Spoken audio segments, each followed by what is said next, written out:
If you liked this clip, thank you for visiting the Light Novel Podcast channel. Remember to click like, subscribe, and the notification bell, in order to avoid missing the time when the Light Novel Podcast channel will upload the upcoming clip. If you find this story amusing, leave a comment under the video saying so and help each other like it to get to 1,000 likes for me. Let's listen to the rest of this sentence. The ad channel has extremely few likes and followers. Chapter 701 Giants Never Retreat. Chapter 701 Giants Never Retreat. Translator: Atlas Studios. Editor: Atlas Studios. Ulysses arrived at Snowman's location, but he failed to hit anything. It slid past, leaving behind a deep chasm. Behind it, fireballs exploded afterward, producing bursts one after another. Klein's somewhat stiff figure flashed about thanks to the fire. The King of the North didn't manage to open up a gap from him as the 5 meters was maintained. By the time Ulysses came to a stop, Klein, who was still invisible, suddenly sensed something amiss. A corresponding scene appeared in his mind. He lunged forward as he clung close to the ground and appeared underneath the frost dragon. Meanwhile, Ulysses' thick and powerful tail had swung over, lashing it towards the nearby Ciatas and Mobit. Whoosh! With a loud crack, Mobit was sent flying as he dodged the frost dragon's tail. As for Ciatas, she failed to keep up. Although she had the aid of the gales to retreat and reduce the force, she had been struck in the side. The strike shattered the thick illusory scales that surfaced over her body while her ribs fractured. She was also thrown out, but thanks to the wind, she didn't fall too hard onto the snow. If it were Mobit or Anderson, this strike would have instantly killed them. Thankfully, the storm pathway had the corresponding illusory scales to protect her. Furthermore, every sequence advancement brought about corresponding improvements. Ciatas was only heavily injured, but she didn't lose consciousness. She didn't even completely lose her mobility. At that moment, Ulysses' neck moved as it widened its mouth, spewing out a light blue beam of light. The beam of light swept past Snowman, freezing him into an ice sculpture. Edwina, Frunzier, and Anderson were blocked by the huge dragon's body. They couldn't help him in time with the use of their other Beyonder powers because of the distance. Bang! The frost dragon leaped up a little and turned around. When it hit the ground again, it left a slight tremor. At that moment in time, it was clearly in a terrible state. The crack on its right shoulder was abnormally nasty. Although the frozen light blue liquid barely stopped the wound from worsening, its corresponding claw was nearly maimed and could hardly be used. Many of the illusory scales on its body had shattered and abnormally dimmed. It was as though they had lost large amounts of vitality. Regardless, it had severely injured and restrained 3 of its opponents. The situation was much better than before, especially with Grosel being seriously injured. It was no longer caught up in battle and could now attack as it wished. Upon seeing this scene, Edwina's light blue eyes turned black again. Sticky bile thoughts slowly flowed. She suddenly clenched her right palm, causing Ulysses to raise its head in a roar. It was in excruciating pain as light blue liquid flowed from the corner of its eyes and mouth. At that moment, the only thought on the frost dragon's mind was to purge the emotional disturbance from its spirit body. Taking the opportunity, Edwina's eyes lit up and turned extremely pure. The light of dawn around her had quickly materialized into a sword. She wanted to play the role of a guardian to fend off the King of the North. She believed that Gehrman Sparrow definitely had his reasons for staying by Ulysses' side while being invisible. All he needed was time. At that moment, a figure enveloped in the original light of dawn had charged at the frost dragon. It was none other than the giant, Grosel. His chest had sunk in. His grayish-blue skin was pale, and the broadsword in his hand had web-like cracks. However, he still bravely faced his enemy. Grosel cleaved at his target like he was burning up his life, emitting light and warmth. Giants never retreat. Amidst his roar, Grosel parried the frost dragon's repeated blows, and he managed to dodge the ice-blue breath in time due to its maimed front claw. Imprison. Frunzier ran over and began to restrict the King of the North's actions. Edwina also worked in tandem with him. Once Ulyssen's rage allowed it to escape the restraints, she triggered its emotions again, allowing the restriction to continue and prevent the charge from happening again. At this moment, Anderson switched between throwing burning white spears and fireballs. Again and again, he dealt severe damage to the frost dragon. After Mobit managed to catch his breath, he continued stealing its thoughts or powers, stopping the frost dragon's attacks. Ulyssen attempted to spread its wings a second time. It flew into the air a second time, sending snow flying, but with Frunzier adding another flight restriction, it could only give up when it sensed the difficulty in doing so. Klein, who kept switching positions by its feet, gained a deeper control of its spirit body threads. It had long reached the 20-second threshold, but he failed to achieve success. This was because the King of the North's spirituality was extremely potent. After a while, there was a clang. Grozel's broadsword was tainted by the frost dragon's breath as he was struck by its claw. The former shattered completely, turning into countless fragments as they flew everywhere. With sputtering sounds, the invisible walls in front of Grozel reached their limit as they let through several fragments that impaled his head and chest. Frunzier, who was similarly nearby, failed to dodge in time. The side of his armor collided with the fragments as his side was mangled. Giants never retreat. Grozel roared loudly once again. The light of dawn radiated from him once again as a sword made of pure light appeared in his palm. As the dark red blood on his face flowed, he parried the frost dragon's strike. At that moment, Klein was flicking the spirit body threads before he finally saw the opportunity to achieve initial control. 3 seconds. 2 seconds. 1 second. Ulyssen's actions instantly froze as all its joints seemed to grow rust. The frost dragon immediately became alert and sensed that the source of the danger came from beneath it. Seizing the moment before its thoughts came to a complete halt, it instantly made the decision to sit down. It wanted to quash the despicable fella. Suddenly, its mind went adrift, having forgotten what it wanted to do. And about 20 meters away, Mobit Zorost's knees buckled as he sat strangely on the snow. Klein took the opportunity to move his feet, walking to the side of the frost dragon's hind legs at a decent speed. His invisibility was beginning to wear off. After all, the mimicked ability definitely couldn't compare with the original. He extended his hands halfway as his spirituality jumped, his actions akin to controlling a huge puppet. Bang! Ulyssen, whose thoughts were already slowing down, finally recalled what it wanted to do. Its hind legs slowly bent as its hefty figure smashed downwards, but all it did was send snow and dust flying. No. No good. Have to do that. Thoughts flashed through its mind sporadically as its heart suddenly contracted, condensing a terrifying light blue halo. This was the Beyonder power stemming from its life. It could create a cold hell. With this, Klein and company would completely freeze. If not for Snowman's experience and powers being capable of restraining that state, more than 1 or 2 Beyonders would have died. However, with it under Klein's control, everything Ulyssen tried to do was clearly impeded. Edwina acutely noticed the source of danger which she previously had no idea about. Immediately, Ciatis stood up with great difficulty the moment she recovered a little. Upon seeing the situation, she immediately held back her pain and drew her bow. Her hair flared up again as heavy dark clouds appeared in midair once again. 2 different silver bolts of lightning added radiance to each other as they surged onto the bow, forming a terrifying arrow that swirled with a bolt of lightning. Ciatis's face twisted as she released the arrow.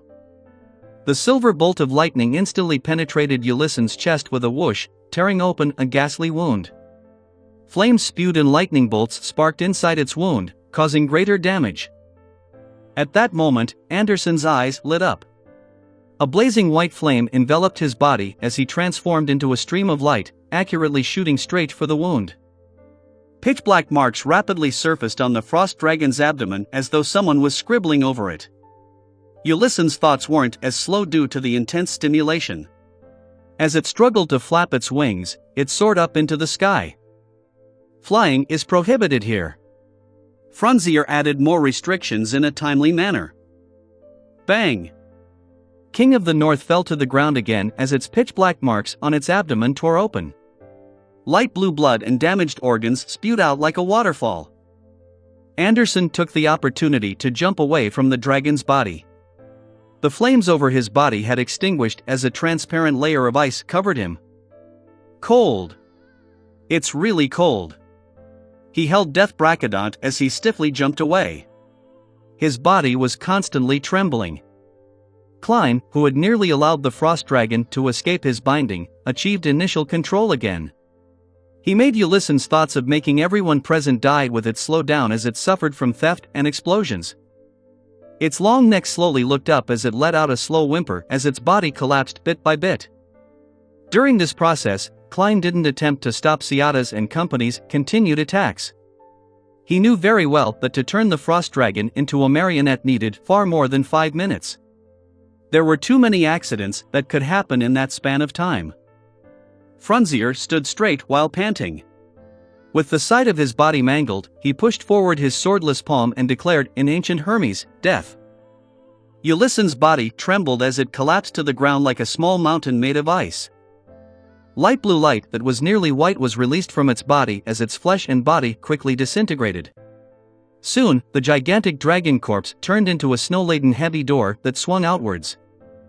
Without anyone mentioning it, all the Beyonders present knew that it was a door leading to the outside world. Finally. Success, Grozel laughed out loud as his voice grew softer.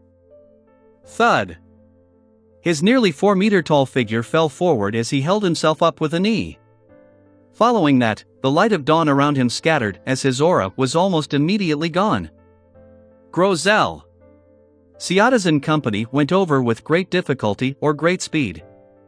Grozel looked around him slowly, clenching his fist as he gave a good-natured laugh. We succeeded. Giants never retreat. His head with the single vertical eye drooped down when his voice came to a halt. Chapter 702 Epilogue. Chapter 702 Epilogue. Translator. Atlas Studios. Editor. Atlas Studios. Grozel. Frunzier, who was closest to the giant, rushed to Grozel and caught him. Then, he slowly released his grip and stood up, as though he had just experienced a confusing dream. Seata tore out of Mobit's arms, and ignoring the pain all over her body, she ran to Grozel's side with the aid of the wind. She bent down and carefully observed for a moment. Then, she nudged the giant and hysterically shouted, "Wake up! Wake up! It's time for us to leave." Her voice softened into silence. Mobit stood by the side, seeing the giant unable to maintain his body as it wavered. Finally, it fell to the ground with a thud. He fell silent for a few seconds before exhaling. At that moment, Anderson and Edwina had already run to Snowman. One used a flame, while the other mimicked holy light to quickly defrost him. As Klein was nearby, he directly arrived by Grozel's side. His spirit-body thread's vision told him that the giant was dead. Only his spirit lingered, but it was beginning to scatter. This made his damage transfer powers completely useless. From the moment Grozel ignited the light of dawn and engaged the frost dragon in a second battle, he must have prepared himself for death. Klein fell silent. Mobit glanced at him and said with a rueful smile, "To be frank, I've not seen many giants. Most of my impression of them had come from books, teachers, and parents. I always thought that this race was cruel and violent, unintelligent creatures who were closer to monsters." However, Grozel wasn't like that. He was frank, honest, and optimistic. Although he might appear rather silly, he knew better than anyone what was right and wrong. He told me that this was because he wasn't one of those ancient giants. He wasn't even a second or third generation giant. The cruel and violent giants similarly had the ability to reproduce and give birth. As for their descendants, there would be more rational ones appearing from time to time. These descendants would reproduce and have more descendants, allowing the entire giant race to escape from the confines of being monsters.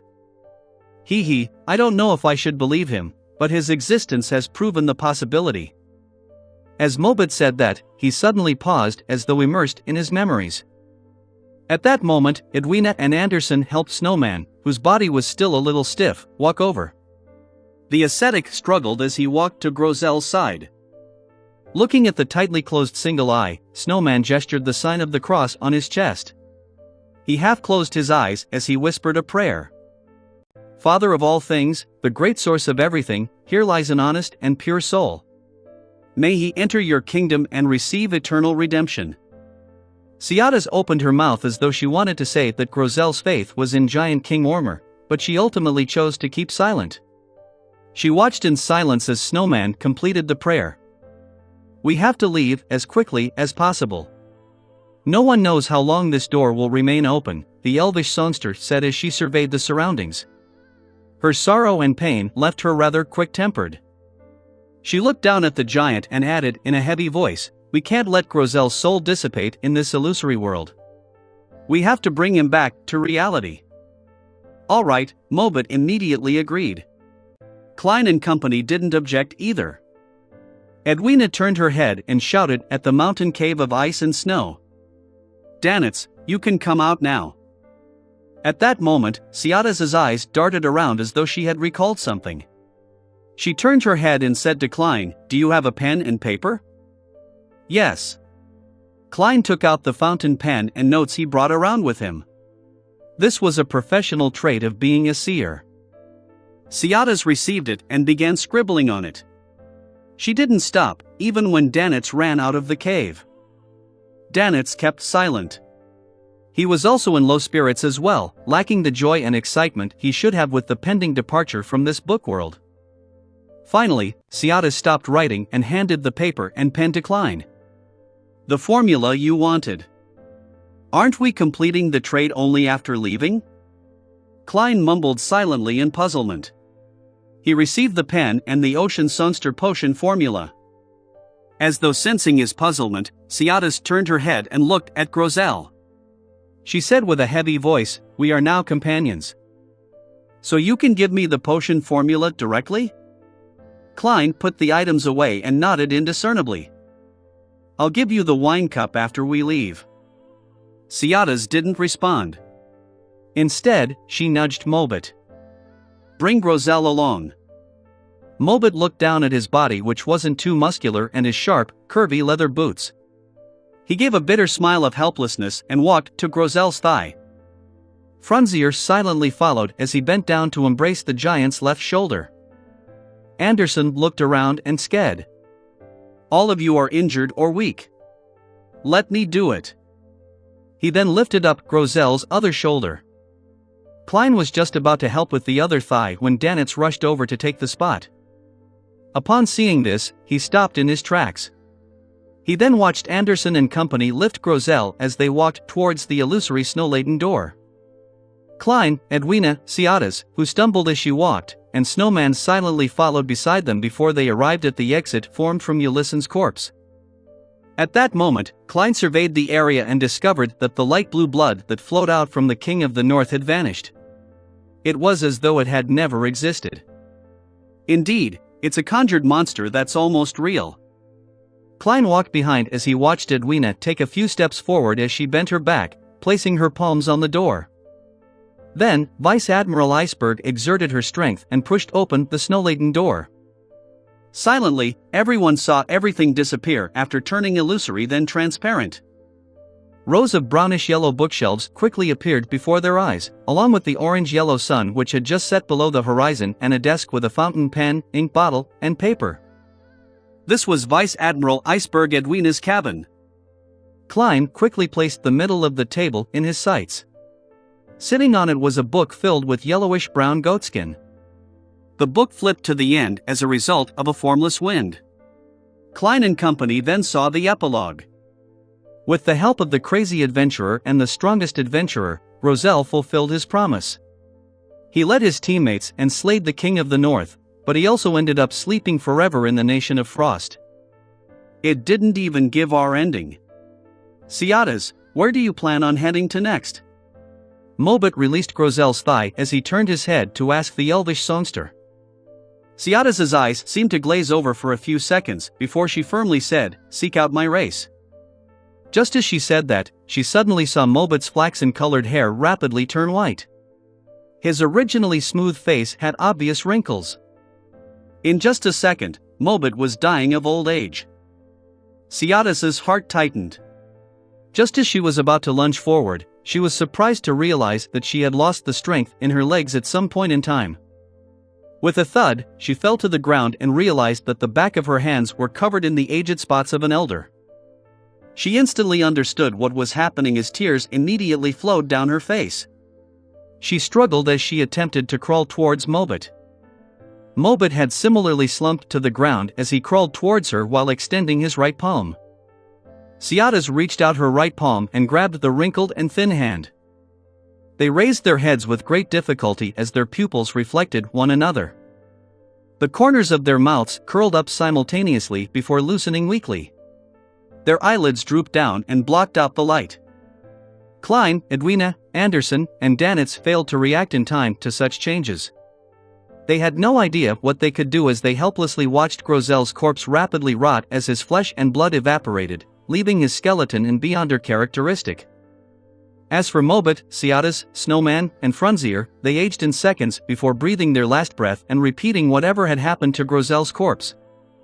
Their clothes had either disappeared or turned to dust. Their souls dispersed at extraordinary speeds before they were gone. Even the one who lived inside the book for the shortest time had been there for 165 years, Edwina muttered softly as she turned her head to look at that bones which faced the sea and sun. It was none other than disciplinary paladin Frunzier. He was sitting on a chair looking west where Backlund was. Snowman was seated cross-legged to the side. His corpse maintained the posture of praying. That's right. They've lived in the book world for centuries or millennia. With the rules of the outside world as non-demigods, they should have died long ago. I should have realized this. Why wasn't I wary of this point at all? Could it be?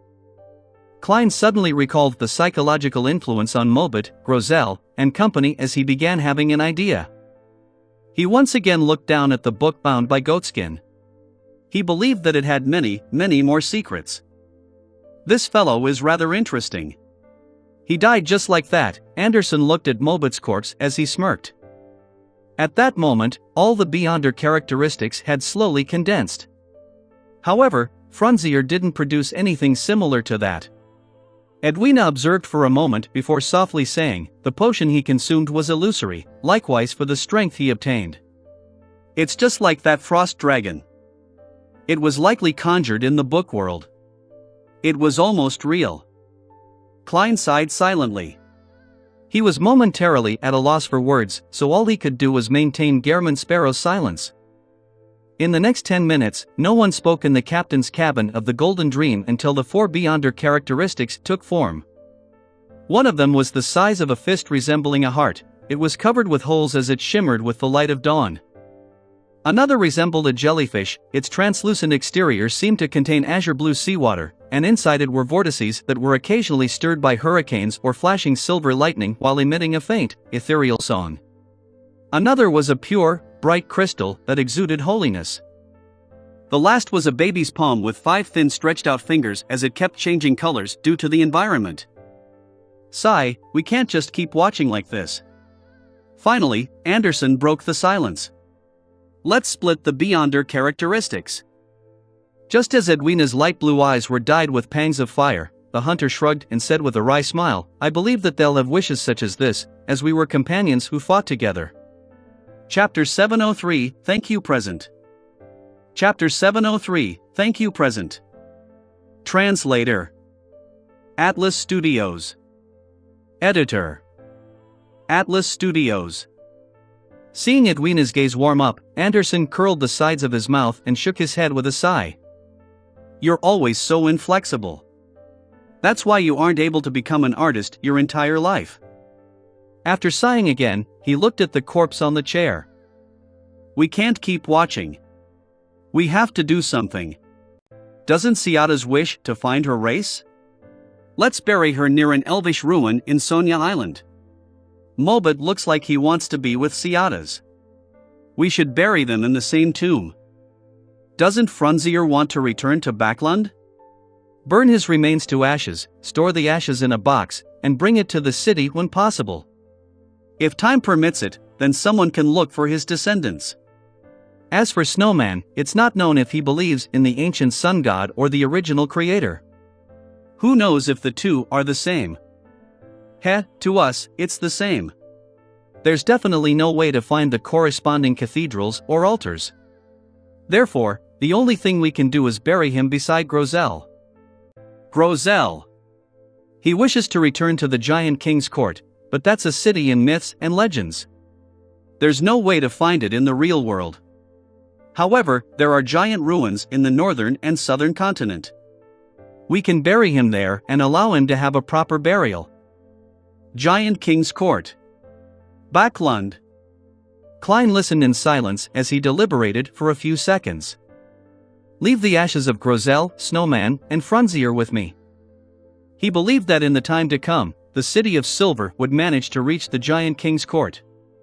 When that happened, he could hand Grozel's and Snowman's ashes to Little Sun and allow him to bury the two ancient figures. As for Backlund, Klein needed to return to it, as it was the final destination of his travels. He could then bring back Frunzier, who had left his hometown for more than 165 years. Edwina added, the golden dream often goes to Sonia Island. I'll handle Sonia Islands and Mobit's remains. All right. You'll be in charge of the cremation later. Anderson turned to look at Danitz as he chuckled and sighed. Look, everyone plays a part in this. There's no need to feel inferior. He originally imagined that Danitz wouldn't understand his consoling and would glare at him angrily. To his surprise, this well-known pirate's expression turned heavy as he nodded in silence. Ahem. As companions who faced the King of the North together, let's each choose one. Treat it as though we're inheriting their legacy. Anderson gestured at the shimmering items on the floor. These Beyonder characteristics definitely have remnants of their psyche. I wonder what kind of influence they will bring. Be it concocting it into a potion for consumption or getting an artisan to craft it into an item, there should be something special about them. The former can be digested with the acting method, but nothing can be done about the latter. From the looks of it, you don't know the acting method. Treat it as though I didn't say a thing. The last two lines were said to Danitz. Klein didn't have the mood to lampoon Anderson. He looked at the four Beyonder characteristics and said, give Ciataz's to me. This was the main ingredient of an ocean songster. Edwina thought for a moment before saying, I'll take Snowman's. It corresponded to the Priest of Light, which Klein already had one of. Hence, he didn't choose it. Anderson glanced at the remaining two Beyonder characteristics as his gaze paused at the strange item that resembled a baby's poem. I have to say that this guy is very interesting. Perhaps it can be made into a mystical item that can talk to me. That way, everyone wouldn't be too lonely. At that moment, the giant's heart didn't have an owner. Klein glanced at Danitz and indifferently said, it's yours. Mine? I didn't do anything. I didn't participate in the battle. Danitz was extremely surprised. Klein said simply, you scouted and took on a risk. To Klein, this was a form of compensation. This was because Danitz had chanted the fool's honorific name and knew Gehrman Sparrow's secret. Therefore, he had to force the faith of the fool on him, otherwise, it would only leave latent risks. Although this was a risk which Danitz was willing to take, Klein still wished to compensate him. Of course, he hoped that Danitz would view it as a bestowment from the fool. And regardless of exchanging Grozel's Beyonder characteristic for money, using it to purchase the corresponding formula and ingredients, or making it into a defensive mystical item, all of them would be very useful for Danitz. Take it, Edwina said as she looked at Danitz. All right. Danitz nodded after a few seconds of silence. After distributing them, Klein took a few steps forward and bent his back to pick up Ciataz's Beyonder characteristic. Looking at the azure blue seawater sloshing inside the translucent membrane, he could vaguely hear the elf's beautiful singing. Just as he stood up, he saw Danitz nodding as though he was responding to a question. However, no one had spoken. Klein's gaze swept past Edwina's expressionless face and suspected if this mysticism magister was communicating with Danitz in a way others couldn't hear. Seeing Danitz give an affirmative answer, Edwina reached out to pick up Grozel's travels from the desk and closed it. She then handed it to Klein. "This is a token of my gratitude. Without me, all of you would have defeated the Frost Dragon." Klein didn't reach out his hand as he looked at the book comprised of yellowish-brown goatskin. "No, we definitely would have died. We had no way to defend against the King of the North's final frenzy. Besides, you were taking a huge risk entering the book." Edwina was like a teacher, explaining to him the reasons in a serious manner. "My only request is that you will tell me the answers if you figure out its origins and principles." Klein was very curious about the secrets hidden in Grozel's travels. He couldn't reject the offer as he reached out to take the magical book. "Okay." At this moment, the importance of the Giant King's court became more obvious. He even thought of buying the black iron key belonging to the giants and was worth £5,000 while he was at it. However, he didn't immediately make the request, to prevent Edwina from thinking that he was trying to fleece her. He prepared to wait a few more hours, or perhaps tomorrow, before borrowing the key from Vice Admiral Iceberg. He would head above the grey fog to divine its worth before offering to purchase it. Seeing Anderson and Danitz pick up their Beyonder characteristics, Edwina glanced at the darkening sky and said to Klein, "Where are you heading to next?" "Byam," Klein replied frankly. Edwina nodded. "You can head there on the Golden Dream. We have plenty of rooms." Klein nodded indiscernibly as he agreed. Who wouldn't want a free ride? After dealing with the remains and cleaning up the captain's cabin, Edwina walked to the door and opened it. There were gasps of pleasant surprise as the mood in the corridor turned jubilant. "All right, it's fine now." Edwina looked around as a smile formed from her cold expression. The crew cheered loudly, making Anderson stroke his chin and frown. "It's more exaggerated than I imagined," without a doubt, his words were drowned by the ebullient cheers. After everything came to an end, Klein and Anderson left the captain's cabin under Danitz's lead and headed for other rooms on the same level. Half turning his body to look where they were, Anderson suddenly sighed. "Is that it? Although we didn't get to know each other for more than half an hour, people who fought alongside you often leave a deep impression. But to think they suddenly died in a baffling manner. All of them." Klein was silent for 2 seconds before saying, "This world is filled with baffling deaths to begin with." "That's right." Anderson immediately smiled. "That's why optimism is needed to enjoy life. If I were to face death one day, I'll definitely be composed and cool, not losing my elegance at all. I would face it in the most handsome manner possible." "Don't raise flags for yourself." Klein didn't say a word as he entered the room Danitz opened for him. Anderson took the room beside him. In the room, Klein stood at the window as he silently watched the darkening sea for nearly 10 minutes. Then, he entered the bathroom, took 4 steps counterclockwise, recited the incantation, and went above the grey fog. Sitting at the high-back chair of the fool, he conjured the world's figure and made him make a praying pose. "Honorable Mr. Fool, please inform the sun that I've obtained the sequence 6 notary potion formula he wants.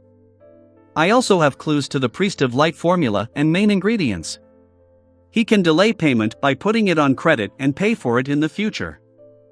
Klein was doing this to prepare for his advancement to Sequence 4.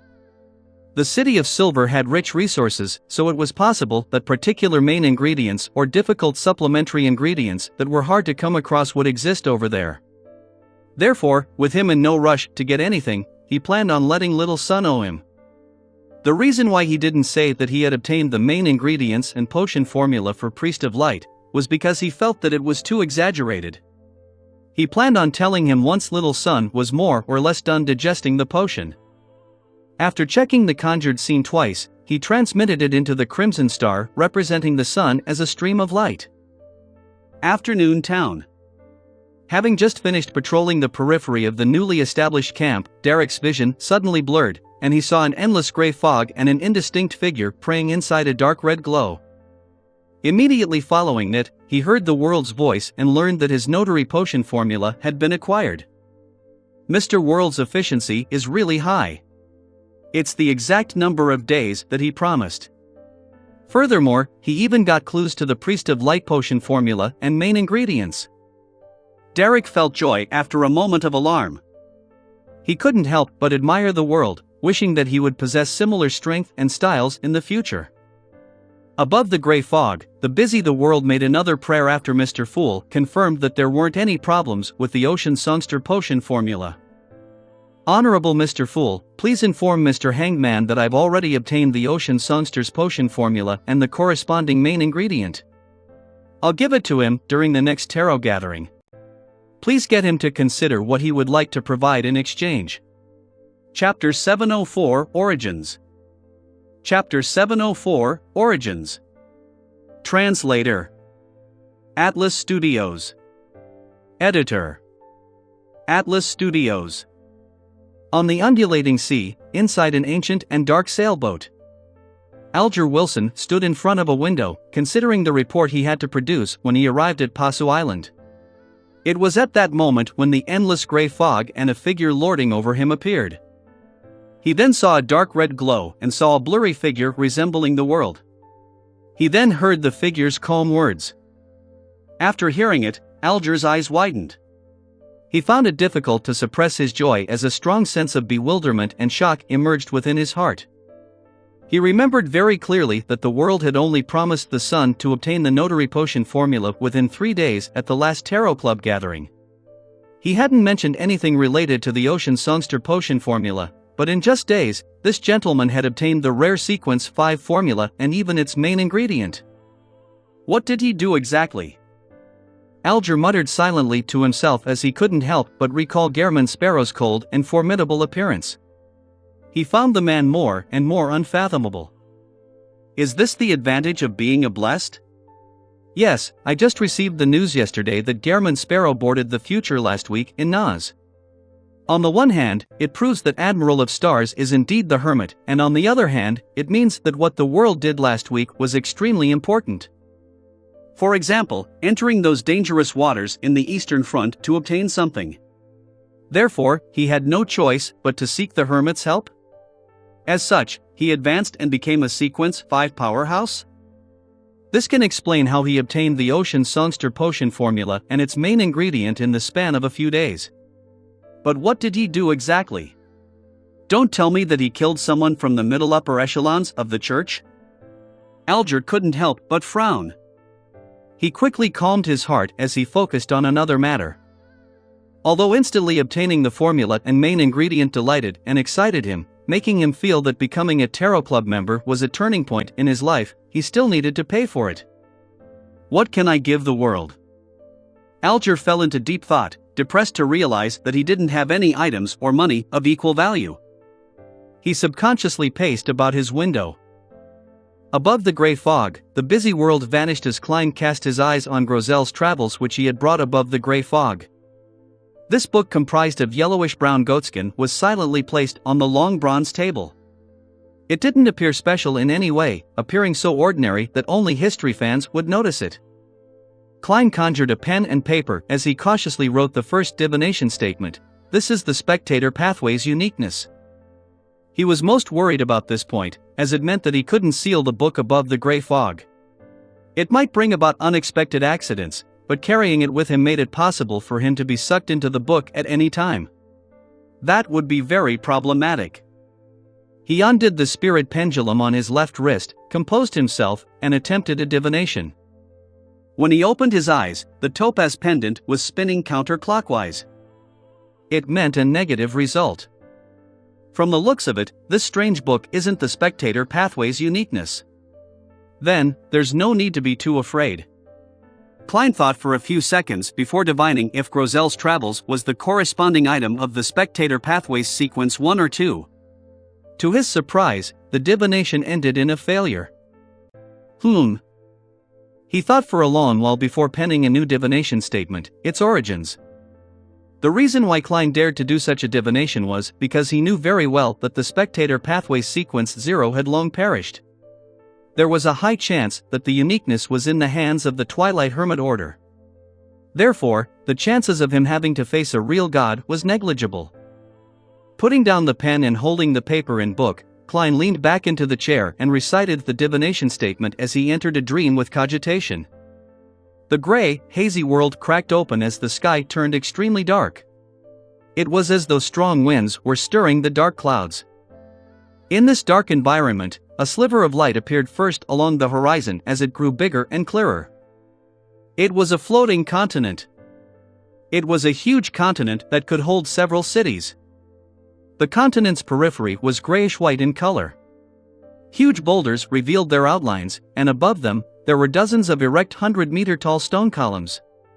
They either stood independently or propped up magnificent ancient palaces. Dragons of different colors, grayish-white, scarlet-red, yellowish-bronze, as well as some made of ice, were flying over the continent and the one-of-a-kind city. At times, they would land on a stone column to rest as they overlooked the land. At other times, they would enter the opulent palace and vanish from Klein's sight. Among them, the smallest one was about the size of King of the North Ulyssen. The biggest spanned 100 meters. The scene quickly zoomed in as a palace with a height of over 200 meters occupied Klein's vision. Its interior had stone columns erected, propping up a dome. The space was so large that it allowed any dragon to move freely within. The camera kept moving inward, and soon, Klein saw a book made of yellowish-brown goatskin. Its cover was blank as it floated in midair. Compared to its surroundings, it was amazingly small. Right behind the book, a large shadow appeared. Just as the shadow's silhouette was outlined, Klein felt his thoughts instantly explode. His eyes spewed out with blood as his ears were left with 2 black holes. His mouth and nostrils had white matter stained with blood spew out from them. The mysterious space above the gray fog gently trembled as it pacified everything. Klein quickly recovered as he gritted his teeth and rubbed his head. It hurts. It freaking hurts. It's in no way inferior to the eternal blazing Sunday. I didn't even discern his looks or gain any knowledge. Was he Dragon of Imagination Ankwelt? According to Little Sun's information, he had perished at the end of the second epoch. After so many epochs, spanning 2 to 3 millennia, just prying into the mystery was enough to put me in such a sorry state. If not for the gray fog's screening and assistance, I would have died immediately. This mark is way too powerful, isn't it? There's no way of comparing them.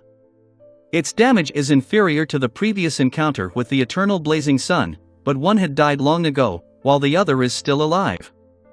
It just begs the question if the ancient gods are stronger than the real gods of the present day.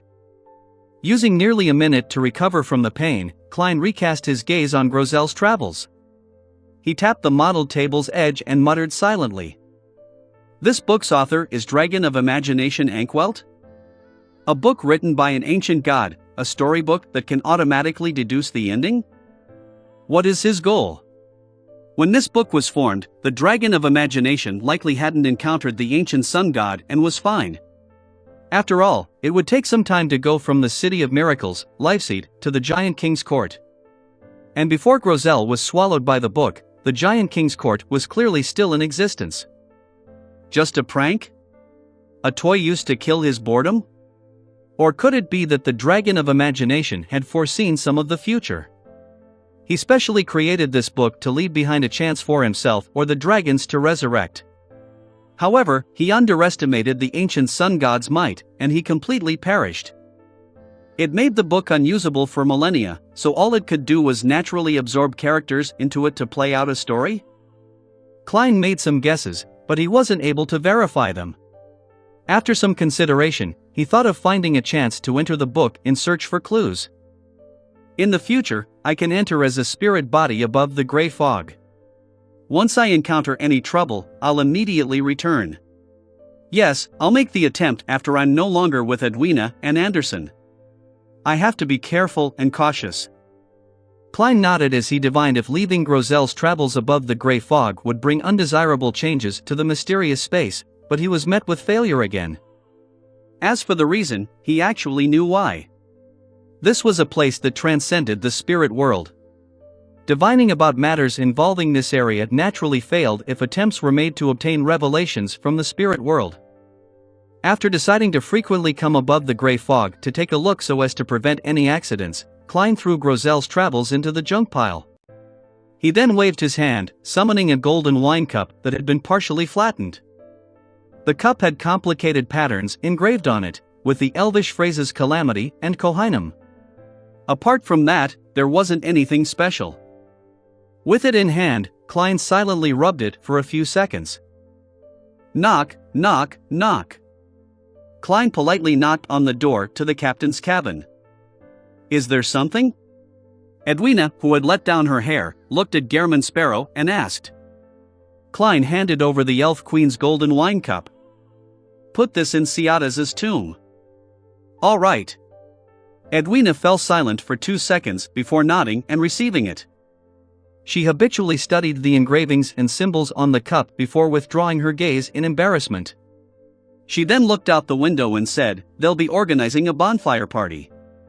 Will you be participating?" No. Klein shook his head. I understand. I don't plan on participating either. Not everyone is like Anderson, who can quickly raise his spirits, Edwina said with pursed lips. Actually, it's not necessarily a bad thing. Klein was momentarily at a loss for a response. And apart from giving lessons, Edwina wasn't good at socializing. Immediately, the two of them fell silent. About 10 seconds later, Klein silently inhaled and broke the silence. Are you selling that key that originates from the giants? Yes.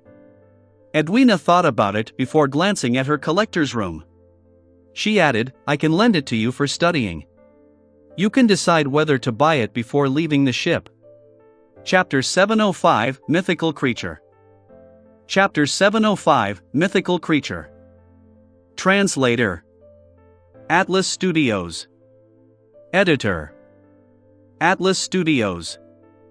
You didn't even need me to mention it. I was still a little embarrassed to raise the subject. Klein secretly heaved a sigh of relief.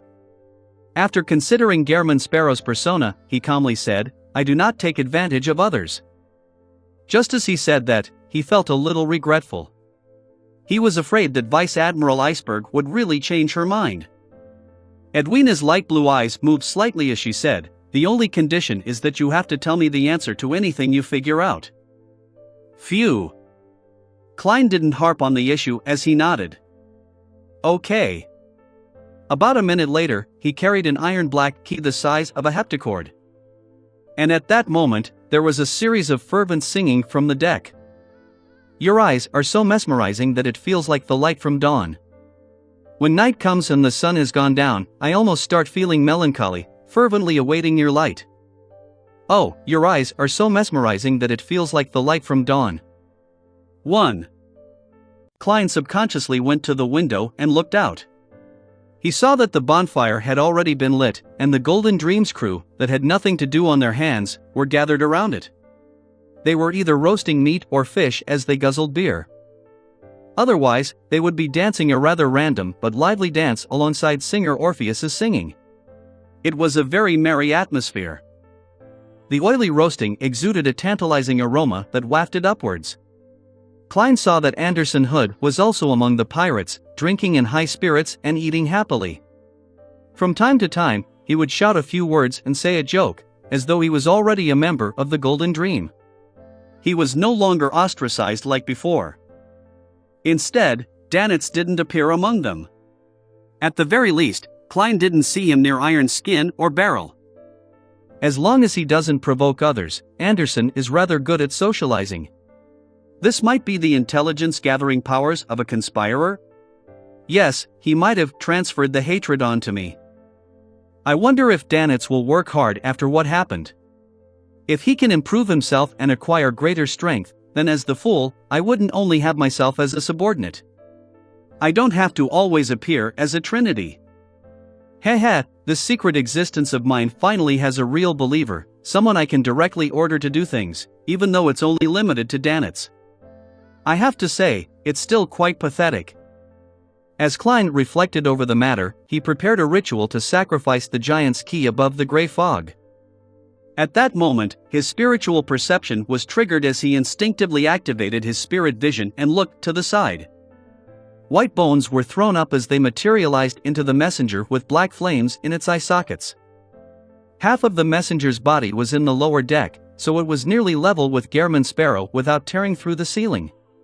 However, the palm holding the letter remained huge, as though it could easily wrap it around Klein's head. Mr. Azik was quite quick to reply this time. As Klein politely nodded, he received the letter and unfolded it. Just as he was about to read its contents, he suddenly realized that the skeleton messenger remained standing there. It didn't vanish once it delivered the letter. "Is there something?" Klein asked in surprise. Just as he said that, an idea flashed through his mind as he quickly added, "If there's a need to reply, then I will summon you again." The skeleton messenger's huge head nodded as its body collapsed like a waterfall before returning to the underworld. Mamrionette Tinker previously waited for me to give a reply, same for the skeleton messenger this time. Is this some new regulation the messenger world has enacted? Pooey. There's no such thing as a messenger world. They're all individually summoned, and most messengers are just doing it part-time. Yes, the skeleton messenger gave me an aggrieved feeling. Klein shook his head without much thought before focusing his attention on Mr. Azik's letter. To put it simply, attaining godhood begins from the moment one advances to sequence 4. It's a slow process of evolution towards a mythical creature. This process comes to an end at sequence 2. Therefore, there is a qualitative difference between an angel and a saint. In ancient times, the former are even called subsidiary gods. Every demigod, including saints and angels, have their own mythical state. This is a non-human form which is a potpourri of complex knowledge, godhood characteristics, and secret symbols. Ordinary people will suffer tremendous damage from a simple glance, to the point of losing their minds. And as the demigod grows in strength, the damage only grows more potent and irresistible. Therefore, creatures at this level have to constantly control themselves to not expose this form, or just from their very existence alone, it can bring about a catastrophe to their surroundings. To demigods, one of the main traits of losing control is losing reason. When that happens, they will no longer be able to restrain their mythical creature form. However, a saint's mythical form isn't complete. There are clear characteristics of their original race. Strictly speaking, one is a true mythical creature only after they reach sequence 2. I wonder if the blood that Mam Hermit wants is the blood of a mythical creature in the true sense of the phrase, or if the criteria can be relaxed. I wonder if the placenta blood from Wolasepton's birth counts. He is a sequence 1 snake of fate, an absolute mythical creature, just not in the correct form. I'll accumulate more matters before writing on the paper crane to ask him. Yes, there are only 2 more times, so I need to do it for serious matters. However, I'll be returning to Backlund soon. With this in mind, Klein silently calculated when Wolasepton would be born. He didn't make an accurate recollection, but based on his impressions, Wolasepton had been conceived last November, and it was currently only the middle of April. Therefore, he will be born in July? Perhaps earlier. Klein thought without great certainty. After all, he didn't have a girlfriend or wife in his previous life, much less having a child. He quickly threw those thoughts to the back of his mind and began setting up the ritual. He sacrificed the giant's key to himself. The reason why he didn't use his spirit body to carry it, it was simply because it was too heavy. Soon, he arrived above the gray fog. He made the iron-black key fly onto the surface of the bronze table as he seriously inspected it a few times. After confirming that there wasn't anything abnormal about it, he conjured a pen and paper and wrote the divination statement, the place this key corresponds to. With the paper in hand and his arm around the key, Klein leaned back into his chair and fell asleep while chanting. This time, the gray, hazy world first presented a distorted translucent screen. As the scene zoomed in, he immediately appeared before a 10-meter-tall door. The door was mainly blue in color and on its sides were various engraved symbols, labels, and patterns. They were stately and mysterious. The light of dusk shone over faintly, dyeing the door with a clear sense of decline. It was like the daylight was gone for the world, with only eternal darkness replacing it. Right on the heels of that, Klein noticed that the opening in the door's left side, at a height of 3 to 4 meters, there was a pitch-black socket which was equivalent to an adult's fist. The scene quickly shattered as Klein opened his eyes. A door similar to the black cloisters but of a different color. The light of dusk. My interpretation is that it represents a particular door of the giant king's court. Yes, the first distorted translucent screen should be the barrier between the forsaken land of the gods and the outside world. Therefore, without the gray mist eliminating interference, there's no way to see the scene via divination. Klein tapped on the edge of the modeled table as he made judgment. He had already decided to buy the giant's key. After going through the hassle of bringing £5,000 in cash back to the real world, Klein tidied the items on the table and held a thick stack of cash. He left his room once again and walked to the captain's cabin. As a desire apostle, Curtius's bounty is equivalent to a key and £1,000. Klein glanced at the cash in his hand as he knocked on Vice Admiral Iceberg's door again. With a creak, Edwina appeared by the door. When she saw him holding the cash, her brows twitched as she widened her eyes. She said with a brightened expression, "You have results?" Klein tersely acknowledged. "I already obtained results, but it's likely related to the giant king's court." The giant king's court as spoken in myths? Edwina's eyes lit up as she asked. Klein gently nodded in affirmation. Edwina's lips quivered as though she wished to inquire further, but ultimately, she didn't say a word. She took the £5,000 in cash. She turned back to look at the rows of bookshelves in the captain's cabin and fell silent. She finally said to Klein seconds later, "If you're interested in these books, you can borrow them any time in the day. My only request is..." Klein secretly predicted what Vice Admiral Iceberg was about to say. "My only request is that you can talk to me about history whenever you're free." Edwina paused before she added with her eyes appearing bright. Klein chuckled inwardly and said after some thought, "All right, but I will not answer every question." Meanwhile, he silently prayed inwardly. Let's hope Vice Admiral Iceberg's collection has methods to create higher-level charms. No problem. The corner of Edwina's mouth twitched as her expression became livelier. See you tomorrow. Klein took off his hat and pressed it to his chest as he bowed to bid farewell. Edwina also seriously returned the pleasantries. See you tomorrow. Backlund. Iron Gate Street, outside Braveheart's bar. Emlyn White got off a carriage, pushed open a wooden door, and walked in. He was then triggered by the mixture of smells inside as he pinched his nose in contempt. He hadn't had much progress in the competition to hunt for the primordial moon believers, therefore, he planned on heading to the Braveheart's bar which Sherlock Moriarty often mentioned. He was there to find the rather informed black market arms dealer, Ian. The latter's name was acquired by Emlyn through other means. Chapter 706, That Man. Chapter 706, That Man. Translator.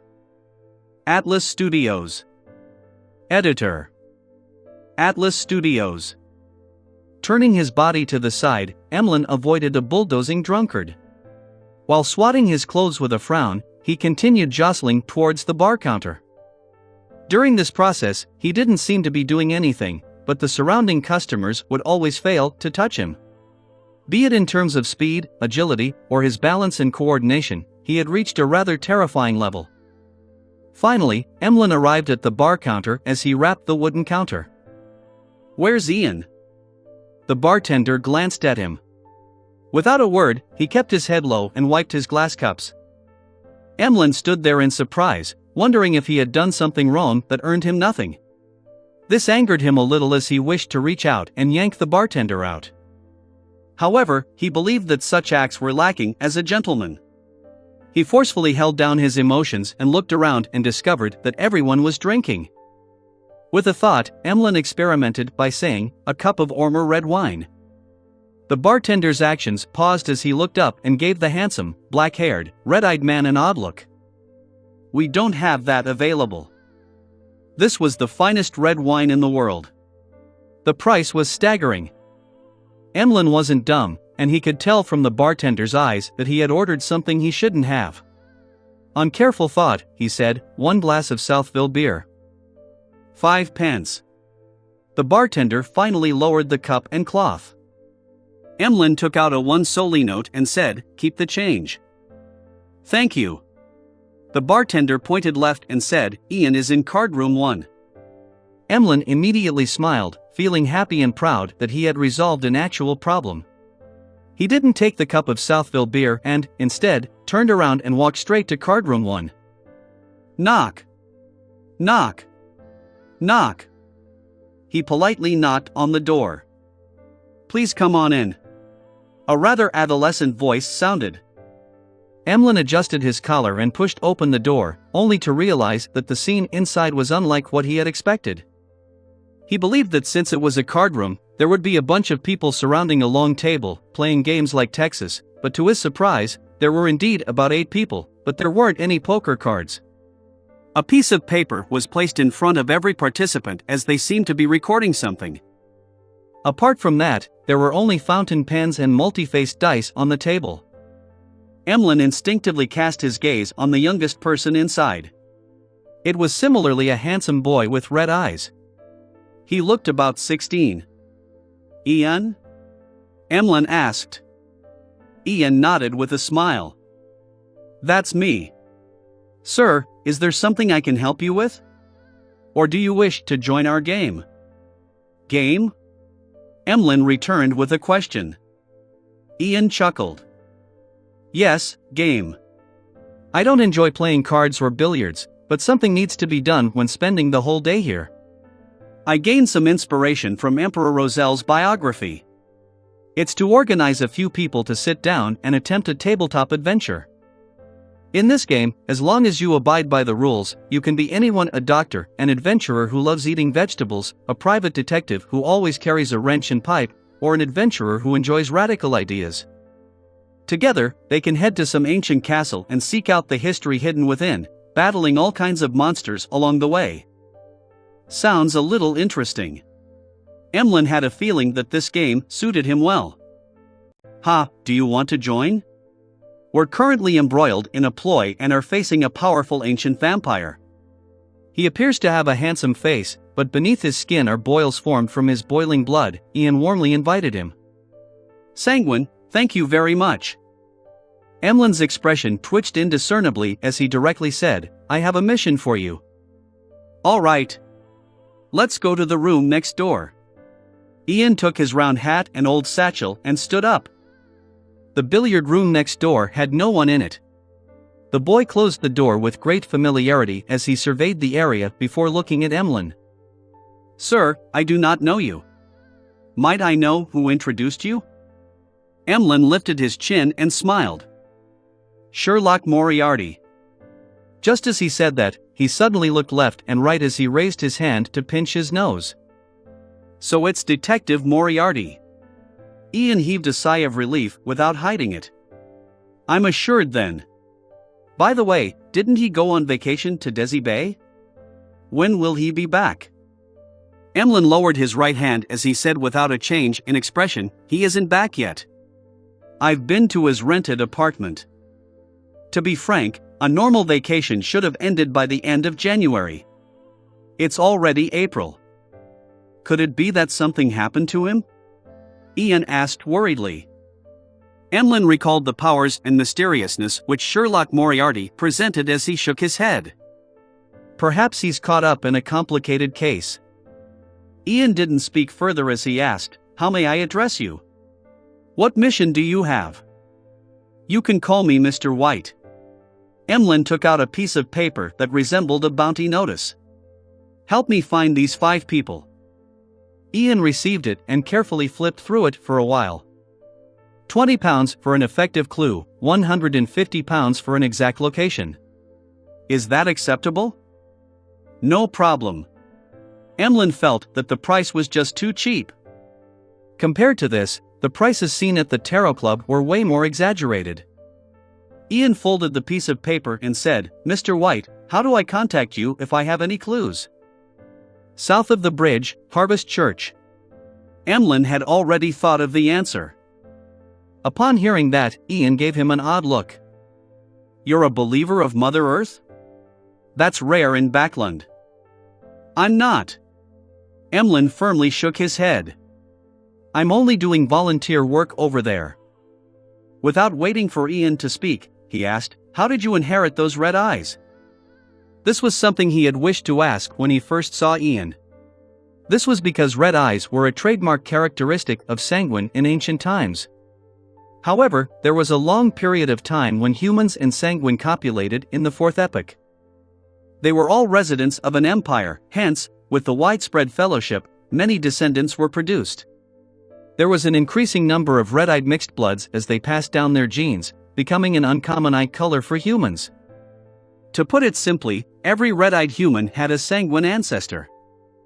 Ian replied in surprise, "My father. I've no idea how much further up the family tree, as I was a vagabond. From the looks of it, he isn't connected to the Sanguine." Emlyn handed over a 20-pound deposit, feeling somewhat disappointed before turning to leave the billiard room. After he left, Ian didn't immediately return to the card room. Instead, he closed the door and said into the air, "Detective Moriarty hasn't returned to Backland. I'm a little worried about him." A figure suddenly appeared in the billiard room.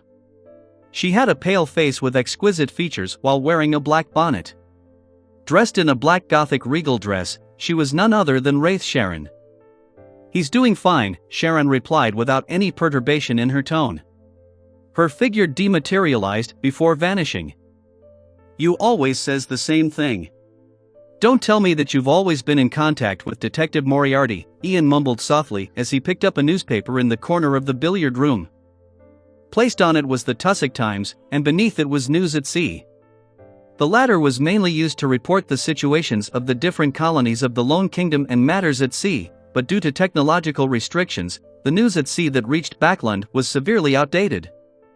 It wasn't of much use to people who needed it, so subscription numbers were low, and the business was floundering.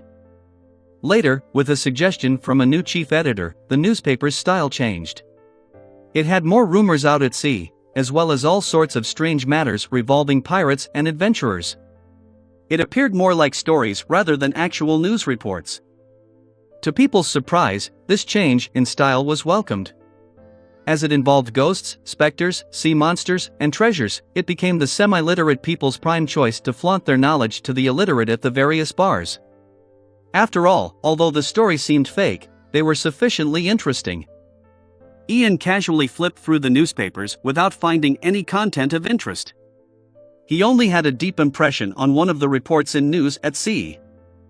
According to our correspondent, on the night of the March 25th, the King of Immortality fleet attacked a ship heading from East Balam to Faceac and plundered all its goods and money. And living up to his title, Slaughterer Curtius finished a bloody massacre. These pirates are really preposterous. Ian shook his head and lowered the newspapers. He returned to the card room and continued his game. Outside the bar, Emlyn boarded a carriage and leaned onto the carriage wall as he watched the street lamps move past him. He pinched his nose again and silently muttered, "A wraith? This arms dealer sure is resourceful. Not bad." Emlyn closed his eyes as he felt more hopeful about his entrusted mission. The sunlight shone in from outside, dyeing the captain's cabin golden. Edwina sat on a chair with a book in hand as she looked opposite her. "So, you also believe that the Solomon, Trunsoist, and Tudor empires all coexisted?" "This is a necessary condition for the War of the Four Emperors," Klein simply replied. He held a book titled Book of the Three Worlds. It originated from a Life School of Thought member before it landed in Vice Admiral Iceberg's hands. It described the material world, the spirit world, and the world beyond rationality. It included some information on charms, with rather profound parts. Klein was seriously reading information on this in a bid to better use the Sea God Scepter and the Worm of Time. Klein had actually discovered that the books collected by Vice Admiral Iceberg were various ancient texts that were rather unsystematic. This was quite different from the characteristics of the Church of the God of Knowledge and Wisdom which backed her. Therefore, he guessed that the internal, orthodox, systematic mysticism knowledge of the church was not public. Edwina was just about to ask again when she suddenly realized the Golden Dream's cruising speed gradually drop. She looked out the window and after a few looks, said crisply, "We've arrived in Byam." Chapter 707, Danet's Request. Chapter 707, Danet's Request. Translator. Atlas Studios. Editor. Atlas Studios. We've reached Byam? Klein stood up upon hearing that and looked out. He saw the familiar Resistance's private harbor. He didn't show his surprise as he commented calmly, "Faster than I expected." It was 3 hours faster than he had expected. It's faster than I expected as well. Edwina looked away and agreed with Gehrman Sparrow. However, these are all unimportant details. Klein lowered his head, pretending as though he was browsing through the rest of the Book of the Three Worlds. He then handed it to Vice Admiral Iceberg. That marks the end of this discussion. Edwina looked at the book in silence. She opened her mouth, but no words came out. She reached for the Book of the Three Worlds and placed it on the table in passing. Following that, she got up and bowed. "I look forward to future discussions with you. Your expertise in ancient history is admirable." If Klein had been acting as himself, he would have said a few words of humility while praising Vice Admiral Iceberg for her breadth of knowledge. Unfortunately, he was the crazy adventurer, Gehrman Sparrow. All he did was nod and say, "We are collaborators." It meant that there would be opportunities in the future. He didn't speak further as he left the captain's cabin and returned to his room.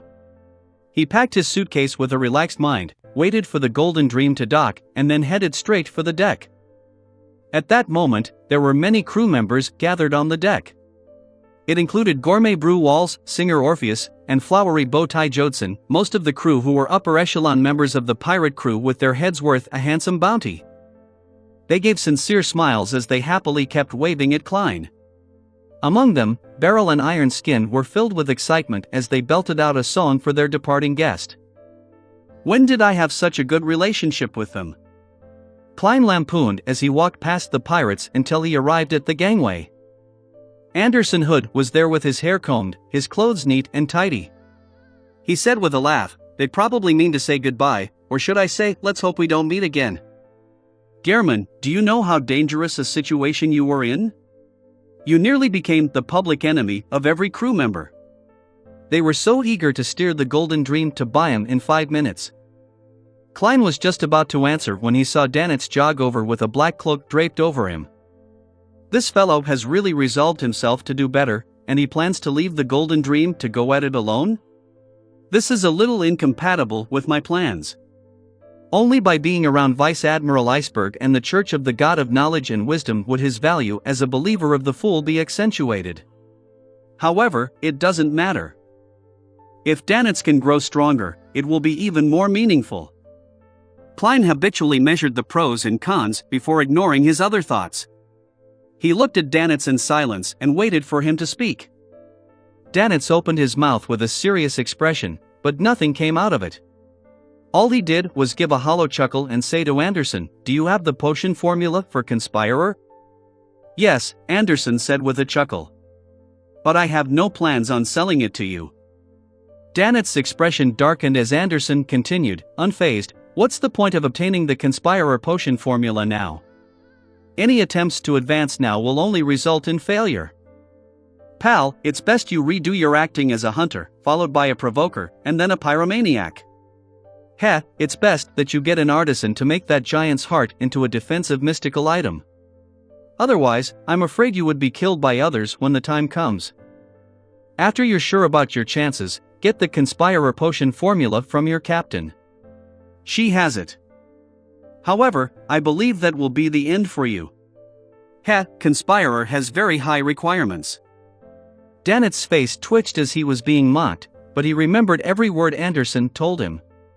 This was because the man before him had the title of Strongest Hunter, who had rich experience on this pathway. Furthermore, he had a vague idea that the key was acting. He suspected that the captain's guidance from before was directed at this, just that it was rather vague. "There will come a day when I'll let you know what a true conspirer is," Dannett stubbornly retorted before looking at Gehrman Sparrow. He cleared his throat as he said without daring to look into his eyes, "I've already made the request with Captain. In the future, I'll be in contact with the Resistance, and I'll often be in Byam. It means you don't wish to leave the Golden Dream, but you will find opportunities to hone yourself?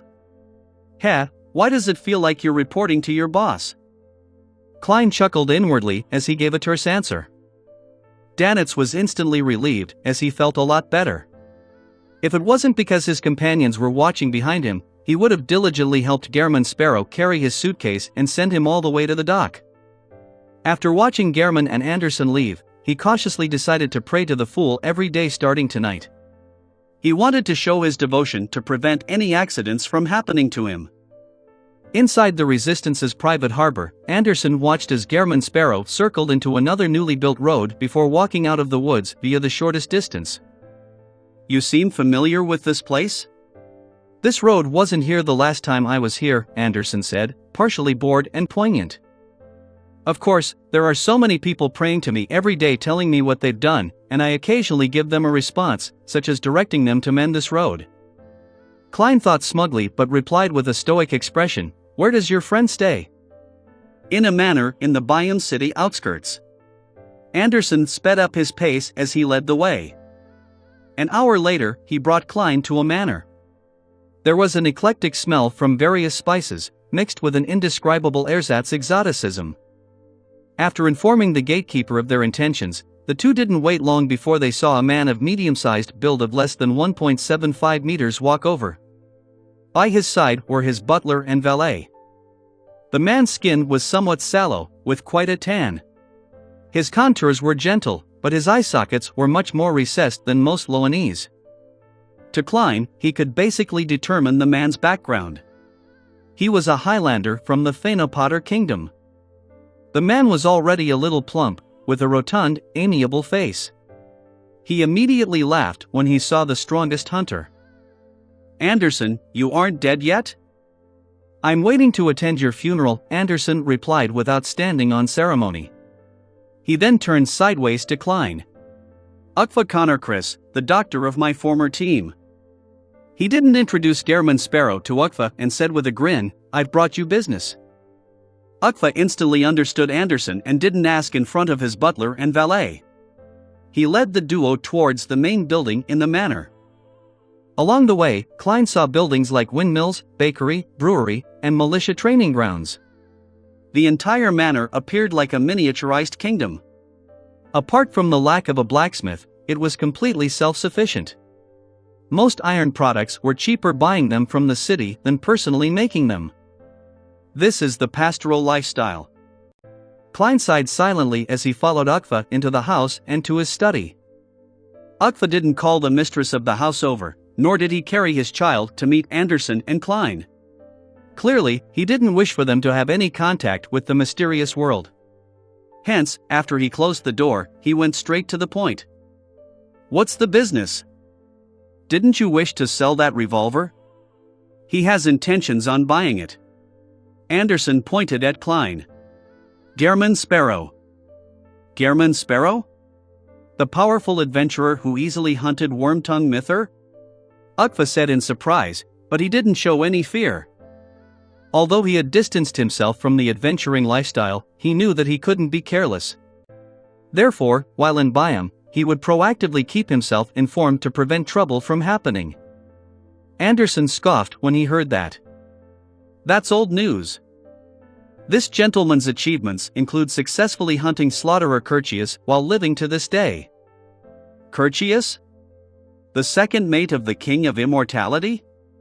Ukva's expression changed. He couldn't hide his horror as he secretly turned wary.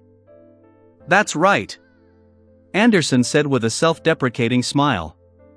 "In the pirates' playground, he's the one who's recognized as the strongest hunter." Ukva gulped as he looked at Klein. He couldn't help but smile and say, "I believe you have the ability to buy Death Knell." "Death Knell?"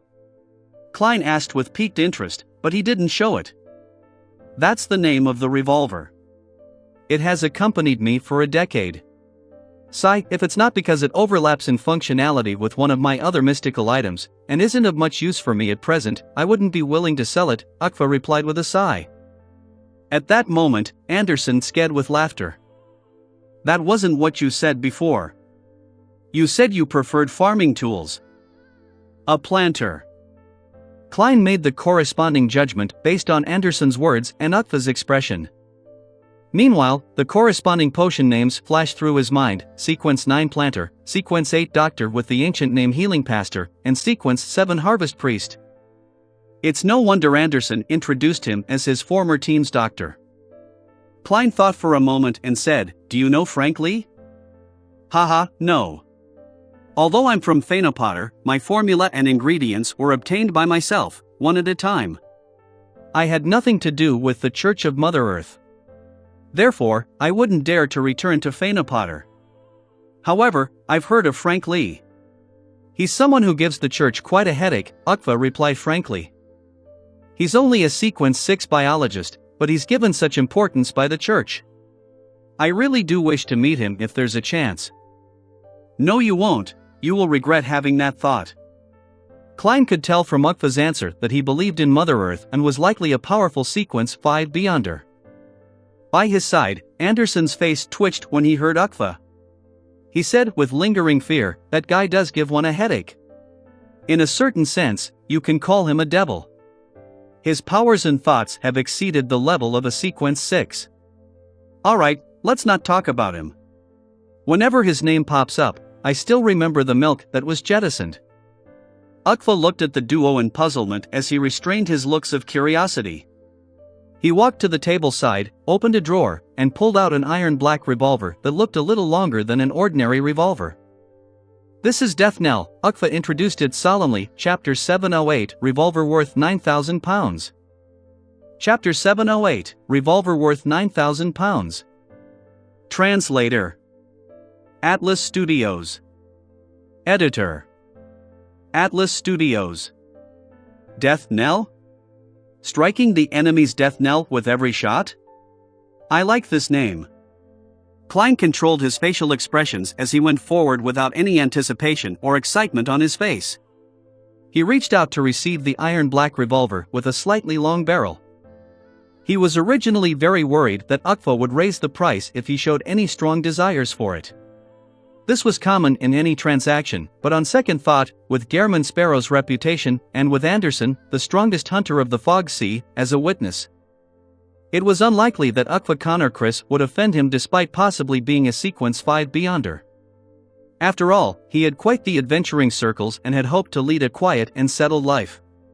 He definitely had reservations that the crazy adventurer might sneak into the manor in the middle of the night despite not flaring up in front of him. Therefore, his attempts to maintain his calm and composed attitude became one of simply maintaining his persona. Realizing that Gehrman Sparrow was seriously inspecting and studying Death Knell, Ukva gave a detailed introduction. Its powers are rather uniform: to reap the lives of others. There are 3 methods. First is weakness attack. There's no need to meet any conditions. Just directly inject your spirituality and pull the trigger. It will allow you to discover the target's weaknesses from a mysticism angle. In other words, it would be the aspects where defenses are weaker, and it will provide you with the corresponding accuracy, thus resulting in extraordinarily terrifying damage. The second is lethal attack. You have to cock the hammer before shooting. Its distinguishing feature is that wherever you hit the target, it will be equivalent to an attack on their weak spot. And if you really do strike the true weak spot, it will be capable of dealing a lethal blow to an enemy without overly strong defenses. To targets who are good at defending, 3 shots would be able to resolve the matter. This includes Guardian. Of course, that is under the premise that the 3 lethal blows aren't spread too far apart. It's best not to exceed 5 seconds. The third is slaughtering. On the foundation of a weakness attack, providing more than twice the spirituality on top of that will imbue ordinary bullets with grapeshot effects. Simultaneously, when aimed at a group of enemies, it will result in area of effect damage. To increase the damage, it will need to meet the conditions for lethal attack, as well as provide more than thrice the spirituality. This drain will be quite a burden on the user. It can also be combined with bullets with different characteristics, allowing you to target different kinds of enemies. This sounds like it corresponds to a Sequence 5 Reaper of the Hunter pathway. Klein glanced at Anderson and asked, seemingly in thought, if the target's physical condition reaches that of a Sequence 4 dragon, how many strikes of lethal attack will kill it? Ukva was taken aback as he shook his head in a daze. I've never met a dragon before. Much less a dragon whose physical condition has reached that of a demigod. Does Gehrman Sparrow plan on using this gun to slay dragons? And a demigod dragon at that? Isn't that way too crazy? Ukva suddenly felt that the adventurers these days were completely different from the ones he met back when he was active. He didn't even consider the possibility of death. Anderson coughed before clearing his throat. That will depend on your luck. For real, trust me, luck is extremely important. If you encounter a dragon that has been beaten to a state close to death, then one shot would be sufficient. Otherwise, I suggest you to run. Yes, it's more important to stay alive. Of course, if the demigod dragon doesn't defend and stays there for you hit it, 5 shots of lethal attacks should be enough to kill it. Ukva looked at Anderson before looking at Gehrman Sparrow. He decided not to pursue the topic as he changed topics. Anderson has told you about the negative effects of Death Knell, right? You will receive a weakness that originally didn't exist, or it will enhance an already existing weakness, making it become more extreme. This effect will be maintained for 6 hours. There was once a time when I became extremely afraid of cats. There was one when I had just hunted a famous pirate, but I ended up going limp in the legs in front of a newborn kitten. I knelt before it, wailing and crying for it to spare me. If you carry it around, the problems aren't great. It will only make you easily thirsty. Just drinking more water and heading to the washroom more often would solve the problem. Why does it feel like the negative effects of an additional weakness will bring me more trouble? However, it is something acceptable. Klein deliberated and said, name your price. 9,000 pounds. Anderson should have mentioned it. That's my bottom line. Ukva looked at Death Knell in Gehrman Sparrow's hands and said, this is already cheap enough. If it wasn't because I was worried that getting to know more Beyonders would affect my present life, I would have actively promoted it. I'm sure I can sell it for 12,000 pounds. Indeed, a mystical item at this level can be sold for sky-high prices if the negative effects aren't too serious when meeting a suitable buyer. Normally speaking, 10,000 to 12,000 pounds is a reasonable price. Although Klein had the intention of bargaining, the price was already low enough that he felt embarrassed to try and take advantage of him. With a terse acknowledgement, he said, I'll give it a run. I'll complete the deal if there aren't any problems. Of course, he didn't really try the gun, as it would give him a weakness for nothing. His method for inspection was to use his spirituality to probe the gun, along with testing for the credibility of Ukva's words via divination. He did it rather openly, without minding Ukva's and Anderson's gazes. I'll make confirmation later above the gray fog. However, Ukva likely doesn't dare to lie to me. He's definitely afraid of a crazy adventurer seeking revenge on him. After all, he has already obtained a settled and quiet life. He has a wife and children. Klein placed Death Knell on the table, lifted his suitcase, and took out 9,000 pounds from it. The money had been removed from above the gray fog to air it ahead of time. After Ukva received the money, he did a quick count and confirmed the authenticity of the money. As expected of a recently famous adventurer. Few people can produce 9,000 pounds in cash at once. Even a tycoon doesn't have that much liquidity, he said poignantly as he put away the stacks of cash. I even spent 5,000 pounds to buy a key not long ago. Klein felt his heart suddenly turn empty as he saw the 9,000 pounds enter Ukva's drawer. I've been out at sea for so long, saving up so much money, but in just moments, it's all gone. Now, I'm left with 2,683 pounds and 6 gold coins. I can't even afford a relatively decent manor. Klein sighed as he took out the ordinary revolver from his underarm holster, removed the bullets inside, and stuffed them into death knell. After Anderson watched the entire transaction, he said with a TSK, "Ukva, you've changed. In the past, you would have checked the authenticity of each note. If you find it troublesome, I can help you." "It's totally fine, but I'm worried that Gehrman will shoot you." Ukva clearly knew the strongest hunter's talent at provocation. He could imagine the scene of Anderson posing in a way that was begging to be beaten, counting each and every note while verifying them against the light in slow motion. "Well said." Klein silently praised him. He then stuffed the iron black, long-barreled revolver into his underarm holster. The original revolver was thrown inside the suitcase. "Thanks to you, I no longer have to fret over this matter," Ukva said with a smile as he pointed at the door. "I'll get my valet to send you out." Anderson opened his mouth as he chuckled. "Ukva, aren't you going to keep us here for dinner?" "When you're married with kids, I'll treat you to the best food at the best restaurant," Ukva said with a smile, completely unfazed by his accusation. Out of the manor, Anderson looked up with squinted eyes. At the sight of the setting sun, he chuckled. "Back when I knew Ukva, he was a doctor who was good at planting all kinds of strange plants on the ship to improve everyone's lives.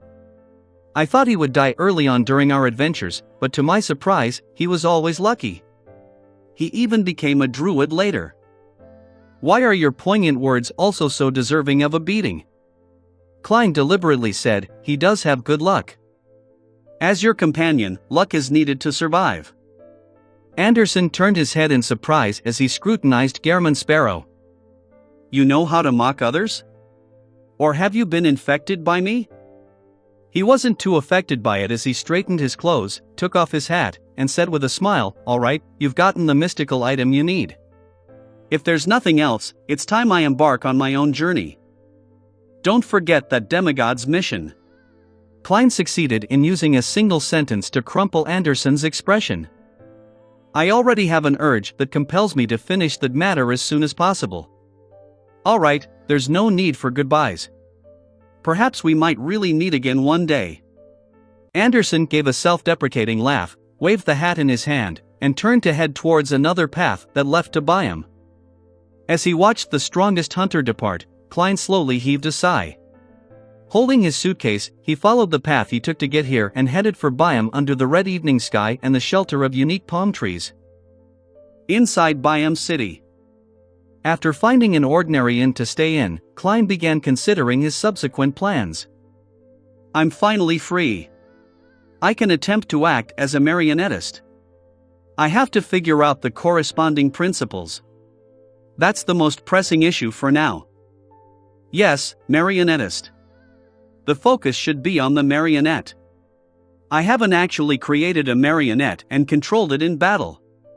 I should start from there. This matter can be completed before returning to Backland. Not only do Beyonders have to stay hidden there, making it difficult to encounter one, but no matter what one does, it's easy to get on the bad side of the church or some important figure. I need to be careful. It's not a good place to select and create marionettes. The sea is better. I'll go make my rounds at the bar later. I'll find a pirate who deserves death to give it a try." With this in mind, Klein immediately got up and left his room. As though he was bringing his certificate of deposit to a bank to withdraw the money, he headed for the nearby seaweed bar. Famous pirates often showed up there. Soon, he arrived at the bar's entrance. After straightening his clothes, he pushed open the heavy wooden door. Gazes subconsciously swept past his face before they moved away as though it wasn't anything extraordinary. Following that, someone shouted with a suppressed voice, "Gehrman Sparrow." In a blink of an eye, several figures in the bar ran for the back door. Before Klein could figure out what was happening, the bar was left relatively desolate and empty. Chapter 709 Ellen's Warning. Chapter 709 Ellen's Warning. Translator Atlas Studios. Editor Atlas Studios. As Klein looked at the bar, which was so silent that he could hear breathing, he was taken aback. Only then did he step in and walk straight to the bar counter as though nothing had happened. I should change my appearance the next time I come," he thought in frustration, just short of facepalming. Ukva's lack of awareness that Gehrman Sparrow had successfully hunted slaughterer Curtius had made Klein believe that the latest news hadn't reached the city of generosity, and he boldly came to the seaweed bar. To his surprise, the problem lay in Ukva, who had kept a distance from the adventurer circles. He was a little behind on the news, and the crazy adventurer's infamy had already spread amongst the pirates around the Rorstad archipelago. Sighing silently, Klein sat in front of the bar counter and rapped the wooden counter. "1 glass of Southville beer. 6 pence." The bartender gulped his saliva with great difficulty. Klein took out a few copper pence and placed it in front of him. Without a change in expression, he asked, "Any developments recently?" The bartender took the money and carefully delivered the beer to Gehrman Sparrow. Then, he forced a smile and said, "Admiral Amirius Revolt has been transferred back to Backland. Admiral Robert Davis has replaced him, becoming the highest-ranking naval commander of the surrounding waters for the kingdom. The archipelago's situation is a little tense, and many pirate crews have sent people to gather intelligence. Admiral Amirius was ultimately implicated by his brother and lost his post. However, as long as he wasn't directly involved, it can't get worse for him when considering his status as a demigod. At the very least, he can maintain the treatment he receives as an admiral. Nothing will happen to his family either. Once the matter blows over, he might still have a chance of being a high-ranking member of the Navy." Klein gulped down the beer and asked in passing, "Which family is Robert Davis from?"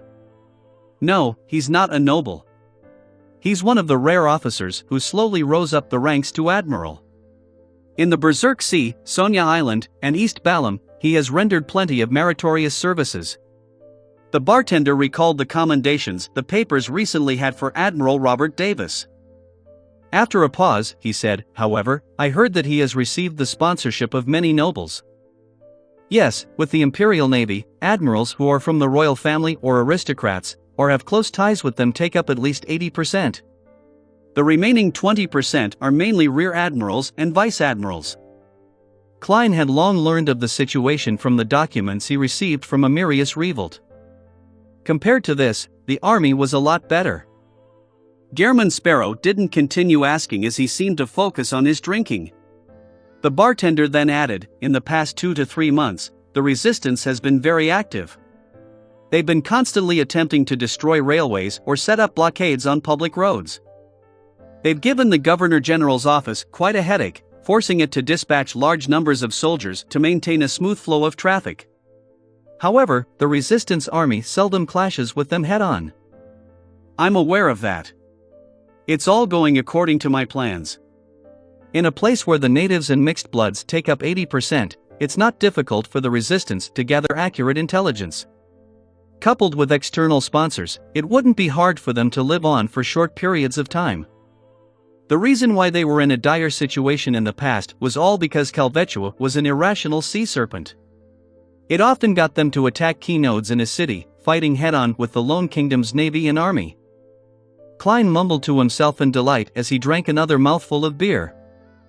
He had also warned the resistance to not be overly active. If they forced the Governor General's office into a corner, the Lone Kingdom might send Sequence 5 Beyonders or even demigods who were good at pursuit and tracking. With the resistance's strength, there was no way they could put up a fight. In the name of Sea God, Klein's instructions were to maintain while slightly improving their present situation and await for the global situation to change. This wasn't too far off. According to the various matters Miss Justice had feedback on, and with the Hanged Man giving insight that affirmed this, it was certain that once the Lone Kingdom was done with its internal reforms in making the original and newly added ironclad warship become its main force in combat, a war against the southern continent's colonies was inevitable. He silently drank his beer until the bartender was done. He then wore his hat, got up, and left the bar, heading straight for his inn.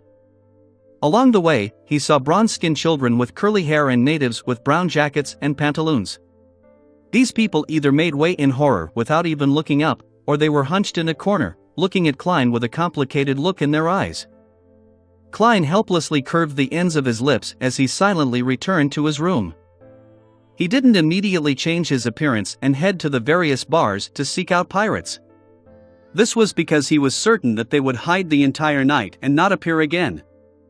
Just as Klein was planning to enter Grozel's travels to explore it, there was a knock on his door.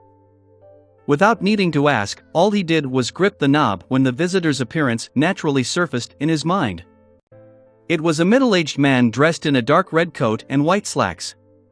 He wore a ship-shaped hat. The corners of his eyes and mouth, as well as his forehead, had clear wrinkles. He was none other than the captain of the White Agate military personnel, just Eland. Impressive. News of me appearing in Byam just spread, and he managed to find where I'm staying. Of course, it's because I didn't attempt to hide myself. I directly used my identification documents to check in. Klein turned the knob and pulled open the door. He politely greeted him, "Good evening." "Good evening. I'm very glad to see you back in Byam." Ellen took off his hat and entered the room without any reservations. "Is there something?" Klein pulled a chair over and sat down. Ellen sat opposite him and chuckled. "Isn't visiting a friend the most important matter? You're such a smooth talker. Too bad Anderson is gone, or he can learn from you." Klein felt triggered for some reason. He maintained his usual state and looked into Ellen's eyes. "All right, you've made your visit." Ellen seemed to have expected such a response. He smiled and said, "Do you still remember Donna?" "Of course, she and her brother are adorable. I wonder if they've recovered from the fright I gave them the last time and have given up any curiosity towards the mysterious world." Klein calmly replied, "I don't have amnesia. Forgetting unimportant matters aids our mental health." "Heh, this isn't said by Emperor Roselle." Ellen simply explained, "Didn't you tell Donna's father that he should post an advertisement in the Sonia Morning Post for 3 days in a row, asking to buy Demir's special cured meat if he needs your help? He did so recently, but unfortunately, you weren't in Byam or the nearby seas." "What happened after that?" Klein's instincts told him that Donna and her family weren't in serious trouble based on Ellen's relaxed attitude. Ellen chuckled and said, "I heard your conversation back then, and after discovering the advertisement, I visited them using the address. As you know, Donna is a lovely lady. She reminds me of my daughter. The matter isn't too complicated. Ertie, who's Donna's father, had a bunch of valuable goods plundered by the crazy captain. This plunged him into a terrible economic situation. Although it isn't as bad as going bankrupt, life for him has definitely turned for the worse. That's why he wishes to commission you to get the goods back. I knew you weren't in Byam back then, so I had to go through my own channels to help Ertie recoup the goods at a reasonable price." Crazy Captain? Klein first found the title familiar before recalling where he had heard it before. According to red-haired Helene, Vice Admiral Ailment Tracy's delivery of slaves for the Demonist sect was passed off to crazy Captain Connors Victor. The latter appeared to have close connections with many of the slave dealers and merchants in the Lone Kingdom. And this was tied to the truth behind the human disappearances in the colonies, as well as the underlying reason of the Great Smog of Backland. I've always been trying to investigate this matter. Back when I attacked Tracy, that was half the reason, but unfortunately, I didn't succeed. Later, I was busy acting for the digesting of the potion and my search for mermaids, so I temporarily abandoned my investigations." Klein's thoughts raced as he asked without a perturbed look, "Where's Crazy Captain now?"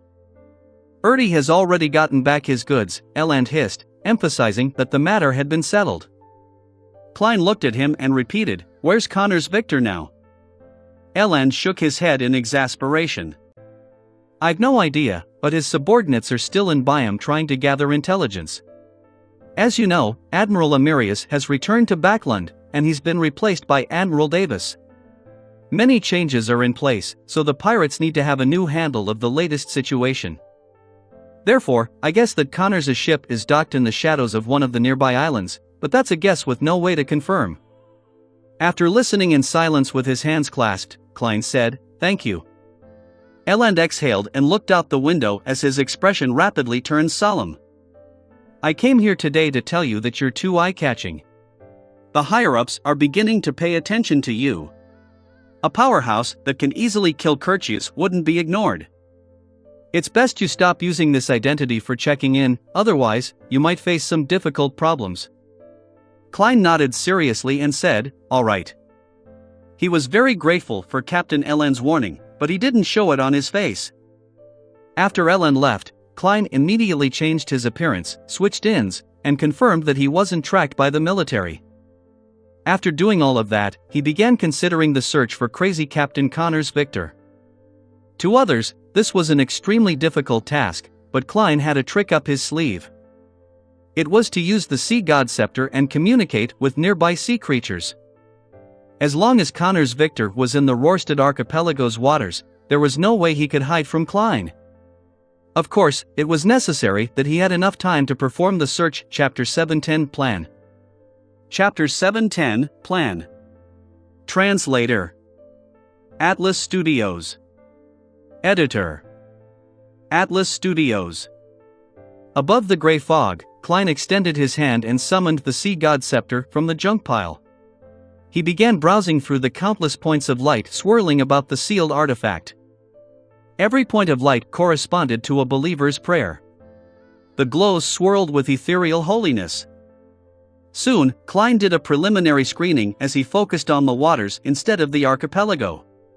After he had isolated the sea god scepter above the gray fog, he was unable to directly use the divine artifact to sense the surrounding waters and do anything effective. He had to rely on the scenes of his believers' prayers as a foundation before reaching out 5 nautical miles to influence the corresponding undersea creatures. Klein emanated his spirituality and touched one of the specks of light. He saw a native performing his daily prayers in the evening on a fishing boat before docking. As Klein's thoughts changed, the angle of the scene quickly drew higher as more dark clouds and undulating waves appeared in the scene. There are signs of a storm brewing hours ahead? That's right.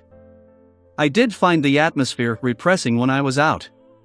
That's why Elend said that crazy Captain Connors' ship is likely to be hiding in the shadows of some island.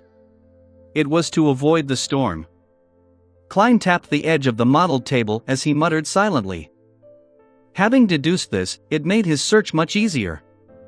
This was because he didn't need to search the extensive waters, all he needed to do was focus on the different islands around those waters.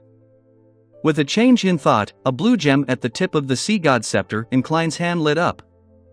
On the waters which no longer had the fishing boat, the crimson moonlight shone down on the deep blue waves that were slowly rising. Suddenly, splashes silently surged upwards as an exaggerated eye looking up into the sky surfaced. Beneath the eye was a massive silhouette. At the same time, all kinds of fish began surfacing nearby. They took in the indistinct halo that came scattering down, and they circled around before swimming down and headed in different directions. 10 seconds later, the waters in a 5 nautical mile radius returned to its previous state. The deep blue waves rose up to a high height again, awaiting the final eruption. Phew! This is a little draining. Klein raised his left hand to rub his temple. He wasn't only simply commandeering the sea creatures, he had also bestowed them with remnant beyonder spirituality to a certain degree. It allowed them to transmit the scenes they saw by praying after they discovered any docked ships around the island. This wasn't too difficult or complicated for the sea god scepter, but it was burdensome and draining for the controller, Klein. Then, Klein selected a few praying believers situated on different islands around the archipelago. He then used the same method to command the sea creatures of the region. After doing all of this, he didn't bother throwing the sea god scepter into the junk pile before returning to the real world. He took off his coat and collapsed into bed. Having expended his spirituality to the limit, he believed that he would fall asleep immediately. Yet, his head began aching, preventing him from opening his eyes or falling asleep. Klein could clearly feel that his skin seemed overly sensitive. Lumps grew over his skin, and hidden beneath them were countless meat tendrils. Indeed, as Mr. Hangman said, if you drain your spirituality to 0 for 2 consecutive days, you'll definitely start hearing things and show signs of losing control. My body became a little abnormal just from reaching my limits once despite not even maintaining it for too long. Of course, it's because I've only recently advanced, and I haven't digested much. Furthermore, there's the excess from the potions from the prior sequences. Klein regained his train of thought as he attempted to cogitate the stacked spherical lights so as to calm the fatigue of his body and mind. Having gradually recovered, he finally fell asleep.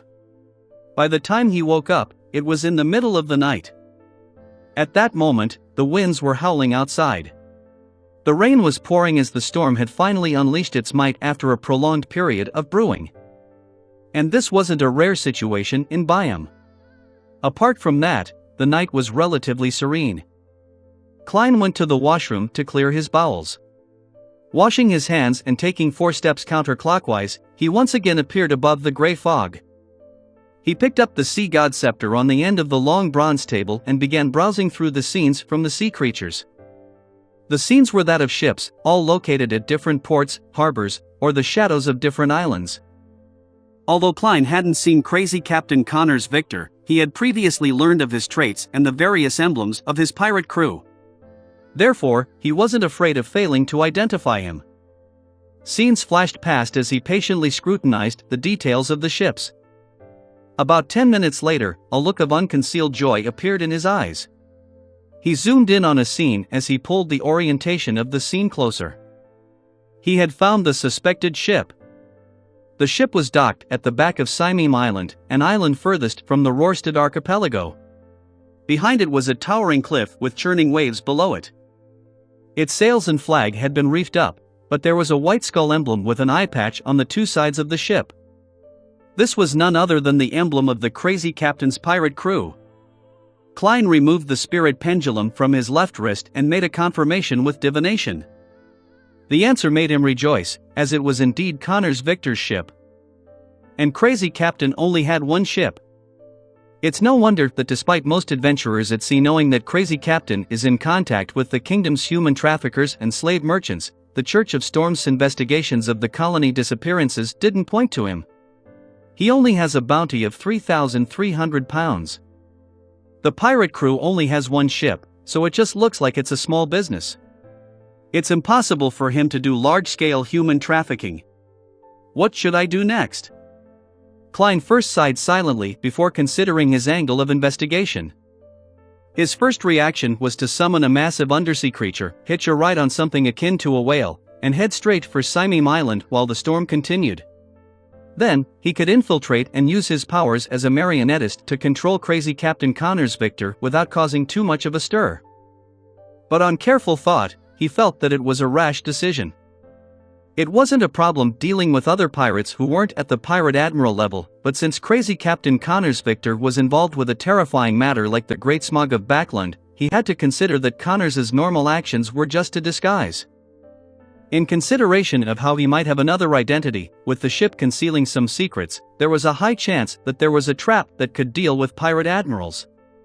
Klein might not walk out alive despite being armed to the teeth if he made such a rash infiltration attempt. Should I summon myself and head over with the Sea God Scepter as a spirit body? This can avoid some accidents, as I can immediately end the summoning if anything goes wrong. However, the Sea God Scepter is essentially the Beyonder characteristic of a high-sequence Beyonder from the Storm Pathway. As long as it appears in the real world, it might attract Sea King John Cotman. This will prevent the situation from developing as I expect it to. Klein looked at the storm and the scene as he came up with a preliminary plan.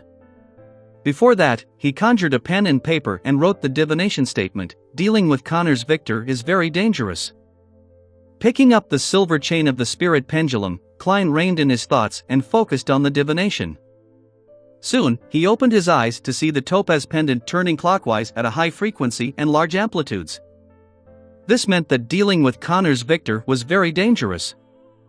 It's as I expected. Thankfully, I didn't rashly rush over. Klein picked up the Sea God Scepter and decided on executing the plan he had just thought of. It was to use the prayer scene and strike Connors Victor's ship with the Sea God Scepter from afar by using the cover of the storm. He would rouse the nest and force out its secret. After grasping the relevant situation, he would end the attacks before Sea King John Cotman sensed the abnormality or arrived at the scene.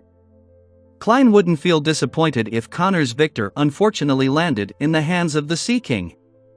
This was because he would have to think of the means to pass the information to the three churches after he figured out the truth of the Great Smog of Backland.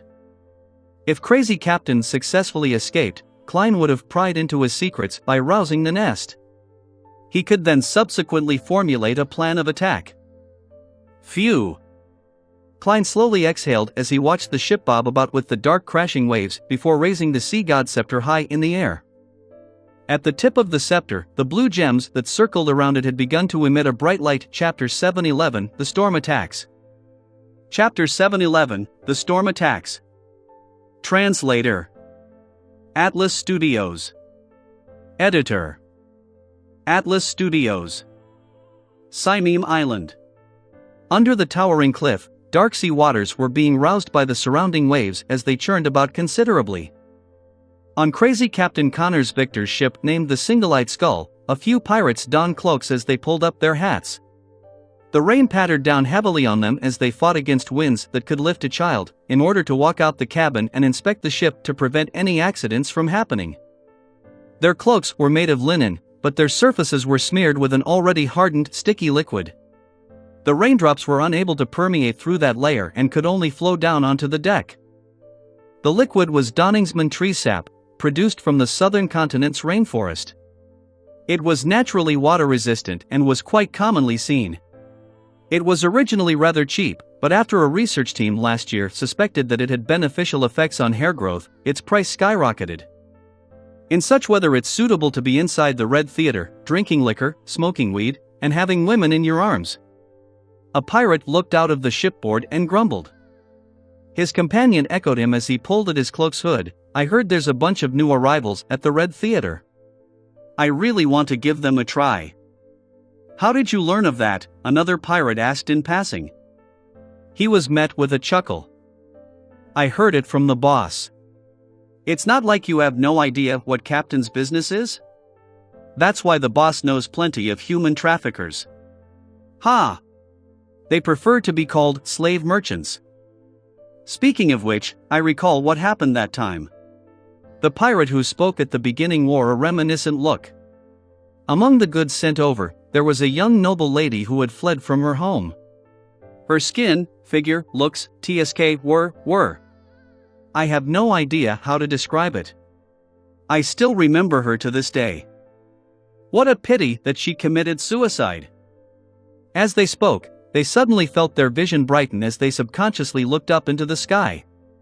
Apart from the pattering rain, there was an abnormal silver bolt of lightning that was snaking its way through the dark clouds that hid the crimson moon and stars. Suddenly, a gigantic bolt of lightning that illuminated the surrounding waters smote down, heading straight for the Single-Eyed Skull. Boom! The bolts began to spread out randomly as the wooden ship burst into flames. Deafening thunder echoed in the pirates' ears. Right on the heels of that, silver bolts of lightning struck down like they were brandishing their claws. The tiny sailboat was instantly plunged into a lightning forest. At that moment, the thick lightning bolts that were about to interweave together had suddenly separated. They split apart in violation of the natural laws, and they failed to hit the Single-Eyed Skull. They hung close to the ship's surroundings before striking the pitch-black water, lighting up the surrounding sea as sizzling lightning bolts snaked out in a spectacle. The pirates on the deck suffered from the strike. One of them had been charred black like an overburned piece of wood. Two collapsed as their bodies convulsed. There really is a problem. Above the gray fog, Klein couldn't help but sigh when he saw the scene of his lightning storm being dispelled. He was certain that this was a power at the level of a demigod. If he had rashly infiltrated the Single-Eyed Skull, even with creeping hunger, death knell, and Grozel's travels, there was no way he could put up an effective resistance against such strange powers. And by then, he wouldn't have the time to pray to himself and respond using the sea god scepter above the gray fog. Taking a deep breath, Klein made all the blue gems on the tip of the white bone scepter light up. Around the Single-Eyed Skull, there were two kinds of sounds in the storm. One was piercingly sharp, as though it could prick through one's eardrums and penetrate one's brain. The other was deep, sounding like a beating heart as it struck on one's spirit body. This gave the pirates an extremely uncomfortable experience, with many having the urge to vomit blood. However, this was only the beginning. The sound of splashing water intensified as a dark wave surged up to a height of nearly 10 meters, running opposite the island's cliffside. The wave was like a wall created by a deity as he pushed it toward the single-eyed skull with an invisible hand. This was a tsunami that Klein created. It could already be considered a calamity. The whooshing sound of the waves sounded like explosions as the pirates on board looked at the dark sky outside, the churning clouds, and the massive tsunami. It felt like the apocalypse mentioned in mythical legends had arrived. They lost all will to save themselves. But as they were waiting in despair for the final judgment, a disturbance that didn't abide by logic or scientific laws appeared in the middle of the waves created by the tsunami. An indescribable vortex rapidly took form as it tore through the entire wave, causing the terrifying waves to rapidly collapse as a result. Amidst a rapturous rumble, a secondary wave threw the single-eyed skull up high into the air as the gigantic wave from before dispersed, spraying a portion of its load onto the ship. One of the masts broke, and the ship was in shambles. Even the deck was completely flooded. Whoosh! A strong wind suddenly stirred and swept up the pirates, turning into a hurricane that exceeded its own limits, pushing the airborne single-eyed skull further towards the sea. The ship began to ride the squall as it flew across the sky, covering a distance of several nautical miles without landing in the undulating waters. It was as though it was an airship that continued stably proceeding forward. Klein was amazed at the demigod or sealed artifact of the corresponding level inside the single-eyed skull for nullifying the tsunami. He cited his lacking sequence, as he couldn't create the destructive tsunami that Helvetia had previously created, despite stirring the powers of the mysterious space above the gray fog. In the meantime, he controlled the hurricane and ensured that the single-eyed skull didn't lose its support and plummet, afraid that it would leave his 5 nautical mile range of influence. At that moment, his goal wasn't to destroy the single-eyed skull, nor was it to capture crazy Captain Connor's Victor, but to force out the demigod or sealed artifact hidden inside the ship. A powerhouse or item at this level was scarce in the world. By seeing their appearance, he would know who they were sooner or later, as well as which organization they belonged to. And this provided the subsequent direction for the investigation regarding the Great Smog of Backland. I hope it's not from the seer pathway, otherwise, who knows if it's his true face or not. However, this is also a good thing. Since I'm investigating the truth of the Great Smog, I'll figure out what Ince Zangwill is doing, and I'll make preparations for my subsequent revenge. I'll also be able to successfully find the Bizarro Sorcerer potion formula and main ingredients. As Klein silently sighed, he made the gem on the tip of the sea god scepter emit a pure azure light. With a hum, the single-eyed skull's flight experienced a change. It plummeted like a roar and didn't even manage to glide. Suddenly, it turned very, very light, landing on the sea's surface like a feather caressing a human's face. At that moment, Klein, who had exhausted plenty of spirituality, was just about to muster his remaining strength to create another tsunami when he heard an explosive boom from the scene. It was a terrifying sonic boom. Furthermore, it was different from normal sonic booms, as though it was mixed with the howling sounds of the wind. It was from Sea King John Cotman. Although he was still a distance away, he wielded mastery of these waters, so he could exert his influence across space while he rushed over. This was a Sequence 3 saint who was close to that of an angel. The terrifying sonic boom sent the single-eyed skull flying out. There was no hesitation on whether it would harm anyone. After all, there was nothing wrong with striking down on pirates. Meanwhile, Klein felt a psyche that was so potent that it was terrifying as it swept across the area in search of any spots that appeared abnormal. It caused the scene before his eyes to be affected as everything turned indistinct. After resisting another blast, Klein calmly and rationally ended the response. He shut down the corresponding prayer scene before throwing the sea god scepter into the junk pile. The gap isn't anything trivial. If Sea King didn't appear, I wouldn't have the confidence in forcing out that demigod. My sequence is still too low, giving me troubles when using the scepter, as it's overly burdensome. However, at sea, the storm pathway is really powerful. They're practically mobile calamities. The powers displayed by that demigod had the key elements of distortion, confusion, loaning, and violation of normality. It appears to be the Black Emperor paths of the divine. Others might not realize it, but I have the corresponding card of blasphemy. It definitely isn't only a sequence 5 mentor of confusion. Account of the Fallen? The military has a portion of the potion formula for the Black Emperor pathway, but it seems to be limited to the first 5 sequences. They lack sequences 4 and above. Although Klein failed to force the demigod or corresponding sealed artifact out, he had gained a certain number of clues from their reaction. He suspected that a particular faction in the royal family wasn't only cooperating with the Demonist sect and Insanguil, but it was also secretly in cahoots with a faction that wielded most of the sequences of the Black Emperor pathway. The descendants of Solomon or Trunsoist? Is King of the Five Seas Nast involved in this? Klein was in serious thought when he heard overlapping prayers in his ear. It broke his train of thought as he instinctively emanated his spirituality and touched the rippling light beside his chair. Then, he saw Danitz. This well-known pirate had his eyes closed as he piously prayed to the fool.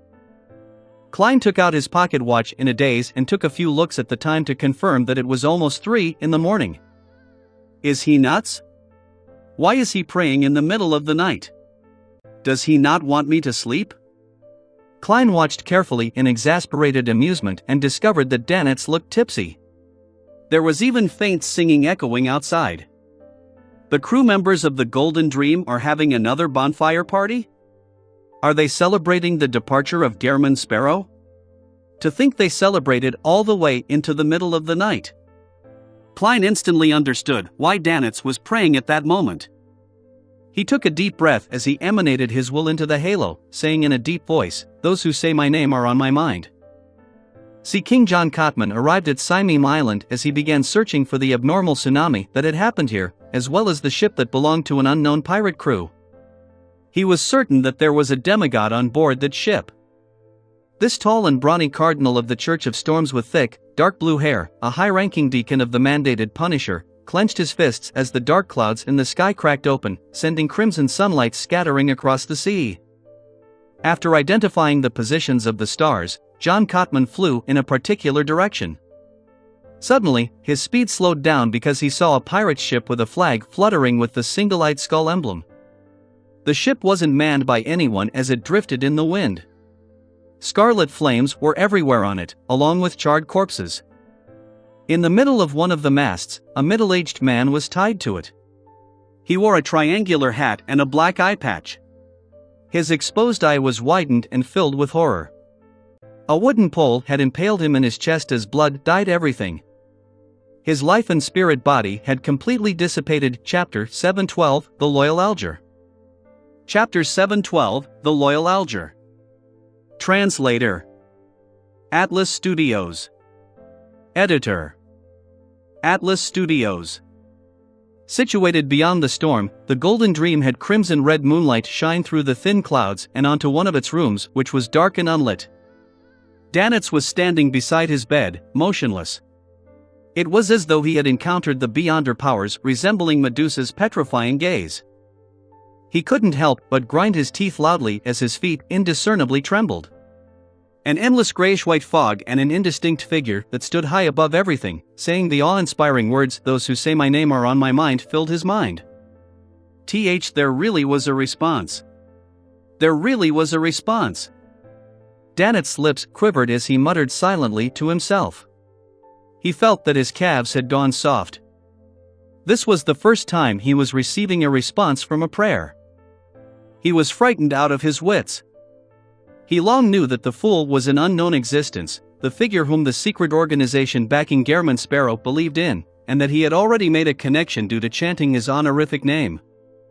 If he had any actions of disloyalty or betrayal, he would immediately die a baffling death, but this knowledge stemmed from the knowledge Vice Admiral Iceberg Edwina had taught him. He had never encountered similar situations before, and he had never imagined that an unknown existence would respond to him. When the fog, figure, and voice suddenly appeared before his eyes and ears, he learned for the first time that mighty existences would directly respond to their believers. Yes, deep down, Danitz had unknowingly changed the unknown existence into a mighty existence. Just as he recovered from his shock, he hurriedly took a few deep breaths as he attempted to pace about to relieve the remnant horrors in his heart. However, just as he took a stride with his right foot, he discovered that his legs had gone limp. All he could do was collapse onto his bed before barely managing to turn around to sit up.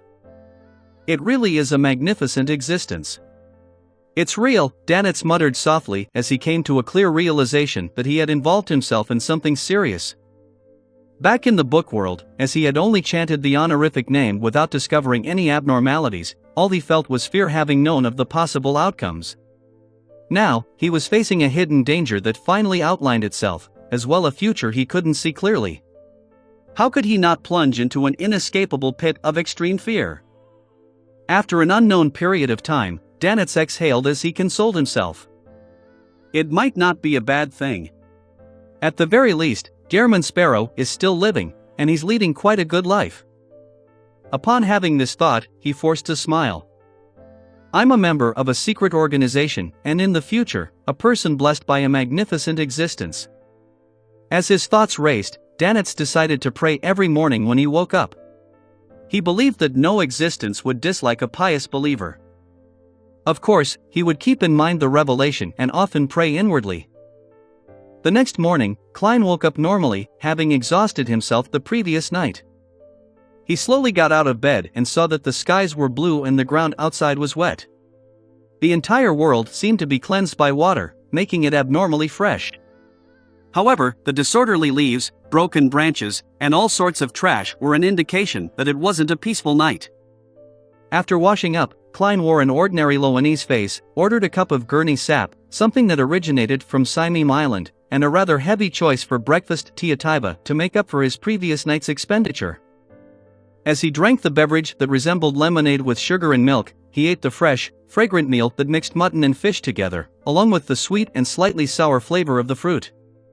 Klein held up the newspapers provided by the inn with great pleasure as he read through the papers starting with the Sonia Morning Post and News Report. At the end of breakfast, he flipped open Strange Cases, a paper that was rather popular among adventurers, and he saw a striking article headline: Bloody infighting amidst storm. According to sources, there was intense infighting on Crazy Captain Connors Victor's Singlite Skull. The pirates executed Crazy Captain and killed each other, and reports say that no one survived. All of this evil was concealed by the terrifying storm last night. No one was aware of the conflict until the Singlite Skull was found drifting around Simeem Harbor. The article attached an unclear photo, seemingly captured from the harbor in secret. The photo's Singlite Skull's characteristics stood out at once. It was heavily damaged and many spots were charred black. Only a single mast remained intact, while the middle mast had a figure with a triangular hat pinned to it. It's Connors Victor. He died just like that? Klein's pupils constricted as he seriously contemplated. It can almost be confirmed that there was a demigod on the ship last night. When he saw that Crazy Captain was targeted, or with Sea King in pursuit, he could only care for himself. Unable to bring Connors with him, he decisively silenced him and destroyed all evidence? Klein, who had plans on continuing his pursuits of Crazy Captain, felt dejected. He realized that although the trail of clues hadn't been completely cut off, there was little of it left. The only matter he was aware of at that moment was that the demigod likely belonged to the Black Emperor pathway. From the intensity of the storm last night, the Singlite Skull was likely sent to the harbor by Sea King John Cotman so as to do any follow-up investigations. I wonder if they will have any additional findings.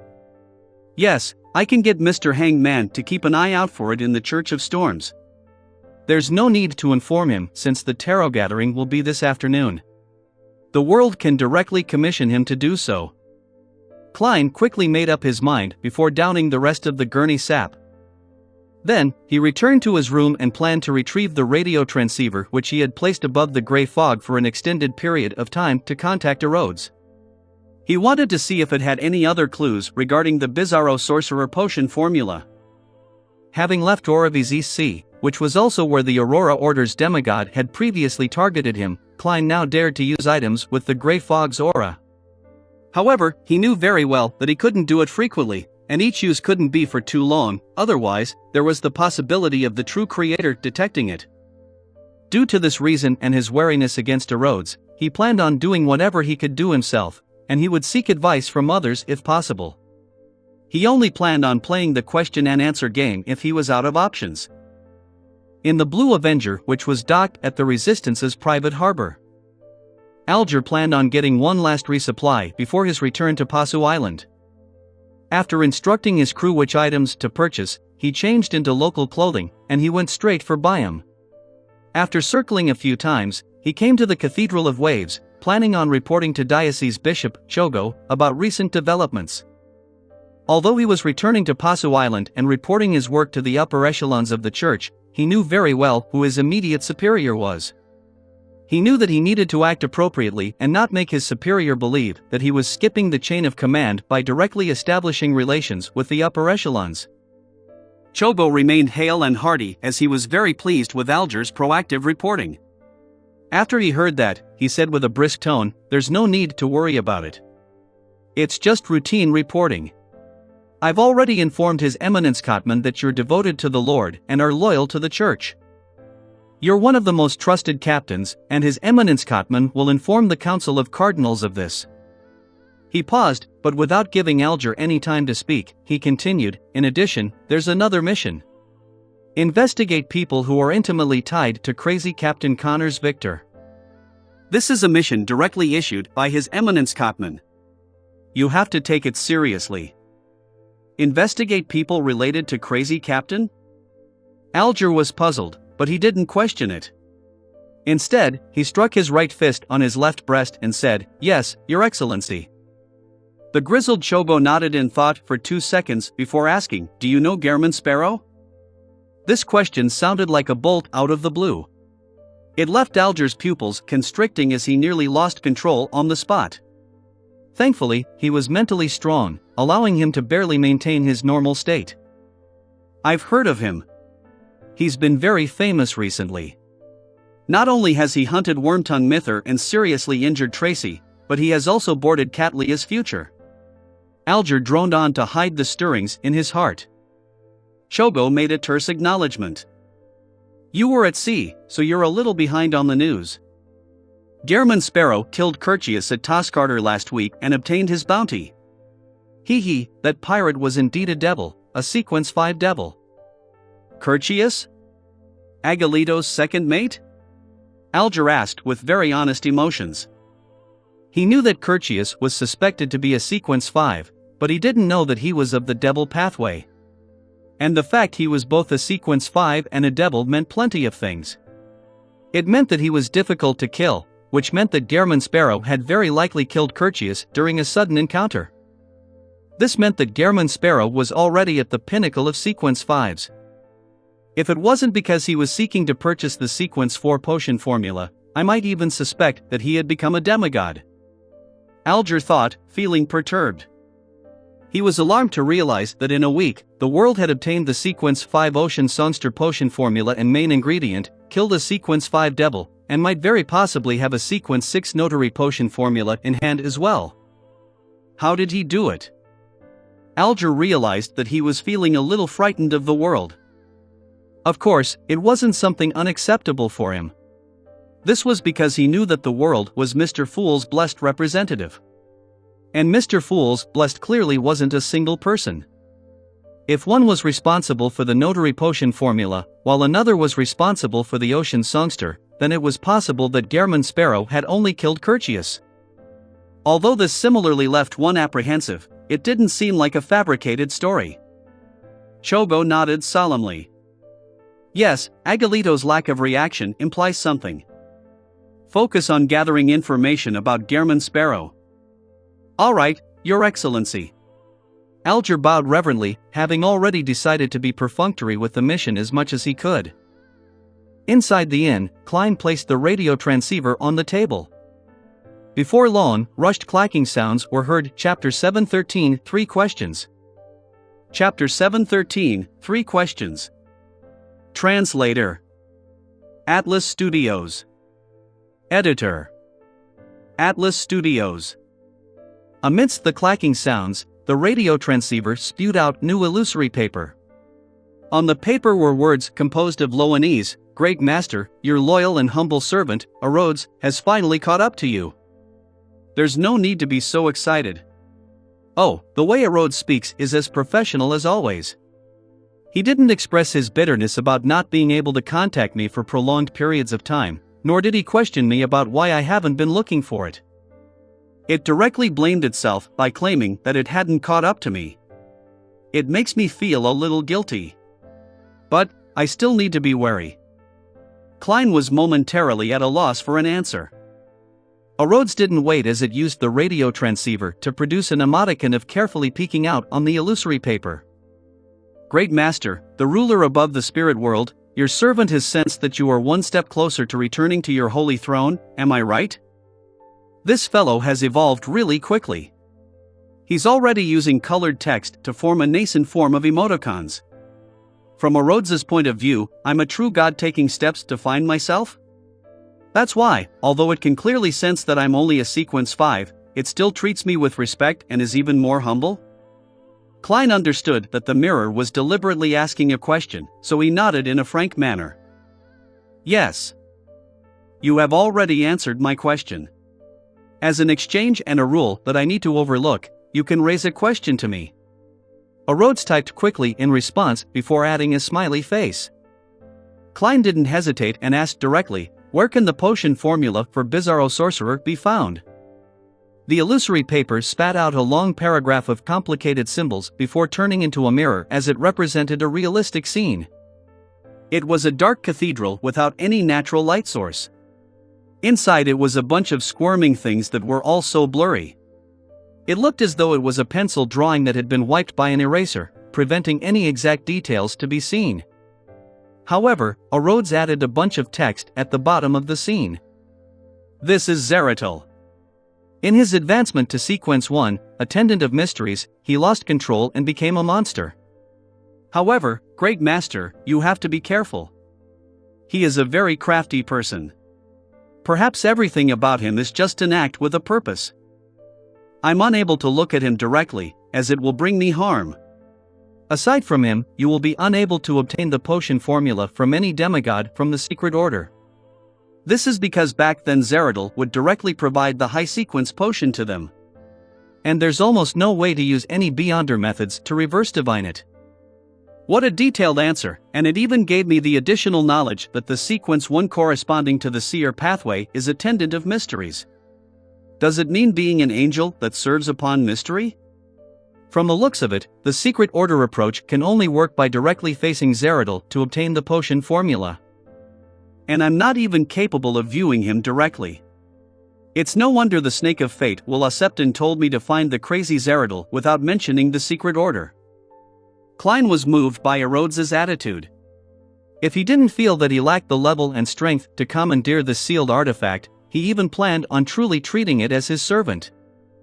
Amidst the clear clicking sounds, another segment of the illusory piece of paper appeared, presenting another scene. It was a towering mountain peak. On it was a swath of dilapidated palaces. Inside it was a gigantic stone chair. Klein was very familiar with this scene. Without Rhodes's footnote, he knew what it represented. The Antigonus family's treasure hidden at the main peak of the Hornacis mountain range. White paper continued being spat out as a new scene was presented. Just like a movie, it had changes in the camera angle. The first scene that appeared in Klein's eyes was a lofty Gothic-style bell tower and beautiful palaces around it. The former represented the Bell of Order, and the latter represented the Sodila Palace. They were landmark buildings in Backland. The scene changed, and soon, there was a new building on the paper. It was a pure black cathedral with 2 symmetrical bell towers. The scene of the cathedral's interior grew larger, and soon, it presented the entirety of the interior. It was then fixed at a pair of iron black doors that swung open. The door was abnormally heavy, and on it were 7 dark sacred emblems, as though they were guards of the tenebrous heaven. Cheney's Gate. St. Samuel Cathedral. Klein recognized the familiarly styled door. Based on the architectural style, he confirmed that the cathedral was the Church of the Evernight Goddess's headquarters of the Backland Diocese, St. Samuel Cathedral. White paper was spat out and the scene changed as it plunged deep into the darkness. On an empty bookshelf built from bones, there sat an ancient notebook. It was a black hard-covered book. Klein recognized the notebook at once.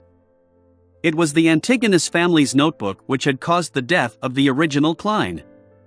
After going round and round, everything came back full circle. Klein silently observed it for a moment, and after the scenes disappeared, did he regain control of his thought processes. Yes, back then, the members of the Aurora Order were able to see the clown potion formula from the notebook. Having been acknowledged by it, the content presented to me will definitely be completely different from before when I flipped through it. It should have the arcane sorcerer potion formula. It just lacks the ingredients or characteristics. So this notebook has been sealed behind St. Samuel Cathedral's Chainisgate all this time. To get it from there, the difficulty in doing so wouldn't be lower than finding Zaradil and facing him directly. Back then, there were high-sequence Beyonders involved in the Great Smog of Backland. After I reported the matter to the Backland Diocese's church through Miss Justice, the matter was quickly quelled. This is sufficient enough to prove that the Backland Diocese has plenty of power. They have no lack of demigods or sealed artifacts. Yes, regardless, I'll need to return to Backland first and see if there are any opportunities. In contrast, I'd prefer not to head to the Hornacis mountain range. Reining in his thoughts, Klein looked at the radio transceiver which had turned dark and solemn. Last night, who was the demigod on crazy Captain Connor's Victor's ship? Clacking sounds quickly sounded as the illusory paper from before vanished as new ones were spat out. The content on the piece of paper was likewise a realistic scene. On an exquisite brass chandelier, 5 candles of different heights spread their warmth and light. A middle-aged man wearing a triangular hat and black eye patch stood before a cabinet that stored grape wine, champagne, and tequila. He was humbly looking opposite him. Opposite him was a tall figure in a black cloak. Its face was completely hidden beneath the hood. The figure didn't seem to have a real head, only a blob of heavily distorted darkness that was embedded above the neck. Thanks to the portraits from Bounty Notices, Klein recognized the one-eyed man to be crazy Captain Connors. His disheveled and oily hair cascaded down and happened to cover his neck. Opposite him is likely that demigod. But he deliberately disguised himself and did the corresponding anti-divination preparations. For a Rhodes to be able to produce a scene of this level is already impressive enough. Klein wasn't too disappointed. Instead, he carefully memorized the figure's build.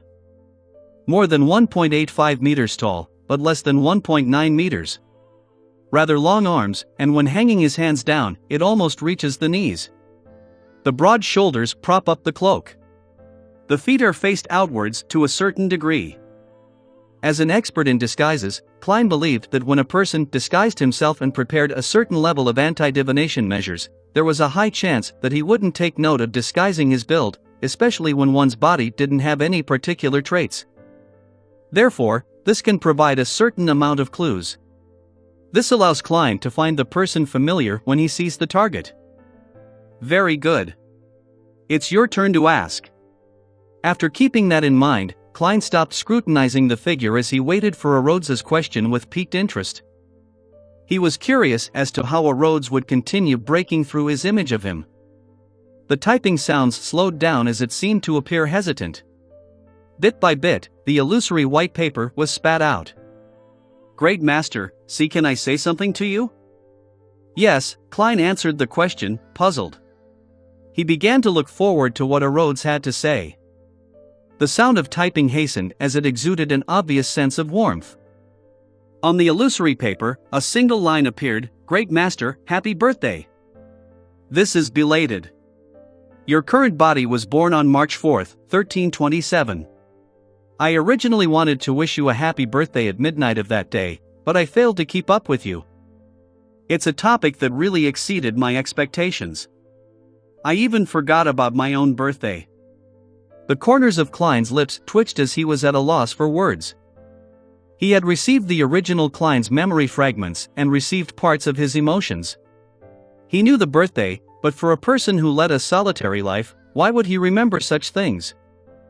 This fellow is actually the first person to wish me a happy birthday. Benson and Melissa must be feeling more upset today. The interview should have ended in February. I wonder if Benson succeeded in becoming a civil servant. Klein felt poignant as the way he looked at the radio transceiver warmed up. He thought for a moment as he calmly asked, "Third question, your origins." The typing sounds paused for 2 seconds before sounding out again. A white piece of paper was spat out as a new scene surfaced. Large amounts of black sticky liquid spewed out from the ground as they spread outwards in a distorted manner. They grew different numbers of arms and legs before becoming strange monsters that charged ahead. During this process, a speck of light was shot out along with the black liquid before landing on a rock, to which it rapidly fused together, turning into a mirror with ancient patterns and black gems adorning its two sides. What kind of strange scene is this? This was how a Rhodes was born. What was that speck of light? Where did it originate from? It does seem like a Beyonder characteristic. Klein came up with a preliminary interpretation of the scene. The typing sounds didn't stop as another line appeared, "Great Master, do you have any other questions?" Taking note of the time, Klein shook his head. "No. You have finished answering the questions, and it's time for me to leave. Great Master, the ruler above the spirit world, your loyal and humble servant, Rhodes, looks forward to serving you again and hopes to be able to continue following in your footsteps." At the end of the illusory piece of paper, a hand-waving emoticon was presented. Chapter 714 New Diary Pages. Chapter 714 New Diary Pages. Translator: Atlas Studios. Editor: Atlas Studios. Inside the quiet room in the inn, the dark and silent radio transceiver instantly returned back to normal as its surroundings stopped being eerie. Klein busily set up the ritual and sacrificed it above the gray fog before having the time to consider the answers he had received. According to the clues provided by Rhodes, and combining the answers from Mr. Azek and Will Septon, Klein had a basic idea on how he should proceed. It wasn't just because he wished to return to Backlund for some rest and reorganization, but because he viewed the large city as a main locale that he would spend a long period of time being active in. He wanted to see if he could steal the Antigonus family's notebook from the Church of the Evernight Goddesses St. Samuel Cathedral. If he confirmed that there weren't any solutions, he would attempt to switch to neighboring Beyonder pathways, but if that was impossible, he had no choice but to take the final route head to the main peak of the Hornacis mountain range. I definitely can't use my identity as Sherlock Moriarty when I'm back in Backlund unless I wish to dig out in Sangwell or the royal family faction that's hiding in the darkness. However, when contacting people I'm familiar with or using the resources of the Church of Steam, I can transform back into Sherlock Moriarty. In short, I have to create a new identity. Furthermore, it has to be completely separate from Gehrman Sparrow. I won't directly return to Pritz Harbor this time. I'll make a detour to Desi Bay and make sure that no one can figure out my background. Klein's thoughts raced and he soon came up with a clear train of thought. After determining the next steps of action to take, he planned on drawing some blood and heading above the gray fog to explore Grozel's travels using his spirit body, but in consideration that there was a tarot gathering in the afternoon, he lay back in bed and took the time to rest and relax. The future smoothly cruised through the undulating waves as Admiral of Stars Catlia stood by the window, watching the scenery that seemed to go on without end. And by the deck, there were Nina's exasperated shouts from time to time. She would be angrily scolding Frankly for producing a bunch of fast-growing, beef-flavored mushrooms that enjoyed eating fish. Catlia sighed silently as she nudged the heavy glasses on her nose bridge. At that moment, her spiritual perception was suddenly triggered as she looked down at her study desk. At some point in time, a few pieces of yellowed paper had appeared there. The Emperor's diary entries. She finally sent a messenger over. Catlia turned around in delight and picked up the few pieces of paper that were akin to a preliminary probe. By 3 in the afternoon, having memorized the symbols, Catlia saw the illusory crimson light surge at her like a tide, drowning her within. Under a high dome propped up by stone columns, Catlia saw similar red beams soar up, transforming into indistinct figures. She didn't look carefully, as she realized that a pair of familiar glasses had naturally appeared over her nose bridge. It was almost a perfect replica of the one from the outside world. Then, she caught Miss Justice elegantly stand up from the corner of her eye. Miss Justice briskly greeted the figure at the seat of honor. "Good afternoon, Mr. Fool." Audrey was in a good mood recently. After she returned to her family's castle, as an obedient daughter, she helped her mother, Lady Caitlin, resolve some psychological problems that stemmed from her age and physical condition. She received extremely good feedback, allowing her to conclude more of the acting principles for psychiatrist.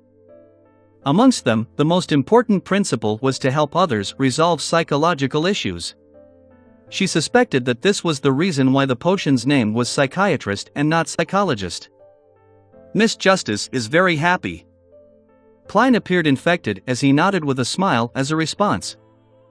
During this process, he noticed that Mr. Hanged Man appeared to be preoccupied with concerns. He looked like he was hesitating and struggling, having not made up his mind.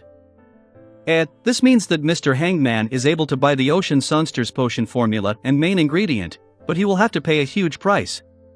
I thought he would request to pay for it in installments. The Fool Klein reined in his gaze without any signs of unrest as he surveyed the area.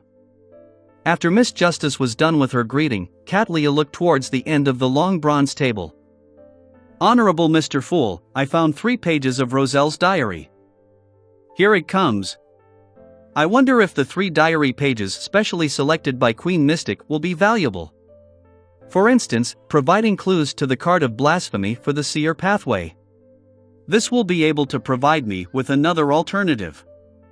Klein was filled with anticipation as he calmly and naturally said, "Very good. You can think of a request." "Yes, Mr. Fool." Cattleya replied in an impeccable manner before requesting to conjure the contents of the diary pages. Upon seeing her behavior and thinking about how she acted in the dream, Klein was rather gratified. He felt like a teacher having successfully reformed a student. This is the first time Ma'am Hermit is providing Emperor Roselle's diary entries. With the standards and ability she has showcased, it's impossible for her to have failed to find it in the past. Yes, in the past, she was more of an observer. After being punished by Mr. Fool, she has truly integrated into our tarot club? Together with how Cattleya had performed last week, Audrey made a judgment. Meanwhile, she sensed that Mr. Hanged Man didn't seem normal. He looked like he was anticipating something but was also unable to bring himself to part with something. She was rather intrigued. Klein didn't wait too long before the 3 diary pages were conjured and came into his hands. Derek and the other members instinctively fell silent, so as to not disturb Mr. Fool's reading. February 9th. Today is Bornova's birthday. He's already a healthy, strong, honest, and kind young man. His piousness has won the church's favor. Everyone is congratulating me, saying that Bornova will definitely become a saint. They praise him for how pure and flawless his faith is. I should be very happy, but I can't hide my dismay. I wish that my children can be more human, to have more emotions. I hope that they can be themselves, and not just a believer of a deity. However, almost everyone believes from the bottom of their hearts that Bornova's present state is excellent. Matilda is the same. Likewise for Seal. Most of my noble officials share the same feelings. Only Bernadette shares my point of view. She has told me in private that she believes a person should be more self-centered, as long as they don't harm others. Recalling the words Zeradal had said during Bornova's birth, as well as the premonition I've had after becoming a demigod, my heart is turning heavier. Adorable angel, heh, what an adorable angel. Is this you being wary of me? Is this how you are attempting to control me? No, you can probably never understand the pride inside me. To me, so what if you're a deity? I can replace you. February 11th, contact with Zeradal was fruitless again. Ever since he obtained that Antigonus notebook, the number of times the secret order leader appears has been decreasing. I've no idea what secret he's scheming. Anyway, he will definitely not tell me. February 12th. I made a mystical item very suitable for Bernadette. This can allow her to effectively avoid the hidden sage's nagging, as long as she doesn't proactively pray and seek a response. Yes, this item seems to be able to help saints enter the easternmost front of the Sonya Sea where the battlefield of the gods is. It prevents one from being influenced by the true creator's ravings, and that place likely hides the secret to the forsaken land of God. Ha, I was only making a present for my daughter out of fun. To think that it has such powerful effects. Bernadette, your dad is really the best artisan in the world. Best artisan? Does this mean that the Emperor had already reached sequence 2 of the Savant pathway when he wrote this diary entry, that he had become an angel? With the god of steam and machinery present, this is the peak an artisan can attain. It's no wonder that Queen Mystic can freely enter and exit the battlefield of the gods. So it's because of a gift from the Emperor. Indeed, a child with parents is like a treasure. Klein felt wistful. In addition, he could sense Emperor Rozel's repressed and angry feelings from the diary entry. He used his comprehension skills that were honed from his previous life to figure out what was written in between the lines. After he became an angel, the Church of the God of Steam and Machinery obstructed him and suppressed him. The God of Steam and Machinery had exerted some influence on his youngest son, Bornova, making him become the most devout believer and appointing him as someone who could become an angel and enter the land of perfection. And this not only made Emperor Rozel submit to the suppression while having misgivings, but this had also stirred thoughts of rebellion in him. The Emperor later became a public enemy of the world because of this rebellion? Klein nodded inwardly. Meanwhile, he noticed a matter regarding Zeradol. He suspected that the miracle invoker only began aiming for sequence 1 after he obtained the Antigonus family's notebook. For this, he planned many things, but something happened during his advancement, turning him into a monster. Of course, just as Erode said, Zeradol might not have lost control. He could be hiding something or plotting something. After quickly scanning through it, Klein flipped the page and looked back. It wasn't continuous, and it was brand new content. October 5th. A few primordial moon believers were caught by the Black Suits organization I established. They failed to complete the corresponding sacrificial ritual. Their behavior has intrigued me, as their strength seems to come directly from the Crimson Moon. Unfortunately, large amounts of data have confirmed that the Crimson Moon is really a satellite that's revolving around our planet. Then, how is it fusing physics and mystery together?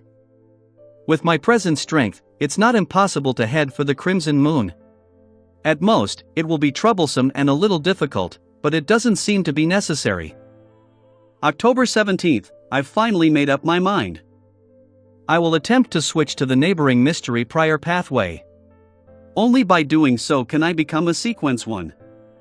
I've always suspected that the hidden sage is only a conceptualized uniqueness. Due to some sort of accident, it became sentient and awakened. Therefore, this pathway's sequence 1 position is likely still empty. Chapter 715 Madness in his later years. Chapter 715 Madness in his later years. Translator Atlas Studios. Editor Atlas Studios. I've long obtained the potion formula of Knowledge Emperor from that most ancient organization. Now, it's time to seek the corresponding ingredients. It might already belong to a particular angel, and it might have fused with an object around it, turning into a warped and evil monster, or a chaotic and terrifying sealed artifact. In short, I have to be careful. It's best that I find a suitable helper. Knowledge Emperor. This sequence 1 potion name is rather interesting. If I hadn't directly seen the blasphemy slate, I would have imagined that it belonged to the reader pathway, making it belong to the Church of the God of Knowledge and Wisdom. Even stranger, these 2 pathways aren't switchable. I once discussed this matter with that mysterious leader and old Mr. Hermes. We basically came to a consensus and believe that the reader pathway represents the omniscient part of omnipotent and omniscient. And the mystery prior savant corresponds to knowledge itself, which is categorized into 2 aspects. One is more about mystery, while the other is more about reality. When I become a knowledge emperor, Bernadette can stop worrying about the hidden sage's infusion of knowledge. She can also stop being afraid of pursuing knowledge. The emperor eventually switched to the mystery prior pathway? I wonder if he successfully became a knowledge emperor. Perhaps it's because of this that his ties with the Church of Steam completely fractured, making him the public enemy with no one to help him. All he could do was place his hopes on the Twilight Hermit Order. Klein thought poignantly as he came up with possible conjectures. Apart from that, he was rather interested in the Emperor's explanation of how the reader pathway wasn't interchangeable with the mystery prior and savant pathway. He believed that by deepening his understanding of it, he might be able to figure out the rules and rationale behind the interchangeability of Beyonder pathways. To the typical Beyonder, the reader, mystery prior, and savant pathway belong to the knowledge domain. There should be a very strong connection between them, yet the former is different. Reader belongs to the omniscient part of the phrase omnipotent and omniscient. Then, the secret suppliant, which is the shepherd pathway, is the omnipotent part. Then, there must be a certain intersection between the two. For example, being potent as a result of being erudite, and being erudite as a result of being potent. Therefore, they can be interchanged. Starting off from this angle, the storm pathway can be understood as omnipotence in the sea, land, and air domain. The spectator corresponds to the psyche, making it a powerful supplement for storm. Then, why can the sun pathway be interchanged with them? Considering how there was an ancient sun god who was deemed to be omnipotent and omniscient, does this mean that the sun pathway is the foundation that accommodates omnipotent and omniscient? Yes, according to such a thought process, mystery prior and savant are different aspects of knowledge itself. That's why they can be interchanged. Then, how is assassin and hunter differentiated? What about the Evernight, death, and god of combat pathways? In moments, Klein thought of many things, but he didn't have the time or sufficient knowledge to delve deeper into his analysis. All he could do was temporarily throw the corresponding questions to the back of his mind and will the third diary page to the top of the stack. At a cursory glance, Klein suddenly became focused. This was because the diary page was very different from the past ones. It didn't have a date, and the words were spaced apart.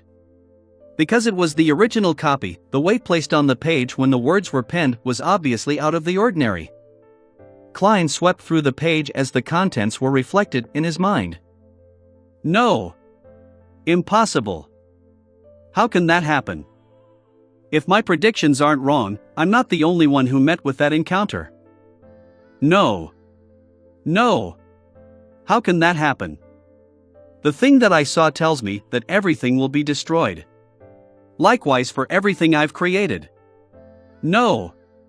I can't accept such an ending. I have to work hard to save myself. I can't rely on the 7 deities. As long as I ascend to the throne of Sequence 0, only then will I and the things I value be preserved. Should I attempt to pull Mr. Door back into the real world? No. Although he claims to be only a Sequence 1, I believe that he isn't just an ordinary Sequence 1. It's very likely that he will bring unexpected catastrophe upon me. The Chinese words, which were much larger than those on the first 2 pages, had occupied the yellowed piece of paper in a haphazard manner. There wasn't much content, but it left Klein's head throbbing painfully. Back when he was writing this diary entry, Emperor Roselle was very likely a Sequence 1 knowledge emperor. The content he wrote was infused with a potent sense of mystery and was colored with his emotions. This also meant that if Klein had read the contents in the real world, he might very well turn mentally unstable or go mad and lose control on the spot. Thankfully, Ma'am Hermit doesn't know Chinese, otherwise, she would have mutated when she was memorizing the contents. Even if she doesn't understand Chinese, she must have found it especially tiring and draining. If one is exposed to it for extended periods of time, visual and auditory hallucinations can't be avoided. Furthermore, there's a high chance that early signs of losing control will appear. Klein thought, congratulating himself for his good luck. His focus quickly turned back onto the diary entry as a sense of puzzlement surfaced. What did the Emperor see that made him so emotional? His mood was also rather extreme. No, the agitation and rashness, as seen in the words, are a little abnormal. It doesn't match the image of someone who has occupied a high position for extended periods of time. It doesn't match the level of an angel. Even in his final days, he said that after he dies, he didn't care if floods deluge the heavens. He didn't lose his composure or appear that agitated back then. Who influenced him? Or did something corrupt and pollute his thoughts? Also, he mentioned that he's not the only one who met with that encounter. What is he referring to? Transmigration? It's true that he isn't the only one who transmigrated for no baffling reason. There's also me, or even more? As thoughts flashed through his mind, Klein didn't waste any time. He made the 3 diary pages vanish as he smiled at Katlia. Have you thought of the request? Katlia bowed in preparation as she said, I wish to know why Emperor Roselle went mad in his later years. Audrey, who was in the same row as her, blinked. She believed that she had heard wrongly, as she didn't expect Ma'am Hermit to immediately ask such a heavy question. Furthermore, how does she know that Emperor Roselle went mad in his later years? Also, she only handed 3 pages, so how can she ask a question of this magnitude? It doesn't abide by the principle of equivalent exchange. Audrey had many thoughts arise in her mind, but she didn't stop Ma'am Hermit's question. Instead, she waited for Mr. Fool's response with piqued interest and inexplicable excitement. Alger, Emlyn, and Furs similarly held their breaths. They cast their gaze at the end of the bronze table. Only Derek and the world seemed oblivious. Klein thought and chuckled. First, we need to accept reality. I'm not omniscient, nor am I omnipotent. He had said those words in a relaxed, self-deprecating manner, but the hermit and company didn't show any signs of unrest. Instead, they appeared even more reverent. To them, it was obvious that Mr. Fool wasn't omnipotent and omniscient. Ignoring their guesses regarding Mr. Fool's state, this hidden existence's honorific name didn't have any related descriptions that explained the problem. Furthermore, none of the present true gods and evil gods had honorific names that involved omnipotence and omniscience. After setting their expectations, Klein began to answer the hermit's question. I also wish to know what Roselle encountered in his later years. At present, it can be confirmed that due to an unknown cause and source of stimulation, Roselle cast his gaze on Sequence 0. He didn't explain what Sequence 0 corresponded to. In the Tarot Club, there were more people who knew of it than those who didn't. Even those who didn't know could have guessed something. Sequence 0. The Emperor wanted to become a god? It's no wonder that it said that he went mad in his later years. Audrey knew what Sequence 0 meant as she instantly sighed. Likewise for Alger. Katlia clearly knew what Sequence 0 implied. She expressed her gratitude while in thought as she retracted her gaze. Sequence 0. Emlyn and Furs ruminated over the phrase, as though they had just realized that there was a position above Sequence 1 that belonged to true gods. Derek looked at Mr. Fool with a muddled expression. He didn't understand what was wrong with Emperor Roselle's attempt, someone who had a strong presence in history. In the City of Silver, if anyone had the chance, every resident would wish to become a Sequence 0 true god, so as to create a more sustainable living environment, or to lead everyone out of the Forsaken Land. Klein didn't elaborate as he leaned back into his chair and surveyed the area. You may begin. With that said, he controlled the world to look at Derek before smiling deeply. The notary potion formula you want has been acquired. Thank you, Mr. World. According to the agreement, I will remember the debt and await your request, Derek said sincerely. All right. Klein gave a response by controlling the world before making a show of him requesting Mr. Fool to conjure the formula. Before long, the potion formula was in Little Sun's hands. Derek received it in glee as he ravenously scanned the contents of the goatskin. Sequence 6, Notary. Main ingredients, 1 set of crystallized roots of the Tree of Elders, 5 feathers of a spirit-packed bird. Supplementary ingredients, 100 milliliters of Radiant Spirit-packed trees juice, 1 golden-rimmed sunflower, 1 white-rimmed sunflower, 5 drops of aqua fern juice. Without waiting for the others to speak, the world looked at Alger and said once more, as you know, I have your Ocean Sonster potion formula and main ingredient. Ah. Audrey and company were momentarily dumbfounded. Katlia couldn't hide her alarm as she looked at the world. She vividly remembered that Gehrman Sparrow had just hunted Slaughterer Curtius a week ago. How did he obtain the ocean songster potion formula and main ingredient? Don't tell me he killed an ocean songster? That would be considered a quasi-high-ranking member in the Church of Storms. It's only been a week. Katlia found this unrealistic. Chapter 716 Island in Ruins. Chapter 716 Island in Ruins. Translator Atlas Studios. Editor Atlas Studios. Mr. World has also obtained the potion formula and main ingredient for Ocean Songster. He's really impressive. Derek moved his gaze from the goatskin in his hand and looked at the gentleman seated at the other end of the long bronze table. In his mind, the world's toughness had reached a whole new level, one that could match the weaker members in the 6-member council. Furs was also similarly astonished as her poignancy grew deeper. She remembered that back when she first joined the Tarot Club, Mr. World gave her the impression that he was gloomy and reserved. Apart from that, nothing stood out. In the subsequent gatherings, he began to show that he was experienced and knowledgeable, as well as possessing rather impressive abilities. At a glance, he was a senior Beyonder who had experienced many things, just second to Mr. Hangman amongst the Tarot Club members. This image had already formulated in Furz's mind, but in recent months, Miss Magician was repeatedly surprised by the world. He was first capable of obtaining rather important information, and following that, he sold plenty of Beyonder characteristics in a short span of time. He made her involuntarily suspect if he was a Beyonder assassin who was active in the mysterious world. She feared him from the bottom of her heart, but along with that came happiness. This was because it meant that she could commission Mr. World with certain requests that would be met with high chances of success. When the new member, the Hermit, appeared, Furz even imagined that Mr. World's halo would be blanketed by this powerful lady. But to her surprise, he had snatched the limelight and blinded everyone with his magnificence. To obtain the Ocean Songster potion formula, its corresponding main ingredient, and the notary potion formula was seemingly impossible by human standards.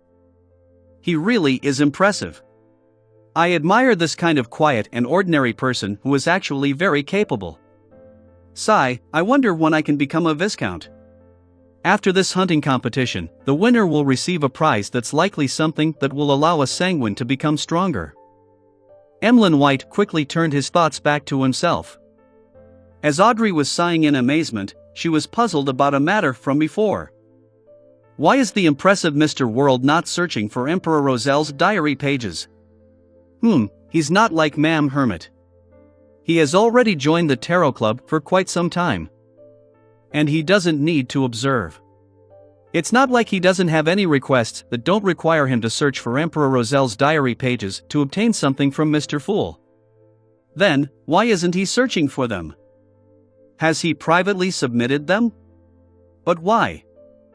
Imperceptibly, Audrey felt that Mr. World and Mr. Fool had a connection to a certain degree, but she wasn't able to confirm it, as there were just too many possibilities. At this moment, Alger turned to the seat of honor after a few seconds of silence. Honorable Mr. Fool, I wish to communicate privately with the world. Here it comes. Klein nodded with anticipation as he isolated everyone's senses. Alger waited for 2 seconds before turning back to look at the world. Dearman Sparrow.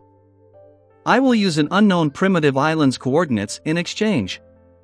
On the island, there aren't only extinct Beyonder creatures that cannot be found on the northern and southern continent, but there's an ancient ruin of unknown age. Back then. Phew. It was discovered by Kalangos and me. Back then, we lacked the strength to delve deep inside it. However, he discovered certain traces, and he suspected that the ruins hide something extremely important. He believes that the value isn't lower than a card created by Emperor Roselle. My strength is inferior to Kalangos, and I didn't go as deep as he did. I had no idea what he saw, other than guesses about the situation from his remarks. What Mr. Hanged Man said holds plenty of information. From the looks of it, he long knew Vice Admiral Hurricane Kalangos. They had even adventured together and found the primitive island and ancient ruins. And previously, he was also the one who thought of finishing off this pirate admiral while he was away at sea. Mr. Hanged Man isn't an ordinary member of the Church of Storms. His past seems very complicated, and he hides many secrets. Yes, a primitive island's value isn't small. For a secret organization, this can be the foundation to support the growth of its members. Klein controlled the world to appear to be in thought as he attempted to obtain more information from the Hanged Man. With the world not rejecting or agreeing, Alger, who had calmed down, calmly said, "On the island, there are traces of demigod-level beyonder creatures. To you, that should be something valuable. On this point, I can swear on Mr. Fool's name. I guarantee that I'm not lying. After I obtain the Bizarro Sorcerer's Potion formula, I'll have to consider how to obtain the corresponding ingredients. At the level of a demigod, money becomes of little use. Trading gives me the highest chance of obtaining something I need. The location of demigod-level beyonder creatures is important. That ruin is also quite interesting." The world didn't hesitate as he chuckled. "Deal." Alger didn't immediately receive the Ocean Songster Potion formula. Instead, he said, "I have a condition. I wish that on your first exploration of the primitive island, that you will do it with me. With Mr. Fool watching all of this, I believe you won't be concerned that I'll be up to no good." Klein considered it for a moment and made the world nod. "No problem. I will need companions when heading to dangerous places. I hope that you will have the required strength." Alger wasn't angered by the world's tone as he heaved a sigh of relief. "That's why, I wish that your first exploration will be after I advance. Of course, if I were to lose control because of my potion, this agreement will naturally be null and void." "No problem," the world replied without any qualms. Alger didn't harp on the topic. After obtaining Mr. Fool's agreement, he conjured the situation of the primitive island on a goatskin. It's along the periphery of the Rorstad Sea. It's quite a big island, almost the size of Blue Mountain Island. Klein received the goatskin and quickly scanned through it to gain a general understanding of the primitive island. He quickly looked up and said, "I'll hand over the potion formula and main ingredient after the gathering ends." "All right." Having made his choice, Alger no longer had any reservations. When hearing that, he felt upheavals going through his heart, but he appeared even more staid on the surface. After the duo's private conversation came to an end, Katlia retracted her gaze at the world and looked at Furs. "The meteorite crystal has been obtained. 600 pounds for 60 grams. That's fast. Ma'am Hermit is really efficient." Furs felt delighted, but she was also stumped. After last week's gathering, she had already obtained the crystallized blood of a Lavos squid. For that, she had paid 600 pounds, leaving her with 230 pounds. Adding the 150 pounds she received this week from her royalties, she was still short of 220 pounds. "I'll first borrow from Zio. She should have that much. After I succeed in advancing, I'll try to earn money as quickly as possible. I have to." First silently drew a breath and said, "All right. We will do the transaction tomorrow at this time." The hermit tersely acknowledged and, without wasting any time, looked at Audrey. "The black hunting giant lizard's spinal fluid has been confirmed. 1,800 pounds. There are temporarily no clues for the illusory chime tree's fruit. That's already very good. Better than I expected. Thank you, Ma'am Hermit."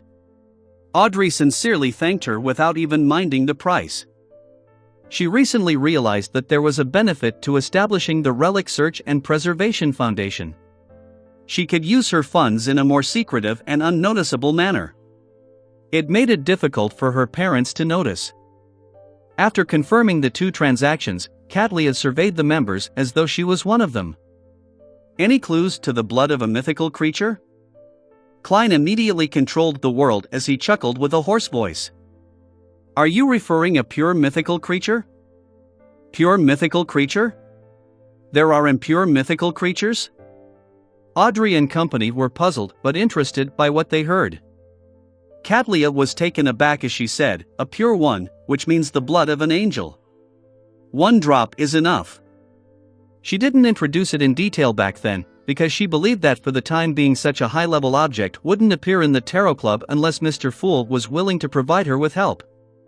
And clearly, Mr. Fool didn't need anyone to explain to him what a mythical creature was. I have certain clues, but I can't guarantee that I can obtain it. Furthermore, it might take another 3 months at least. Klein controlled the world to give the response. The other Tarot Club members fell silent. They never expected the world to have clues to an angel's blood. What can't he accomplish? Audrey, Furs, and company had their impression of Mr. World refreshed again. As for Alger, he suspected that the world would seek Mr. Fool's angel for a drop of blood. After a brief moment of silence, Emlyn, who suddenly realized that his advancement wasn't necessarily as obvious as the other members, weakly said, "Are there any clues regarding my previous commission?" Furs immediately said, "There are suspected cases. I will continue investigating."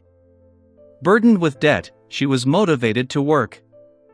At the end of the trading segment, Derek mentioned his request of buying the crystallized roots of the Tree of Elders. As for the feathers of a spirit-packed bird, the City of Silver had it in their special warehouse. In addition, he also sought to purchase the golden-edged sunflower and other supplementary ingredients. They were commonly seen items in the outside world, but they were lacking in the forsaken land of God. The crystallized roots of the Tree of Elders and the supplementary ingredients aren't difficult to obtain. Emlyn's attention was caught as he said, "Then, what can you use in exchange?" Back when he provided Miss Justice with the fruit of the Tree of Elders, he had already learned where the crystallized roots were. Derek thought and said, "A beyonder characteristic of a Sequence 5 vampire?" It was quite a commonly seen monster in the depths of the darkness. "Sanguine," Emlyn said through gritted teeth. "There's no rush. I'll tell you when I've decided what I need." He didn't want an item obtained from a transaction to overlap with the prize of the hunting competition. All right. Having already owed a debt to the world, Derek was relatively at ease. After a moment of silence, Klein rapped the edge of the model table to indicate the commencement of the free exchange. Chapter 717, The World and Hero Bandit. Chapter 717, The World and Hero Bandit. Translator. Atlas Studios. Editor. Atlas Studios. Inside the ancient palace standing above the grey fog, Alger wasn't in a rush to mention the matter regarding crazy Captain Connors Victor. He turned his head to look at the sun. "Are you still in Afternoon Town?" Derek nodded honestly. "Yes, we took a very long time to establish a camp. Later, with small teams, we wiped out the remnant monsters, one street at a time, in search of any ancient ruins that might still exist. Although this process is slow, it's sufficiently safe." His answer was extremely detailed, and it gave the impression that Mr. Hangman could ask more questions if he wished to know more. Audrey listened with interest as she raised her hand slightly. "With all of you staying in Afternoon Town for so long, what do you rely on for food? Is there any black-faced grass nearby?" She had long heard from Little Son that the City of Silver relied on the black-faced grass that they grew around the city as their source of sustenance. "We carried a portion of powdered black-faced grass, but the main source of food comes from hunting those monsters. Once the beyonder characteristic is expelled, a large proportion of them can be eaten once we skin them and roast them with fire. However, there's a certain degree of corruption in the meat, which will result in psychological problems. We can't continuously consume the meat, and we will need to spread out the intervals," Derek replied in a serious manner to Miss Justice's question. Audrey recalled the few monsters in the depths of the darkness mentioned by Little Son, and having terrifying vibes about the dark and eerie area around the City of Silver, she couldn't help but press further, "Wouldn't that be very disgusting?" Furs, who was attentively listening to the other members' conversation, was inspired by this question.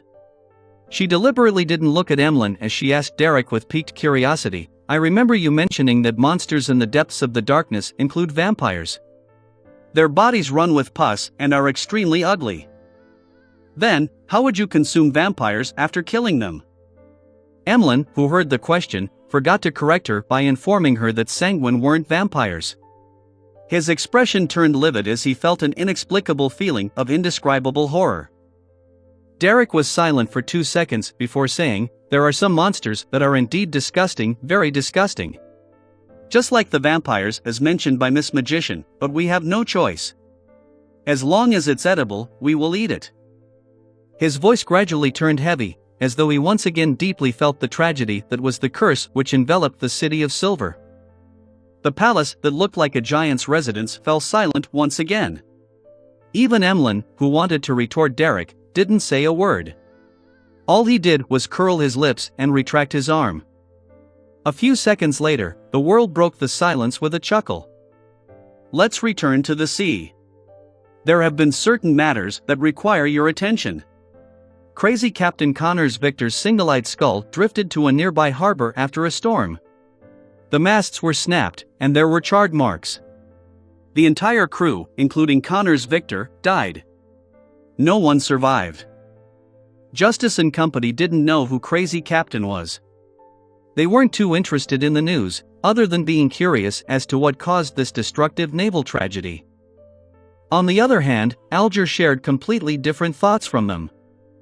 There must be a tremendous secret if the world is paying attention to the matter regarding Crazy Captain. It's no wonder His Eminence Cotman issued such an important command to get the mandated Punisher and captains to investigate the situation. Alger's eyes darted about slightly as he said after some thought, "In Byam, the Church of Storms is actively investigating the people and matters surrounding Crazy Captain Connors Victor. There's no need for me to commission it." Klein chuckled inwardly and got the world to directly ask, "What clues does the Church of Storms possess?" "I have no idea. I'll try my best to understand the situation." Alger frankly shook his head. He believed that the world understood what he was implying, that he wasn't exactly sure, but he would sound out what the church knew. Audrey, who was listening out of curiosity, realized that the matter regarding Crazy Captain wasn't simple. Hence, she asked probingly, "Mr. World, isn't this common infighting among pirates?" Klein was just about to be perfunctory with Miss Justice, but without divulging anything further when he suddenly thought of a problem. Behind the great smog of Backland and the disappearances, there might be a particular faction from the royal family. It also included some military personnel. And Miss Justice would lean towards the nobles and royal family, both her emotions and from her standpoint. If there comes a day when I target those bastards who are deserving of death, she might not find it acceptable if I commission a mission to her. She might even fall into a dilemma. Therefore, I should now inject the impression in her that the royal family and military have plenty of bad guys. I would subtly change the direction in which her standpoint and emotions are directed towards. For this, I can bear the burden that some of the information regarding the world is leaked. Klein thought for a moment and made the world say with a relaxed, but mocking tone, "Crazy Captain is related to the disappearance of the colonial slaves which Mr. Hangman was previously investigating. The Demonis sect takes the people who are tricked or abducted and hands them over to Vice Admiral Ailment Tracy, and they have them ship the people over to the northern continent's East Seas coast. Then, with Crazy Captain Connors Victor, it completes the last mile. This pirate is intricately tied with many human traffickers and slave merchants in loan. Back when I informed Mr. Hangman of the news in January, someone witnessed Balin, who was involved in the disappearance cases, with an MI9 member who was loyal to the royal family. Also, Backland's largest human trafficker, Capum, had guards from the Arbiter pathway. With so many matters compounded together, do you think that Crazy Captain's death is simply a result of pirate infighting? I've always wondered why the person behind all of this needs so many slaves. The connections between the clues were clearly presented before Audrey, Alger, and company. It made them suddenly realize a lot of things. Mr. World left Backland and headed for the sea to seek out clues. He's always been investigating the truth behind the Great Smog and Prince Edisac's death. According to the information he provided, it's clear that the true murderer hasn't been punished. He's still hidden inside the royal family, and there's a portion of the military who are working for him. How despicable. This kind of person should be thrown into hell. How does Mr. World know that the guards around Capum were Beyonders from the Arbiter pathway? Did he fight with them? Audrey's mind raced as she suddenly made the connection. Capum was killed by hero bandit Black Emperor. The latter clearly knew which pathway Capum's guards belonged to. Hero Bandit Black Emperor is Mr. Fool's blessed. Mr. World is suspected to have certain connections with Mr. Fool. He has never sought Emperor Rozel's diary pages. Therefore, Mr. World is Hero Bandit Black Emperor, and he's also Mr. Fool's blessed? He doesn't hand in Emperor Rozel's diary pages because he hands them over in private? Some of his actions from before were to hide his identity as a blessed? This is a test given to him by Mr. Fool? It's really hard to connect Mr. World with Hero Bandit Black Emperor. The latter feels like a hero. Audrey felt like she had stumbled upon the truth as she began to wonder what kind of person Mr. World, who was also Hero Bandit Black Emperor, was actually like in real life. Alger and Catlia instantly understood why Gehrman Sparrow had attacked Tracy. This blessed was seeking out the truth behind the Great Smog of Backland. And the truth hidden behind this was something Mr. Fool was interested in. Furs and Emlyn, who lived in Backland, also vaguely sensed something when the world mentioned Capum. After all, Hero Bandit Black Emperor's legend was rather striking in the recent half a year. He became an important character in many run-of-the-mill novels. Even Furs herself had thought of making him the protagonist in a love story between a hero bandit and a young royal lady. They finally understood why the world had noticed in time that something was brewing in Backland and that a tragedy was about to happen. This was because this gentleman had been tracking the corresponding clues the entire time. From the looks of it, the matter in Backland is far from over. There will likely be another accident in the future. I really wish to flee from this place immediately, but Zio definitely wouldn't want to. I have no way of explaining this to her. Furs suddenly had thoughts of fleeing Backland. Emlyn wasn't too afraid. From his point of view, the Sanguine's important figures were in Backland and were definitely able to provide some protection if a disaster really happened. After 2 seconds of silence, Alger said in a serious manner, "I will try my best to investigate this matter." He had already sensed that the truth behind Crazy Captain's death hid a rather terrifying storm. As such, he was a little apprehensive and afraid, but he also trembled with excitement that he was involved in the most important matter regarding the southern and northern continents. After Catlia heard that, she nodded. "I will also seek out relevant information. If there are more clues provided, perhaps I might be able to help." Klein thought for a moment before letting the world speak frankly. On the night of Crazy Captain's death, a high-sequence Beyonder suspected to be from the Black Emperor pathway appeared on his ship. However, this demigod managed to escape before John Cotman arrived. Black Emperor pathway, demigod. Alger and Catlia ruminated over these phrases as they considered an angle of attack. Audrey and company were astonished that the Tarot Club had discussed the development of demigods to something directly involving demigods.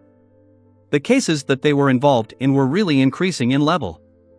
As for Derek, he didn't understand a thing. With Crazy Captain's matter coming to pass, Catlia glanced at the world before deliberately mentioning her tidbit. Another incident happened at sea.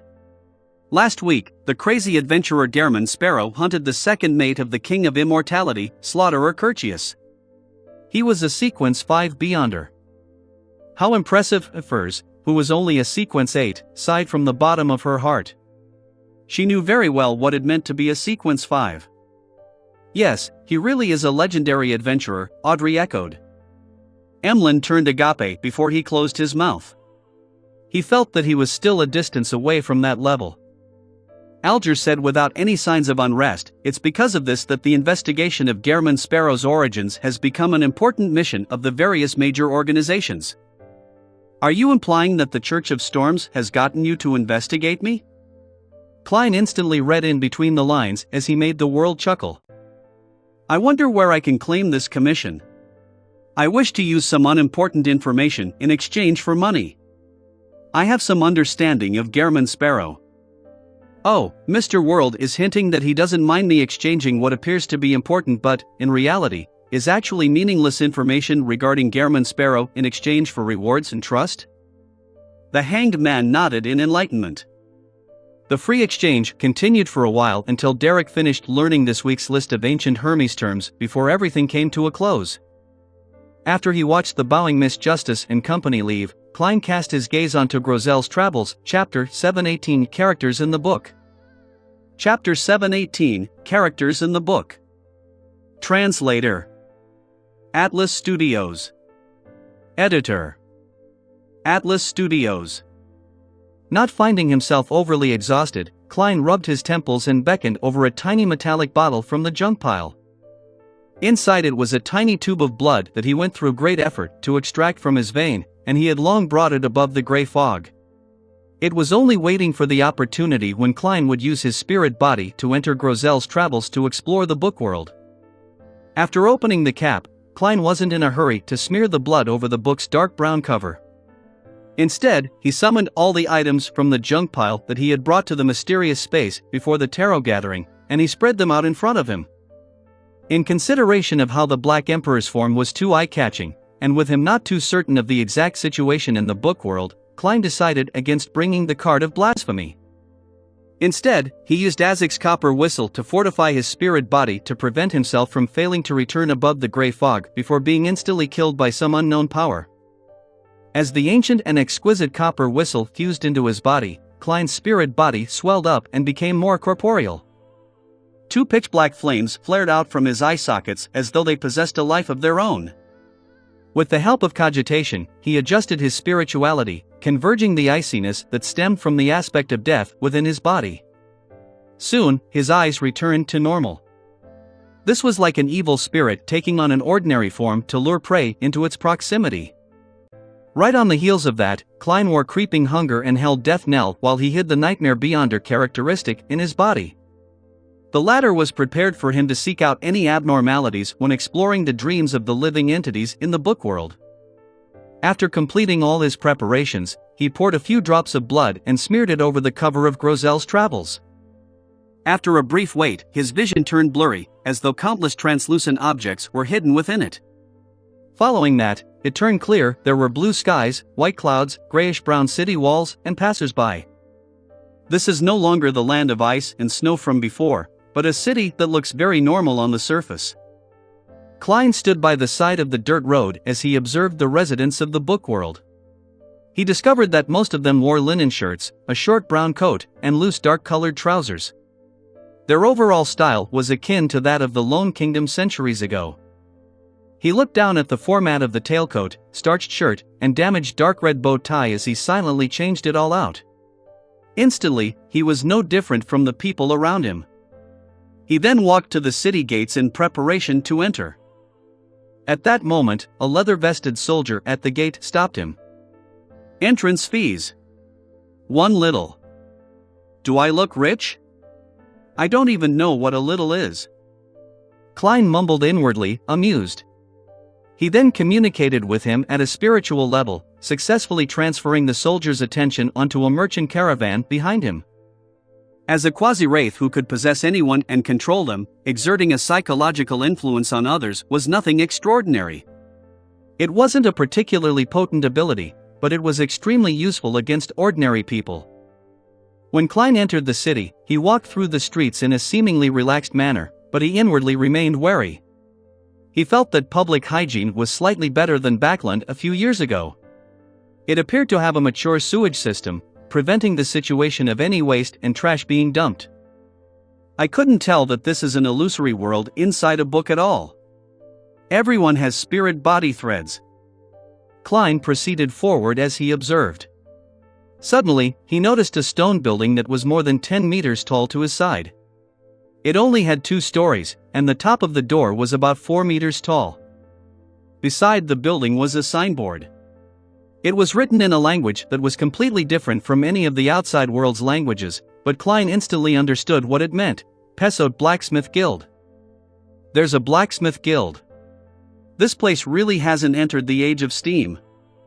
Just as Klein was feeling poignant, he saw the door creak open, and out walked a giant with 4 long limbs. The giant's skin was grayish blue, and his head had the trademark single vertical eye. In his hand was a huge and heavy sledgehammer. He walked across the street with his lips curled.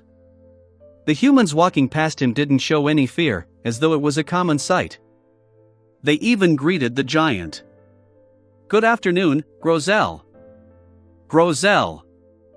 Klein, who was rather face-blind to giants, had his pupils constrict. Only then did he realize the familiarity. He was just about to chase after them when he discovered that the giant had turned into another street, vanishing from his sights. Klein stood on the spot, silently observing the intersection as he came up with a few guesses. There's another Grosel in the book world? No, the ending of the travels is that Grosel died in battle in the Nation of Frost. This is another story? Filled with all kinds of questions, Klein wasn't in a rush to find Grosel. He turned and entered a bar by the side of the street. Such places were often the places with the most messy and multifarious information in a city. It aided him in quickly gaining a grasp of the entire situation. The bar's lighting was dim, and the ventilation wasn't the best, making the air appear somewhat turbid. At that moment, there weren't many customers drinking.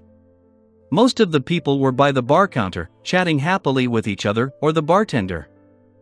Klein slowly walked over when his gaze froze. He saw a man wearing a black pointed hat and an asymmetrical coat by the side of the bar counter. He looked pretty handsome with his flaxen-colored hair, deep brown eyes, a high nose, and thin lips. He was none other than the Solomon Empire Viscount, Mobet Zorost.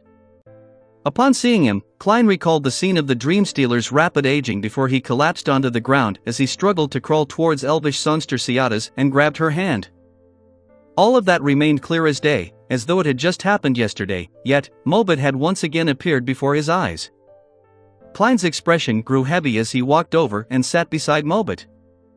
He didn't say a word, as he knew that Mobet was one to start a conversation.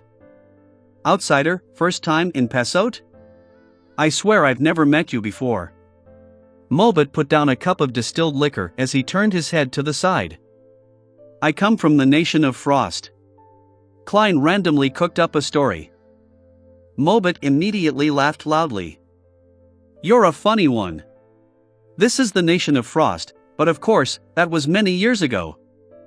Ever since the King of the North was killed by a bunch of adventurers, known heroes, this place is no longer plagued by ice and snow. Everyone believes that it should be called the Nation of Neverwinter. Klein fell silent without responding. Why so serious? It looks like you have your own troubles. Mobet rapped on the wooden bar counter, showing signs of sympathy. He downed a mouthful of spirits and said, I'm telling you. Men should absolutely not get married. It's the beginning of suffering. Do you know? When she gets worked up a little, she would beat me up. When she's happy, she beats me up. Same when she's embarrassed or angry. Anyway, she beats me up for any reason. From this very moment, I've decided not to return home again. Does this mean you got married to Ciadas? Klein kept silent for 2 seconds as he sized up Mobet's face. He discovered that there were no signs of bruises and swelling on his face. This meant that the elvish songster knew that men needed to put on appearances. He asked with a sigh, then why did you marry her? Mobet was taken aback as he smiled wryly. I came here with a merchant caravan. When I first saw her, she was just that beautiful. Her singing was moving and seemed to hide indescribable sorrow. Heh, I'm as afraid of her now as I was infatuated over her back then. I definitely won't return. Hey, why do you seem a little sad? You don't have to be sad for me. I'm already free. At that moment, the door to the bar suddenly opened as a beautiful female voice shouted. Mobet, come out here. I'm counting from 10. Never come back if you don't come home. 10, 9. Mobet immediately jumped up and ran to the door. As he ran, he muttered, I know you don't have any patience. You always jump to 2 after counting to 8. Klein turned his body and saw Ciadas' figure, but he no longer had the intention of communicating with her. The real Mobet and Ciadas were already dead. The ones living in the book world were just 2 characters. Standing up and leaving the bar, Klein came to a nearby deserted alley. He planned on confirming the kind of spirit world this world had. He quickly outlined spherical lights in his mind as his thoughts gradually emptied out and his body and mind became tranquil. As his spirituality spread out bit by bit, several indescribable illusory figures appeared around him. However, up high in the sky, it lacked the 7 lustrous brilliances of different colors that contained endless knowledge. The 7 lights don't exist here. The number of spirit world creatures here are lacking. This place is indeed a fake spirit world created by the book. Klein took a step forward and found the colors in his vision saturate to the extreme as it overlapped with the obvious differences. He wasn't in a rush to explore the spirit world. He exited it and began window shopping through Pessote and chatted with others. Before long, he found Grozel's residence. The giant ran a blacksmith shop. He was taking an afternoon nap on a huge bed on the 2nd story. Klein directly entered by passing through the wall and came to Grozel's side. He observed the giant for a few seconds and took out the Nightmare Beyonder characteristic from his spirit body. With some difficulty, he used some of its powers that it came naturally equipped with.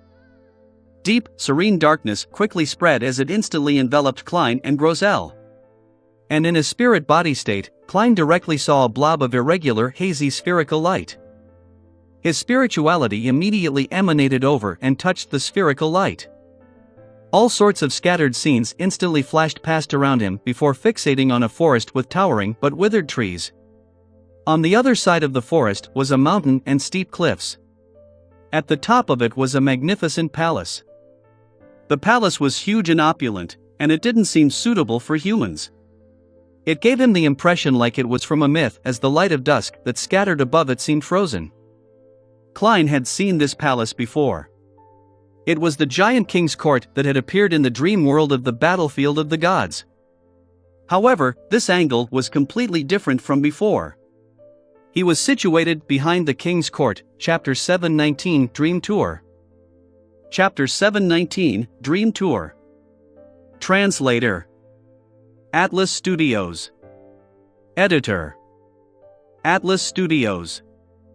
Klein turned his gaze to the forest where light could hardly penetrate through its denseness, having gained a rough idea of where he was. This was the waning forest which Grozel guarded when he was at the giant king's court. The trees in the forest were tens of meters tall, and the thickness of the trees was the armspan of several giants. However, their barks were mottled with signs of rot everywhere.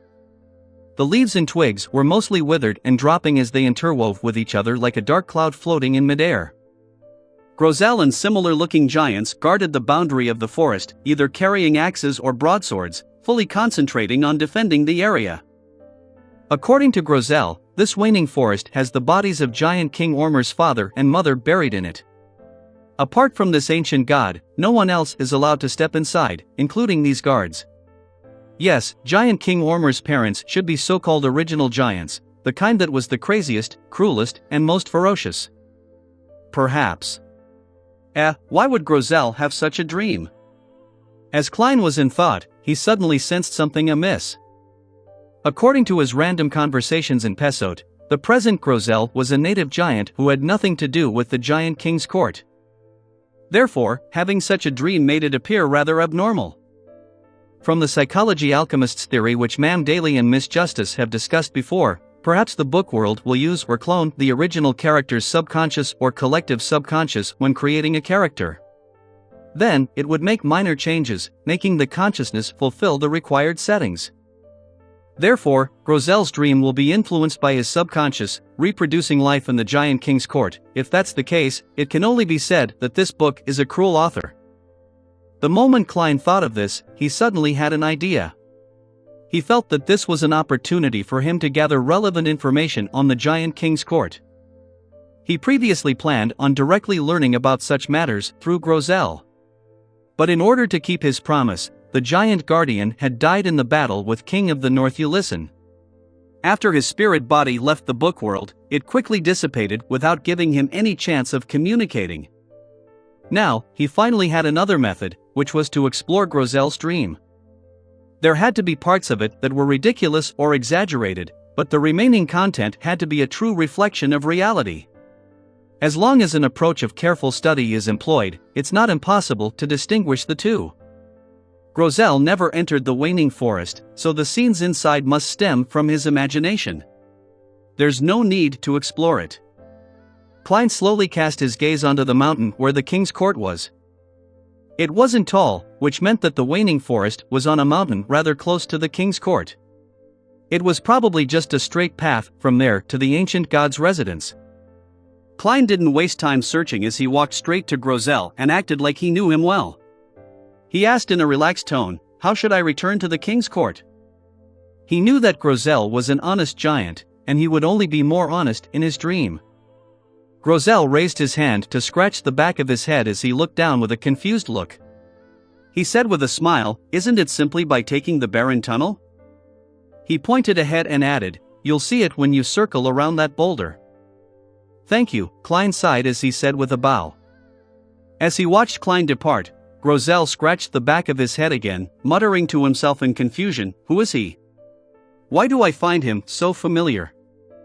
After circling a boulder that protruded out the mountain, the scene opened up before Klein's eyes. A gigantic cave at least 30 meters tall appeared. Erected outside the cave was a stone stele. Engraved on it was a single vertical eye, a high nose, and plush lips.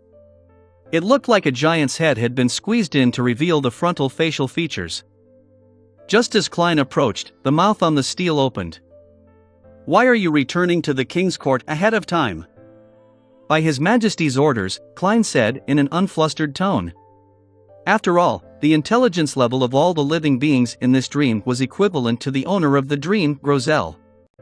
The lips on the stele opened and closed as it let out a humming sound. "Please answer a question, otherwise, you shall not pass." "If only I brought along a Rhodes, it should be rather fun to see what happens." Klein lampooned as he calmly nodded. "Okay." The stele's lips closed for 3 seconds before opening. "If your wife, daughter, and a woman you covet ask you to judge which of them is most beautiful, who would you choose?" This is completely different from the magic mirror's style. Klein's lips quivered as his mind raced. "Using nearly 10 seconds, he answered, "my intelligence is insufficient to determine this matter. I will assign someone who is more intelligent than me to give the answer. How can I answer something that can get me killed?" He gritted his teeth as he added, "Who is this more intelligent person?" The giant's face on the stele froze for a few seconds.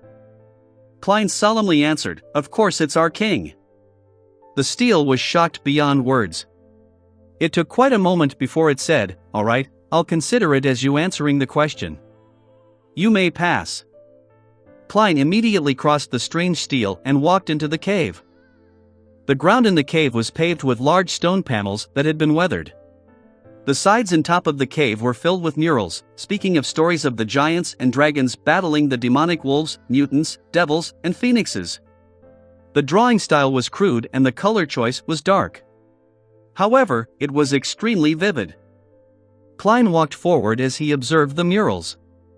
He discovered that there were swaths of withered weeds, as well as all kinds of coarse gravel in between the stone panels and the bottom of the murals. And the lack of water and the decline of life became more apparent the deeper he ventured inside. After walking for an unknown period of time, Klein saw a huge grayish-blue open door. Standing on each side of the door was a 4 to 5 meter tall giant. The giants guarding this place were different from Grozel and the others. They wore solid and beautiful iron-black armor and firm, exquisite helms. They looked like 2 huge statues. They didn't stop Klein and allowed him to pass through the door and enter the hall within. The hall wasn't too spacious. The ends of the hall could be seen clearly, and it could probably only hold 5 to 6 giants. As Klein was observing his environment, he suddenly halted. Then, the hall seemed to be pulled up by an invisible hand as it quickly rose. He staggered a little before finding his footing. All he saw were grayish-black walls flashing by as they kept sweeping downwards. In about 10 seconds, there was a thud as the hall stopped ascending. At this moment, it wasn't the cave tunnel outside the door, but a magnificent palace propped up by stone columns. Klein briskly left the original hall as he sized up his surroundings with piqued interest. "This is the giant king's court's elevator? This seems to be the place where the guards live." Outside is a long table taller than humans, with extremely large chairs. On the 2 sides are rooms, and inside them are neatly ordered beds. Klein swept past the various items in the hall before he stopped at a mural. The mural's main character was a giant dressed in full-body silver armor. As there was nothing to scale, Klein was unable to know exactly how tall he was. The giant stood by the side of a cliff, with a sword in hand pointing diagonally upwards. His body emitted a bright halo, like a rising sun illuminating the surroundings. Many giants were genuflecting around him, as though praying or worshipping him and awaiting a bestowment. The giant king's son, god of dawn, Bad Halbrun? Klein looked at the face of the mural's main character in thought, and he saw that his face was blocked by a mask. There was only a dawn-like halo coming from his eyes. It's very similar to the god of combat statue in the Backland underground ruins. His face is completely hidden behind a mask. Queen Mystic said before that the god of combat is a giant who lived from ancient times. Therefore, their church's headquarters, the Great Twilight Hall, resembled the Giant King's court. Could it be the son of the Giant King? God of Dawn escaped the destruction of the king's court, and at a certain point in time, he managed to retake the authority wielded by his father? Klein made a bold guess, but he lacked any evidence or clues. He used the correspondence principle to look at the wall opposite the mural. There was also a mural there, but the main character was no longer God of Dawn, Bad Halbrun. Instead, it was a female giant in a leather vest and long skirt. This female giant stood sideways. Her facial contours were soft, and her single vertical eye was focused beneath her. Long, dark brown hair reached all the way to her back. Her right hand was spread out as she held items like wheat and fruits. Around her were golden fields, clear lakes, and trees covered with fruits and colorful mushrooms. Giant Queen, Goddess of Harvest, Omabella? Klein looked around, but he didn't see the mural representing Giant King Ormer. There's no depiction of the ancient god because this is the residence of remote guards? Then, going out from here will likely be the interior of the Giant King's court. Klein carefully walked to the door. He used the method he employed in the dream world of the battlefield ruins of the gods by activating creeping hunger and using the strength of a zombie to open the door. However, there wasn't a palace in the frozen dusk that he had imagined outside. Instead, it was a gray, hazy world. It appeared to be a cliff with a bottomless pit. According to Miss Justice's previous experience, this is likely the boundary of the dream. The only way is to head down and enter Grozel's subconscious. Finally, I'll arrive at the Sea of Collective Subconscious. Miss Justice discovered a mind dragon in the human Sea of Collective Subconscious where she was. Then, in this book world created by the Dragon of Imagination, what would be contained in the Sea of Collective Subconscious? Klein's mind whirred as he conjured a staircase that led down into the hazy world. The staircase didn't head straight down but spiraled around deep into the gray haze. The bottom couldn't be seen, nor were any of the details of the mind world that were possible to discern. Chapter 720 Philosopher. Chapter 720 Philosopher. Translator. Atlas Studios. Editor. Atlas Studios. After silently observing it for a few seconds, Klein walked forward as he got onto the staircase and carefully walked down it. The surrounding light gradually dimmed with a gray, hazy luster that enveloped the extremely silent world. The moment Klein proceeded down the staircase, he felt more and more like he was being locked inside a dark, silent room. Slowly, his ears could hear his sloshing blood and his beating heart. The latter sped up as it was invaded by panic and horror which he could hardly keep in check.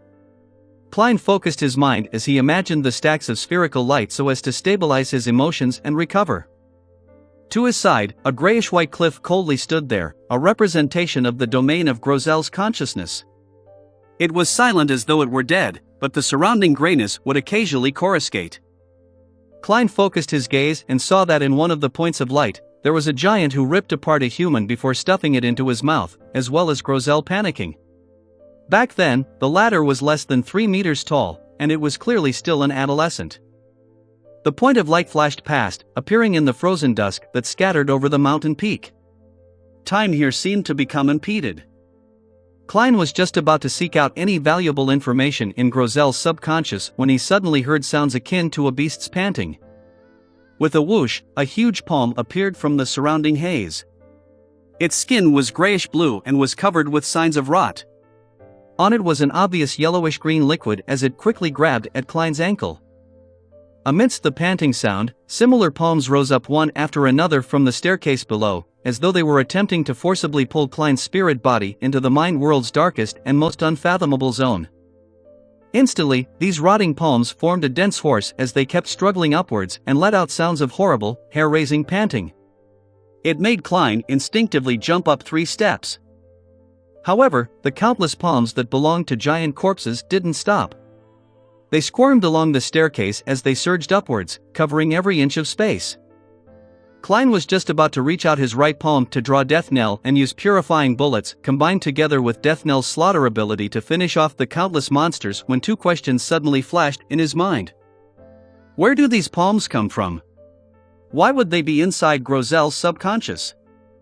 The moment this thought came to mind, his spiritual perception was triggered. Klein came to a realization as he immediately abandoned his thoughts of using Death Knell. He calmed his breathing and imagined the spherical lights. The huge, rotting palms took this opportunity to reach his feet as they grabbed his calves and ankles. At that moment, they silently vanished as though they had never appeared. Indeed, this is an illusion created by Grozel's subconscious. Here, minds don't just face each other, but they interact with them as well. If one lacks the corresponding Beyonder powers, the deeper one goes, the easier it is to have an emotional breakdown. Intrusion by the other party's subconscious will slowly happen until one's Beyonder powers are severely tainted. As a result, one will become a mental patient that will never be able to recover their rationality, and this might very well lead to a loss of control. This is different from communicating with spirits. Corruption isn't avoided simply by maintaining lucidity and reason.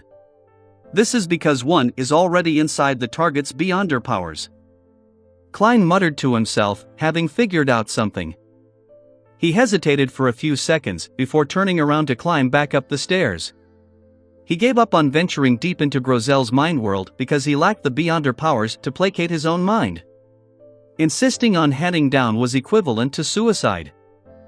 I'll consider exploring again after I find a mystical item that targets this aspect. Klein determined his thoughts as he walked faster. Finally, with a leap, he returned to Grozel's dreamscape and returned to the guard's quarters in the giant king's court.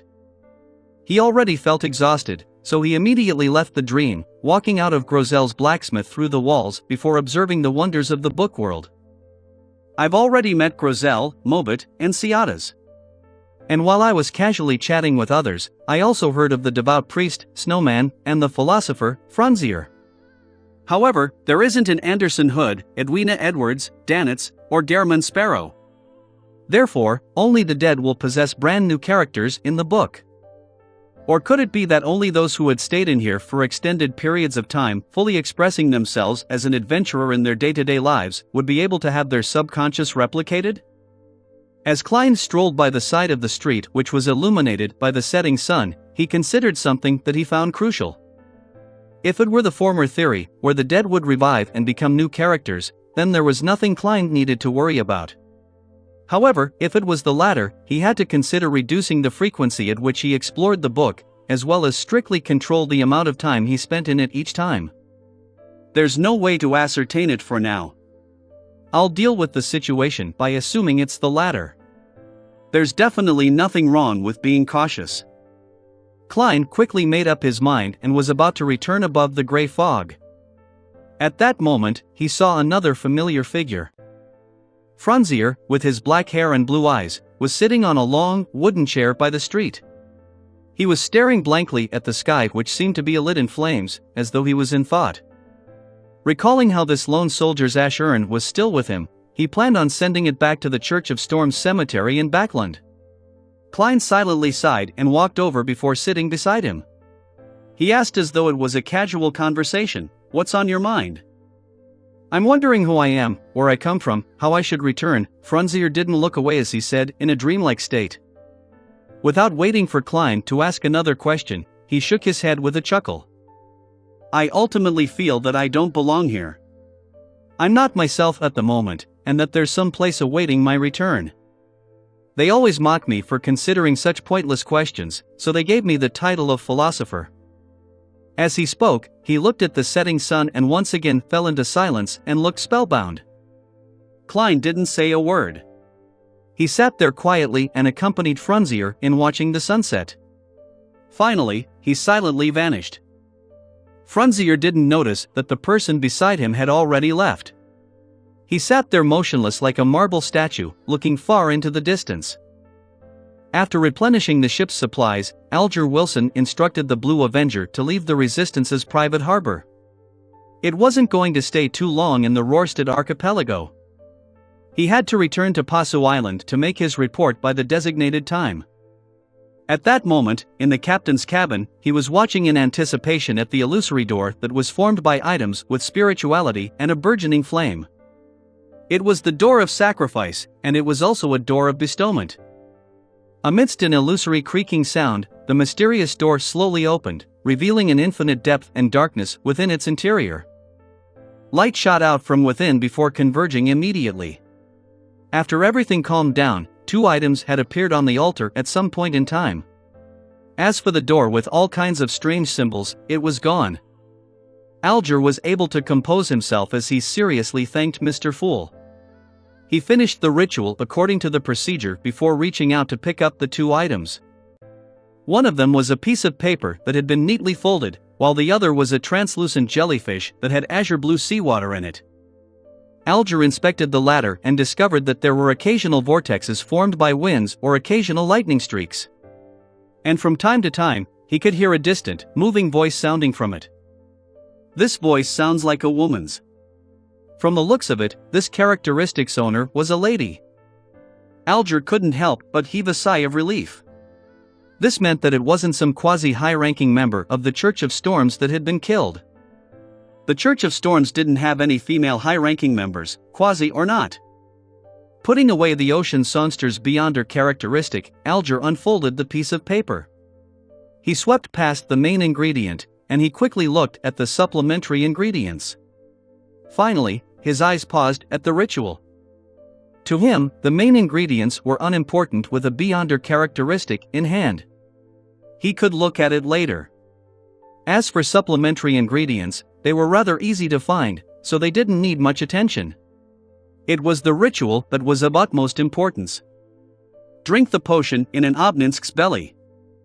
Alger silently read the ritual's contents as the corresponding information quickly surfaced in his mind. Obninsks were ancient sea monsters. They could directly devour a sailboat, and it had a humongous, distorted body. It had as many as 3 heads and many tentacles that entangled with each other. They were the protagonists in many legends at sea. Most of these sea monsters were tamed by the Church of Storms. They had a fixed region of activity, but it was unknown if they had near-human intelligence. It's no wonder the Church controls Obninsks, and not other sea monsters. It's no wonder there are so many Beyonders in the sailor pathway among pirates, but only a few can reach Sequence 5.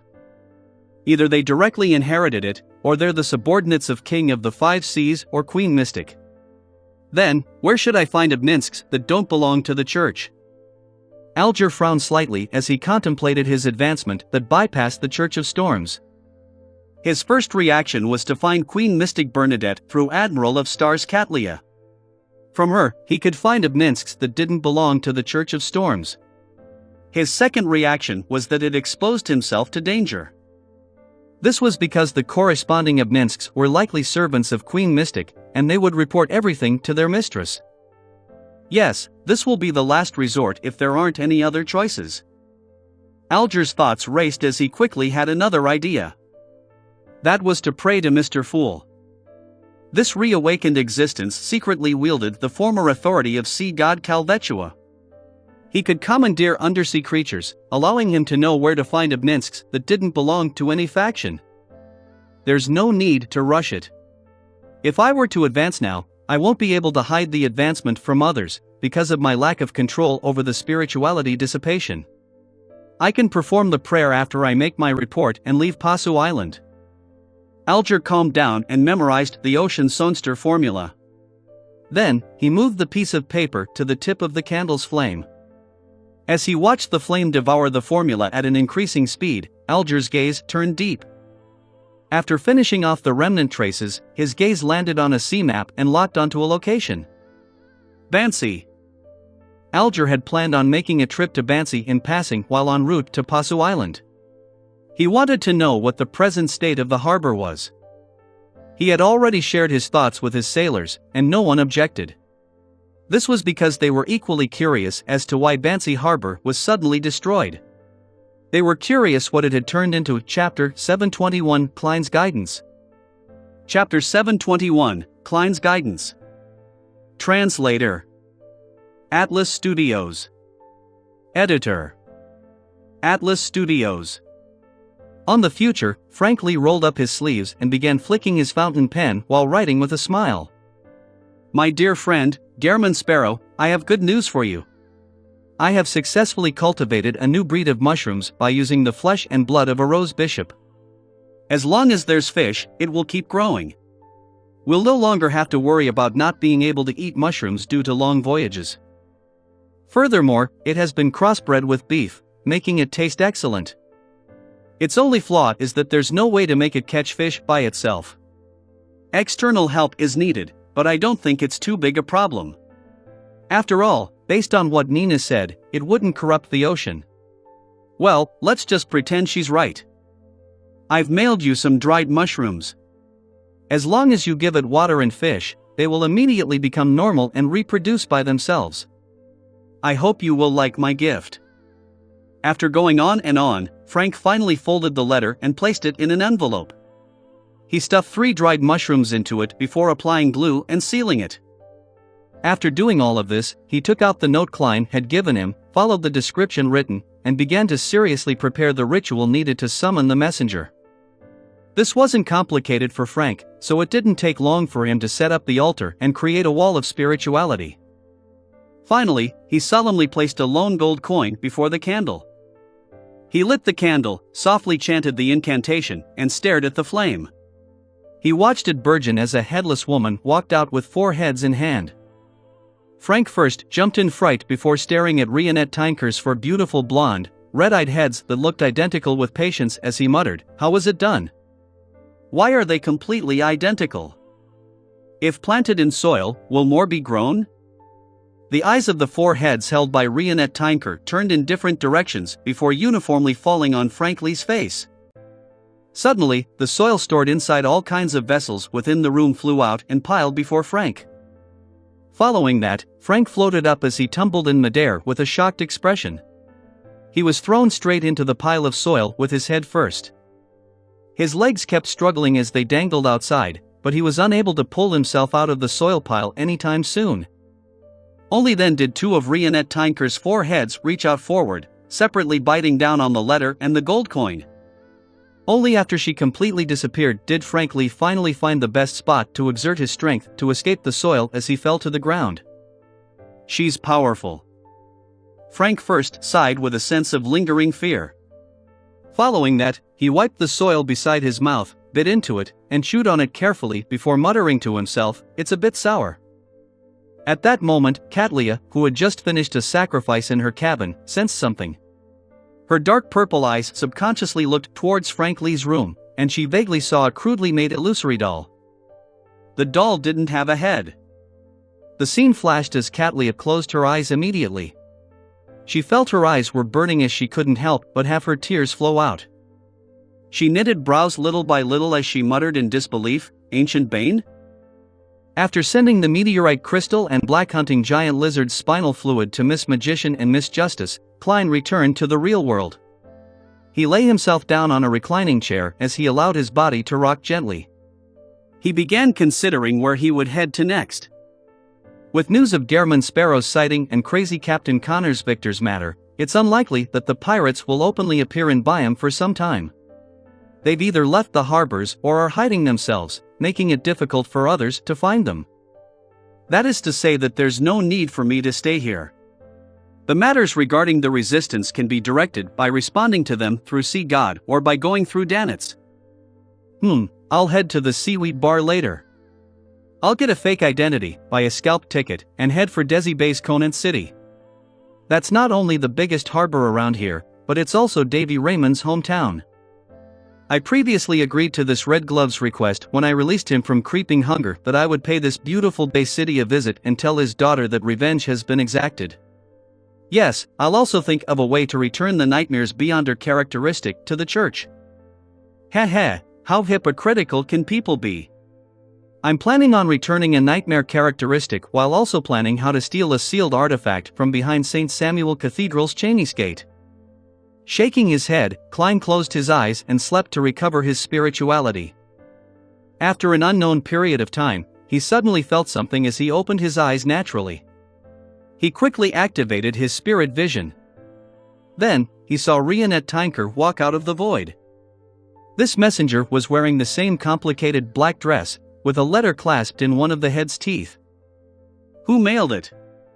Danitz, Vice Admiral Iceberg, Frank, or Anderson? Klein received the letter as he nodded in appreciation. Thank you. He was very courteous with his powerful messenger with a mysterious background. He didn't wish to be strangled to death one day. Do you want to immediately reply? Rionette Tinker's four heads spoke one after another. Klein tore open the envelope, took out the letter and opened it to read it. The content alarmed him as he nearly forgot to reply to her. As for Rionette Tinker, she wasn't quick-tempered. She silently waited by the side. One day, Frank Lee will destroy the world. He definitely needs to be controlled.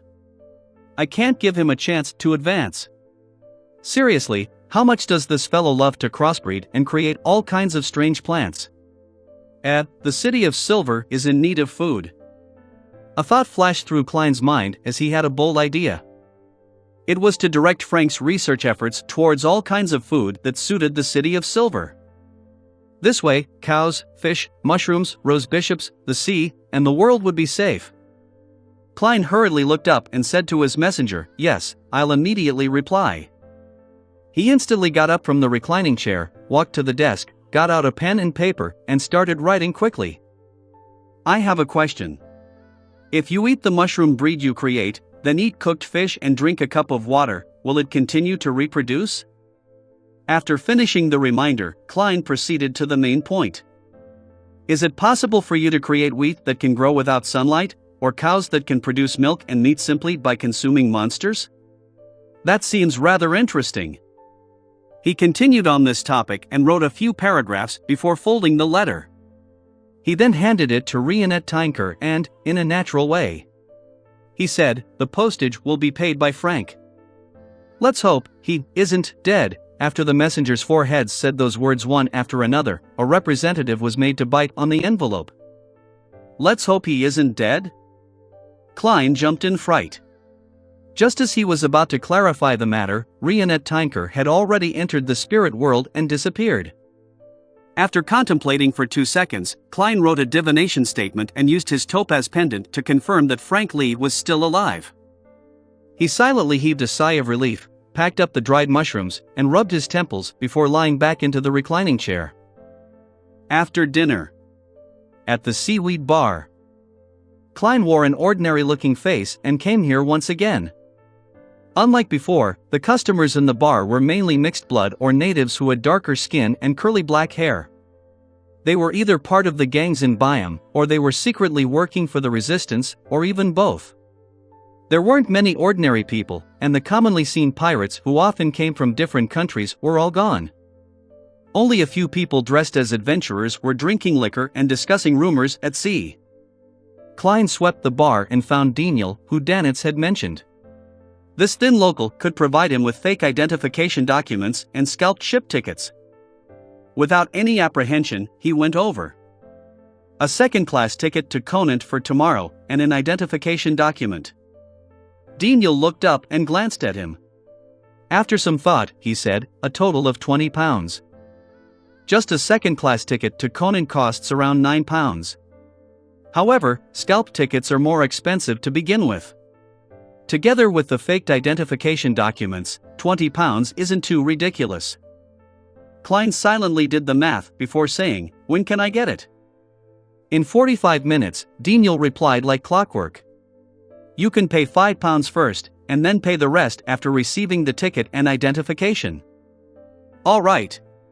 Klein didn't harp on the issue as he took out his wallet and pulled out 5 £1 notes. He wasn't worried that anyone would target his wallet, for it might mean that he would save the £20, or even get more. Moments after Daniel checked the authenticity of the notes and was about to inform his subordinates to get working, he suddenly realized that the bar was extremely silent. Klein also sensed it as he subconsciously looked towards the door. There were 2 people there. One was wearing a formal tailcoat and a black trench coat, with brown hair neatly combed backwards. His eyes weren't big, but they were bright and piercing. He had a thin mustache around his mouth, making him exude a gentlemanly feeling while also looking a little sloppy. The other person wore a hooded robe, which was rather rare. His face was hidden in the shadows, making it impossible to identify him. The sloppy gentleman scanned the area and was rather pleased with the crowd's reaction.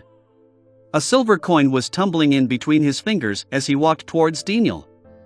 The hooded person followed behind him, taking out something from his clothes and stuffing it into his mouth, producing crunching sounds. The silver coin stopped moving when the sloppy gentleman came in front of Daniel. He said with a chuckle, "Prepare 10 tickets to Pritz Harbor tomorrow for me. They need to be split between 3 different ships." "Yes, Mr. Oder," Daniel stood up in a panic as he replied. Klein momentarily failed to recall who the sloppy gentleman who was tumbling the silver coin in his hand was. Only when he heard the name Oder did he find him familiar. As he was recalling, he saw the man in the hood take out a coffee-colored sweet before popping it into his mouth. He was munching on it, producing the sounds. After obtaining an affirmative reply, Oder and the man didn't stay any longer. They walked to the staircase in the quiet atmosphere, and they headed for the 2nd floor of the bar. Daniel exhaled as he turned his head to see Klein looking puzzled. He then said, "Oder. The adventurer, Oder, who serves the dawn. I remember, Silver Coin Viper Oder. He's always claimed that he works for Queen Mystic, but no one could prove it. I can ask Ma'am Hermit later. The last I heard of him was at Demir Harbor. He was apparently mixing with Admiral of Blood's intelligence officer, Old Quinn. However, the latter has already been finished off by Mr. Hangman." Klein instantly recalled many things as he deliberated and asked, "What about the other one?" "Who knows?" Daniel turned his head to instruct his subordinates as he got them to prepare some identification documents and the corresponding ship tickets. Chapter 722, An Unpeaceful Night. Chapter 722, An Unpeaceful Night. Atlas Studios. Editor. Atlas Studios. As Silver Coin Viper Oder wasn't a pirate, there were all kinds of rumors about him, most of which could hardly be verified. Klein retracted his gaze from the staircase and walked to the bar counter. He found a seat at the counter and tapped it. A cup of Zarhar. This was a locally produced malt beer. It was a lot cheaper than Southville beer that needed to be shipped over from the northern continent. 3 pence. The bartender recovered from his silent state as he picked up an overturned cup. The crowd in the bar began to break out into whispers as they were illuminated by the gas wall lamps. All of them were discussing the reason for Silver Coin Viper Oder's purchase of 10 tickets. He's definitely being pursued by someone. 10 tickets among 3 ships. It's clearly to prevent his pursuers from knowing which ship they boarded. A gang member with his sleeves rolled up, revealing his tattoo, shared his view based on his experience from evading capture twice. An adventurer drinking Lanty-proof scoffed. "You don't understand Oder. If his plan was that simple, he wouldn't have the title Silver Coin Viper. I dare bet that he won't be on any of those liners from those 10 tickets. The only thing I can confirm is that they're heading to Pritz Harbor." Another adventurer shook his head when he heard that. Perhaps the news of him heading to Pritz Harbor is fake as well. The gang member from before was taken aback by what he heard. Refusing to be one-upped, he said, "According to your descriptions, Oder has likely thought of what you figured out. That's precisely why he's heading to Pritz Harbor and will be on one of the 3 ships."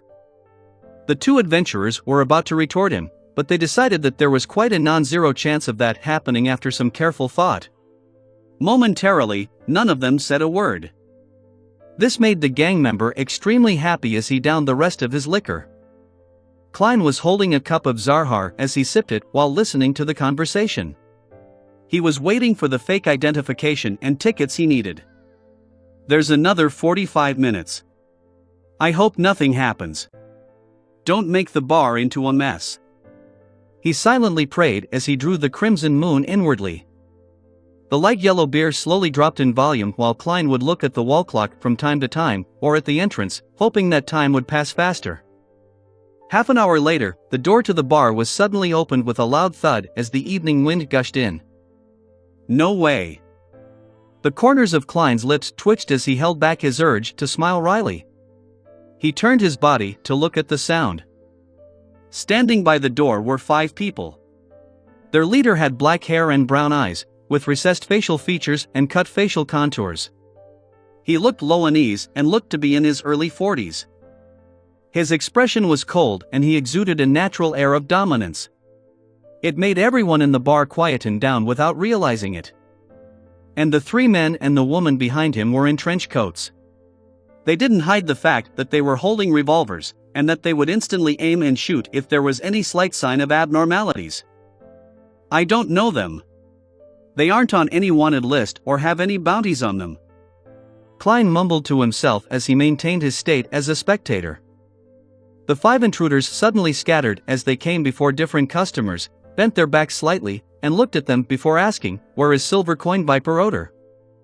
The customers were hesitant to give an answer when they saw the black muzzle pointed at them, along with the handle made of ivory and ebony which exuded a strange sense of beauty under the lights. They went to the second floor. The customers who had been asked nearly pointed to the staircase in unison. Someone is really pursuing odor. This is an act against Queen Mystic, or has Silver Coin Viper done something himself? Or could it be because of the mysterious hooded man beside him who was eating sweets? Klein drank another mouthful of beer as he saw the intruders send 4 people up to the second floor. One was left behind to continue questioning the customers. Soon, the latter grasped the situation of Odor's request to purchase tickets from Daniel. Immediately, the person walked straight to the thin and dark-skinned black marketer, and he asked in a heavy voice, "Tell me honestly. Where is Odor heading with those tickets?" Daniel didn't put on a front just because of his social connections. He forced a smile and said, he didn't make it clear. He requested for 10 tickets that are to be distributed across 3 different ships. The departure date is set for tomorrow with the destination being Pritz Harbor. For real? The questioner was a seemingly radical man in his 20s. Daniel softly replied, "You can ask anyone here." All of them heard it. T. The man shoved Daniel angrily as he turned to walk towards the other customers. Daniel staggered backward and was about to fall and hit his head onto the side of a tiny circular table when he suddenly felt an additional force on his shoulder. Instantly, he regained his balance. He subconsciously looked over and saw that it was the customer who had just requested to purchase a fake identity and scalp tickets. "Thank you, those bunch of military hyenas." Daniel first thanked him before softly saying through clenched teeth. The person who had helped him was Klein. He didn't wish for anything to happen to this ticket scalper. After all, he had paid a deposit of £5. Of course, helping the innocent was also a habit of his. Military hyenas? In Biam, this description often refers to people from MI9. What did Silver Coin Viper Odor do? Klein silently asked himself as he eliminated the possibility that someone was targeting Queen Mystic. To the lone military, it was meaningless. As he was thinking, the MI9 members who had headed up to the second floor rushed down. As they ran, they said to their partner, "He has long fled through the window." The group of people came and left in a rush. Soon, the bar resumed its usual din, but the still gently wobbling main door proved that it wasn't as calm earlier. Klein's wait for his fake identification documents and scalp ticket paid off. He didn't need to worry about any possible interruptions. After paying the remaining £15, he left the seaweed bar, and he returned to the ordinary inn he stayed at. John Yode. This name is way too simple, isn't it? Before I return to Backland, I need to make a more realistic identification document. Klein flipped through the series of identification documents before throwing them inside his suitcase. He took a bath and relaxed, prepared to leave Byam tomorrow and begin the last stage of his sea travels. At this moment, he heard knocking at the door. Who is it? Klein hurriedly took off his bathrobe, wore his clothes and pants, and walked to the door. Outside were a few policemen in black. One of them looked Loanese, while the rest were either mixed bloods or pure natives. What's the matter? Klein asked, puzzled. Please show us some identification, a mixed blood said politely since the gentleman in front of him was apparently a Loanese. Thankfully, I just made one. Otherwise, I'll be spending the night at the police station, or I'd have to flee on the spot, change my looks, and redo everything. Klein mumbled as he returned to his room and took out the identification documents. The lone police officer casually flipped through it as he said, Mr. Yode, are you living alone? Yes, everyone in the inn can vouch for me, Klein replied frankly. The Loanese police officer revealed a smile and said, have you seen this person before? As he spoke, a constable beside him unfolded a portrait. On it was an elder who was abnormally thin with white messy hair. Apart from that, nothing stood out. No, Klein shook his head. He likes to eat sweets, the Loanese police officer added. Sweets, Klein suddenly recalled the mysterious hooded man behind silver coin viper odor.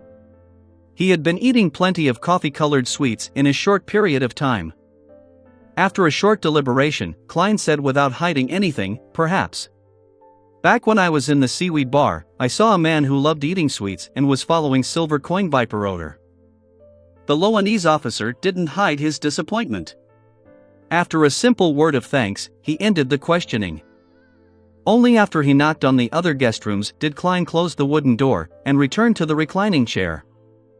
Odor's matter has not only attracted MI9, but it has also gotten the Governor General's office to send manpower to do a citywide search. This is quite something. He muttered and decided to head above the gray fog to browse through the prayer points of light around the sea god scepter. He could gain more information from the prayers of the believers in Byam. He didn't wish to end up embroiled in a massive maelstrom for giving the wrong response. After entering the bathroom, he went above the gray fog where he summoned the white bone scepter from the junk pile. Swirling around it were countless points of light. As he browsed through each point of light, he determined that the questioning wasn't on a small scale. The target was Odor and the mysterious man, but he couldn't figure anything else out. After some thought, he cast his gaze on a point of light that had been specially marked out by Godhood. It belonged to a mixed blood policeman named Belaya. He claimed to have swallowed humiliation by changing his faith to the Lord of Storms for the sea god so as to climb up the police ranks. He was already a superintendent. Then, Klein cast the sea god's will into the corresponding point of light.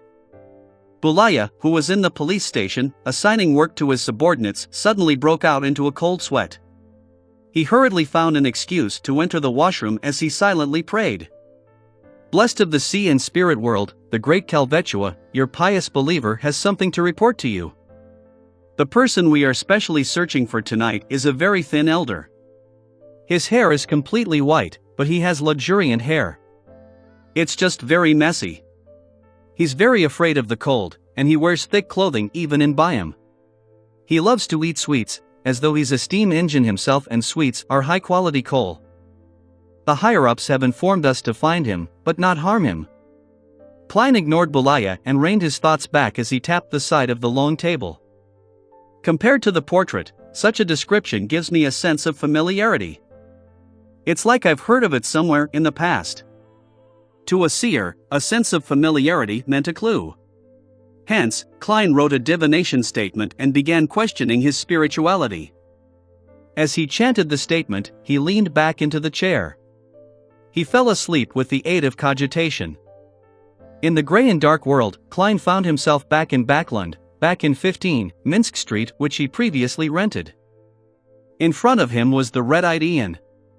This teenage boy looked up and said, "Tirani von Helmsuen, the greatest scientist after Emperor Rosell, a mathematician, a mechanist, and the father of the second-generation difference engine." Suddenly, Klein woke up and knew who MI9 was looking for.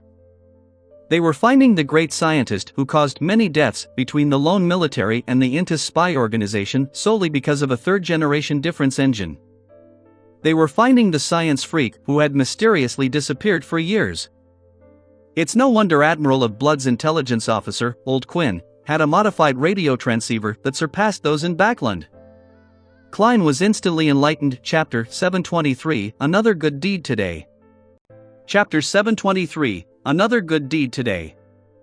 Translator: Atlas Studios. Editor: Atlas Studios. After a moment of his mind going adrift, Klein rubbed his temples and slowly composed himself. He discovered that the matter had little to do with him. He wasn't motivated to participate in the matter. He was apathetic to whether the lone military found Tirani von Helmsuen, because he lacked a sense of belonging to the lone kingdom. What he had done in the past was solely to ensure a stable society and that its citizens wouldn't suffer any accidental damage. If possible, he didn't mind instigating a revolution to allow the poor to lead better lives. "I never expected myself to become more of an internationalist after coming to this world." He gave a self-deprecating laugh as he prepared to return to the real world and have some sleep. Under the cloak of darkness, he would allow the tempest outside to freely unleash its might. At this moment, his attention was caught by the biggest item in the junk pile through the corner of his eyes, the radio transceiver. Speaking of which, what is the faction controlling Tirani von Helmsuen? It's nothing much if it's people from Queen Mystic Bernadette's side. She's a strong believer of do as you wish, but do no harm, so she wouldn't do anything overboard. It wouldn't be good if it's the Rose School of Thought represented by Admiral of Blood. Ignoring the Temperance faction that's being suppressed, as believers of the Chained God or Mother Tree of Desire, their level of vileness can't be lower than the Aurora Order. Letting them grasp the most advanced technology available might bring about a disaster.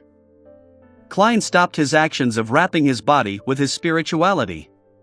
He gently tapped the edge of the modeled table. He soon had an idea, which was to bring the radio transceiver back to the real world, adjust it to the correct frequency to see if he could receive the telegrams from Admiral of Blood's crew. Then, he could use the codebook he had to decipher the communications. There will be a huge sweep of the city tonight. The matter must be at a rather important and intricate point. If the ones controlling Helmsuen are them, there's a possibility of the appearance of crucial telegram exchanges. In a situation in which the Governor General's office, the lone military, and the Church of Storms haven't placed importance or even accepted this technology, this is the safest method. Therefore, Admiral of Blood and Company have a non-zero chance that they wouldn't change the frequency and codes after Old Quinn's death. Anyway, I'll just give it a try. After some deliberation, Klein didn't delay as he returned to the real world and busily prepared a bestowment ritual. After bringing the radio transceiver into his room, he didn't immediately use it. Instead, he used a ritual dagger and created a wall of spirituality to seal the room. He was doing it to air out the gray fog smell. To him, there was actually no need to go through so much trouble to confirm the faction that controlled Helmsuen. He could have used the gray fog's aura to contact Rhodes and receive the answer. But the problem was that he had posed his questions recently, and the smell that frequently appeared might incur the notice of evil gods like the True Creator or the Primordial Demoness. It was extremely dangerous. Therefore, Klein decided to play safe by relying on himself. After about 8 minutes, when the airing was almost complete, he dispelled the wall of spirituality and controlled the radio transceiver to begin his surveillance. After an unknown period of time, the corresponding frequency received a transmission. Klein held back the joy in his heart as he seriously made notes. Then, he flipped through the codebook which he had replicated using divination, and he began the necessary deciphering process. Soon, he wrote a line on a note, 32, Black Pepper Avenue. 7 a.m. tomorrow. Indeed, the people in control of Helmsuen are Admiral of Blood and Company. There might be powerhouses from the Rose School of Thought involved. Klein immediately made a judgment. This wasn't confirmed based on the content of the telegram, but a simple inference from the existence of the telegram itself. If Admiral of Blood and Company were uninvolved, it was unlikely for them to send and receive telegrams involving Byam Streets. The meaning of this telegram is to gather by 32 Black Pepper Street tomorrow before 7 a.m.? Does it mean that Helmasuan and Silver Coin Viper Odor are hiding there, and they're reporting to Admiral of Blood of their location and giving a corresponding time? Klein thought for a moment and immediately returned above the gray fog. With the intel he had just received, he wrote the divination statement, Tirani von Helmasuan's present location. With the paper in hand, he leaned back into the chair and chanted the statement in a raving-like manner as he entered a dream with cogitation. In the gray, hazy world, he saw an underground hall with countless gas wall lamps. Inside the hall was a massive, complicated machine. It was constructed from copper cylinders, operating levers, take-up levers, and countless gears. It took up nearly 2/3 of the space. A thin elder with grizzled, disheveled hair wore a thick coat as he paced in front of the machine. From time to time, he would pop a sweet into his mouth and munch on it noisily. No, it shouldn't be called a difference engine. It's an adorable fellow who can analyze questions and calculate the answer based on a set of procedures. Yes, its name should be a calculator. The elder kept muttering to himself as Klein's vision was pulled upwards and out the underground hall, arriving at the building above. It was a 3-story villa with a garden and lawn. Outside was its address, and it reads, 32 Black Pepper Avenue. He really is here. Klein opened his eyes as he silently exhaled. Then, he was stumped about what to do next. A scientist like him is useless to me. Instead, it's the root of many problems. I can't just keep him above the gray fog. Therefore, there's no need for me to personally get involved and take him away. Hand over the news to the lone military or the Church of Storms?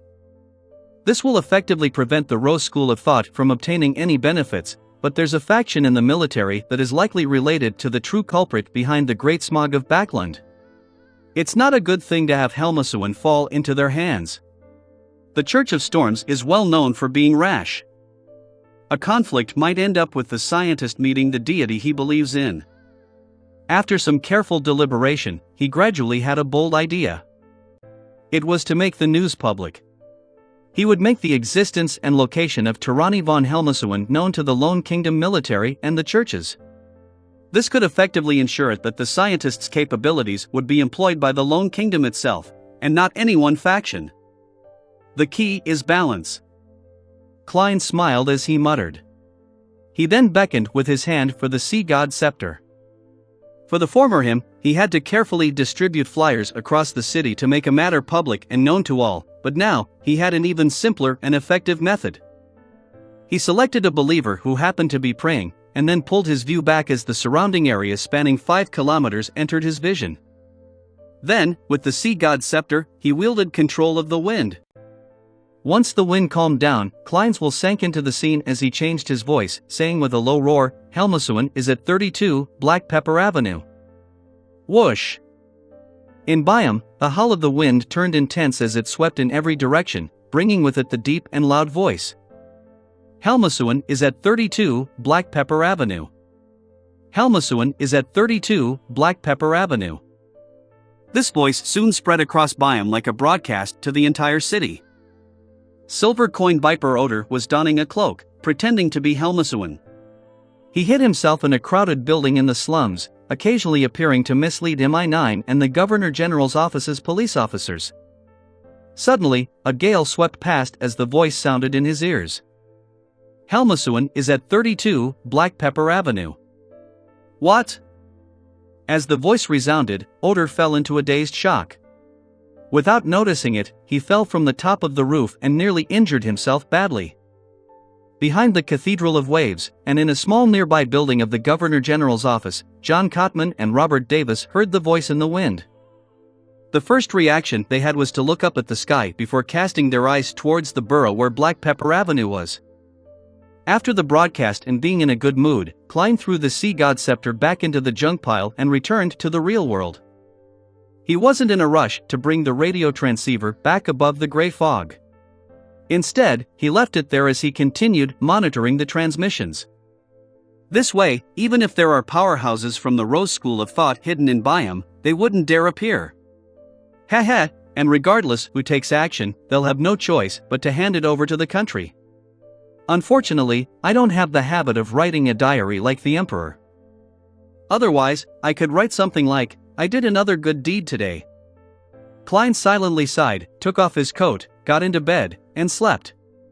He didn't care what was going to happen next, as it had nothing to do with him. After sleeping for an unknown period of time, he suddenly woke up and sat up. Then, there was knocking on his door. Who could it be? To knock in the middle of the night. I'm currently John Yode.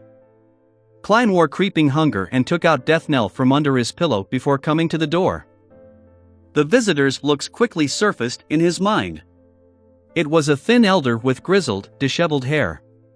He was wearing a coat stuffed with cotton and a tweed overcoat. He was popping a coffee-colored sweet into his mouth. Tirani von Helmasuin. Holy F***CK. Why is he here looking for me? I'm just the ordinary John Yode. Also, how did he escape the tracking of a demigod? Klein's first reaction was to tell the man that he had gotten the wrong person, but he held back and asked, "Who are you looking for?" Helmasuin smiled weakly and said, "I noticed you when we were in the seaweed bar, however, I didn't have a chance to talk to you." Haha, my life is at its end, so I recently recalled many things. Please allow me to introduce myself. You can call me Orange Light Hilarion. Orange Light Hilarion? Klein was taken aback before he asked in puzzlement, "Is there something?" Helmasuin chuckled. "I'm here to warn you. Be careful of the Mother Tree of Desire." He paused for a moment before saying, "All right, I need to leave, and I'm about to die before returning to the spirit world." "Do you have any enemies here?" "Why do you ask?" Klein asked, confused. Helmasuin coughed and said, "I can silently die at their doorstep. That way, you would have your revenge." Chapter 724, The True Meaning Behind the Warning. Chapter 724, The True Meaning Behind the Warning. Translator. Atlas Studios. Editor. Atlas Studios. Upon hearing Helmasuin's reply, Klein couldn't help but twitch the corner of his lips. He nearly froze on the spot. My enemies aren't in Biome. Even if you were to die at Sea King's doorstep, it wouldn't be of much use. He slowly drew a breath and didn't continue the topic. Instead, he asked, "Helmasuin, no Mr. Hilarion, how did you notice me? You even came here before your death to specially warn me." This was also the puzzlement he had towards Erodes and Rionette Tinker. He just never had a chance to ask them. With the door in between them, Helmasuin fell silent for 2 seconds. Then, he said with a smile in his tone, "There are some tiny unique traits about you. In high-level creatures of the spirit world, it's no secret. It's noticeable as long as they make contact with you in close proximity. After all, the gray fog that represents the great ruler of the spirit world is above our heads. Deities with certain unique authorities or beyonders who represent fate can also discover this point to a certain extent. Of course, the premise is that close contact has to be made." Gray fog. Although Orange Light's explanation and Erodes's compliments are nearly identical, he is the first person I've met that directly pointed out the gray fog to me to my face. Therefore, the mysterious space is the divine kingdom above the spirit world left behind by the great ruler? Which sequence 0 pathway is this? The deities who can discover that I'm augmented by the gray fog include the Mother Tree of Desire, so she was able to target me? Klein's thoughts bubbled like boiling water as all sorts of questions popped in his head. Just as he was about to speak, Helmasuin had continued, "In Yellow Light's prophecy, the great ruler above the spirit world is one of the variables of the apocalypse. However, I cannot be sure that you are equivalent to him. There are too many possibilities for you that allow that unique trait, for example, you being his blessed, his child, or his chosen oracle, but none of this stops me from expressing my friendship." Ahem. You know about Backlund Stock Exchange, right? You're like a railway company that just got listed. You seem to have a bright future ahead. Some people will naturally think well of you and purchase a certain number of shares, but there will be no lack of people who are greedy. They wish to use other means to seize this company or obtain the controlling rights. I'm part of the former, while Mother Tree of Desire and even more powerful spirit world creatures are part of the latter. Is that so? If it wasn't because the transmigrator, Emperor Roselle, who existed before me, had some level of interaction with the Grey Fog, and if I hadn't divined my origins in that mysterious space and received clear scenes of Earth, allowing me to recall even more of my memories, I would have suspected if I was the reincarnation of the great ruler above the spirit world. Taking everything into account from this experience, Emperor Roselle and I are more like the chosen oracles. The great ruler above the Grey Fog is equivalent to the celestial worthy of heaven and earth? Klein couldn't help but generate all kinds of conjectures as his mind was in a mess like a cat playing a ball of yarn. He calmed his emotions and said, "Is there any way to hide this unique trait? Become a demigod." Helmasuin suddenly coughed after answering. "Do you mind if I die at your doorstep?" "Yes." Klein didn't wish to draw the attention of Sea King John Cotman, Naval Admiral Robert Davis, and other demigods. Helmasuin munched at his sweet and said, "Then, I'll have to leave immediately, or else there wouldn't be time. After you become a demigod and have the powers to probe deep into the spirit world, we might have a chance of meeting." Klein was silent for 2 seconds before saying, "Thank you for your warning, Mr. Hilarion." Helmasuin didn't reply as he lumbered to the staircase. As he listened to the footsteps down the stairs, Klein focused. Suddenly, he had a certain theory about why Emperor Roselle had failed to enter despite discovering the existence of the Grey Fog. He restored that silver plate which resulted in his transmigration far after he became a Beyonder. As for me, I was already an ordinary person when I attempted the luck enhancement ritual again. Also, Emperor Roselle chose the Savant pathway, while I took the Seer pathway. The mysterious space above the Grey Fog clearly provides great aid in divination. Therefore, the prerequisites for entering the space above the Grey Fog is to be an ordinary person or be a Beyonder of the Seer pathway, as well as knowing of the corresponding incantation, rituals, and symbols. The Emperor's experiments were too late, and he had chosen the wrong pathway, so he naturally had no means of entering it. With how the Seer, Apprentice, and Marauder pathways are considered neighboring pathways, perhaps the former two would work too. Could this be the deeper reason why the Emperor made the poignant point in his diary that he should have chosen one of these 3 pathways? Apart from not having any sequence 0 for these 3 pathways, preventing any influence from the peak, it's also the key to entering the Grey Fog? As his thoughts churned, Klein placed this matter, which he couldn't obtain any confirmation of, at the back of his mind. He began considering Orange Light Hilarion's warning. Be careful of the Mother Tree of Desire. Due to the incident as Admiral Amirius, Klein was rather wary against the Mother Tree of Desire. He had no choice but to change his identity and use the need for him to act, so as to hide for 2 months. Subsequently, he wasn't too willing to provoke Admiral of Blood and other members of the Rose School of Thought, afraid that he would fall into a trap. Towards the extreme danger lurking around, a normal human's first thought was to resolve the matter. It was likewise the same for Klein. However, the problem was that he had no solutions. The Mother Tree of Desire was suspected to be a Sequence 0 true god located in the astral world. Even if Klein jumped up, there was no way he could hit her or defeat her. And the faction, the Rose School of Thought, that she controlled was an organization with quite a long history. It likely had angels presiding over it and had Grade 0 sealed artifacts. Otherwise, it was very difficult for them to survive to this day with the churches and all the secret organizations at odds with it. Therefore, even if Klein had plans of getting the help of Mr. Azik or other powerful figures, there was no way he could uproot the Rose School of Thought. It was even possible that they would encounter danger. Due to these reasons, Klein could only hide and hope that he could successfully advance to Sequence 4 and become a demigod. I've always been careful against the Mother Tree of Desire. Mr. Orange Light Hilarion didn't know that I once fell for the evil god's trap at Oravi Island? Or did he specially come over to warn me that she would be doing something major soon? He was previously under Admiral of Blood's control, and Admiral of Blood is a member of the Rose School of Thought. He might very well know of something. Klein was instantly alarmed. He didn't just blindly believe that a faceless transformation was enough to fool the Mother Tree of Desire's attention.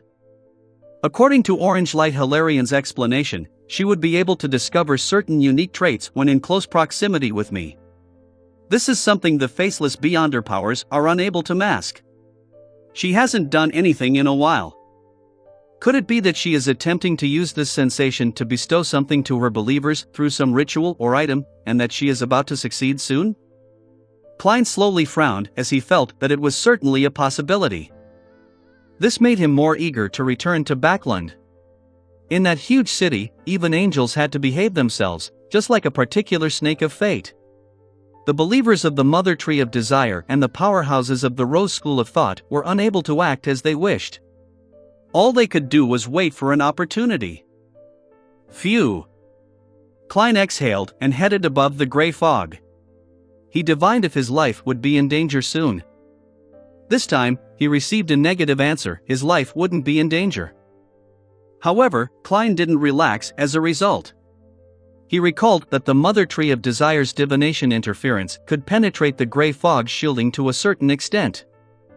And very long ago, his spirituality had prevented him from divining the werewolf Beyonder characteristic above the gray fog. This was because it might very well involve the Chained God, and the Chained God was suspected to be another manifestation of the Mother Tree of Desire. Either there's really nothing going on and that I'm overthinking matters, or the danger is already very close. That's why the Mother Tree of Desire took action to interfere. To be safe, I need to make preparations. Even if it's proven to be a false alarm, it's still better than being captured by the Rose School of Thought and taken away by the Mother Tree of Desire to perform some unspeakable matters. Klein immediately returned to the real world and took out a pen and paper before quickly writing a letter. He started with, "Dear Mr. Azik. Considering how the underworld was inside the spirit world, that the demigods of the death pathway were considered high-ranking spirit world creatures in a certain way, and that Mr. Azik might be able to see his unique trait after he recovered his memory, Klein was rather honest. He directly wrote about the entire conversation between Orange Light Hilarian's manifestation, Helmasuan the scientist. The only thing he left out was about the gray fog and the parts about the great existence above the gray fog. Finally, he mentioned something. Does Mr. Hilarian's warning imply that I'll suffer mortal danger from the Rose School of Thought?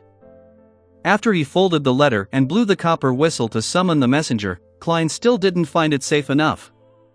He hurriedly took out the adventurer's harmonica and blew into it. Silently, Rionette Tinker appeared before him. Each of the four heads with blonde hair and red eyes rotated and said, "There's no letter. I have something to discuss with you." Klein forced a big smile. He handed over the gold coin he received from Anderson and said, "This is the fee for the summoning." One of the heads, Rionette Tinker, held bit onto the gold coin. The two other heads that didn't get the chance to speak asked, "What is it? I might face a certain degree of danger soon. I wonder if it's possible to summon you for help." Klein tried his best to make his eyes look sincere. The 8 eyes on Rionette Tinker's forehead darted around as they said, "Yes, pay 10,000 gold coins." 10,000 gold coins. That's 10,000 pounds. Klein turned agape as he said with a wry smile, "I don't have that much money." Rionette Tinker's four heads spoke one after another. "You can pay by installments." Installments. Klein was surprised that his messenger kept with the times. After 2 seconds of shock, he said, "All right." Rionette Tinker didn't say anything else as her four heads nodded simultaneously before disappearing in front of Klein and returning to the spirit world. Chapter 725, Morning. Chapter 725, Morning. Translator: Atlas Studios. Editor: Atlas Studios. Upon seeing the messenger disappear, Klein thought of the demigods he could contact on short notice, but he realized that there weren't any. All he could do was turn his attention onto what he should do next. The citywide broadcast must have made Sea King John Cotman not only find Helmasuan, but he would also do his best to search for God and the traces of his believers. It's easy to be detected if I leave in the middle of the night, so I can only choose to stay here until daybreak. I can't take that ship tomorrow. If I encounter an attack midway, I might affect everyone on the ship. Furthermore, it's not discreet enough.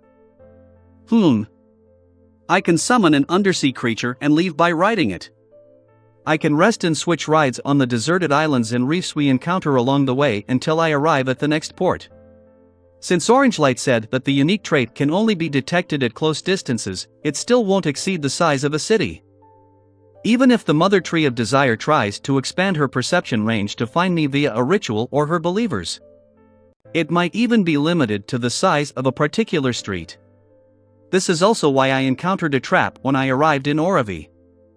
As long as I leave Byam, I should be able to escape from their gaze.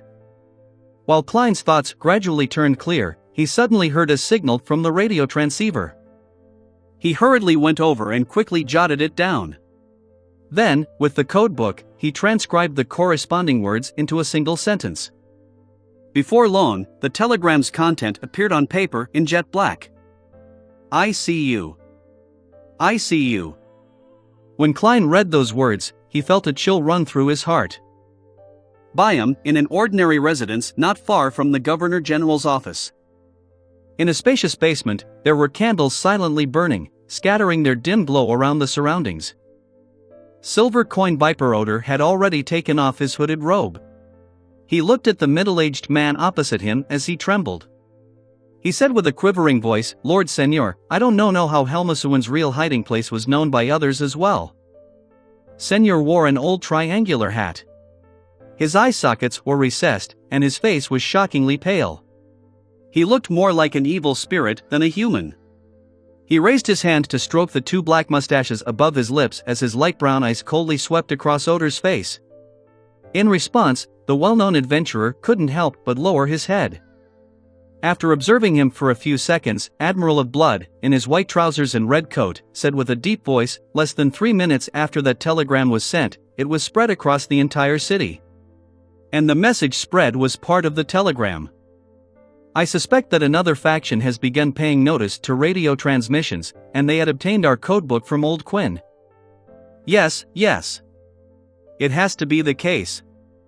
Odor hurriedly echoed, hoping that Admiral of Blood wouldn't pin the loss of Helmasuin as him being inept. He knew very well that this pirate admiral was cruel to subordinates who made mistakes. Senor swept his gaze at Odor and sneered. "Regardless, you failed. If not for you and your mistress giving me plenty of joy, I would have gotten you to dig out your intestines. Send a telegram. Tell that listener who might or might not exist that I can see him. Let him spend the night in horror and unease. This is the only thing you need to do now." Upon hearing that, Odor immediately heaved a sigh of relief. He glanced at Admiral of Blood in trepidation and the bloody altar behind him before reverently replying, "Yes, Lord Senor." He felt that he would have become part of the sacrificial items just moments ago. After Odor retreated out of the basement, Senor turned his head to look at the altar covered with human heads, organs, limbs, and blood. He said in a manner even more reverent than how Odor treated him, "Lord Shanks, has the ritual succeeded?" "Yes. All that's left is to wait for God to respond." A cold, unfeeling voice sounded from the drooping curtains around the altar. Then, the curtains seemed to possess life as they rolled up on both sides, smoothly forming a knot before landing in the middle of the altar. A somewhat translucent figure appeared by the side of the altar at some point in time. His skin was slightly brown, and his wrinkles formed deep crevices. His white, thinned hair was like leaves in autumn, as though they had lived for many years. He humbly fixated his gaze at the candlelight with his brown eyes. Senor didn't dare say a word as he stood beside Lord Shanks, awaiting for any changes to happen to the altar. Suddenly, the candle's flame was dyed with all kinds of colors. Each color seemed to correspond to the different desires of an observer. The heads, organs, limbs, and blood on the altar moved by themselves as they stacked up together, forming the state of a melted candle. Before long, they formed a tree of flesh and blood that wasn't too tall. Its surface was uneven, resembling the shell of a walnut. Plop! Plop! Plop! The interior of the tree of flesh and blood seemed to have a heart beating forcefully with strength. When Senor was about to succumb to the din, the tree of flesh and blood instantly withered, rotting into slosh and collapsing. There was a tiny, flesh-colored, moist, sticky ball left behind. Soon, the tiny ball grew 4 limbs and a head, turning into a palm-sized humanoid creature. Its face didn't have any eyes, nose, or ears, other than a pinhole-like mouth. In its mouth, grayish-white fog spewed out before converging back in. It repeated several times without stopping. The elder named Shanks devoutly and passionately chanted the name Mother Tree of Desire, and reached out to grab the strange tiny figure. Silently, all the candle lights were extinguished, but to a wraith who had night vision, this didn't affect them from seeing things. Senor observed Shanks and heard this important person say in a deep voice, "We prepared for a long time for this ritual, and God's grace can help us sense the existence of the target through a wider range. Next, we can use the glasses made by the Life School of Thought to accurately locate him." As he spoke, Shanks took out a monocle from his inner pocket. It didn't look any different from a normal monocle, but it coruscated with a pearly white luster in the darkness. "Lord Shanks, what should we do next?" Senor asked respectfully. The wrinkled Shanks thought for a few seconds and said, "Seek out the target after daybreak. If he has powerful helpers, we will monitor him and prevent him from leaving our detection range. Then, patiently await Lord Sua's arrival. If he doesn't have any guardians and is weak himself, then we shall take action directly." After hearing the word Sua, the corners of Senor's forehead twitched as though just the mere mention of this important figures left him apprehensive. He slowly took a deep breath and said, "Yes, Lord Shanks." After answering, Senor instinctively touched the necklace by his chest. The necklace seemed to be made of pure silver, and the pendant looked like an ancient coin. Klein, who didn't get much sleep for the rest of the night due to the fright from receiving the telegram, immediately sacrificed his suitcase, wallet, and most of his cash to the mysterious space above the gray fog at daybreak. After clearing up his tracks, he went to the front desk to check out.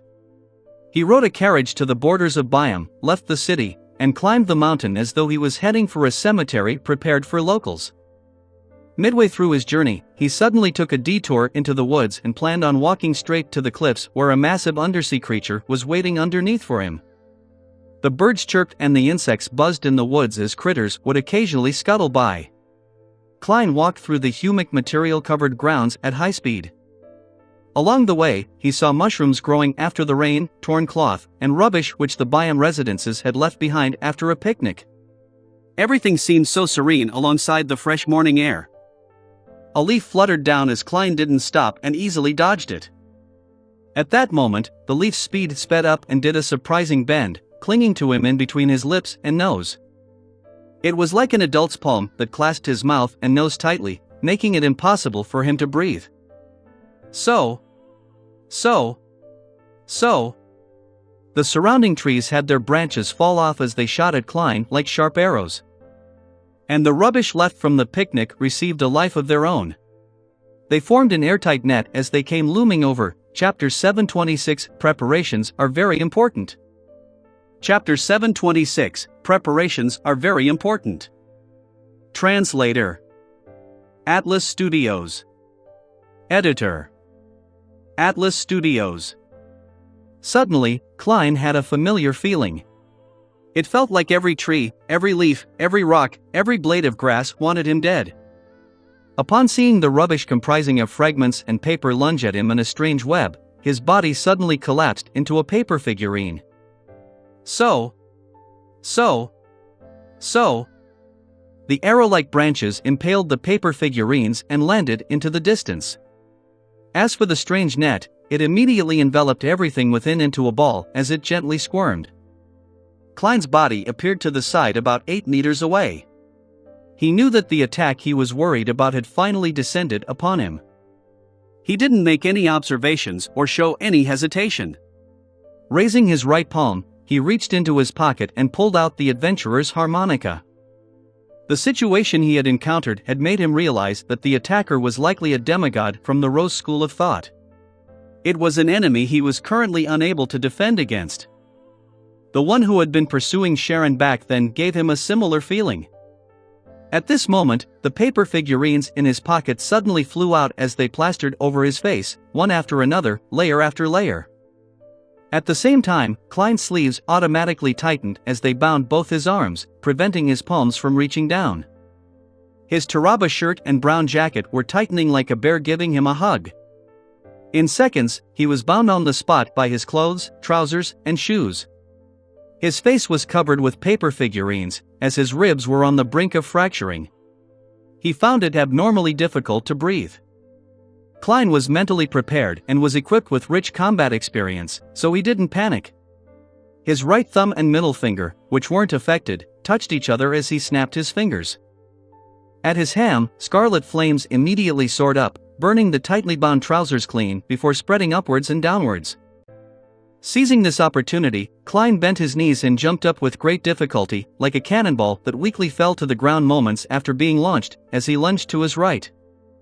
In midair, he snapped his fingers again. This time, the sleeve by the right arm joint was ignited. As for the spot where he was originally standing, the green weed suddenly withered as the blackened ground suddenly turned white as if it had been weathered by the elements. This attack was silent and deadly, without any forewarning. Klein knew that his enemy was powerful and that staying in the same spot would likely result in him suffering an attack he couldn't resist, therefore, he first removed the influence on his legs. If he hadn't done so, he would have already been heavily injured and lose his ability to do combat. He might have even perished. With a smacking sound, two spots around Klein's sleeves ignited.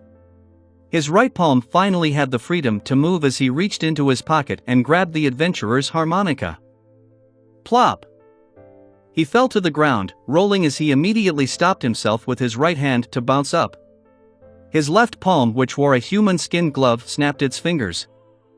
This time, his target was the paper figurines that were plastered over his face to prevent him from breathing. Pa! The paper figurines burned up as the scarlet tongues of fire burned Klein's hair.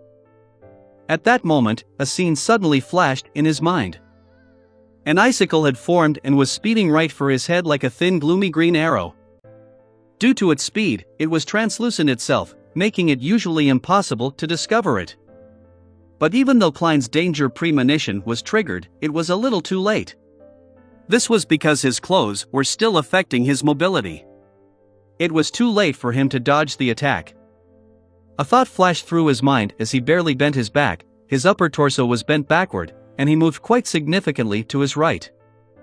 Oof! The thin, cold ice arrow struck his left chest, instantly shattering the brown jacket and white round collar shirt which were located there as they scattered into the air. However, this lethal ice arrow didn't continue heading forward. This was because in its way was a book with a dark brown cover. The book appeared ordinary, and it was bound into a book with commonly seen yellowish-brown goatskin, but it didn't shatter like the two pieces of clothing. There wasn't even a hole pricked open. Grozel's Travels. This was an item that even the sea god Scepter's lightning storm imbued with some powers of the mysterious space had failed to damage. Last night, the telegram by CU gave Klein such a fright that he undoubtedly reinforced his protective countermeasures. He prepared every method he could think of. Apart from hiding the book at his vital spot, his other pocket had the iron cigar case which stored the influence of the corrupted true creator. Once things went bad, he would dispel the wall of spirituality, throw out the item, and see if it would draw the attention of the true creator. He hoped that he would send his powerful subordinates to make the situation more chaotic. He knew that even evil gods like the true creator hated the mother tree of desire. After withstanding the ice arrow, Klein fell to the ground while somersaulting to the side. He then brought the adventurer's harmonica to his lips and blew hard into it.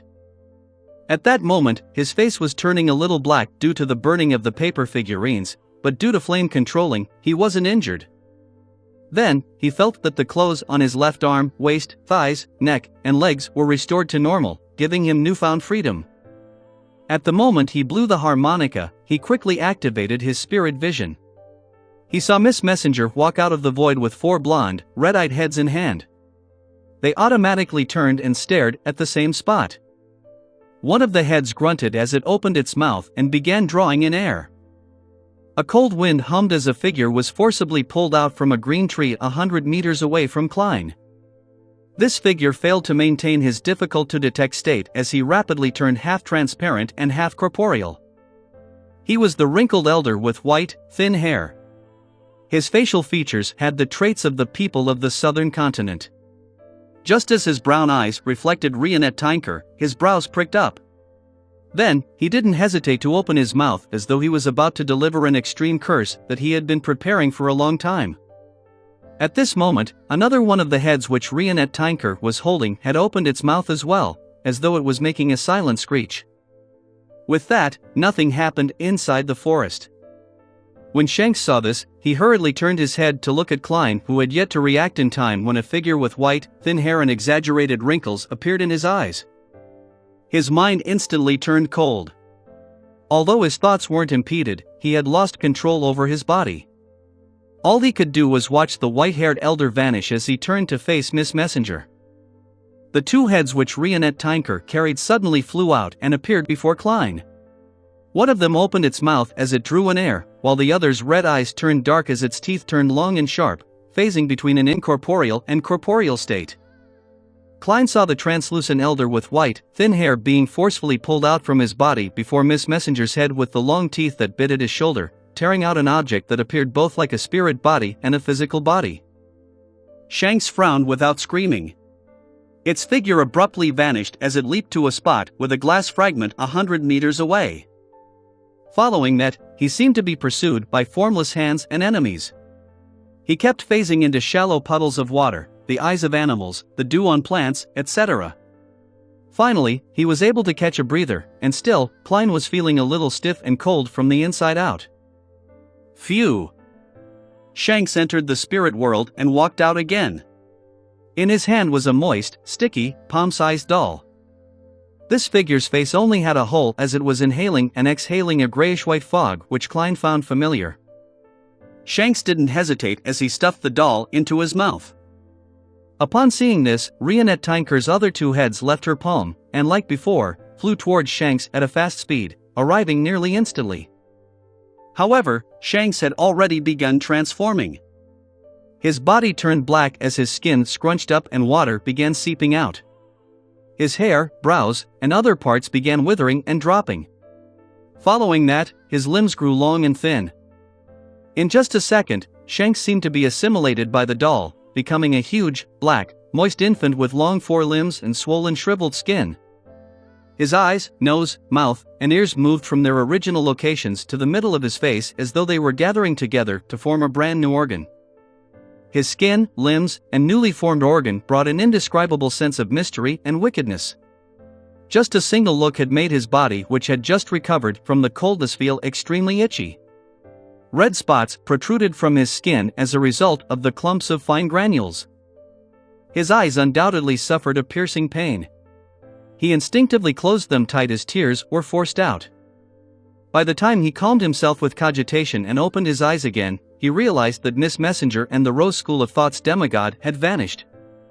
However, Klein's spiritual intuition told him that they were nearby. They were in an intense battle shuttling between the real world and the spirit world.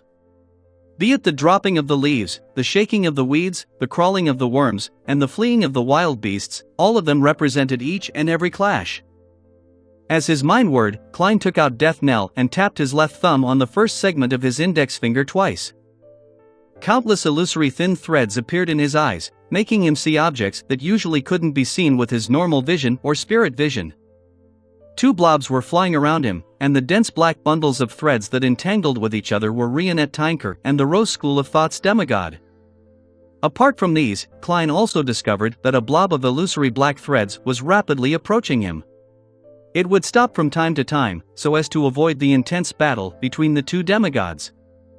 There's another enemy? An enemy who was hiding in the distance awaiting the results, but hasn't decided to participate in the battle? Anyways, anyone who's stealthily approaching in such a situation must be an enemy. Klein's eyes moved slightly as he cocked the death knell and lowered it naturally to put it into a state for lethal attack. Then, he pretended as though he hadn't detected the bundle of illusory black threads, stuffed his left palm into his pocket, and grabbed a gold coin. He made it tumble between his fingers as though he was in a divination state. He was doing this to disrupt the approacher's spiritual intuition for danger. After losing his paper figurines, this was the only method he had. After patiently waiting for 2 seconds, when the other party was within shooting range, Klein's eyes turned solemn as he suddenly raised his right hand, aimed, and pulled the trigger. Chapter 727, Lucky One. Chapter 727, Lucky One. Translator. Atlas Studios. Editor. Atlas Studios. Thud. The black revolver with the slightly long barrel recoiled backward as a pale golden beam shot out, heading straight for the spot where the target was about to arrive at. However, the illusory black threads suddenly stopped as though they were observing something. From his condition, it didn't appear like he had sensed the arrival of danger, but he had his attention attracted by something else. A grayish-white rabbit leaped out the thick grass and fled far away as the tree standing in front of the blob of illusory black threads collapsed due to the gunshot. At the height of a human, a gigantic and irregular hole and a raging pure fire appeared at the tree's trunk, directly splitting it from the middle. Death-knell's might was equivalent to a small-caliber cannon, and its penetrating powers were even more potent. The blob of dense, illusory black threads was clearly given a fright as it instinctively disappeared from where it was, appearing on the surface of a nearby puddle of water. Inevitably, his figure was outlined. He had a pale face with deep recessed eye sockets and light brown eyes. He looked to be in his 40s, had a double mustache above his lips, and wore an old triangular hat. Klein was no stranger to the man, as his bounty notice often appeared before his eyes. Step by step, they were stacked into a clear image: Admiral of Blood Seigneur. Just in loan alone, his bounty was worth 42,000 pounds. He had long infiltrated Biam. Was it to take away Tyranny von Helmesuen? After the scientist passed away due to being discovered, he joined the Rose School of Thought's mission to target me? I seem to have an additional weakness, but before it's triggered, I've no way of knowing what it is. As his thoughts raced, Klein saw Seigneur's figure disappear once again. However, the traces of Admiral of Blood's existence was rather obvious. The blob of illusory black threads of his was like a firefly in the darkness. It wasn't difficult to identify him at all. The blob of illusory black threads circled around him with the aid of the morning dew, glass fragments, and water puddles that had frozen for some reason. Jumping again and again from one medium to the other, the gap between the two soon narrowed. Klein didn't wait on the spot. Instead, he quickly moved, but only slightly shifted his position so as to prevent the Rose School of Thought demigod, who was engaged in an intense battle, from attacking him in passing. Seigneur's performance made him understand one thing: a wraith's ability to possess someone to directly control their body requires them to enter a certain range. Previously, although the Rose School of Thought demigod was able to accomplish it at further distances, he hadn't done so, perhaps out of contempt or for fear of any accidents. It could be confirmed that Seigneur was a Sequence 5 wraith. Klein kept changing his location, and he awaited the opportunity when the distance between them was more suitable. Just as Admiral of Blood's speed slowed down slightly, and he was about to possess his target from a distance, Klein's left glove suddenly turned deep black, as though it was formed layer by pure particles. Following that, he said a word filled with foulness, a word that came from the devil language. Slow. Seigneur had sensed it and changed his position before Klein could even open his mouth.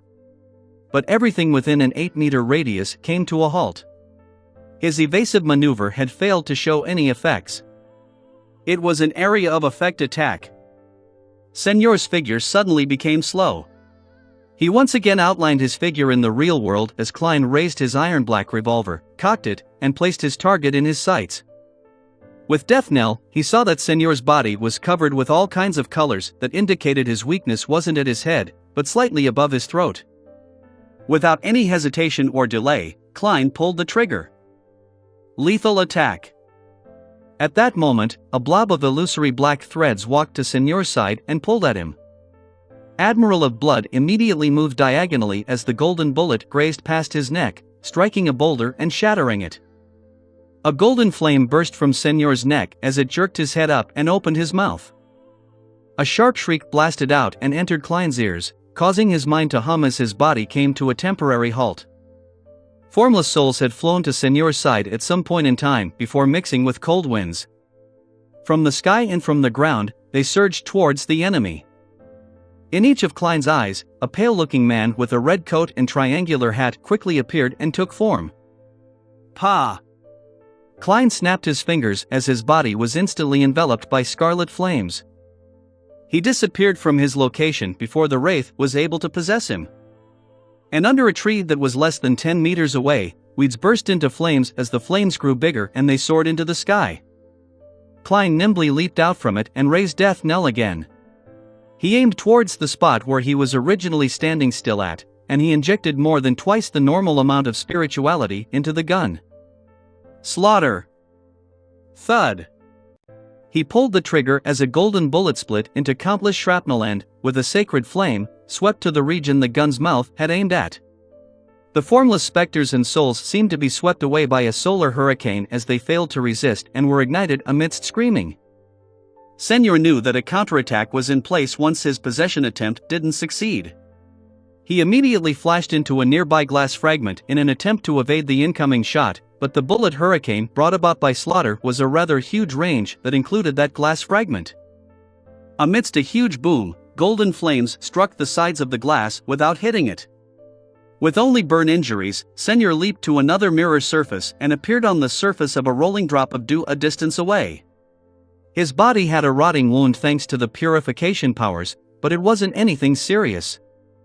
There's no way he's that lucky, right? Indeed, Señor has a mystical item that makes himself lucky.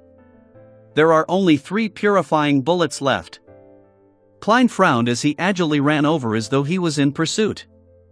As he knew that he was facing members of the Rose School of Thought, he had changed all the Beyonder bullets in his revolver to purifying bullets that targeted wraiths and zombies.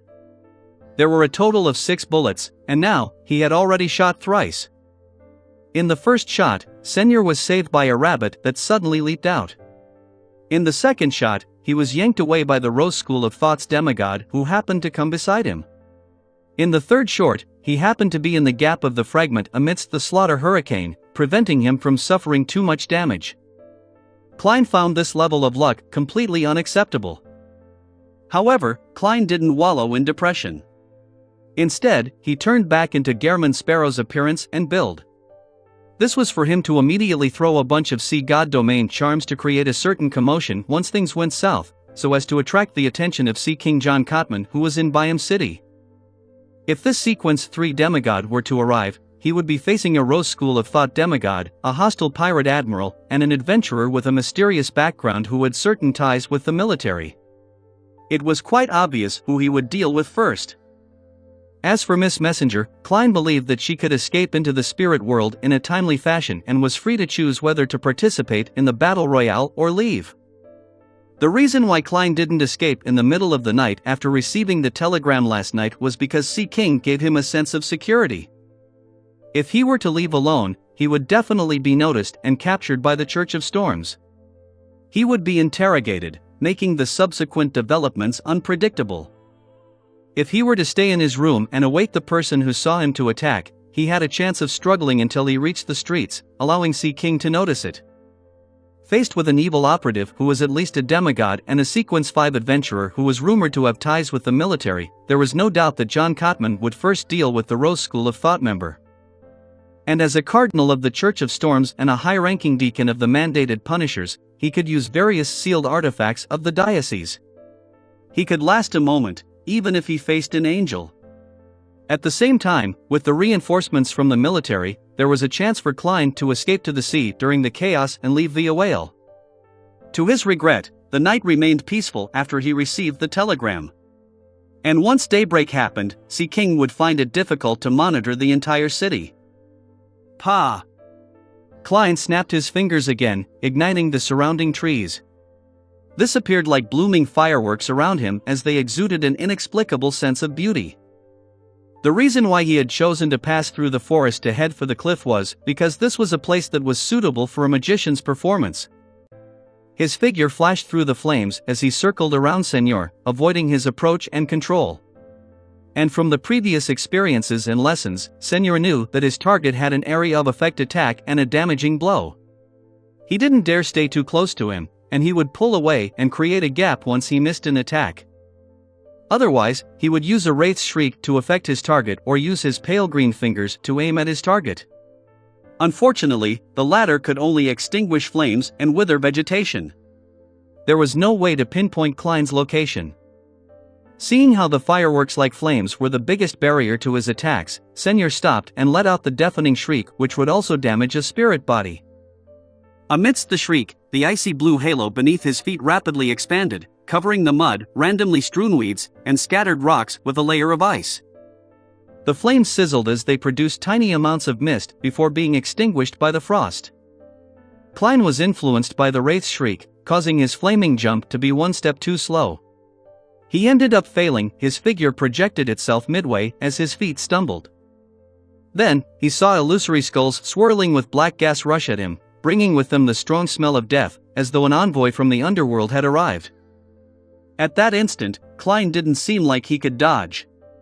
However, a light blue fireball emanating the smell of sulfur suddenly condensed before him. His glove remained black as it remained in its devil state. With a thumping sound, the fireball was extinguished as the illusory skulls shattered and scattered to the ground, creating spots that didn't have any life to them. Right on the heels of that, Klein steadied his body and took out the iron cigar case from his pocket. He threw it at Admiral of Blood Senor as his glove turned noble and sinister at some point in time. Baron of Corruption, Bribe, Chapter 728, Triple Combo. Chapter 728, Triple Combo. Translator: Atlas Studios. Editor: Atlas Studios. Senor obviously wasn't going to bet that the item thrown by his opponent didn't pose a threat. He immediately dodged far away, allowing the iron cigar case, which was sealed by a wall of spirituality, to fall to the ground. Then, he opened his mouth once again and produced a shriek. A roar that seemed to come from the depths of his own spirit body made Klein experience excruciating pain in his head. Even though he often suffered from the ravings of existences like the true creator and Mr. Door, and was rather resistant towards such attacks, it was impossible for him to not pause momentarily. He felt his nose burning as though a capillary had burst. However, with his resistance combined together with bribe, the effects were reduced. It made his momentary pause only last for an instant, and this was something Senor had no idea of knowing. Therefore, Klein pretended as though he hadn't recovered as he revealed his weak state, waiting for the enemy to fall into his trap. In an ordinary battle, as a wraith was able to jump through mirror-like mediums, making it impossible to determine that location ahead of time, it made it impossible to maintain a 5-meter distance from his opponent, even if he created flames and repeatedly used it to achieve phasing. It caused his spirit body thread's controlling ability to be disrupted momentarily after there were any significant effects. For this, he planned on taking a little risk. He made his opponent fall for a trap he planned, so as to quickly end the battle and escape to the cliff. Seeing his target appear dazed due to the repeated shrieks, Senor didn't hesitate to make his aura turn deep. Admiral of Blood's contracted figure rapidly appeared in Klein's eyes in an abnormally clear manner. This wasn't a reflection of the world, but two tiny figures seemingly coming to life in his eyes. When the wraith's possession was almost close to completion, Klein, with his tattered and charred clothes, unhurriedly extended his left palm as though he was gesturing please as a polite gentleman. Creeping hunger maintained its sinister and noble blackness as it forcefully distorted Admiral of Blood's target. Due to the freezing halo from before, there was frost and crystalline bodies everywhere around them. All of them were equivalent to a mirror surface. On the thin ice, Senor with his triangular hat had appeared there, his expression was as though he was at a loss.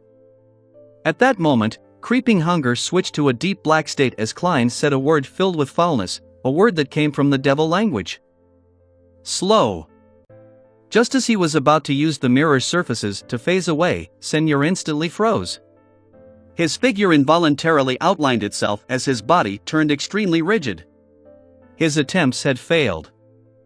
As there was no way to repeatedly use slow, Klein made his left glove turn pale as it was tinged with a slightly dark green color. Zombie. The ceiling caused by the frost on the ground had once again exacerbated as they rapidly spread to Senor's side as they began to spread from his toes to turn him into a completed ice sculpture. With his knowledge that wraiths had a very strong resistance to the cold, Klein didn't let his guard down or waste any time. He made creeping hunger transform as if it was gilded.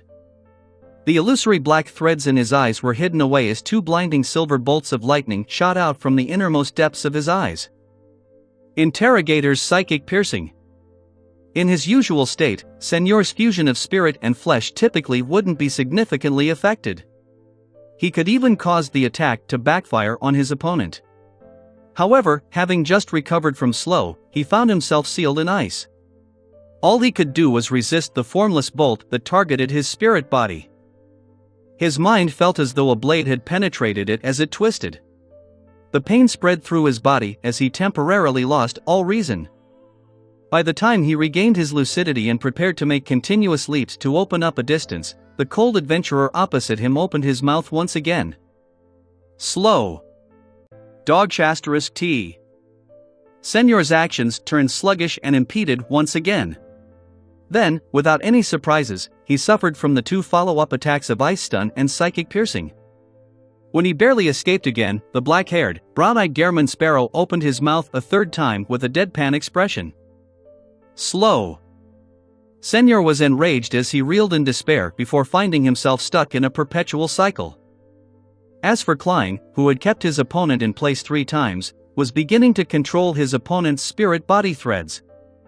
In fact, the most effective solution for when his opponent was unable to escape was to take the opportunity to use Death Knell to deliver 2 or 3 lethal attacks. But his past failures had told him that his enemy had a mystical item that allowed him to be lucky. An overly direct and lethal shot might very well lead to an accident, resulting in some undesirable effects. It was precisely because of this that he decided to gradually proceed in the proper order by controlling Admiral of Blood's spirit body threads. Time quickly passed. As Klein ran around Señor to dodge the possible attacks from the Rose School of Thought demigod, he controlled Señor's spirit body threads, and he slowly reached the state of gaining initial control. 3 seconds. 2 seconds. 1 second. Señor's thoughts instantly turned sluggish as though every part of his body was rusting. Klein no longer had the strength to use creeping hunger again. He continued deepening his control as he began walking at an adequate speed. No. I can't let this continue. Thoughts slowly moved through Señor's mind as a translucent icicle condensed in front of him. It was dyed with a gloomy green as though it was showing its respect to the surrounding forest. As for Klein, who had witnessed his opponent's series of slow actions, he unhurriedly retracted his left hand and took out Grozel's travels from his chest and braced himself. So, the icicle finally shot out, seemingly heading for Klein's chest, but it suddenly changed directions midway as it flew diagonally upwards. This adjustment should have been a sudden lethal blow, but as Señor's thoughts had been slowed down significantly, the order received by the icicle had only happened when it was almost reaching Klein. This made the sudden change insufficient to catch Klein by surprise as he shifted Grozel's travels and easily blocked the attack. Señor's expression turned pale again. After a few seconds of thought, he slowly opened his mouth in an attempt to let out a wraith's shriek. Having already prepared himself, Klein spoke first. Bang! An air bullet quickly shot out and struck Señor in the mouth, throwing his head backward as teeth fell. The shriek was left stuck in his throat. Seeing the control deepen and how Señor's resistance was crumbling bit by bit, to the point of losing his reason and launching a barrage of attacks like a lunatic, Klein suddenly felt some joy. At that moment, a shrill, sharp infant's cry sounded and resounded in the woods. Lumps protruded all over Klein's body as he dropped Grozel's travels from his hand. His head felt as though it was being clasped tightly by an invisible hand, making him momentarily lose his senses of his surroundings, including the spirit body threads. His control over Señor was removed as a result. About 100 meters away from them, the large-sized baby, which was black, swollen, and wrinkled, that appeared to have stormed out of the water had escaped its illusory state and returned to reality. His limbs were long and thin, and there was only an irregular hole on his face. Circling the hole were gnarling teeth. At that moment, Shank's body had an additional wound that was obvious and deep. It was a piercing wound that went through the black and swollen skin, causing putrid blackish-green liquid to gush out. After this rose school of thought's demigod appeared, he stopped dodging or escaping. He began screaming like crazy, letting out infantile screams. It made Klein and Senior fall into a painful stupor. Even their bodies showed signs of losing control. The four blonde, red-eyed heads were thrown into the void as they opened their mouths and let out a soundless shriek, silencing the terrifying cries. Rionette, Tinker and Shanks had engaged in another round of combat, phasing between the spirit world and reality from time to time as they shuttled between leaves, weeds, insect eggs, ice crystals, and thorns. Senior and Klein stood in their spots in a stupor. They tried their best to recover from the effects of the infantile cry. In this aspect, Senior believed that, as a wraith, he had an unsurpassable advantage. The corners of his lips subconsciously curled up a little. He had already figured out what to do with his opponent later. But at that moment, the eyes of the adventurer who was in tattered clothes while exuding a cold demeanor had turned lucid. It had only been a second since the infantile cry had ended. Klein, who was experienced in this, quickly recovered as he realized that Senior was still in a dazed and impeded state. An opportunity. His mind stirred, but he didn't attempt a long-distance attack which allowed for plenty of accidents. Instead, he chose to control Senior's spirit-body threads, which took more time. He tapped his right foot as his figure dashed towards his opponent like a panther. His left glove was dark, and when it moved backward, it condensed in a manner that resembled a blade, forming a gigantic weapon formed from lava and flames. Desire Apostle, Sword of Lava. Bam! Klein's body passed by Senior's left as the searing sword swept across his chest and got stuck in the middle. The light blue flames ignited Senior, but aside from suffering damage to his body, he didn't lose his life. However, the pain left him yelling incessantly. After the two brushed by each other, Klein immediately abandoned the Sword of Lava. He took a step to his left and turned around, facing Admiral of Blood's back. He raised the iron-black death knell to his opponent's head. He didn't use lethal attack, and he directly pulled the trigger. With a bang, his body suddenly shook a little. This was because the spot he had stepped onto appeared to be a hole. Hence, Death Knell had slid downwards, and the golden bullet had hit the side of Senior's neck. Blood tainted with a dark green tinge spewed out. Admiral of Blood had lost nearly half his neck as he fell forward. He fainted, but he remained alive. Klein was just about to add another shot when the sky suddenly darkened. An arm suddenly reached out. The arm was 10 meters long, and it had a black sticky surface with strange protrusions. They were either skulls, erected eyeballs, or barbed tongues. The moment it appeared, it made the entire forest shake. All the leaves withered as all the insects stiffened to their deaths. All the beasts either fell paralyzed to the ground, or they began biting themselves wildly, leaving their bodies bleeding. Klein's danger premonition reached its limit. He hurriedly closed his eyes, lunged forward, and did a roll. He grabbed Grozel's Travels and held it in front of his face. Chapter 729, Chaos. Chapter 729, Chaos. Translator. Atlas Studios. Editor. Atlas Studios. The entire forest was withering as though an entity that was bringing about destruction to everything was about to descend. Just as the arm was about to fully extend, a thick bolt of silver lightning smote down from nowhere, illuminating the entire mountain. The sizzling sounds chained together as a cage only spoken in myths enclosed around the black sticky arm. Dark clouds quickly converged together in the sky, forming brows and a mouth, as though a face was hidden within. In Biome City, the huge commotion was noticed by Sea King John Cotman.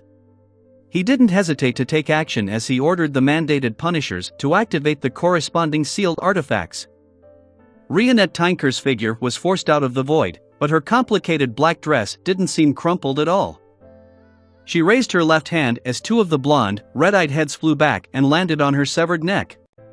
The remaining two continued engaging in combat with the black, swollen, and wrinkled infant. When the cut at her neck began to wriggle, two corresponding cuts were connected. Her figure instantly burgeoned to the size of a Gothic castle.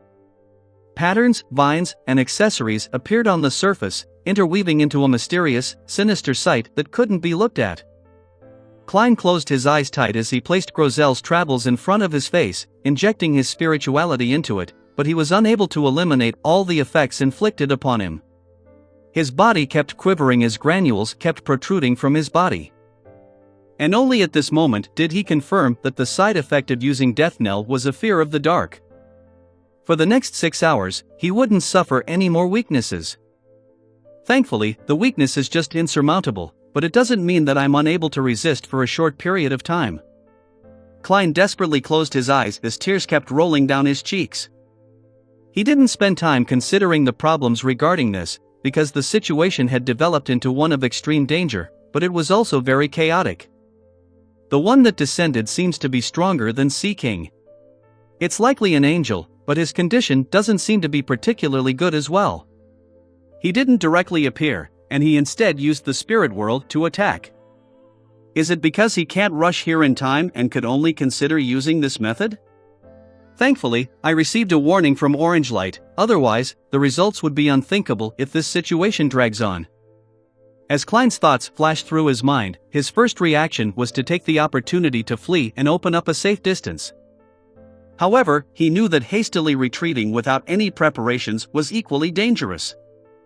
If the Rose School of Thought's angel abandons the attack and retracts his arm, Sea King John Cotman wouldn't have any motivation in embroiling himself in a pursuit effort.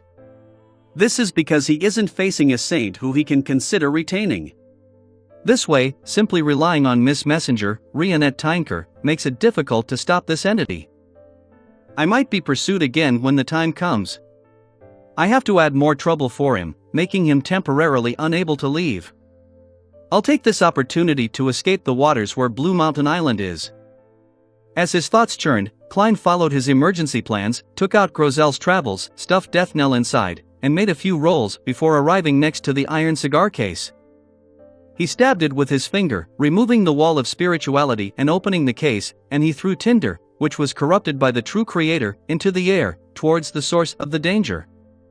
Right on the heels of that, Klein used Grozel's travels to shield the top of his head, opened his eyes, and took out a whistle. This wasn't Azek's copper whistle, but the Numinous Episcopate copper whistle which he had obtained from a mysticism enthusiast in Backlund. It originated from a resurrected Numinous Episcopate member. Back then, Klein had made a divination about the copper whistle, and he received a revelation that sending a message would be extremely dangerous. At that moment, he decided to allow extreme danger to meet extreme danger, so as to create an even more chaotic situation that benefited him. He quickly put the copper whistle to his mouth and blew into it. Then, he activated his spirit vision without daring to look up. A skull with 3 lifeless eyes emerged. Around it were black appendage-like tentacles. Without any hesitation, Klein handed over a white feather left behind by the resurrected Numinous Episcopate member to the messenger. He didn't wait for the messenger to disappear as he immediately bulged his muscles, swung his arm, and threw the copper whistle into the air where the source of danger was. With that done, he put away the iron cigar case, did another roll, and bounced up as he rushed straight for the cliff. During this process, he kept his head down and kept changing location. He didn't dare to look at the scene happening above him, nor did he dare to stay any longer. When he passed by the spot where Admiral of Blood Senior should have been lying unconscious, Klein's gaze suddenly froze. He was alarmed to find that he had vanished. In that chaotic situation without any aid, this wraith, who had suffered immense damage and was unable to maintain his spirit-body state, had vanished. Klein paused as he swept his gaze. He saw that ahead of him were a few drops of splattered dark red blood that coruscated with a dark green tint. And this region was where Grozel's travels had previously dropped. No way. A few drops of Admiral of Blood's blood dropped onto the book's cover? This sucked him in? Klein frowned, as he didn't think it was a good thing. He was afraid that the angel and saint that the Mother Tree of Desire had sent was able to gain the help of Admiral of Blood from within Grozel's travels to pursue him. However, it was impossible for him to abandon the book. Without it, Klein didn't believe that he was lucky enough to dodge all the stray blasts and unknown shrapnel which could fall from the sky at any moment. I'll resolve this latent risk by entering with my spirit body after I escape. As a few thoughts rose up in his mind, Klein dipped the tip of his foot down as he ran, lifting up the soil which had Seigneur's blood on it, reached out, and grabbed a handful. This was used to locate Admiral of Blood later. Tap. Tap. Tap. Klein ran in a meandering manner, holding Grozel's travels over his head, making adjustments from time to time based on his premonition for danger.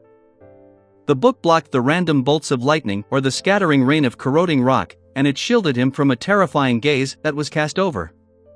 With the book, Klein successfully tore out of the lifeless forest and came to the edge of a cliff. At this moment, the surroundings turned dark. It wasn't the kind of darkness before a storm, nor was it a result of a moonless or starless night. It was a dead silence that emanated the smell of rot. Ravings sounded out from varying distances and at varying pitches, as though something seemed to be slowly breathing in the air. Klein, who was afraid of the dark, trembled. He didn't dare to look at what was happening above him. All he noticed was a few white feathers stained with yellowish oil spiraling down to the ground nearby when there was a flash of lightning. His right foot took a stride forward as he jumped off the cliff and plummeted straight down. He fell out of the darkness and could see light. Then, he dropped into a mouth that had been waiting for him for a long time. The mouth didn't have any teeth as it immediately closed and sank to the bottom of the sea. According to the agreement they had made previously, it was to head for a reef beyond Blue Mountain Island as quickly as possible. This was a gigantic undersea creature with 16 fins on its back. In the darkness, Klein instinctively wished to huddle into a ball and helplessly tremble, but he barely repressed his emotions and took out a Priest of Light Beyonder characteristic he had prepared to deal with wraiths. He had obtained it through the glove. Pure light emanated from the translucent stone-like object as it drove away Klein's fear. He was just about to contemplate if he should wait for the outcome or if he should attempt something, when he suddenly felt the back of his palm become itchy. He hurriedly looked down and saw his pores widen as they grew some fine white hair. These fine hair rapidly grew and looked like feathers. Klein immediately felt his entire body itch. The fellow that was attracted by the copper whistle is really very dangerous. Klein was rather experienced. He immediately stood up and took 4 steps counterclockwise while chanting the incantation in the undersea creature's mouth. His spirit body once again tore through the grayish-white which had endless ravings and roars as blackish-green gases drilled out of his body. Returning to the palace that looked like a giant's residence, Klein observed his spirit body once again, and he discovered that it had returned to normal. There weren't any of the blackish-green gases, nor were there any white feathers. Phew, it's effective. He exhaled and immediately returned to the real world. With the illumination from the Priest of Light Beyonder characteristic, Klein saw that the white feathers on the back of his hands remained, but they had lost the ability to continue growing. There were more or less some signs in other parts of his body, but they weren't obvious. Yes, I should be able to resolve the remaining problems once Mr. Azik arrives. Klein heaved a sigh of relief and drew the crimson moon on his chest. He prayed for the goddess's blessing, and that Mr. Azik would arrive quickly. At this moment, Rionette Tinker's figure appeared before him. Miss Messenger had 3 heads growing on her head while she held one in her hand. Compared to before, she appeared more lively. She reached out with her left palm and grabbed Klein's shoulder, and she directly brought him into the spirit world as they quickly traveled through it. Amidst brightly stacked colors, Klein felt somewhat dizzy before he returned to reality and realized that he was on a reef. Rionette Tinker's 4 heads swept the area and said, "Already, safe, remember to pay next time." With that said, she vanished as though she had something more important to do. You could do that. I should have just gotten Miss Messenger to bring me away using such a method. However, her present state doesn't seem to be that great either. This must be a state and method she seldom uses. As Klein reflected over the matter, he placed the Priest of Light Beyonder characteristic into his pocket, and he kept Grozel's travels outside. Just as he was about to size up his surroundings to figure out where he was, another arm reached out and grabbed his shoulder. Klein jumped in fright as he hurriedly turned his head, only to discover that Mr. Azik had arrived. Azik grabbed his shoulder and pulled him into the spirit world once again. They rapidly moved through the brightly stacked colors. Actually, I'm already safe. The corners of Klein's mouth twitched, but he didn't say those words. Chapter 730, Handling the Latent Risk. Chapter 730, Handling the Latent Risk. Translator. Atlas Studios. Editor. Atlas Studios. On a mountain outside Byam City, in a forest that had lost all its vitality because it was buried by a half-collapsed cliff. A tall, stocky middle-aged man with deep blue hair was wearing a storm priest robe as he stood in the air and overlooked the area. There was a clear burning rage in his eyes.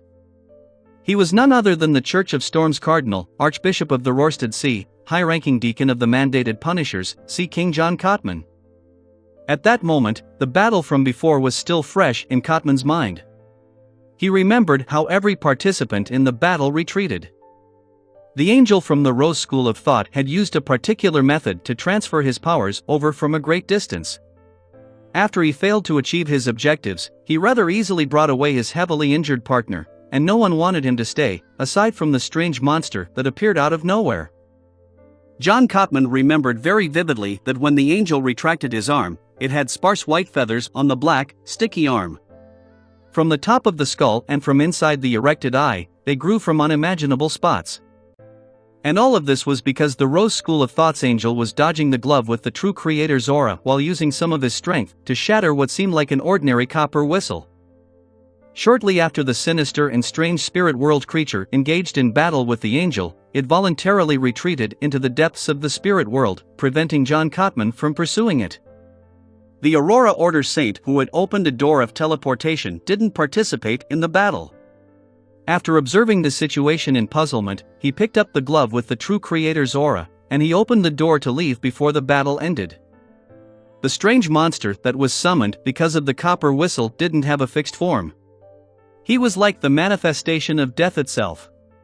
He was like a mist that filled the surroundings but had many feathers with yellowish marks on it. His target was obvious, the angel of the Rose School of Thought. Before the latter escaped, he had also vanished from the area as though it were in pursuit of his target. But even so, John Cotman, who had taken a sealed artifact from the city and rushed here, still felt uneasy. It felt like suddenly jumping forward while on his long journey towards death. The only person without any godhood had fled the scene before John Cotman arrived, and he was nowhere to be found. However, John Cotman recognized him. He was an adventurer who had killed a Sequence 5 Desire Apostle, making him qualified to have his information placed on Sea King's desk. Although this wasn't something that he needed to pay great attention to, John Cotman, who had experienced the Seafarer sequence, still remembered the relevant information. He cast his gaze towards the cliff and looked down at the crashing waves as he muttered a name, Dareman Sparrow. On an island in unknown waters, Klein and Azek's figures were rapidly outlined on the shore. Klein was just about to speak when the hat-wearing, bronze-skinned Azek's eyes suddenly turned dark, as though it was connected to a silent and dark world. He grabbed the air with his right hand, and all the undeveloped white feathers flew out and curled into a bundle, landing in his palm. With a gentle squeeze, all the strange feathers vanished as though they had turned into food for the silent world in his eyes. Mr. Azek, this was brought about by that numinous episcopate whistle. Klein first pointed out the matter before explaining in detail. The situation was somewhat pressing, and to make the situation even more chaotic, I blew that copper whistle and gave that feather to the messenger. Then, a similar feeling from the underworld descended. I didn't stay, and I immediately left the area, but I still had these feathers on my body. Azek, with his soft facial features, nodded gently and said, I sensed it from afar. It shouldn't be an ordinary high-sequence beyonder. I suspect that it's a byproduct of the numinous episcopate's artificial death project. Is that so? So it succeeded in holding back that Rose School of Thought angel? Klein thought in joy. Azek looked around and continued, I still have matters that require my attention. This might awaken more of my memories. When all of that is done, I'll look for you again to claim that ring left behind by ancient death. I have a feeling that I might need to make a trip to the Berserk Sea or the southern continent. It's best if you head over to large cities like Backland or Trier. In those places, the forces the Rose School of Thought can deploy are very limited. They wouldn't dare to act rashly. Of course, it's best that you choose places like Pasu Island where major churches have their headquarters, but this will bring about another type of danger. Isaac's last sentence was a joke, just like an ordinary lone gentleman. The experiences of his present life seemed to leave a deep impression on him. Regardless of the portion of memories that he had recovered, he still showed clear signs of his old self.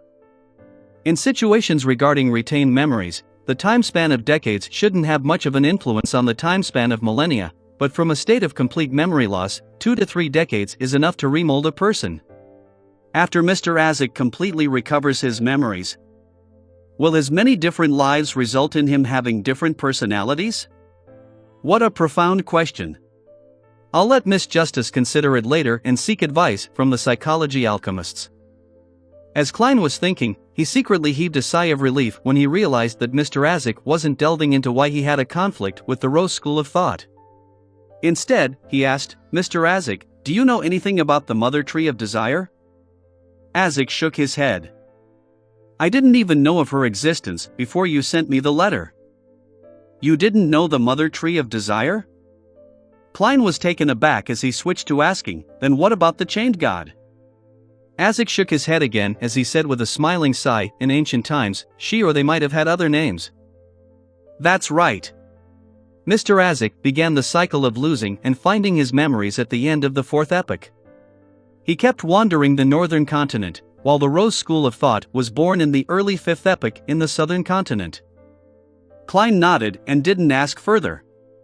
And since Isaac had matters which needed his attention, he gave a few words of advice before bringing him to traverse across the spirit world until he arrived at a particular beach on the northern continent's eastern shore. With Mr. Isaac gone, Klein looked at the seawater that kept surging towards the shore for a few seconds. He wasn't in a rush to head for the nearby city. Instead, he found an uninhabited cave, set up a simple ritual, and created a wall of spirituality. He sacrificed creeping hunger, death knell, Isaac's copper whistle, Groselle's travels, and the soil with Seigneur's blood to the mysterious space above the gray fog. Then, he walked 4 steps counterclockwise and entered the mysterious space. He took the seat which belonged to the fool, and he summoned a metal bottle. As it was stored above the gray fog, the remnant blood in the tiny bottle didn't coagulate. After wearing his glove and stuffing the other items, Klein poured a few drops and smeared it over Groselle's Travels' dark brown cover. Why doesn't a brand new story start right from the beginning, with the addition of a new character? Klein looked at the book that didn't change its name as he suddenly felt puzzled. Before he had the time to think, his vision turned into a blur, as though there were countless translucent creatures hidden around him. Everything soon turned clear, and Klein found himself sitting on a long wooden chair along the street. This was where he had departed from previously. "There's a saving function?" Klein joked inwardly as he took out the mud stained with Seigneur's blood before snapping a tree branch to attempt divination. Following the results he received, he walked out of the city, entered a nearby forest, and found the unconscious Admiral of Blood beside a small stream. At this moment, only about 10 minutes had passed since the battle. The exaggerated wounds on Seigneur's neck, chest, and abdomen were contracting and appeared to have recovered significantly. Such a level of vitality was completely different from a human's. In another 15 to 30 minutes, Admiral of Blood would likely wake up, and in another 1 to 2 hours, his mobility would be restored. This was a zombie, a wraith. You had a chance of being rescued by your organization's angel and demigod, but your blood happened to splatter onto Groselle's Travels, making you a prisoner of this book and giving me enough time to handle you. Of course, this made you avoid the stray attacks of the battle between demigods, preventing you from dying immediately. I've no idea if you'd call this good or bad luck. Klein mumbled as he observed while grasping death knell in his hand and reaching out to Seigneur's neck and removing the necklace made of pure silver. The necklace had a pendant of the same color which resembled an ancient coin. Both sides were filled with mysterious patterns and relevant symbols, as well as words carved in ancient Hermes. "You will be as unlucky as you are lucky now." This is the mystical item which raises Admiral of Blood's luck? Unfortunately, even a demigod can't enhance my luck, so I doubt it can. I can sell it for money, or I could ask Miss Messenger if I can use this to make a partial payment.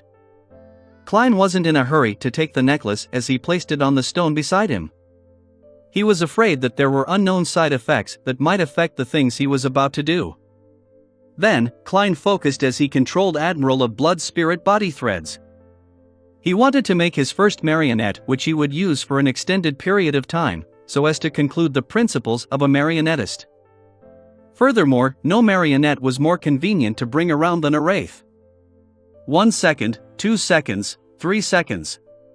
In just 10 seconds, Klein achieved initial control. Señor's spiritual intuition sensed the danger as his body showed obvious signs of struggling, but he was unable to wake up due to his heavy injuries and sluggish thoughts. Time ticked by, and by the 4th minute, Klein didn't hide his sigh of relief. At that moment, Admiral of Blood Señor opened his eyes, rolled to his feet, and faced him. With a harmonious series of actions, he pressed his chest and bowed. "Good morning, sir. How may I be of service?" Chapter 731 Gains. Chapter 731 Gains. Translator. Atlas Studios. Editor. Atlas Studios.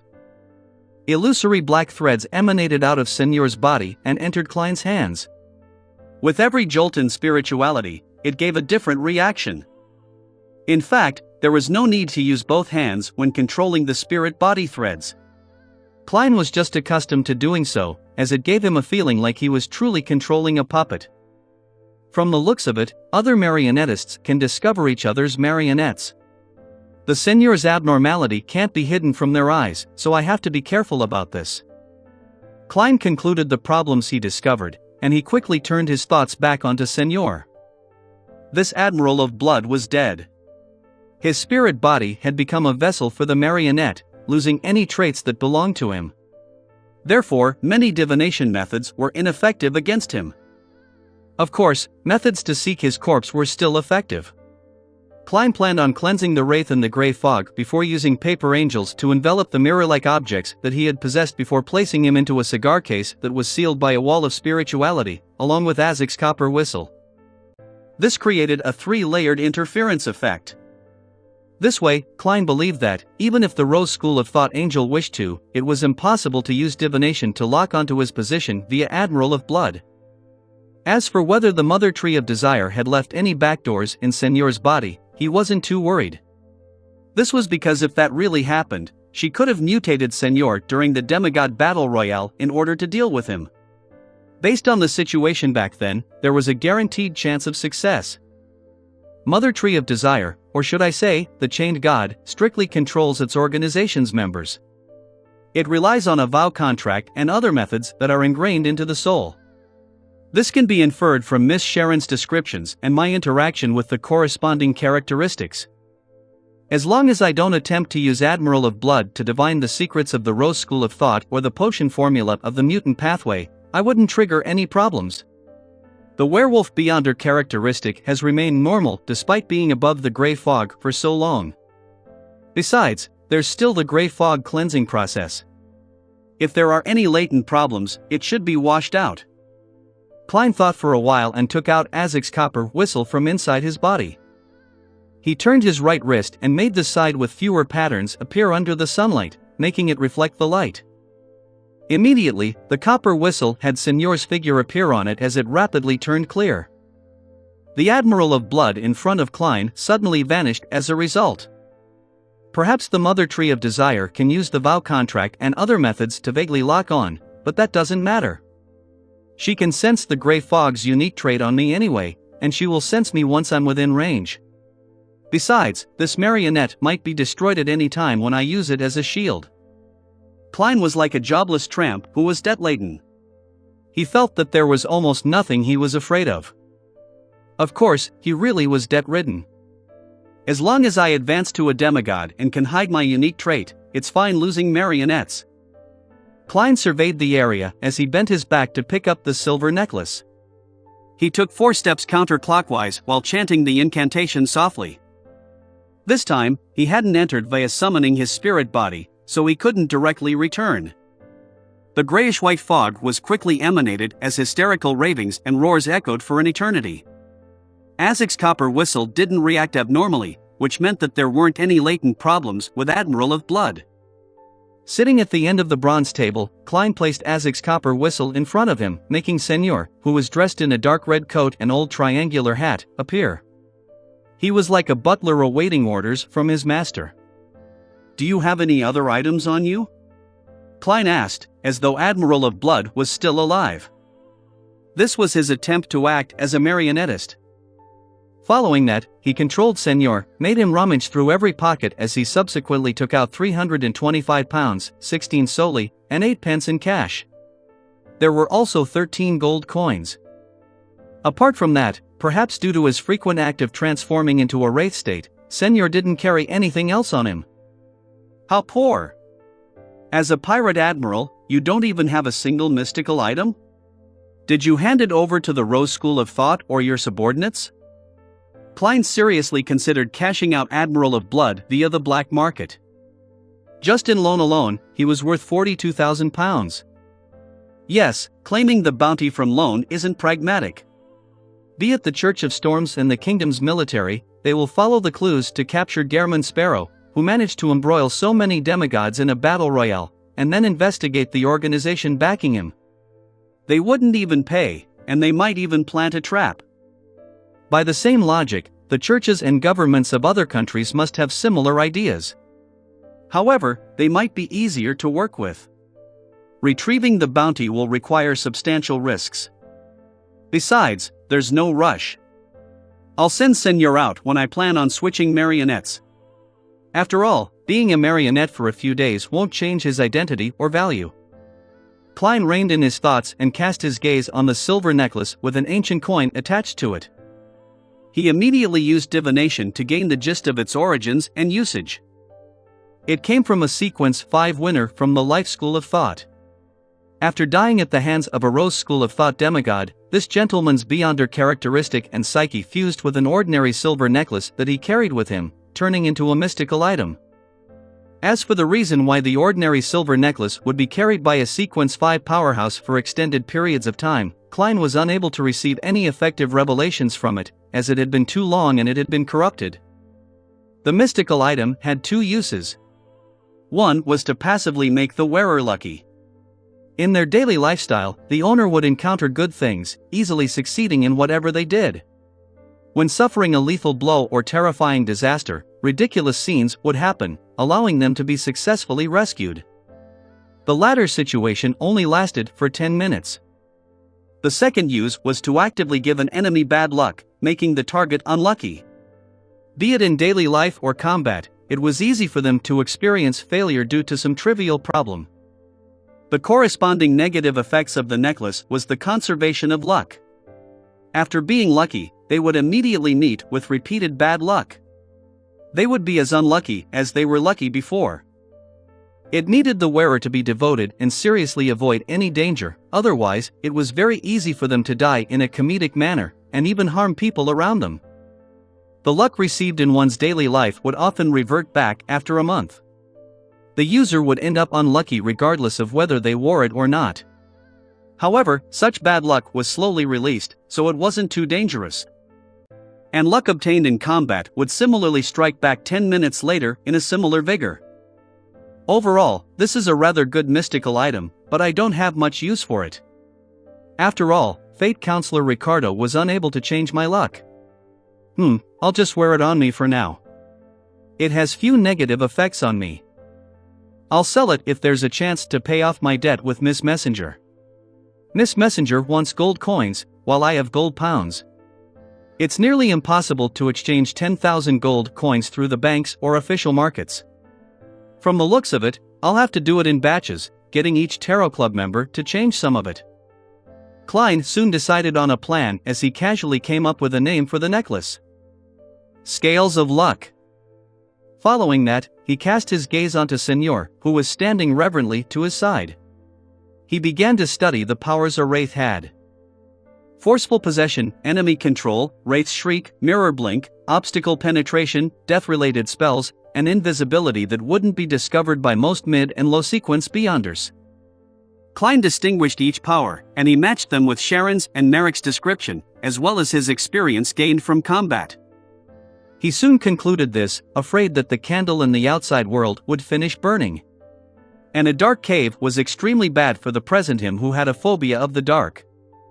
Klein immediately took out a paper figurine from the junk pile, and together with the Black Emperor card, he stirred some of the powers above the gray fog, turning it into an anti-divination angel. This angel rapidly spread its wings and wrapped around a gold coin. On its reflective side was Señor's figure. Then, Klein brought the gold coin, Azek's copper whistle, death knell, and his suitcase back to the real world. As for Creeping Hunger and Grozel's travels, one of them hadn't been fed, and the other might cause Klein to be swallowed into the book for carrying it for too long. Therefore, they were left in the junk pile above the gray fog. Having returned to the cave, Klein hurriedly placed the gold coin and Azek's copper whistle into a cigar case, before sealing it with a wall of spirituality. He cleaned up the scene, switched into formal clothes, and carried his suitcase. He followed the beach until he came to a residential area. He discovered that he was near Pritz Harbor. He didn't immediately return to Backlund. Instead, he changed his appearance, took a steam locomotive, and headed for Conant City in Desi Bay. He planned on circling the area once before changing his identity again. Bansi Harbor. Alger Wilson looked at the destroyed city under the afternoon sun. He saw that the buildings had completely collapsed, and there were deep chasms in the ground and charred spots everywhere. Such a scene extended into the depths of the island. Even the mountain had collapsed. At that moment, there wasn't anyone from the Church of Storms watching the ruins, since there wasn't anything here. And the plans to rebuild the harbor wasn't brought forward at all. Alger jumped off the Blue Avenger and circled the ruins with his sailors, but they didn't discover anything of value. "Let's go," he instructed with a staid attitude. He soon boarded the ship which hoisted its sails and left the island. After an unknown period of time, a figure suddenly walked out from the depths of the ruins. He wore a double-breasted, pure black clerical robe. He had dark golden hair, and his facial features were clear and distinct, like an ancient, classical sculpture. His eyes were dark blue, nearing black. They looked lusterless, but they were filled with dense blood capillaries. Chapter 732 Destination. Chapter 732 Destination. Translator. Atlas Studios. Editor. Atlas Studios. Desi County, Conant City, 67, Red Indus Street. Wearing a commonly seen face in the Lone Kingdom, Klein took a step forward and rang the doorbell. In less than a minute, the door creaked open as a maidservant looked out and asked out of curiosity, "Good evening, who might you be looking for?" "I'm here to find Ma'am Nilu." "I'm a friend of her father, Davy Raymond," Klein answered calmly. Derek Raymond was the nightmare who he had released from Creeping Hunger.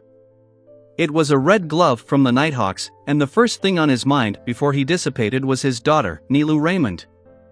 He was very apologetic towards her for not spending time with her while she grew up, making her effectively lose her father when she had already lost her mother. Klein had promised him that he would make a visit to the beautiful coastal city if he had the chance to visit his daughter. Having probed for more information earlier, Klein had gained a general idea about Nilu Raymond's situation. After this girl graduated from grammar school, she worked at the Women and Children Care Foundation, which was run by the Church of the Evernight Goddess. She had a weekly salary of £2.10 solely and was the target of envy by her neighbors. She also inherited an inheritance from her businessman father. As for how much it was, no one knew. They just knew that she was richer than most people from the middle class. Typically speaking, women with such wealth would place great emphasis on their marriage. They would repeatedly select and observe candidates, resulting in their late marriage. However, Nilu had married to a civil servant just a year later. As both parties were believers of the Evernight Goddess, she didn't take on her husband's last name. She continued going by the name Nilu Raymond, and she continued staying at 67 Red Indus Street. After hearing Klein's answer, the maidservant quickly requested him to wait as she entered the living room to report to her mistress. Before long, a woman in a home dress walked to the door. She had black hair and blue eyes. Her face was rather thin, and she was rather pretty. She resembled Davy Raymond. "Good evening, sir." I'm Nilu, Davy Raymond's daughter. May I know when you got to know my father? Nilu Raymond asked politely but warily. Klein took off his hat and smiled. I got to know him at sea. It's been several years. Nilu Raymond swept him with a wary gaze and said, perhaps you might not know, but he has already passed away. Klein sighed and replied, yes, I know. I got to know him through that disaster. He had some words to say back then which I didn't think too much about. However, the more I thought about it in recent years, the more I felt that I should inform you. Is that so? Nilu said softly. After some thought, she invited him. Please come in. Would you mind if my husband listens in? This is up to you to decide, Klein frankly replied. Nilu nodded and led Klein into the study. Her husband had the looks of an ordinary civil servant with a gentleman's bearing. He put down his newspapers and followed them in. After both parties sat down, Klein looked at the couple on the sofa and deliberated. Mr. Davy Raymond once experienced disaster after another. He lost his father, mother, wife, brothers, and sisters. Nilu nodded with a deadpan expression. I know. Klein thought and continued, he appears to be a merchant, but he was in fact seeking out the murderers who caused that disaster. I know. Nilu didn't object to it. Klein glanced at her and continued, he dedicated himself to this matter, and he was very regretful that he didn't manage to spend time with you growing up, making you lose your father alongside your mother. Nilu fell silent for a second before she rapidly replied, I know. Klein swept his gaze to the old books around him and sighed silently. He said that his greatest wish was to see you enter the hall of marriage under the witness of the goddess, to have your own family, and to not be lonely anymore. I believe he should be very happy right now. Nilu's gaze slowly moved away from Klein's face as she turned Agape, answering only 2 seconds later. I know. Klein leaned forward slightly as he clasped his hands. He said that he might die at sea, and he wanted me to tell you that he died as a result of an accident. All the murderers from before have already been punished. You do not need to hate anyone. He also said that he loves you very much and that he's very sorry. Nilu remained silent for a few seconds as she blinked. She turned her head to the side and scoffed with an unclear attitude. Got it. Klein gave her a deep look before getting up. I'm done passing on the message. It's time I leave. Met with silence, Nilu's husband nodded gently as a gesture of thanks. Klein turned around, walked to the door of the study. Just as he twisted the doorknob, Nilu Raymond's voice sounded from behind him, deep and hoarse. What kind of person do you think he was? Klein fell silent for a second, turned his head, and curled his lips. He said with a smile, a guardian. He didn't stay any longer as he opened the door and walked to the coat rack. When he wore his hat and left 67, Red Indus Street, soft, restrained sobbing suddenly drilled into his ears. Shaking his head silently, Klein left the burrow and entered a cathedral of the Evernight goddess.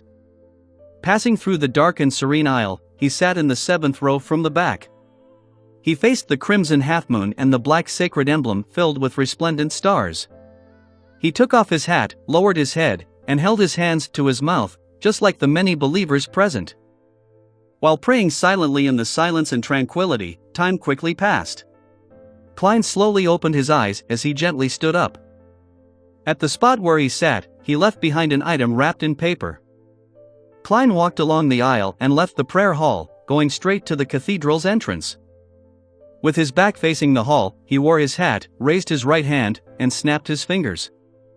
Pa! The paper suddenly ignited where he sat, garnering the priest's attention. When this gentleman rushed over, the flames had already extinguished, leaving behind a dark gem-like item. This is... Although the priest didn't know what the item was, his spiritual perception told him that it was very important.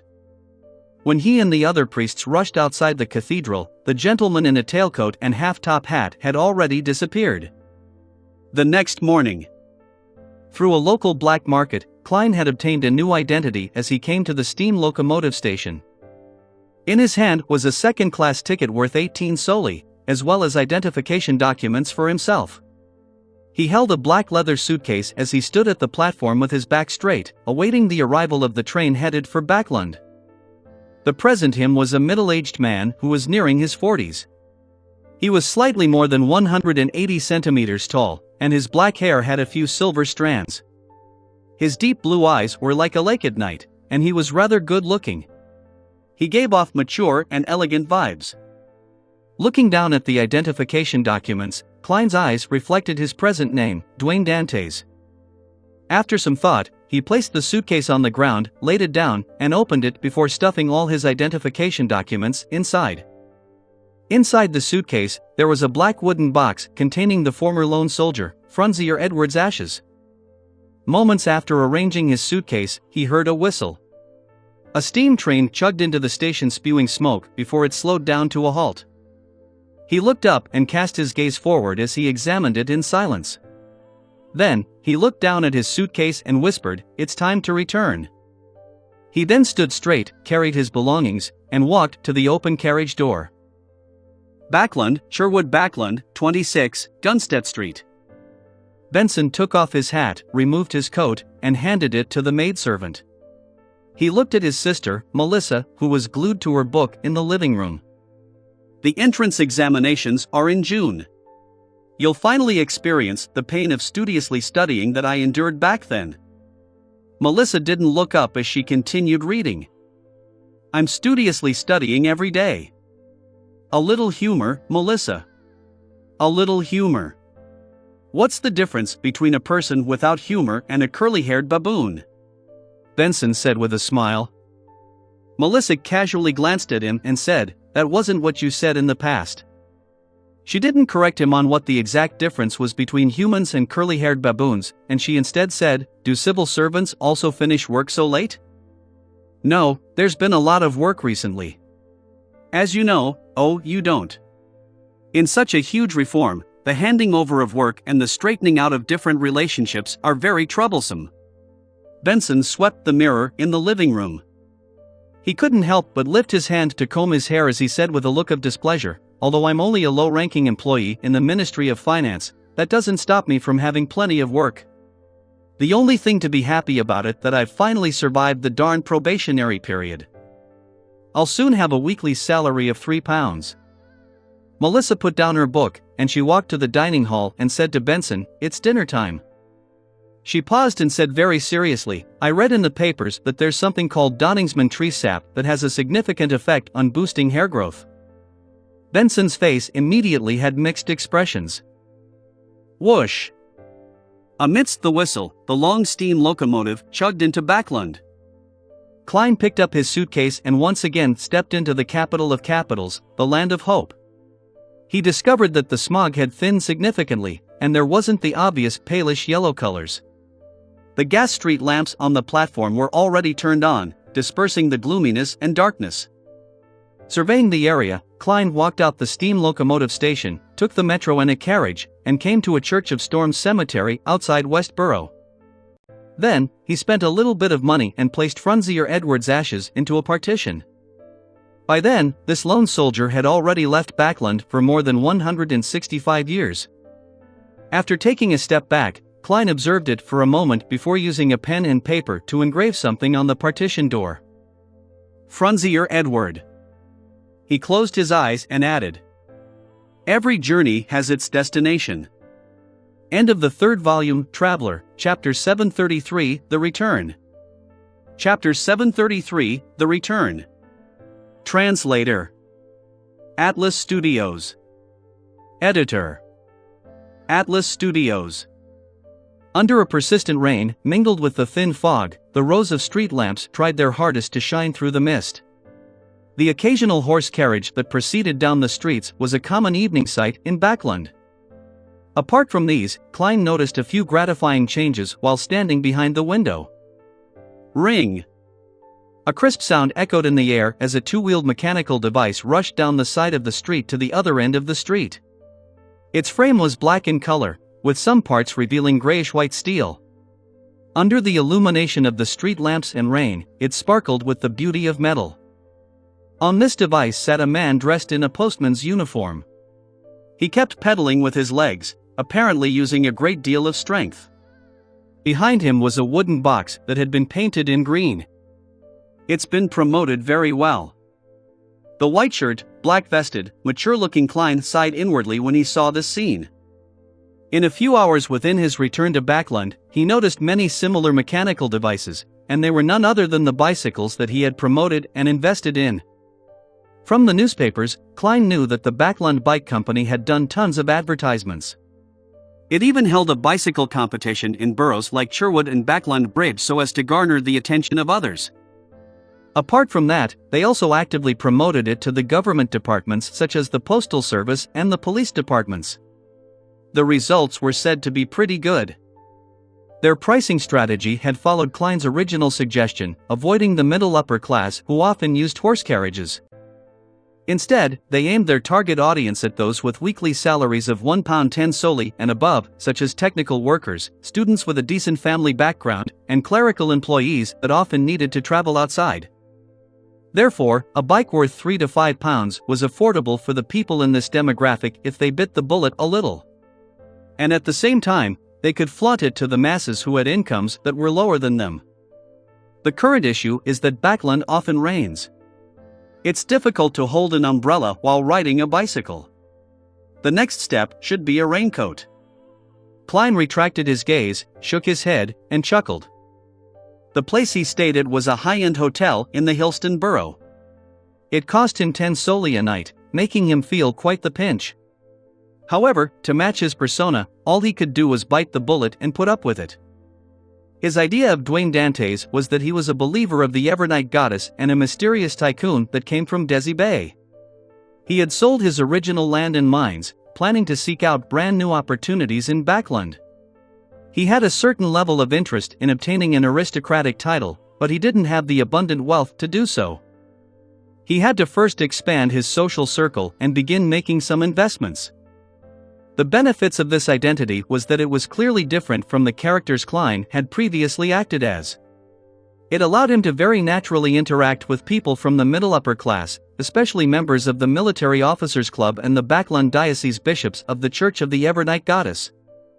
It made it convenient for Klein to continue his investigations into the Great Smog of Backland while gathering intel before he made detailed plans to steal the Antigonus family's notebook.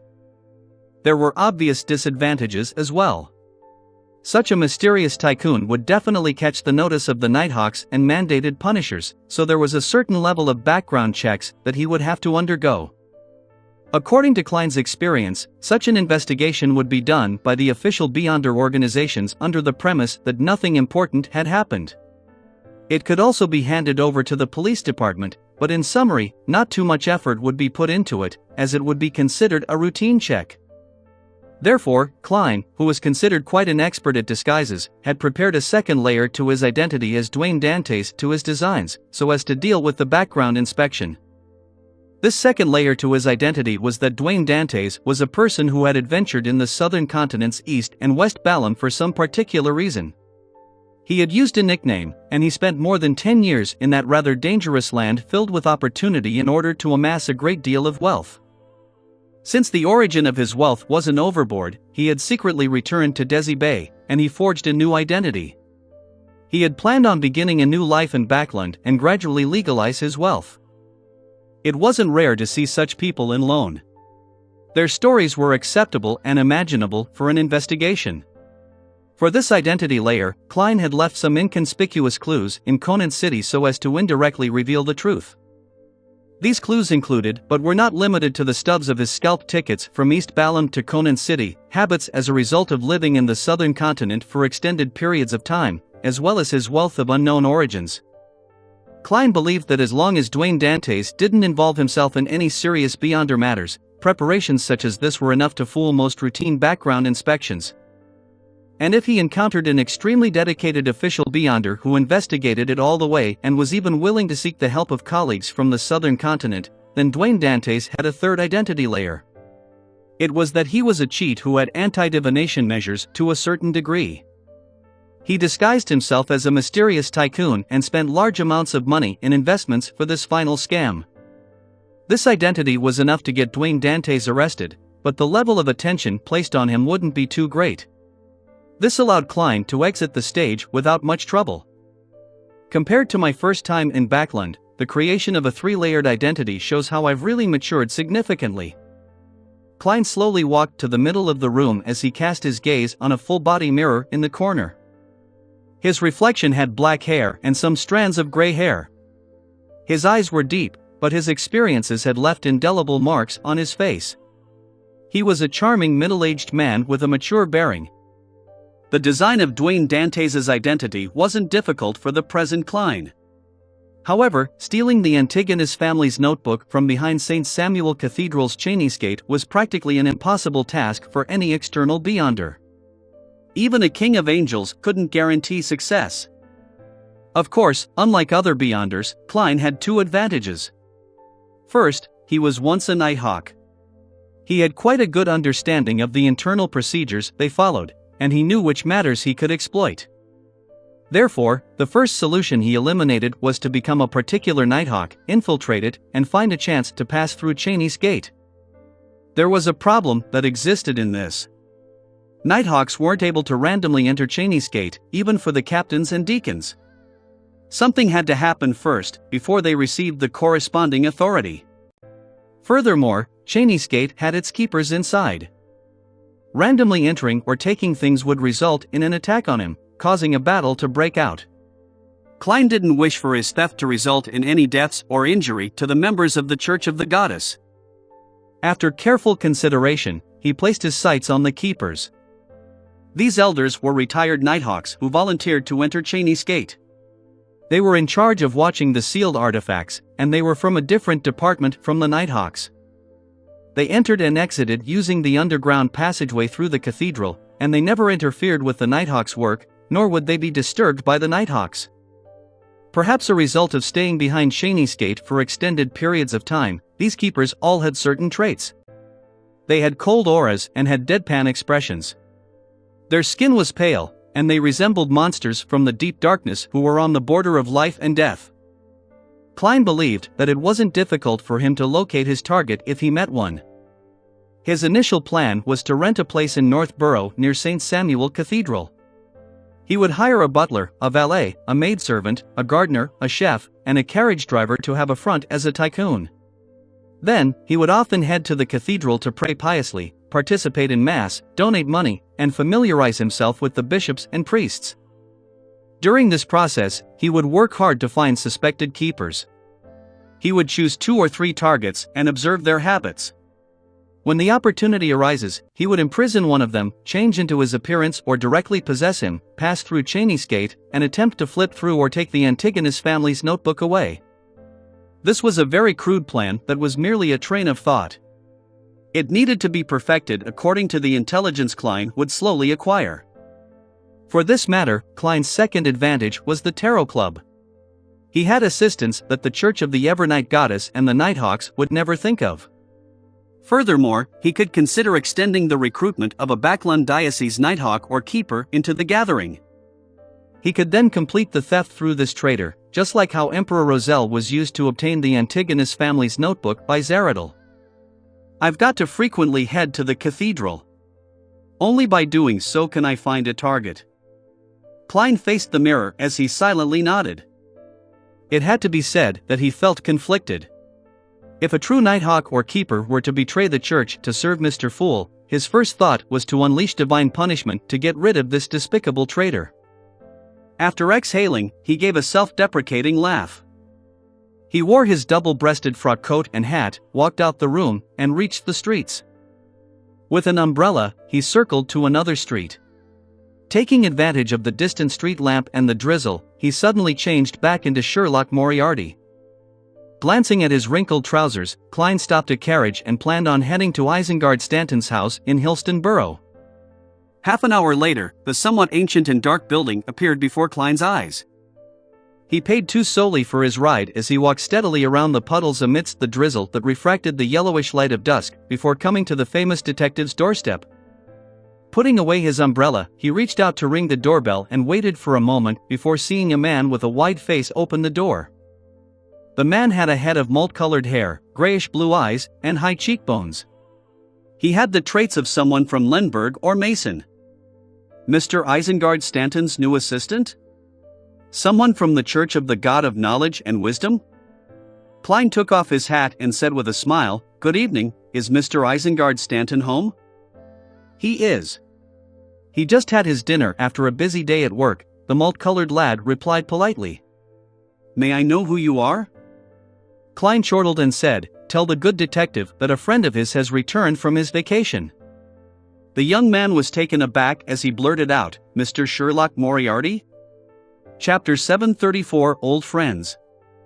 Chapter 734 Old Friends. Translator. Atlas Studios. Editor. Atlas Studios. You actually know me? This means that Mr. Isengard Stanton often mentions me as a friend, or does it mean that the Church of the God of Knowledge and Wisdom knows that I was embroiled in the great smog of Backlund? Klein smiled as he nodded in an unperturbed manner. "Yes, I'm Sherlock Moriarty." The grayish-blue-eyed lad immediately gave way as he warmly gestured him in. "Mr. Stanton has been worried about you all this time. He was afraid that you met with trouble. He can now be at peace." Klein handed him his umbrella as he took off his hat and coat while walking in. At this moment, Isengard Stanton, who had sensed something, had put down his papers and pipe, and he left his reclining chair to take a look. "Oh my, Sherlock, you're finally back. It's been so long, my friend." The thin Isengard with great sides revealed a smile as he came over with welcoming arms in an attempt to give him a greeting hug. Klein wasn't used to such a custom, so he forced himself to reciprocate it and smile. "Mr. Stanton, this isn't something a believer of wisdom would do. The bishops and priests of the God of Knowledge and Wisdom had their pride, and they seldom gave greeting hugs. But in fact, apart from the boorish Fasak Empire and the liberal Intis Kingdom, such a manner of etiquette was rare in other countries and regions. It only happened among very familiar friends." Isengard took 2 steps back and chuckled. "No, Sherlock.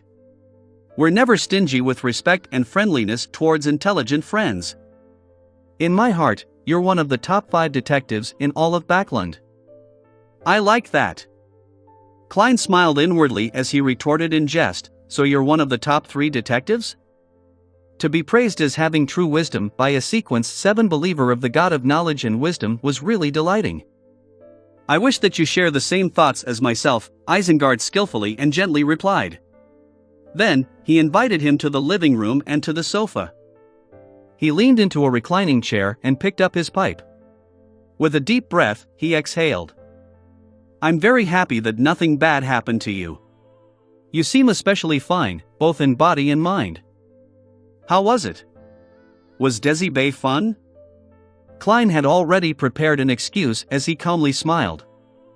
"In fact, I didn't go to Desi Bay. I ended up going to Constant. Haha, I was previously embroiled in some trouble in Backlund, so I could only find a place to hide." Sherlock Moriarty was a gentleman from mid-Seashire who had a slight accent. It was a very normal choice to return to his hometown after causing trouble. Constant was mid-Seashire's capital. "I know," Isengard replied heavily. He didn't inquire about the trouble which Sherlock had involved himself in. Instead, he said with a smile, "In short, welcome back to Backlund. Come to me if you need any help." Klein didn't stand on ceremony as he immediately said, "The purpose of my visit was first because it really has been a while since we last met, and second, I wish that you can sell my shares in the Backlund Bike Company on my behalf. Haha, all the documents are in place, and there's no need to carry out any other procedures." In order to act as a mysterious tycoon and to repay Miss Messenger with the 10,000 gold coins, not only did he plan on selling items he had little use for, but he also planned on letting go of the last 10% of his shares in the Backlund Bike Company. After all, Sherlock Moriarty wasn't able to appear in a legitimate fashion for a long period of time. "Are you really going to sell it?" Isengard stroked his pipe and said, "Although I've never been a businessman, I can tell that the bike is a product that's of great value and something that can be promoted on a large scale. Its commercial future is like the newly risen sun, and it has yet to reach its limits. You'll be losing plenty of money by selling it now." That's why a buyer will be very willing to raise the price significantly because of this expected value. Klein chuckled. I believe the people who can tell the value of the bike and its future aren't in the minority. And Frommers and Leopard are definitely unwilling to reduce any part of their holdings at this stage. There shouldn't be a problem selling my 10% shares at twice or thrice the normal price. Isengard, the pricing of shares isn't about the present, but about its future. To illustrate an alluring story for the buyer and investor, and drawing a beautiful future is very necessary. Of course, the value and future of the bike don't require additional input from me. Anyone with any business sense can tell. The only problem stems in the rubber production. Klein silently added inwardly. The pricing of shares isn't about the present, but about its future. Isengard softly repeated Klein's words, and after a moment he sincerely sighed.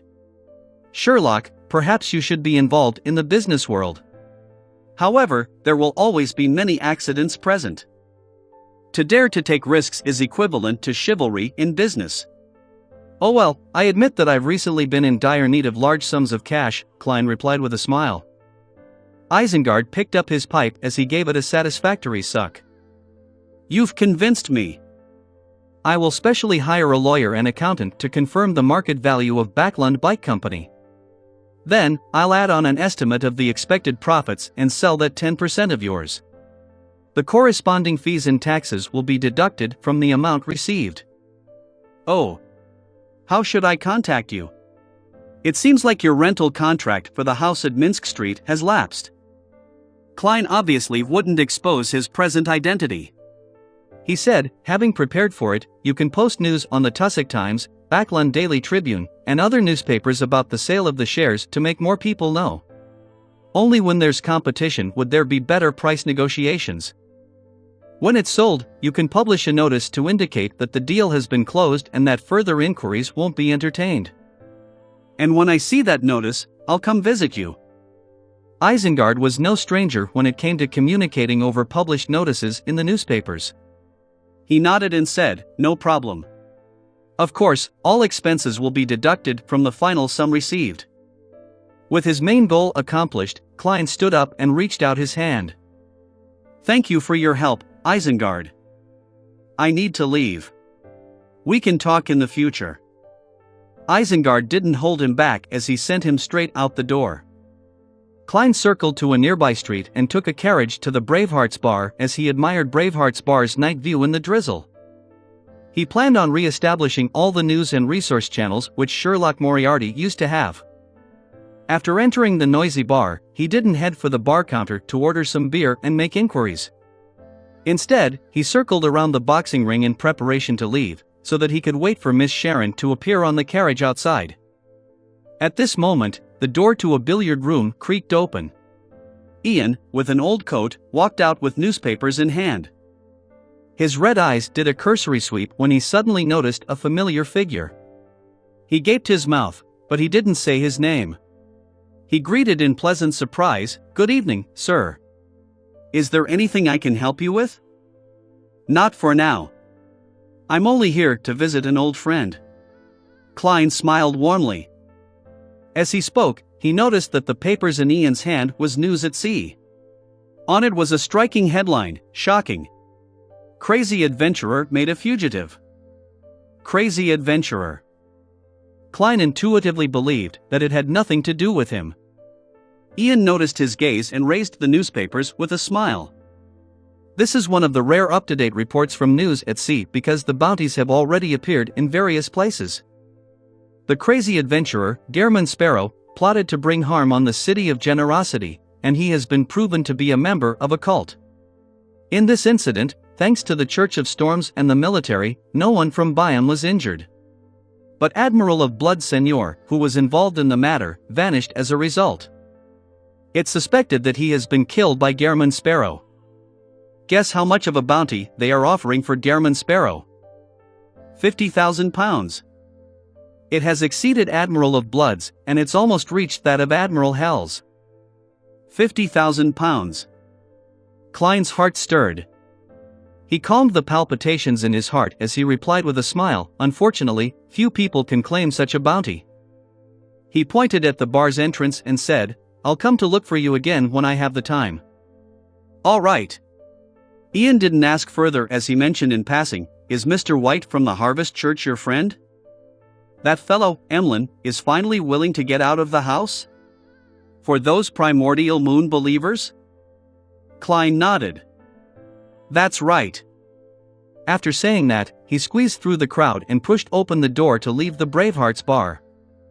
After getting onto a rental carriage, Klein cast his gaze outside, awaiting Miss Sharon's appearance. Of course, he wasn't certain that she was here. Months had passed, so it was very possible that this lady and Merrick had switched their area of activity. Silently, Klein's spiritual perception was triggered as he turned to look at the window. On the glass, which could reflect the night view, a young lady in a black bonnet and Gothic-styled black dress clearly appeared. Turning his head, Klein saw Miss Sharon sitting opposite him.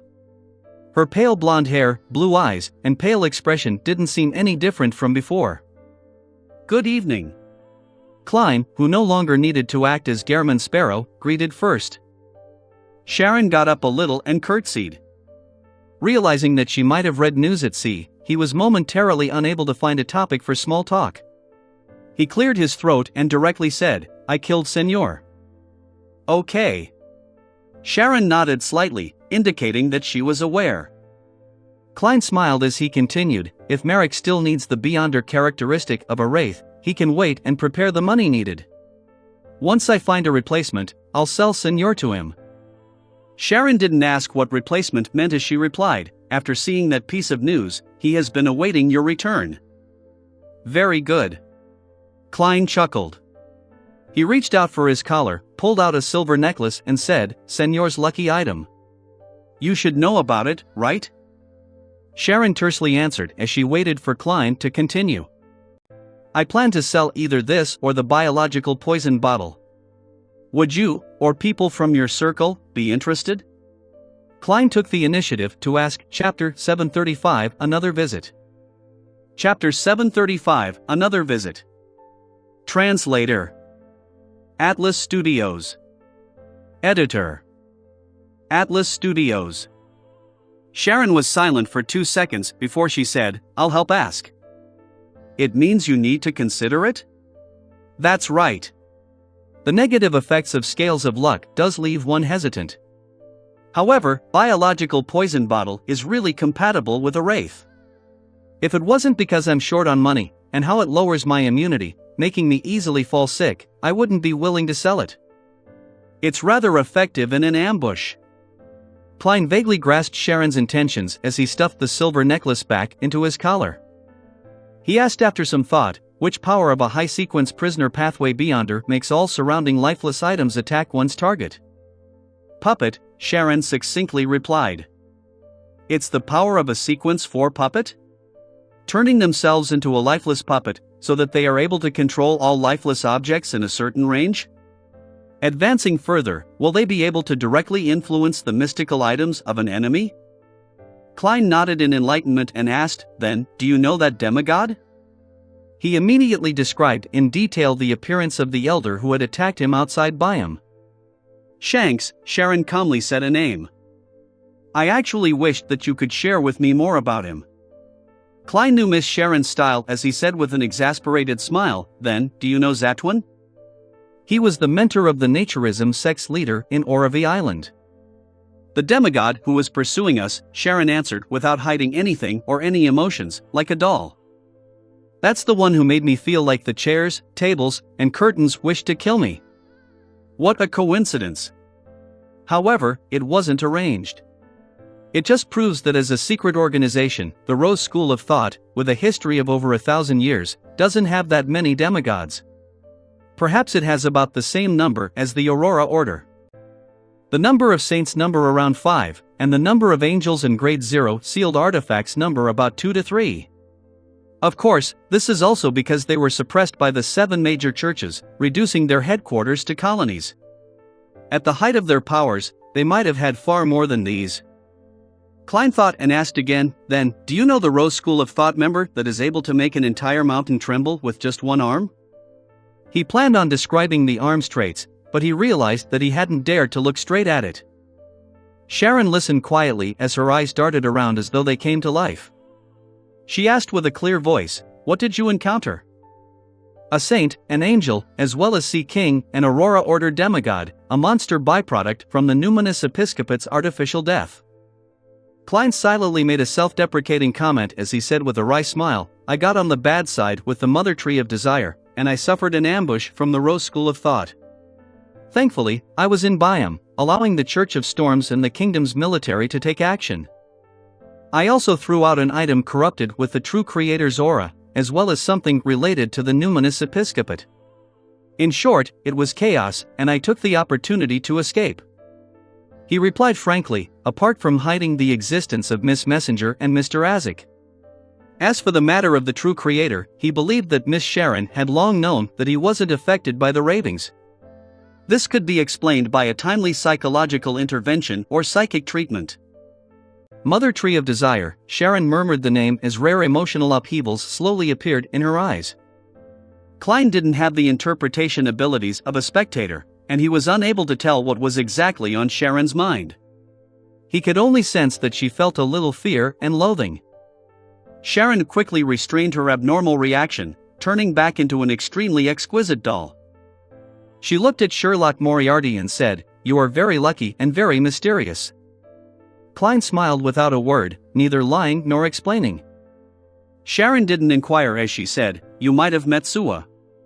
He is an abomination born 922 years ago and claims to be the son of the Chained God.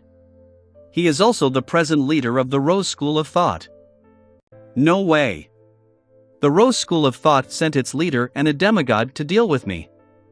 I'm just a mere Sequence 5. If not for Orange Light Hilarian's warning, I might have already been captured by the Rose School of Thought." Klein felt a chill run down his back again as he asked, "Is Abomination the name of the prisoner pathways Sequence 2 or Sequence 1? Probably. Sharon didn't give an affirmative answer. At this moment, without waiting for Klein's response, she said, "William Street has been destroyed." Klein had pondered what kind of reaction he should have when Miss Sharon raised the topic, so he immediately frowned. "By who? When did it happen?" "The Nighthawks and Machinery Hivemind. About 2 months ago." Sharon had clearly gathered the corresponding intelligence. Klein nodded solemnly and, after some deep thought, said, "Perhaps we've neglected something. That evil spirit didn't need us to rescue it. It was still controlling Baronet Pound. Could it be that something happened to that gentleman, incurring the notice of the Nighthawks and Machinery Hivemind?" Klein offered a guess filled with half-truths without utmost confidence. Sharon nodded. "Baronet Pound died during one of his revelries." "That's it? That's the end to Alista Tudor's final bloodline?" Klein thought and said, "How's the situation with William Street at the moment?" "Some high-rise buildings are being built," Sharon described without much of an expression. "People monitored it in secret at the beginning, but the surveillance decreased with time, diminishing to 0 early last month." Klein pondered for a few seconds and said, "Have you gone down to explore it?" Sharon's eyes swept his face. "No. This is her remembering our unwritten agreement to explore it together because we found it together? What a noble-hearted lady. The Rose School of Thought's Temperance faction is infinitely times better than the Indulgence faction." Klein probed, "Shall we go now?" "All right," Sharon succinctly expressed her stance. Klein immediately instructed the carriage driver, and he changed the destination to William Street at the intersection of West Borough and Empress Borough. Along the way, he casually mentioned what he heard and saw at sea, as well as the experiences that didn't involve his secrets. Although Sharon didn't answer him, she listened attentively, seemingly interested. This made Klein recall the time when he first got to know her as Miss Bodyguard. She sat on the illusory high-back chair in the oriel window's glass. Her right hand held her cheek as she seriously listened to his conversation with Ian. She had great potential in being a spectator. The carriage passed through the silent streets in the drizzle before finally arriving near William Street. Without approaching the area, Klein and Sharon discovered that the area had become a huge worksite. After circling to the region that matched the underground ruins, they stood behind a huge tree with a lush canopy. Klein said to Sharon, who wasn't drenched by the rain despite not holding an umbrella, "Let's head down." As the rain fell, they passed through Sharon's blonde hair and body before hitting the ground. "All right." Sharon didn't ask how Sherlock Moriarty was planning on heading down with her. Klein reached his hand into his pocket and easily removed the wall of spirituality, and he opened the iron cigar case. Beside him, a figure suddenly appeared. It was none other than Admiral of Blood Senior, who wore a dark red coat and an old triangular hat. "He will head down in my stead," Klein said with a smile. Immediately following that, he controlled his marionette in a composed manner. Senior immediately pressed his hand to his chest and bowed at Sharon. "Good evening. I'm honored to work with you." Sharon swept her gaze across Klein and Senior, and without a word, her body sank into the soil. Miss Sharon seems to detest Senior quite significantly." Klein curled his lips and made Admiral of Blood rapidly turn into a wraith and sink. As for himself, he leaned on a tree, half closed his eyes as he seriously controlled the marionette. There wasn't anyone around him, and the drizzle was light and the streetlights dim. Slowly, Klein found the feeling of being a marionettist. His vision and Senior's vision overlapped with one another as he saw black-brown soil, squirming worms, and miscellaneous items in between the rocks. As they passed through layers of obstacles, they arrived at the region where the ruin once was. The dome ceiling had collapsed and the stone columns had snapped. The area was filled with soil and rubble, looking nothing like it once was. Such a scene made Klein believe that the humanoid statues of the 6 deities had been completely destroyed. To his joy, their location was relatively close to the room which sealed the evil spirit. That meant that he didn't need to worry that any subsequent exploration would exceed the 100-meter range for the control of his marionette. Amidst the smell of soil and rot, they soon entered the previously menacing room. However, between the rubble and soil, there were only a few signs of crushed bone and rotting clothes. The dark gold and deep blue light from before had all vanished. The Beyonder characteristics have been taken away by the Nighthawks and machinery hivemind. Senior's expression twitched as it perfectly reflected Klein's mood.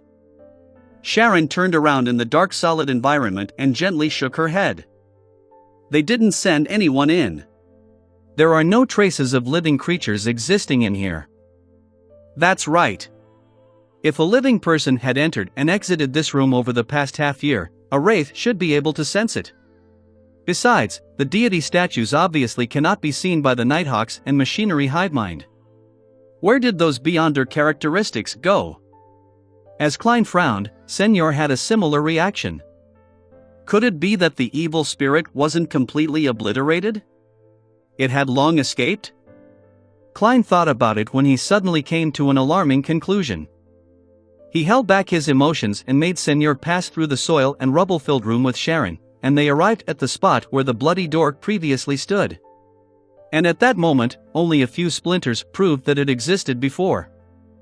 After proceeding forward a few meters, the two truly entered the room where the evil spirit was sealed. It had likewise been destroyed and buried. Klein used Senior's body and eyes to look for clues as he flew about.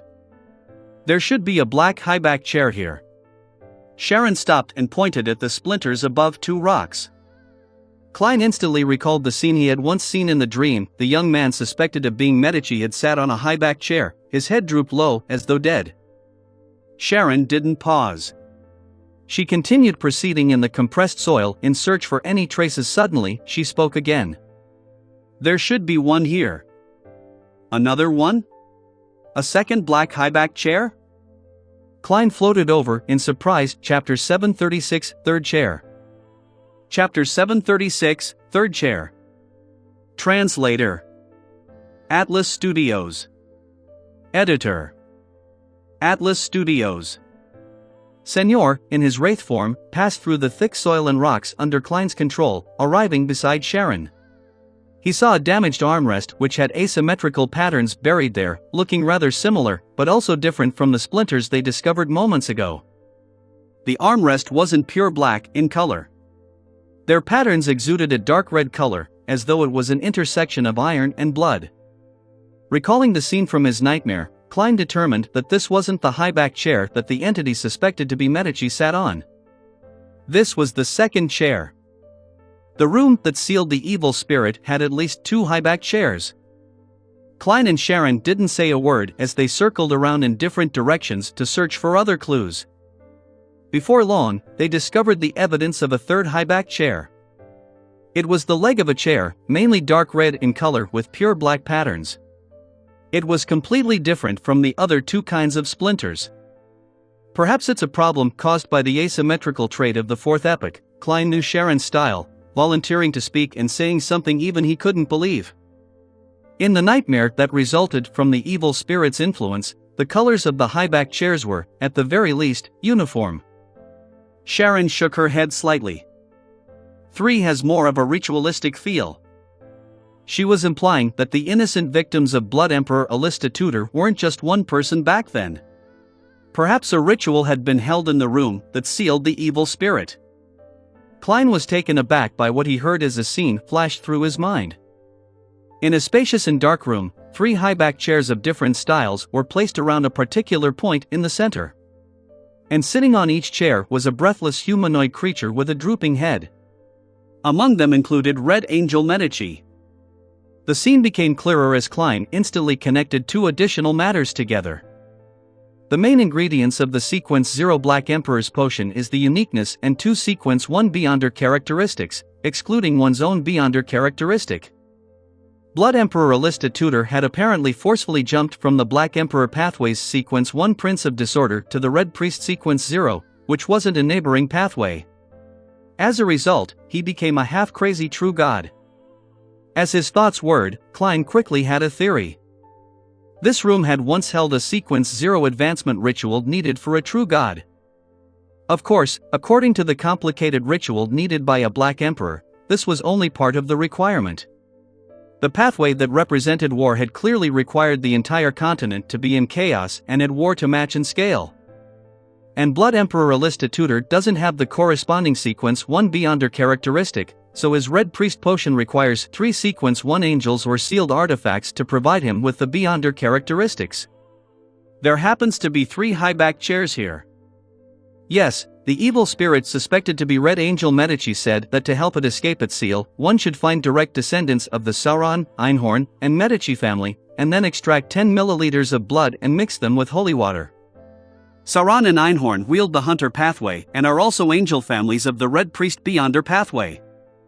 They've existed since the 4th epoch to this day. One of them has already waned, only capable of controlling the spy network and a military faction in Intis, while the other remains the royal family of Fasak. Thoughts flashed through Klein's mind as he had a new belief regarding what had happened in the room, as well as the true identity of the evil spirit. On the other 2 high-back chairs sat the ancestors of the Sauron and Einhorn families, Sequence 1 angels. Together with War Angel Medici, who very likely possessed the pathway's uniqueness, all the main ingredients of the Red Priest potion were gathered. And that evil spirit is highly likely to not be the pure Red Angel Medici. It might include the remnant psyche and hatred of the Sauron and Einhorn family's ancestors. Man, this place once sacrificed 3 Sequence 1 angels. Before they died, their curses and the ritual itself left effects, making this room become abnormally horrifying, as well as sealing it? Thankfully, I reported this to the churches ahead of time to let them deal with it. Otherwise, we might have died here if we relied on ourselves. It would be the same even if Miss Sharon and I advanced to Sequence 4. We would become food for the evil spirit. Klein felt a sense of fear and joy. Meanwhile, he began to understand the reason why the Red Priest card had landed in the hands of the evil spirit. After all, the former highest-ranking members of a pathway were buried here in this underground ruin. The convergence of Beyonder characteristics would naturally lure Beyonders of the same pathway over without any deviations. Furthermore, as Roselle once said, whatever separates will definitely converge, and whatever converges will definitely separate. After Blood Emperor Alista Tudor perished, the true god characteristic he possessed, which is the Sequence 0 characteristic, will likely split into 4 pieces. One is the uniqueness, an abstract item or concept, while the remaining 3 are 3 sets of Sequence 1 Beyonder characteristics. If it wasn't because of that, the corresponding Beyonder pathway wouldn't have any more Sequence 1s when someone becomes a god. Could one or two of these sequence 1 Beyonder characteristics be attracted, entering the sealed room? This is likely one of the reasons why the card of blasphemy was lured over. The more Klein thought, the more he felt that he had previously underestimated the evil spirit. They live up to being angels who advanced from conspirers. Standing under the tree, Klein controlled Senor to say, perhaps it really is a ritual. It's related to Blood Emperor Alista Tudor. The scale and level involved must be great. Sharon added after silently listening, Sauron, Einhorn, Medici. Miss Sharon is also suspecting if the 3 high-back chairs once belonged to different angels from the details requested by the evil spirit. Klein thought for a moment, and he divulged something through Senor. Blood Emperor Alista Tudor is likely a true god from the Hunter pathway. The card of blasphemy is represented by the Red Priest. Sharon remained silent for a few seconds as though she came to a realization regarding certain matters as she said, that card is gone. She was referring to the Red Priest card which the evil spirit had formerly shown them. Perhaps that evil spirit had long escaped before the Nighthawks and Machinery Hivemind destroyed this place. Klein shared his theory. And it had taken away all the Beyonder characteristics and that Red Priest card. Sharon silently surveyed the area and said, it's very crafty. It wouldn't leave behind any obvious clues. That's right. The Beyonder characteristics outside the sealed room are clearly not at sequence 4. To an evil spirit who was once a king of angels, they don't have any allure. Likewise for the Red Priest card. It can be understood that it took away the things in the room, but why didn't it leave anything? It's like telling others something like, haha, I've fooled you. I've already successfully escaped. Catch me if you can. Wait, perhaps that's exactly what it wishes to convey. As Klein thought, he suddenly found it amusing as he made Senor speak. No, being crafty doesn't necessarily equate to not leaving clues. The sequence 8 of the Hunter pathway is Provoker. At that moment, the red angel that surfaced in his mind had the picture of Anderson Hood over it. Sharon listened silently as she gaped her mouth slightly, but she didn't say a word. Similarly, Klein was speechless. He felt that the Beyonders of the Hunter pathway truly had a crystal clear style. In comparison, the red-haired Helene didn't appear anything like someone from the Sauron family. However, she was rather talented at provoking Vice Admiral ailment. Yes, back then, the Sauron family members also infuriated Roselle terribly. Klein silently exhaled as he lampooned. The silent mood was soon broken by Klein. Senor looked around and said a joke, perhaps that's the reason why they were captured and brought here. Who was helping Alista Tudor? Sharon's translucent figure asked, but she didn't seem to look forward to the answer.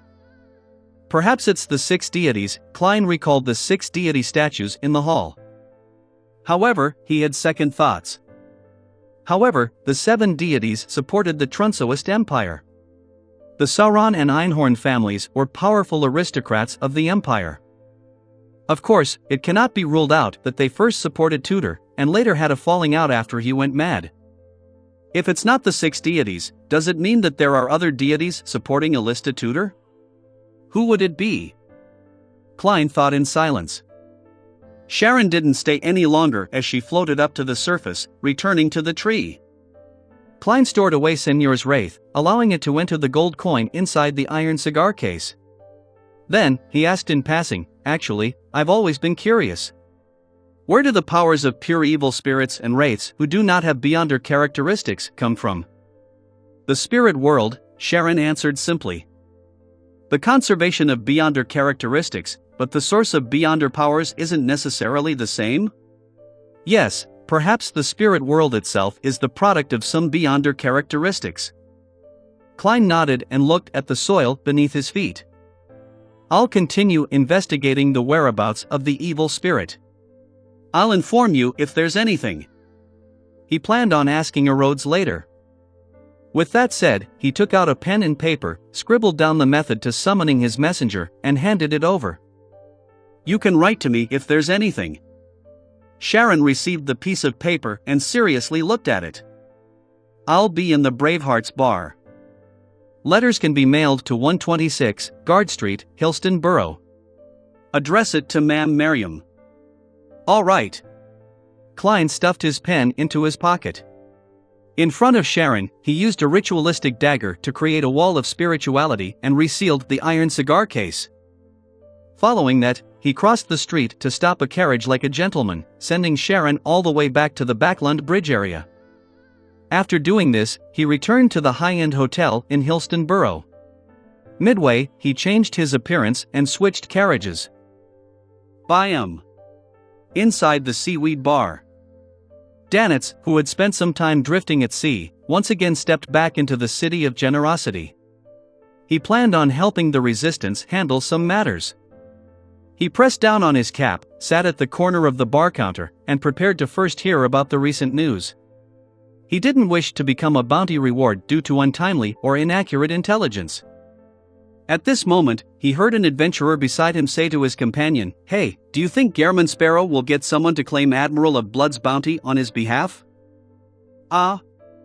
Danitz subconsciously looked up, looking at the speaker with a blank, confused look. Chapter 737 Official Appearance. Chapter 737 Official Appearance. Translator. Atlas Studios. Editor. Atlas Studios. Why would the madman, Gairman Sparrow, need to find someone to claim Admiral of Blood's bounty on his behalf? That's not right. Why would he be able to claim the bounty? Danitz suddenly snapped out of his confusion and grasped the crux of the matter. He immediately lowered his head to prevent himself from exposing his shock and confusion. The adventurers beside him continued their conversation. How would that be possible? No one would dare to claim it on his behalf. That's right, unless they wish to bear the wrath of the Church of Storms or selling out Gairman Sparrow. 42,000 pounds. If I can receive that sum of money, I'll immediately head to Backland to be a tycoon. Ha, wouldn't you be enjoying yourself in the Red Theatre for half a year first? Perhaps Gairman Sparrow can claim it from Intis, Fasak, or Fainopotter.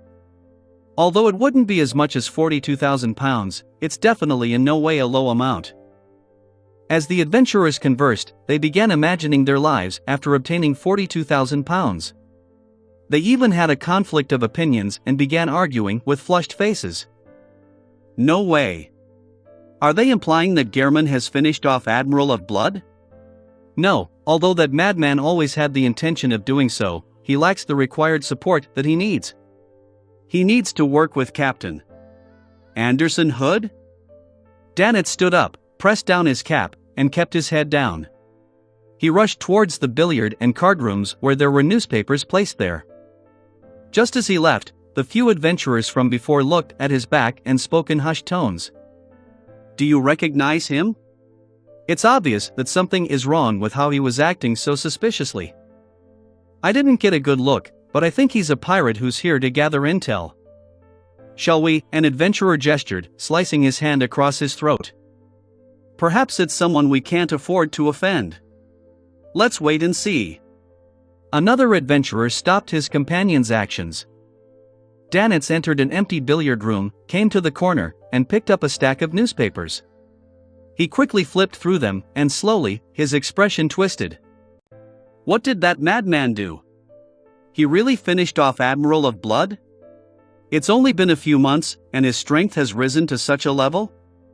Furthermore, the papers didn't even mention Anderson Hood. Danitz was alarmed and thankful that he wisely chose to submit in front of Gairman Sparrow. Otherwise, people would have long seen the news of him being hunted in exchange for bounty money. No.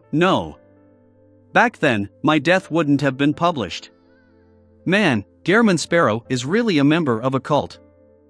As he thought, Danitz suddenly froze like a statue. That was because he was apparently, probably, likely a member of that cult. The church and military often likes to exaggerate. Yes, it's a secret organization, not a cult. Danitz consoled himself before having the feeling that the organization backing Gairman Sparrow was surprisingly mysterious and abnormally powerful. The successful hunting of Senor, one of the 7 pirate admirals, was evidence. Phew.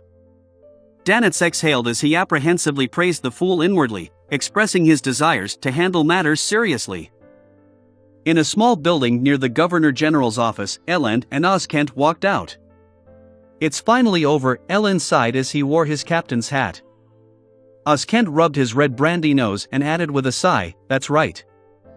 They had been interrogated while separated for 2 full days because of Dearman Sparrow. They were faced with interrogators who were best at such matters.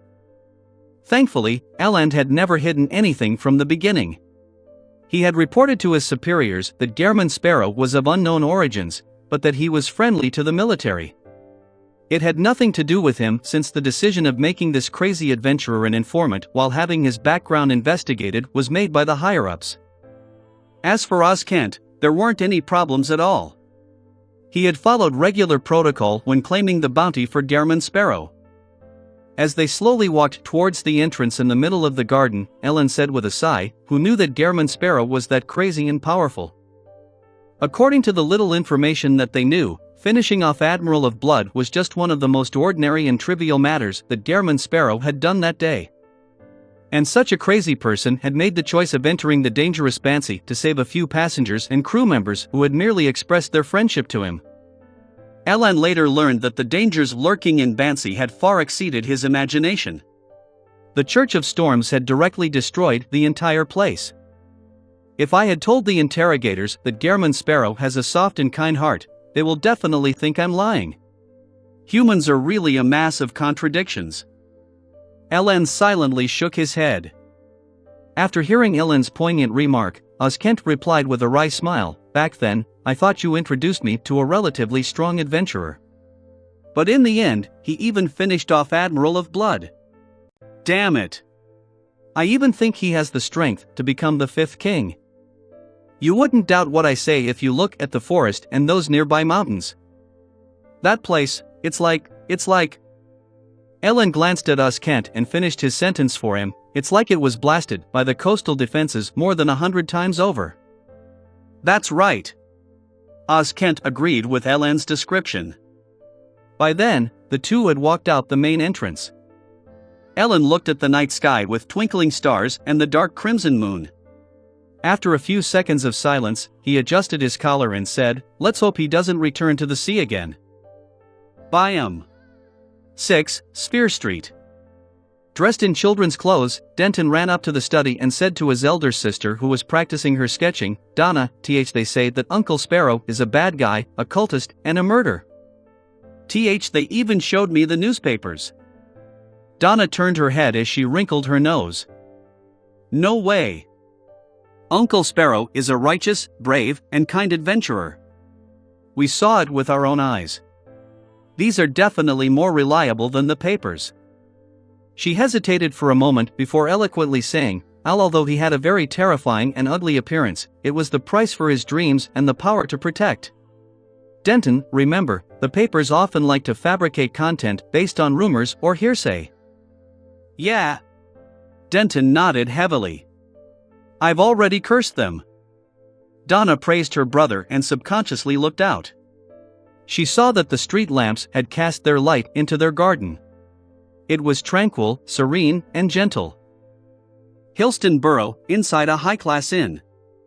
Klein folded a white handkerchief and placed it in his left breast pocket, and he raised his hand to retrieve his half-top hat. Today was the day for the mysterious tycoon, Dwayne Dantes, to officially appear in public. He didn't wait for the sale of the bike company shares or the mystical items, and he planned on first using the remaining £2,962 he had to cover his initial expenses. This was sufficient, as it was equivalent to 6 to 7 years of an upper-middle-class family's income. "A Rhodes didn't enter my dream last night. This means that he's unable to sense my return to Backland without any close contact. That's a good thing.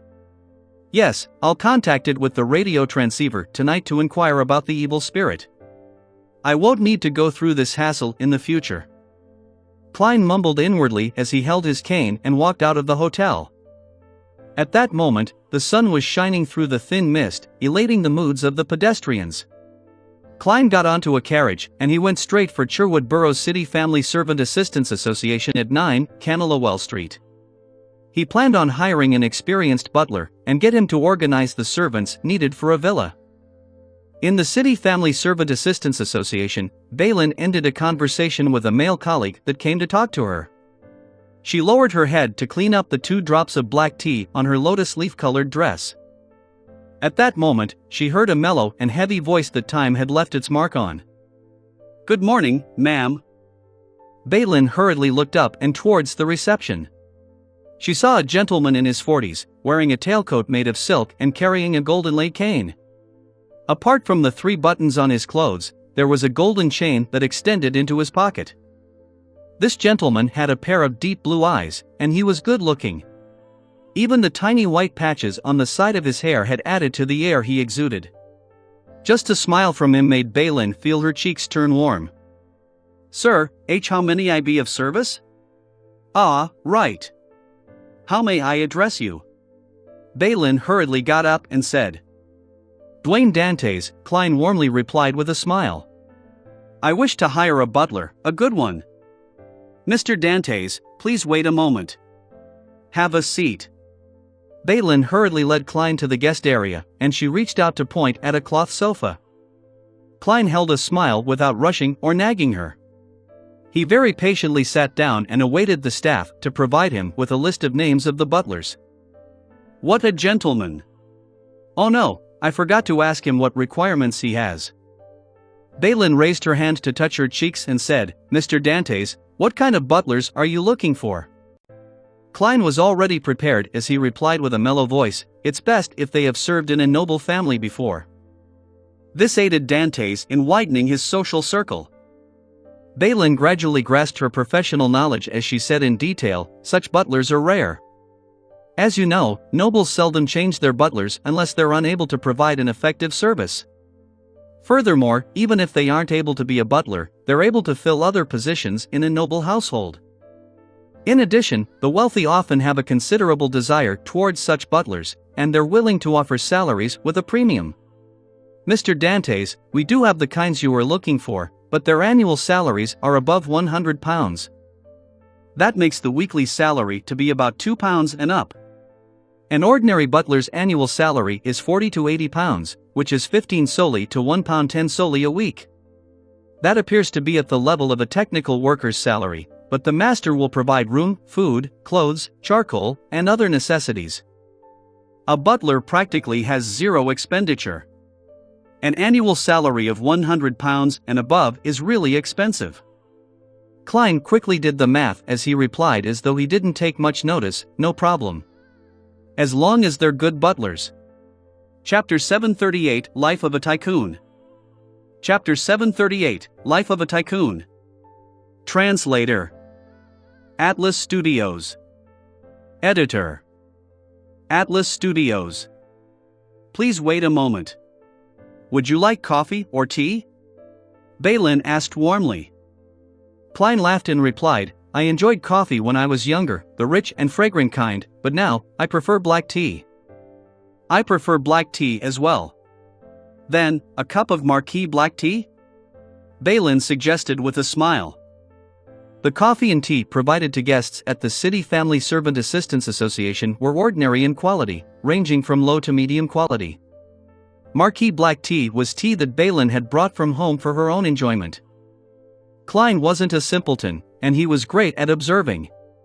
Just as he walked into the door, he would take in everything about his surroundings without anyone noticing.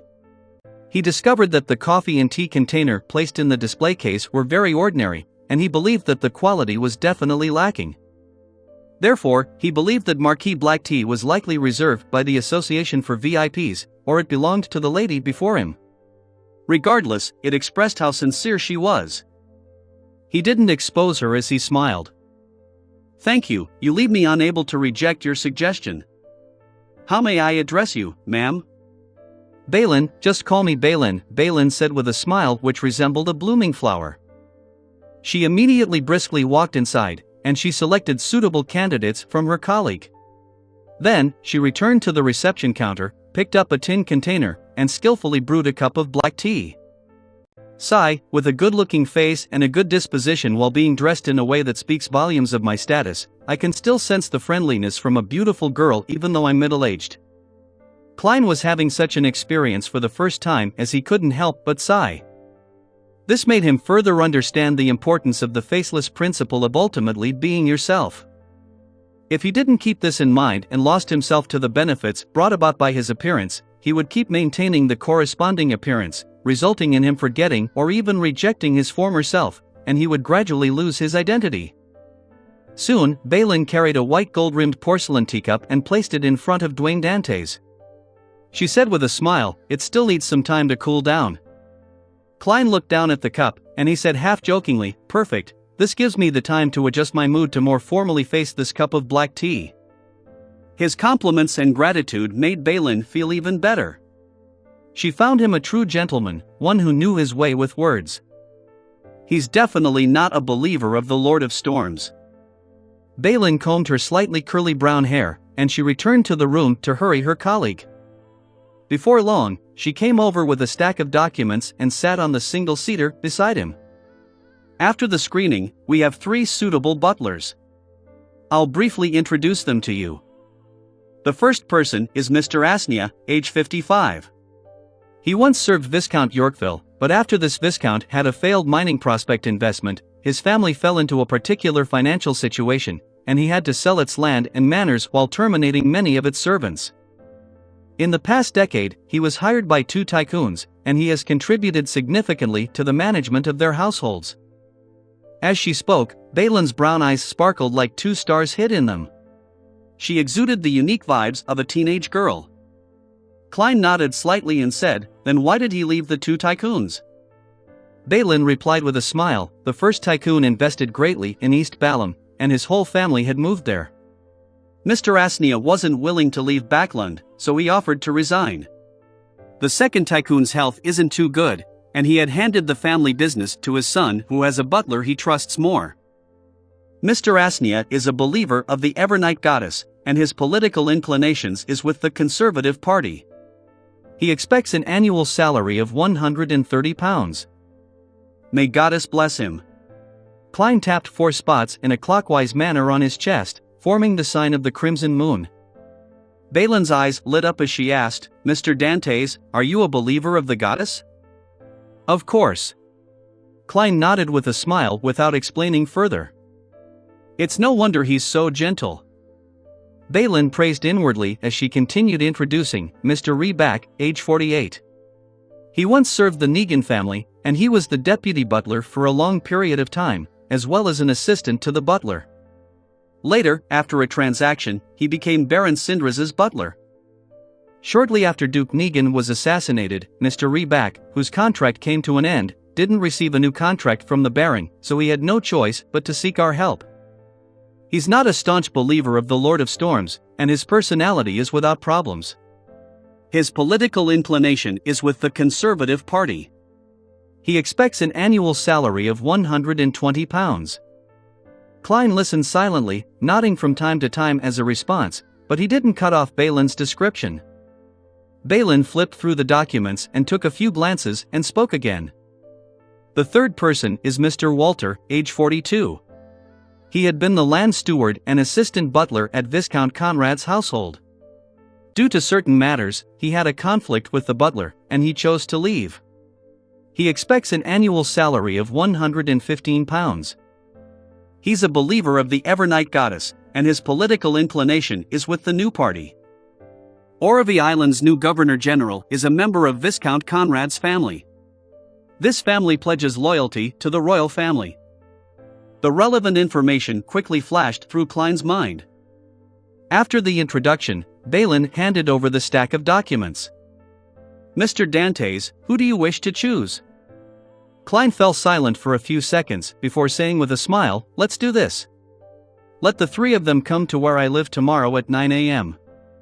I'll meet them and have a chat with them to make the final decision." He knew that such associations didn't provide lodging, and it was purely an agency.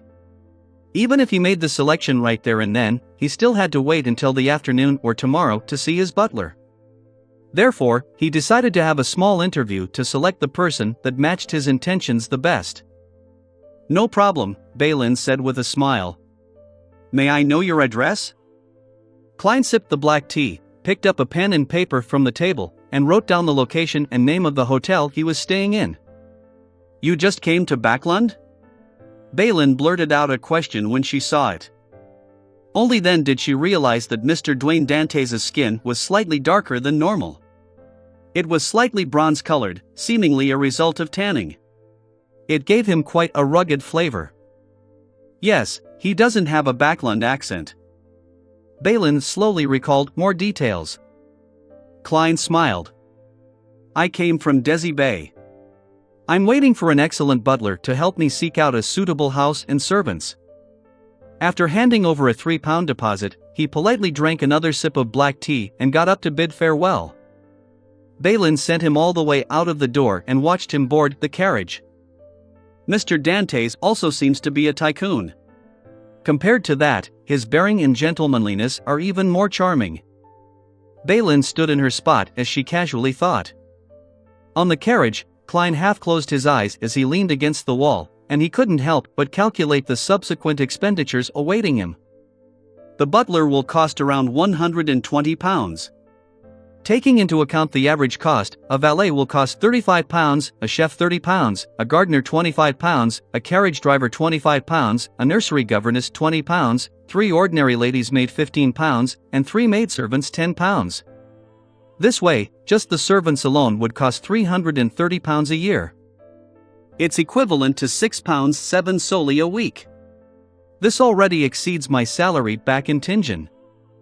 Furthermore, I'll need to have a carriage which costs about £100. I need a garden and house, and the weekly rental fee is about £2. With all the food, clothes, and charcoal expenditure for all these people, the overall cost is ridiculous. Is this the life of a tycoon? Klein suddenly felt a little regret over choosing such a persona. He exhaled as he tried hard to ignore the matter. He took a carriage to Phelps Street in Northborough. There was a pure black cathedral here, with a clock tower on each side, producing a symmetrical beauty. This was none other than the headquarters of the Backlund Diocese of the Church of the Evernight Goddess, St. Samuel Cathedral. Klein adjusted the handkerchief on his left pocket, held a golden-laid cane, and strode into the cathedral and walked down the quiet aisle. Under the sunlight which penetrated the colored glass panes, he came to the main prayer hall. It was very dark, making one's mood automatically turn peaceful. Klein casually found a spot, leaned his cane, and took off his hat. He then closed his eyes and prayed. Time passed, and after listening to the preaching, he slowly got up, walked to the altar, and bowed at the bishop with short, black hair. Then, he walked to the donation box by the side. Exhaling silently, Klein took out 2 £10 notes, 6 £5 notes, and stuffed it inside. The bishop caught this sight through the corner of his eye as his expression couldn't help but turn soft. Typically, unless they specially solicited for donations or received donations from a deceased's will, the cathedral's donation box received tens of pounds at most. This meant that the person was a tycoon, a rich person. Chapter 739, The Encountered and the Yet to be Encountered. Chapter 739, The Encountered and the Yet to be Encountered. Translator. Atlas Studios. Editor. Atlas Studios. In the main prayer hall of St. Samuel Cathedral. The black-haired bishop retracted his gaze and stopped looking at the middle-aged gentleman in front of the donation box, nor did he have any intention of chatting with him. Here, before the holy altar, he represented the church, and he was under the goddess's sight. He couldn't show more warmth towards anyone because of their generous donations. However, he remembered the gentleman's good looks and mature, refined disposition. He planned on attempting to get to know him when the opportunity arose in the future. Seeing the final note slip into the donation box, Klein closed his eyes and turned to leave. When passing the preaching bishop, he deliberately glanced at the clergyman and smiled with a nod. The bishop returned with a warm smile as he tapped his chest 4 times in a clockwise fashion. Klein wasn't in a hurry to make contact with the relevant personnel. He needed his actions to adhere to logic, and not to have any jarring actions that would incur suspicion. He silently and coolly turned to the side to give way to another devotee, and he made way down the aisle back to his seat. He then picked up his hat and cane before walking out of the cathedral. At that moment, with the preaching done, the devotees either went forward to the donation box to express their sincerity, or they got up to leave without feeling that there was anything wrong. After all, it wasn't compulsory. Even a devotee who passionately donated was unable to donate money every time. It usually depended on the family's exact situation, doing it once or twice every 1 to 2 weeks. At the level of a commoner, each donation was in the form of pennies, while middle-class devotees ranged from 3 to 5 solely. The wealthy and nobles used pounds, but they didn't exceed 100 pounds. This was under ordinary circumstances. During the Evernight Goddess's Holy Memorial Day every year, which was the winter gifts day, the amount donated would increase several times. The commoners with a little bit more cash to spare would choose 2 to 3 solely, while the middle class donated around 5 pounds. As for the members of high society, they directly donated to the diocese bishop or church's charitable organizations, ranging from several £100s to a few £1,000s. Winter Gifts Day was the day in a year when the night was longest. It was believed to be the birthday of the Evernight Goddess. After leaving the cathedral, Klein stood at the square outside. He watched idly as pigeons flew up, circled around, and landed. He even bought some food from a nearby street hawker. He leisurely fed the pigeons, and he had no plans on flipping through the advertisements in the newspapers to find a suitable residence in Northborough, since it was the butler's mission. An excellent butler that had resided in Backland for many years had ought to know the different nobles and tycoons, as well as the best middle-class individuals who could provide their masters with help. He would know which streets to live in and, from there, purposefully choose a residence. The interaction between neighbors was the first step for a newcomer to enter the relevant circles. Be it the Carlton Club where members of the Conservative Party gather, the Club of the Free of the New Party, or the various in-service and veteran clubs for the military, they also require a recommendation before any contact can be made.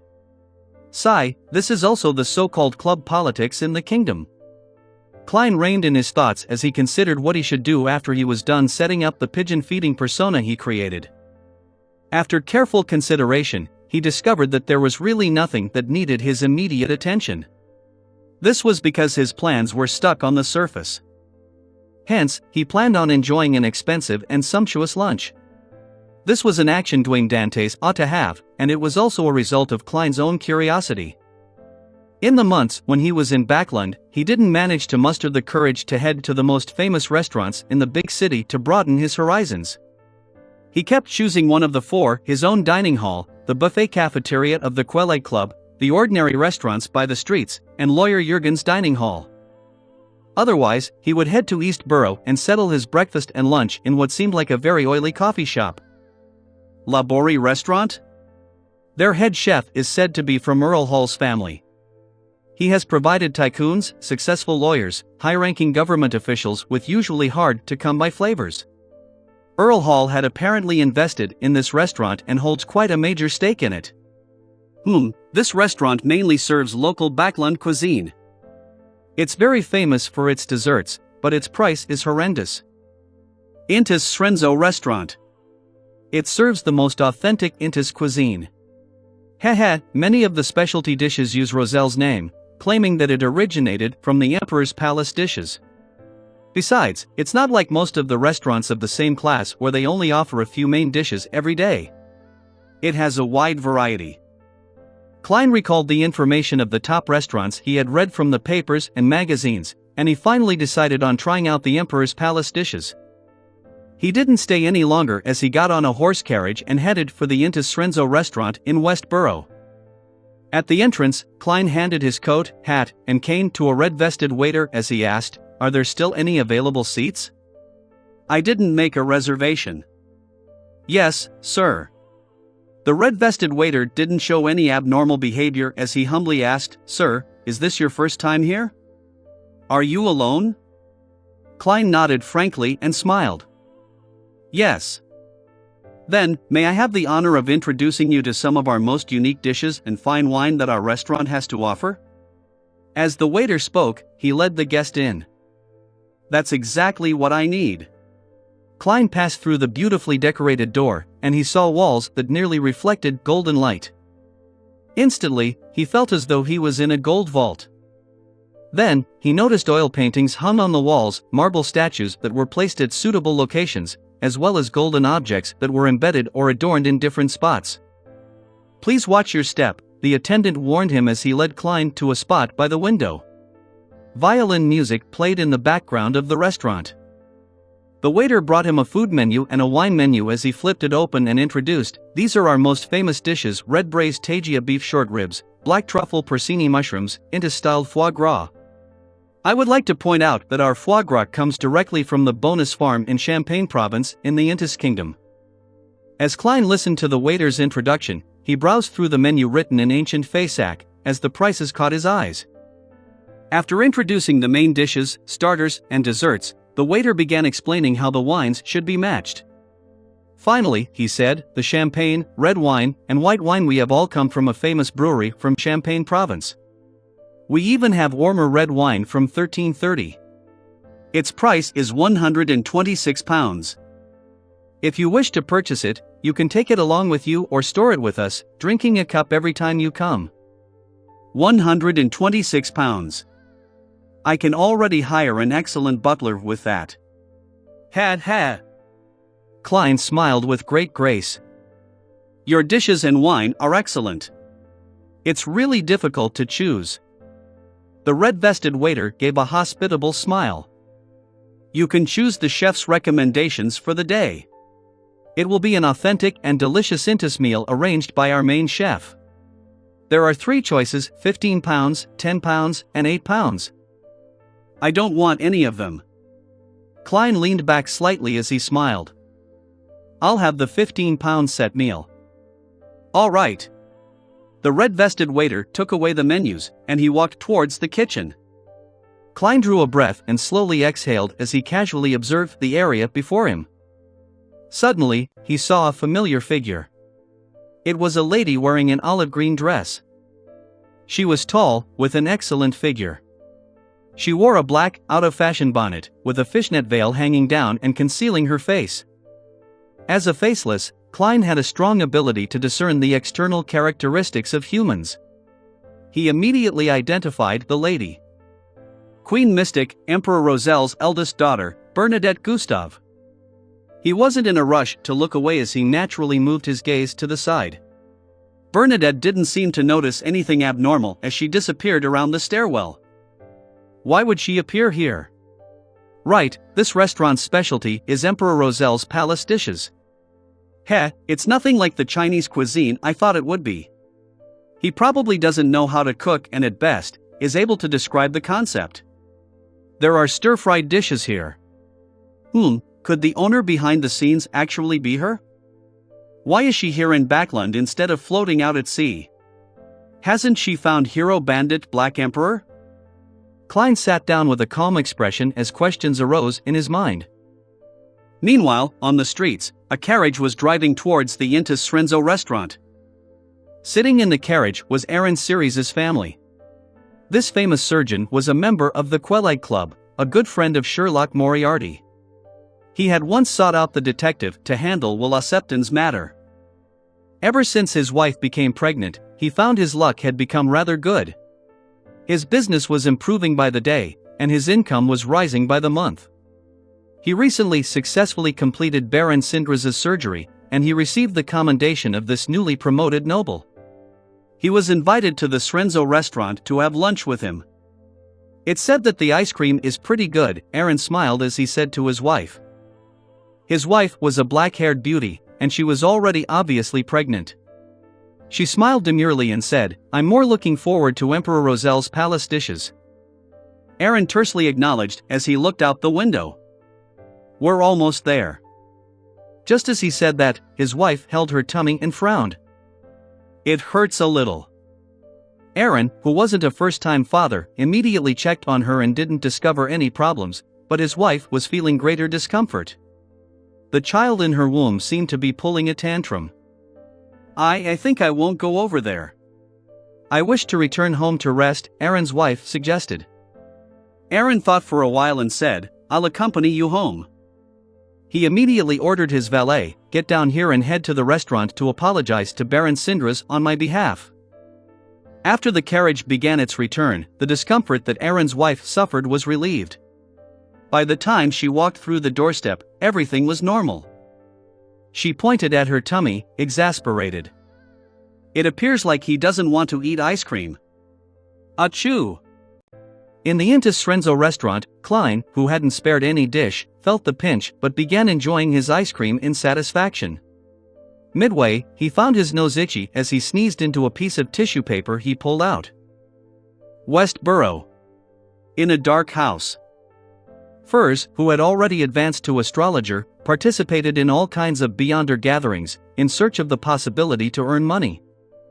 She owed Zio £220, and she was even suspected by her good friend of being involved in illegal gambling. I can't even afford to buy my essential crystal ball. As her thoughts wandered, Furs suddenly heard a member at the gathering say, "I wish to sell a moon puppet." Chapter 740, Self-Recommendation. Chapter 740, Self-Recommendation. Translator. Atlas Studios. Editor. Atlas Studios. Moon puppet. Furs's heart palpitated as she refocused and looked at the gathering participant who had just spoken. The man in a black iron mask had already taken out a small puppet and showed it to everyone. I have a friend who discovered a series of graves deep in the southern continent's Paz Valley. This puppet was stuck in the deceased's right eye socket. Furs observed the puppet seriously, just like the other gathering participants. She discovered that it was slender, and its entire body resembled a tiny wooden piece that had been engraved with crescent-like eyes and a mouth. Embedded in it were dried grass and flowers. Doesn't look like anything special. Furs mumbled inwardly. Her spiritual perception didn't sense anything as her pen-wielding hand continued hovering over a bronze-green notebook. The man in the iron mask continued the introduction. My friend and I are unable to determine what use this puppet has, and we can only suspect that it's not simple. It might also hide quite a secret. £60. For just £60, you can have it. This price is very fair. Even if it has nothing to do with mysticism, it's not a bad antique worth £40 to £50. That is to say, you'll be spending £10 to have a chance of a pleasant surprise. To you, this is a small sum of money. A very tempting explanation. This gentleman is likely a successful salesman. However, I don't even have £10. As Furs engaged in a self-deprecating laugh, she didn't believe that anyone would buy the so-called moon puppet of unknown origins and usage. Just as she had that thought, she heard a female voice which was deliberately suppressed. £50. Is she too rich, or is she willing to try her luck? Furs subconsciously turned her head to look at the speaking person, only to see the lady wearing a hooded long robe. Her face was hidden in the shadows. At that moment, the owner of the moon puppet laughed. I'll be more inclined to keep it for myself. Perhaps, there might come a time when I discover what's so special about it. As he spoke, he realized that no one was offering a better price. He immediately said, "Of course, as a gentleman, I'll satisfy your wish since you have expressed your desire and have given a reasonable price." "Deal," the hooded woman replied with a deep voice. Soon, the gathering's attendant helped them complete the transaction. Furs noticed that the lady's hand was trembling slightly after she received the moon puppet. She places great importance on the item. She might actually know what's so special about the puppet. Moon puppet. Moon. From the southern continent. Furs suddenly made connections and recalled the few primordial moon believers who Mr. Moon was searching for. She began having a suspicion that the hooded lady was one of them, or that she had a connection with them. Of course, she had zero evidence. She didn't even have much of a compelling reason to have such a guess. Phew. Furs silently exhaled as she decided to find a way to verify her theory. She casually moved the hard-covered notebook in her hand, making a yellowish-brown goatskin appear. On the piece of paper were all kinds of patterns that formed an ancient, mysterious picture of unknown intent. This was one of the pages of Lemano's travels, and it recorded a particular beyonder power. It wasn't a recorded power which Furs had gathered herself, but one of the 5 original pages when she received it. Furs looked up, and she pretended to observe the transactions of the others while fully taking in the hooded lady's situation. She discovered that there was a mosquito with dark brown spots on a nearby wall and unknown worms that were slowly squirming on the ground. Firz's finger naturally slid across the yellowish-brown goatskin's pattern as a complicated symbol quickly formed in her mind. Silently and without showing any odd signs, she felt that she had understood the brown pattern, as her thoughts connected with the other parties. The brown-spotted mosquito flew at a low height. It circled beneath the hooded lady and carefully clung to her front. The mosquito's vision was different from a human's since an incomprehensible scene appeared in Firz's mind. But it soon disintegrated and reformed into a rather normal scene. The hooded lady had a rather curved outline with dark skin. Her brows were thin and the corners of her mouth drooped significantly. Firz immediately recognized her. She was none other than the primordial moon believer, Windsor Baring, who Mr. Moon was searching for. An effective clue is worth £100, and directly finding her means £500. Firz recalled the reward as she immediately became flustered. Her first reaction was to drive the mosquito to bite Windsor Baring and suck her blood. That way, she could later use astromancy to directly lock onto her location. However, she gave up the idea after struggling for a moment. That was extremely taboo in a Beyonder gathering. If she were discovered, she would definitely be attacked by all the participants of the gathering. And the host of the gathering often had significant strength. Going too overboard made it easily detectable. I'll just get the £100. If there's another chance, I'll consider how to lock onto her directly. I have to leave this gathering early and smear my blood over Lemano's travels to prevent myself from getting lost. That would be dangerous. Firz repressed her disappointment as she made her final decision. In fact, her actions were already out of line, hence, she didn't wish to stay another second longer. Hillston Borough, inside a high-class hotel.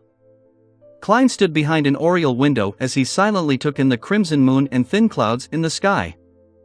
Sometime later, he combed the white hair around his temples and reached out to draw the curtains. Then, he went through the hassle of moving the radio transceiver back to the real world and spent the time airing out most of its smell. This time, he only waited about 10 seconds when he felt the room turn dark and eerie. He heard the radio transceiver begin to producing clicking sounds. Klein approached and saw a piece of illusory paper spew out. On the paper were words composed of Loanese, "Great Master, please look right." Right. Klein turned his head in amusement and curiosity to his side. He saw a full-body mirror, which had already turned dark, as though it was smeared with a layer of ink. Just as a thought flashed in his mind, the full-body mirror lit up. Illusory fireworks began shooting inside the mirror as it burst and scattered down in a beautiful and dazzling display. Meanwhile, the full-body mirror produced a line of golden Loanese words. "Welcome back, Great Master." At that moment, although Rhodes didn't produce any sound, Klein had the baffling feeling that it was hysterically shouting. As the fireworks came to an end, the golden text distorted and formed a new line of text. "Great Master, your loyal and humble servant, Rhodes, wishes to ask you how I might be of service to you." Klein was already very accustomed to this as he said in a practiced manner, "Answer my questions." The golden line of text reformed again. "Thank you for your answer. You may ask." Prepared, Klein said, "Where did the evil spirit in Williams Street go to?" The full-body mirror's golden text froze for a few seconds before they slowly disappeared. As for the blooming fireworks in the background, they first blurred before a new scene became clear. It was that of an abandoned chapel where withered vines crawled over its walls, and gravestones were strewn everywhere. Klein found it rather familiar. It was where he and Sharon had once conversed with the evil spirit. The scene drew close as Klein saw that in a corner of the collapsed chapel was a tiny pit that wasn't too deep. There were clear signs of it being dug up with one's fingers. Miss Magician mentioned it before. As Klein's thoughts surfaced, the scene produced a cold voice that hid a smile. "It's a pleasure working with you." As those words came out of the soil, the scene immediately turned distorted like a water surface being stirred before the scene completely shattered. "Pleasure working with you. Who did the evil spirit speak to?" To make an angel from the hunter pathway use such a tone, the person opposite it mustn't be someone of a lower level. That person might even be an angel. However, why would he use his hands to dig? He should have a much easier method that didn't waste that much time. The angel is also restricted in a certain sense? Just like that grandpa in Leonard's body? Right, Leonard was in Backland back then. This is a clue, but there are other possibilities. Something at the level of an angel doesn't equate to being an angel. The evil spirit controlled Baronet Pound to contact someone? From the looks of it, the Intis and Faceac spies were just a smokescreen that was deliberately set up by the evil spirit. As expected of a conspirer. Thoughts ran through Klein's mind as he said to Rhodes, "Second question, I have 3 butlers to choose from. Who do you think is the most suitable?" Golden Loanese words appeared one after another. If you choose Reback and Walter, there might be an additional development. Asnia is the most professional, but he's also the most ordinary. The 2 who were formerly under the service of Duke Negan and Viscount Conrad do allow for additional development. Klein nodded in thought. It's your turn to ask. At this moment, a bunch of golden text appeared. Great Master, what do you make of me being your butler? As long as you bring me out of the Church of Steam, I can become the best butler in the world. Klein hesitated for a second as he replied, mincing his words, it's not suitable at the moment. The golden text in the full-body mirror darkened instantly before it lit up again, reforming the words. All right. Your loyal and humble servant, Rhodes, will patiently await the day. Immediately following that, the full-body mirror produced a complicated picture with some footnotes. This is a rune formed with the corresponding symbols and magical labels. Great Master, as long as you are in Backland, writing it on some paper is equivalent to summoning me. A mixture of secrecy and mystery prying symbols. Klein identified the rune and said, okay. Chapter 741, Butler. Chapter 741, Butler. Translator. Atlas Studios. Editor. Atlas Studios. 9 a.m., Hillston Borough, inside a high-class hotel. Klein picked up a bottle of exquisitely packaged white wine as he handed it over to the elder opposite him. Mr. Asnia, thank you for coming. This is a gift of mine. Please accept it. At the latest, I'll make my decision by tomorrow. When the time comes, I might come and visit you in person. He was using such a euphemistic manner to inform the man that he had failed to be selected. To be frank, he was actually rather pleased with Mr. Asnia.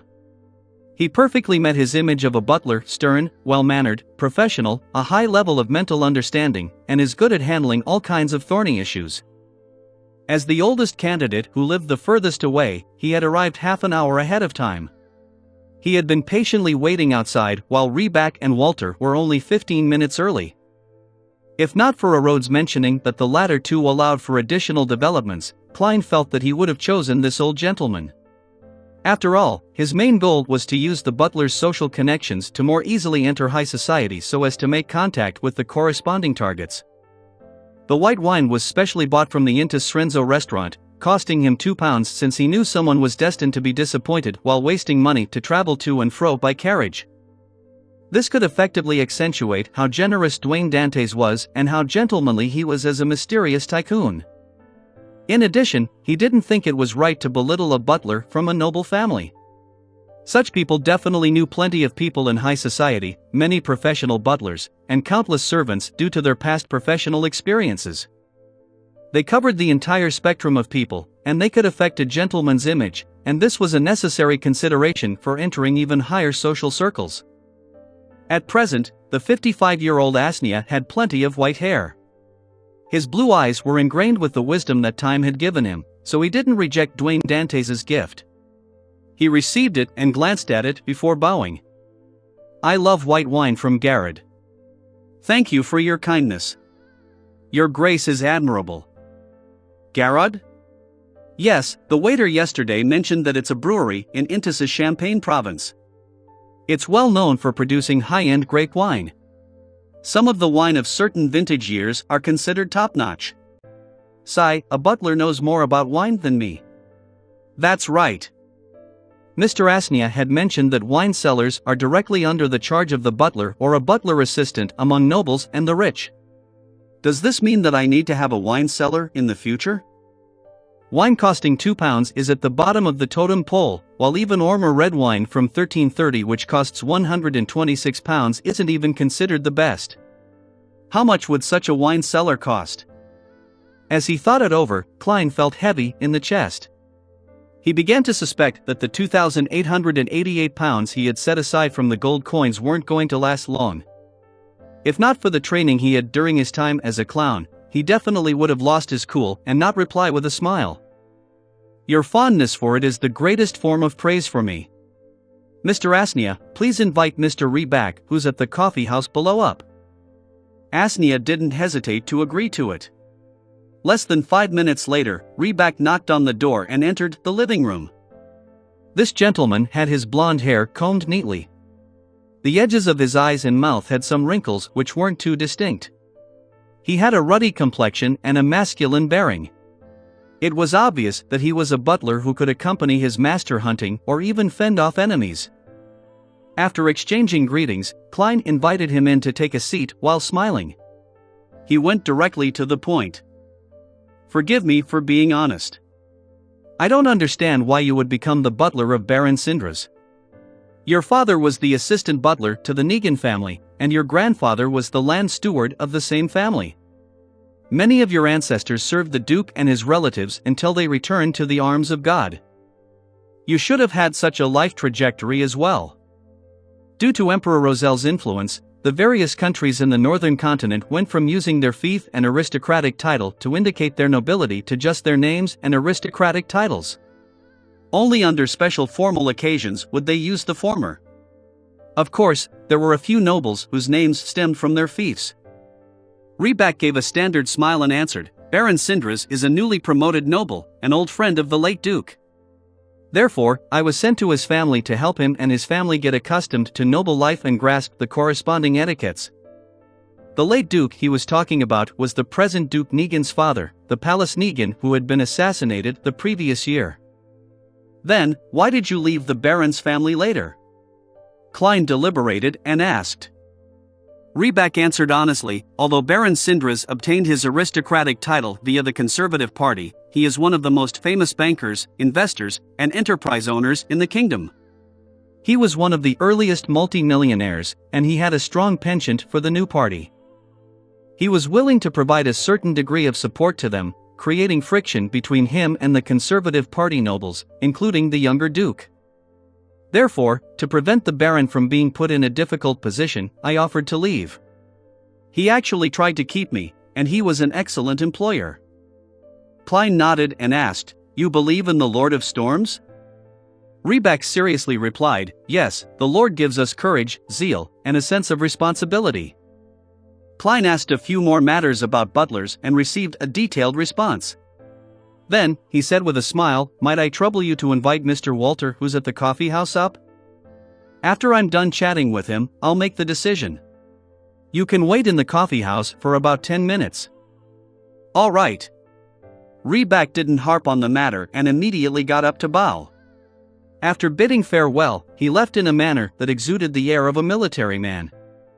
As he watched him leave and close the door, Klein sat back down, picked up his black tea, and took a sip. He muttered silently. If I were to choose him, I'll likely establish certain connections with the present Duke Negan and the Conservative Party. The additional development might include the situation before the assassination. Before long, Walter arrived and entered after knocking on the door. Klein first exchanged some pleasantries before asking, What conflict did you have with Viscount Conrad's butler? You should understand that I need to understand the situation. I cannot afford to risk offending a noble. Walter had a broad forehead with raven black hair and brown stern eyes, but he wasn't a person who appeared taciturn. He thought for a few seconds and said, As a butler assistant, I was responsible for the Viscount's children. During this process, due to certain matters, I was appreciated by a particular important figure.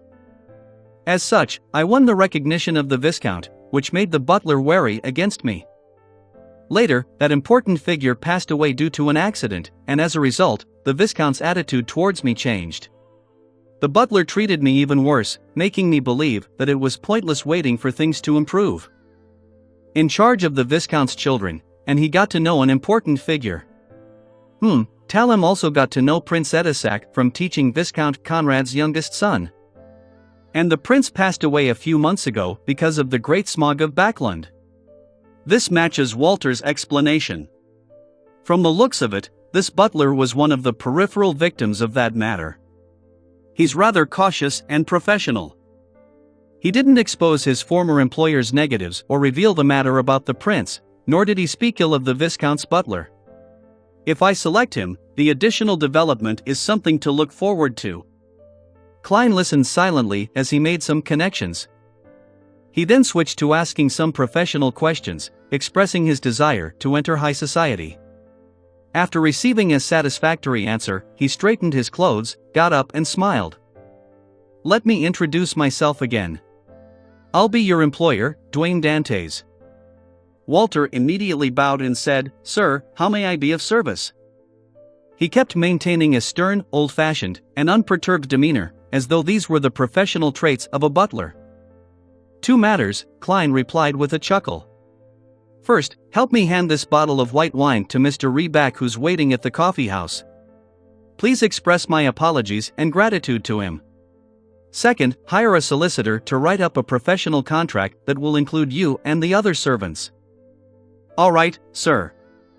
Walter bowed once again. As Klein handed the white wine over, he asked, "Walter, how many servants do you think I need to hire in order to not appear improper?" While Walter received the bottle of Garrett white wine, he replied without any hesitation, "You should first determine where you will be living. Only then can you know how many servants you actually need." "Oh, do you have suggestions?" "My requirements are simple. I wish to live in Northborough, as I'm a pious believer of the goddess." Klein drew the crimson moon on his chest in passing. "According to the information I read on the papers and magazines, a garden villa in a high-end district has to be at least £3 a week. That makes it £156 a year. Although there are no direct numbers, I can infer that the suburb's best garden villas cost about £2 a week. A high-end apartment with a few rooms and halls would cost about the same. It's been mentioned that that's relatively extravagant, a place where only the richest of the middle class can afford to rent. Yes, from that, I can preliminary estimate the rent of a tycoon's house. It's expensive just thinking about it. Back in Tingen, Benson, Melissa, and I spent 13 soldi a week on a gardenless terrace house. There was an additional 5 pence for the use of furniture. In the house I lived in Minsk Street, it didn't even reach £1. Sigh, so be it, even if it's £3. I have £2,888. It shouldn't be a problem renting a slightly better one. No problem at all." While awaiting Walter's answer, Klein silently recalled the information regarding rental costs. He began calculating how much he needed to pay every week and every year. Walter considered it for 2 seconds before replying in a serious manner, "Sir, you can choose 32 Buckland Street. It's close to St. Samuel Cathedral, and it's a 3-story manor with more than 10 rooms. It comes with a stable, a servant's quarters, and a rather large garden. Living nearby are baronets, House of Commons members of Parliament, and senior lawyers. The interior design is especially tasteful. There are plenty of famous paintings and antiques. All the furniture and wares are enough to accentuate your identity. You can rent it for a year first. If you find it satisfactory, you can consider buying it entirely." "Sounds pretty good." Klein asked with a smile, "How much is it to rent for a year?" Walter sternly and skillfully reported the number, including the use of furniture, £1,260. £1 a year. Klein was glad that he wasn't drinking any tea, or else he would have spewed it all across his butler's face. He mustered nearly all of a clown's control in order to prevent any abnormalities from showing on his face. Chapter 742 decided. Chapter 742 decided. Translator. Atlas Studios. Editor. Atlas Studios. After a brief moment of silence, Klein raised the black tea and took a sip. He said with a smile, "It's something that can be considered, but Emperor Roselle once said to never be in a rush to make a decision. Only after repeated comparison will one receive the best answer." "Are there any other options?" Walter, who wore a white glove, replied without any abnormality to his expression, "Phelps Street would also satisfy your request. I recall that Unit 9 is available for rent. It's a two-story villa with more than 10 rooms. It comes with a stable, the servants' quarters, and a small garden. The furniture and wares are relatively old, but they're considered decent. The annual rent is £220. That's quite a reasonable price." Reasonable. However, Phelps Street means that it's less than 100 meters away from St. Samuel Cathedral. Although this does help in being right under their noses, many of the pedestrians will be nighthawks. It would be very inconvenient for me to leave and return, making it easy to make mistakes. Klein, who originally had a budget of about £160, suddenly felt £220 was a pretty good price after undergoing the catharsis of the garden manor's price. This made him suspect whether butler Walter had deliberately offered him an expensive choice at the very beginning. Klein pondered for a few seconds and said, "Any others?" Walter replied without showing any signs of impatience, 160 Buckland Street is also available for rent. It's a three-story house which also comes with a garden, a stable, servants' quarters. There are more than 10 rooms, but its location isn't as good as Unit 32. The decorations, furniture, and wares can be considered decent. It has an annual rent of £315. £315. The rental fee flashed past Klein's slightly numb mind. He asked in thought, "What do you suggest?" At that moment, he had already decided on an answer, but as an employer, he wasn't in a rush to express his decision. This was because he would easily be belittled if his decision had a slip-up in common knowledge. Walter seriously thought and said, 160 Buckland Street. In comparison, the neighbors here will be more helpful in entering high society. As for Unit 32, it's overly extravagant. To rent it immediately will make your surrounding neighbors believe that you lack the necessary self-restraint, making it seem inappropriate. To put it simply, to rent a house costing £1,260 a year so easily will make neighbors define me as an ostentatious nouveau riche. To a tycoon who's trying to enter high society, such a reputation will be terrible." Klein sipped his black tea and asked with a smile, "Then, why did you offer me the selection of 32 Buckland Street?" Walter unhurriedly bowed and said, "Honorable sir, I'm only a butler. My responsibility isn't to decide, but to present all suitable options and give you certain suggestions for your consideration. In a situation where I'm unaware of your exact preferences, I have to do my best to provide you with all possible options." Very professional. He's likely worried that Dwayne Dantes is a nouveau riche who enjoys flaunting his wealth, so he first gave the choice of 32 Buckland Street as a way to probe me, so as to adjust his suggestions and management style. Klein smiled and said, "Let's eliminate Unit 32. We shall choose one of the two. Before I make the decision, I'm accustomed to paying a visit. Let's head off after lunch." "Yes, sir." Walter continued wearing that stern, old-fashioned expression. South of the bridge, Harvest Church. Emlyn White was wiping the silver candle stands as he was mulling over the clues provided by Miss Magician. A secret beyonder gathering. That's equivalent to providing no clues. It will be rather difficult to pursue the matter. And I won't be able to participate in the gathering in short notice. Emlyn observed himself in the silver stand's surface as he combed his hair. Then, he put down the wiping cloth, retreated to the first pew in the cathedral, and sat down as he watched Bishop Utravsky praying seriously before the altar with his gaze unfocused. Thoughts came to his mind as they occasionally created sparks. Emlyn suddenly grasped a detail. Why would a puppet that garners the primordial moon believer's immense interest happen to appear? Moon puppet. This feels like it's bait. See, could it be a trap designed by Russ Bathory and the others? Emlyn's eyes lit up as he suddenly stood up. Russ Bathory was a sanguine baron who was participating in the hunting competition. He was viewed by Emlyn as his strongest competitor. The more Emlyn thought about it, the more he found it as a possibility. This was because he knew that Bathory was an antique enthusiast, one who especially enjoyed collecting all sorts of strange trinkets from the southern continent. After pacing back and forth a few times, he curled the corners of his lips and chuckled. He silently said, "I have no way of entering the Beyonder gathering to seek out the location of Windsor, but I can monitor Russ Bathory and finish off the target before he does. Ha, I look forward to his expression when that happens. Yes, Miss Magician's clue is indeed worth £100. Just as Emlyn was feeling abnormally excited, Father Yutravsky ended his prayers, walked over, and looked down at him. He said with a gentle voice, "Our piousness is not in our language, but in every detail of our body language. You were not being focused enough today. Wipe the candle stand again."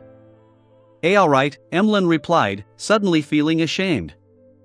After the priest turned to walk to the confessional, he snapped to his senses as he muttered, amused and incensed, "I'm not pious at all. I don't have to appear pious." Rows of straight intis parasol trees lined both ends of the street, making the streets appear beautiful and tranquil.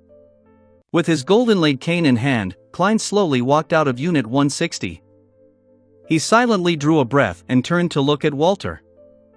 "Tell the owner that I'm very satisfied. I'll temporarily rent it for a year. We might move to a better place later, such as Empress Borough." His words hinted at his ambition to obtain an aristocratic title, as Empress Borough was a place where the nobles gathered. As for why he didn't rent half a year to save on money, it was because such high-end estates only accepted long-term contracts. 1 year was the minimum. To be frank, if money wasn't an issue, Klein had quite a liking for the house. Its lawn was clean, and the garden was beautiful. The furnishing was befitting, and the wares were exquisite. There were plenty of bedrooms, sufficient furniture, and many washrooms on every floor. Even the stables and servants' quarters at the back weren't shoddy work. It was the best residence Klein could have ever imagined in the past. Walter immediately replied, "I'll hire a solicitor in a while." "Sir, what specific requests do you have regarding servants?" Klein strolled underneath the intis parasol trees and smiled. "I'd first like to hear your suggestions." Walter thought for a moment before saying, "Sir, you will need a housekeeper regardless." During the interview, Klein had mentioned that Dwayne Dantes wasn't married and had no children, nor did he have any mistresses in Backland, therefore, he didn't need a lady's maid. Dwayne Dantes nodded gently without expressing any intentions. Walter continued, "Her duties would be to manage the female servants and the expenses of the household." "Sir, you can't leave everything to me or the same person. Balance is an art in politics, and it's also a good method when managing a household. Emperor Roselle once said that absolute power definitely corrupts. I'm confident in myself before money, but it's only confidence." Very honest. "A housekeeper is needed. She'll cost about £30 to £40 a year." Klein nodded. "Okay." At that moment, Walter was walking behind Klein to his side. He extended his hand to stop a rental carriage. On the carriage, he continued, "I will get the Family Servant Assistants Association to produce a name list for the selection of the housekeeper. You shall choose her personally, and I won't provide any suggestions. Based on the current residential situation, you will also need a steward who can be male or female. You will need a valet, a lady's maid in charge of the bedrooms, and 2 chambermaids who will be in charge of the living room and activity room. 2 footmen to valet guests, a parlor maid, a scullery maid, 2 laundresses, and 2 handymen. Apart from those, you will need a cook, 2 gardeners, 2 coachmen or 1 coachman and an assistant coachman. If necessary, you can have an additional attendant, a steward's boy, a nursery governess, and a second cook. You currently do not have any carriages, but you'll definitely have 2 in the future. A 4-wheeled carriage costs about £300. A 2-wheeled one costs about £100. As he listened to his butler introduce the required servants in detail, Klein's mind went numb. He didn't wish to do the accounts on how much he needed to spend. After all, it was paid on a weekly or monthly basis, and not an annual basis. Ignoring the attendant, steward's boy, nursery governess, and second cook, there will be 10 to 11 male servants, and the female servants with the housekeeper will number about 9 to 10. It's basically several times what I calculated. Each week's expenses will exceed £10. This can only be determined after all of them are hired and their salaries are negotiated. There's also the carriage.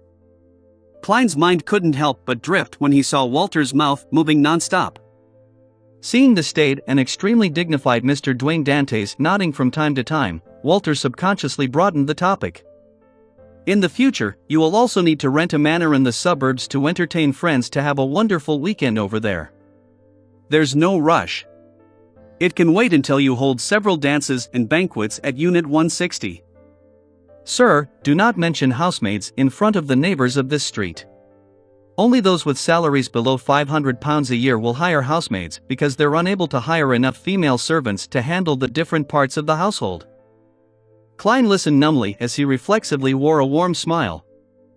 Back at the hotel, he watched Walter leave before he sat back down, his expression collapsing.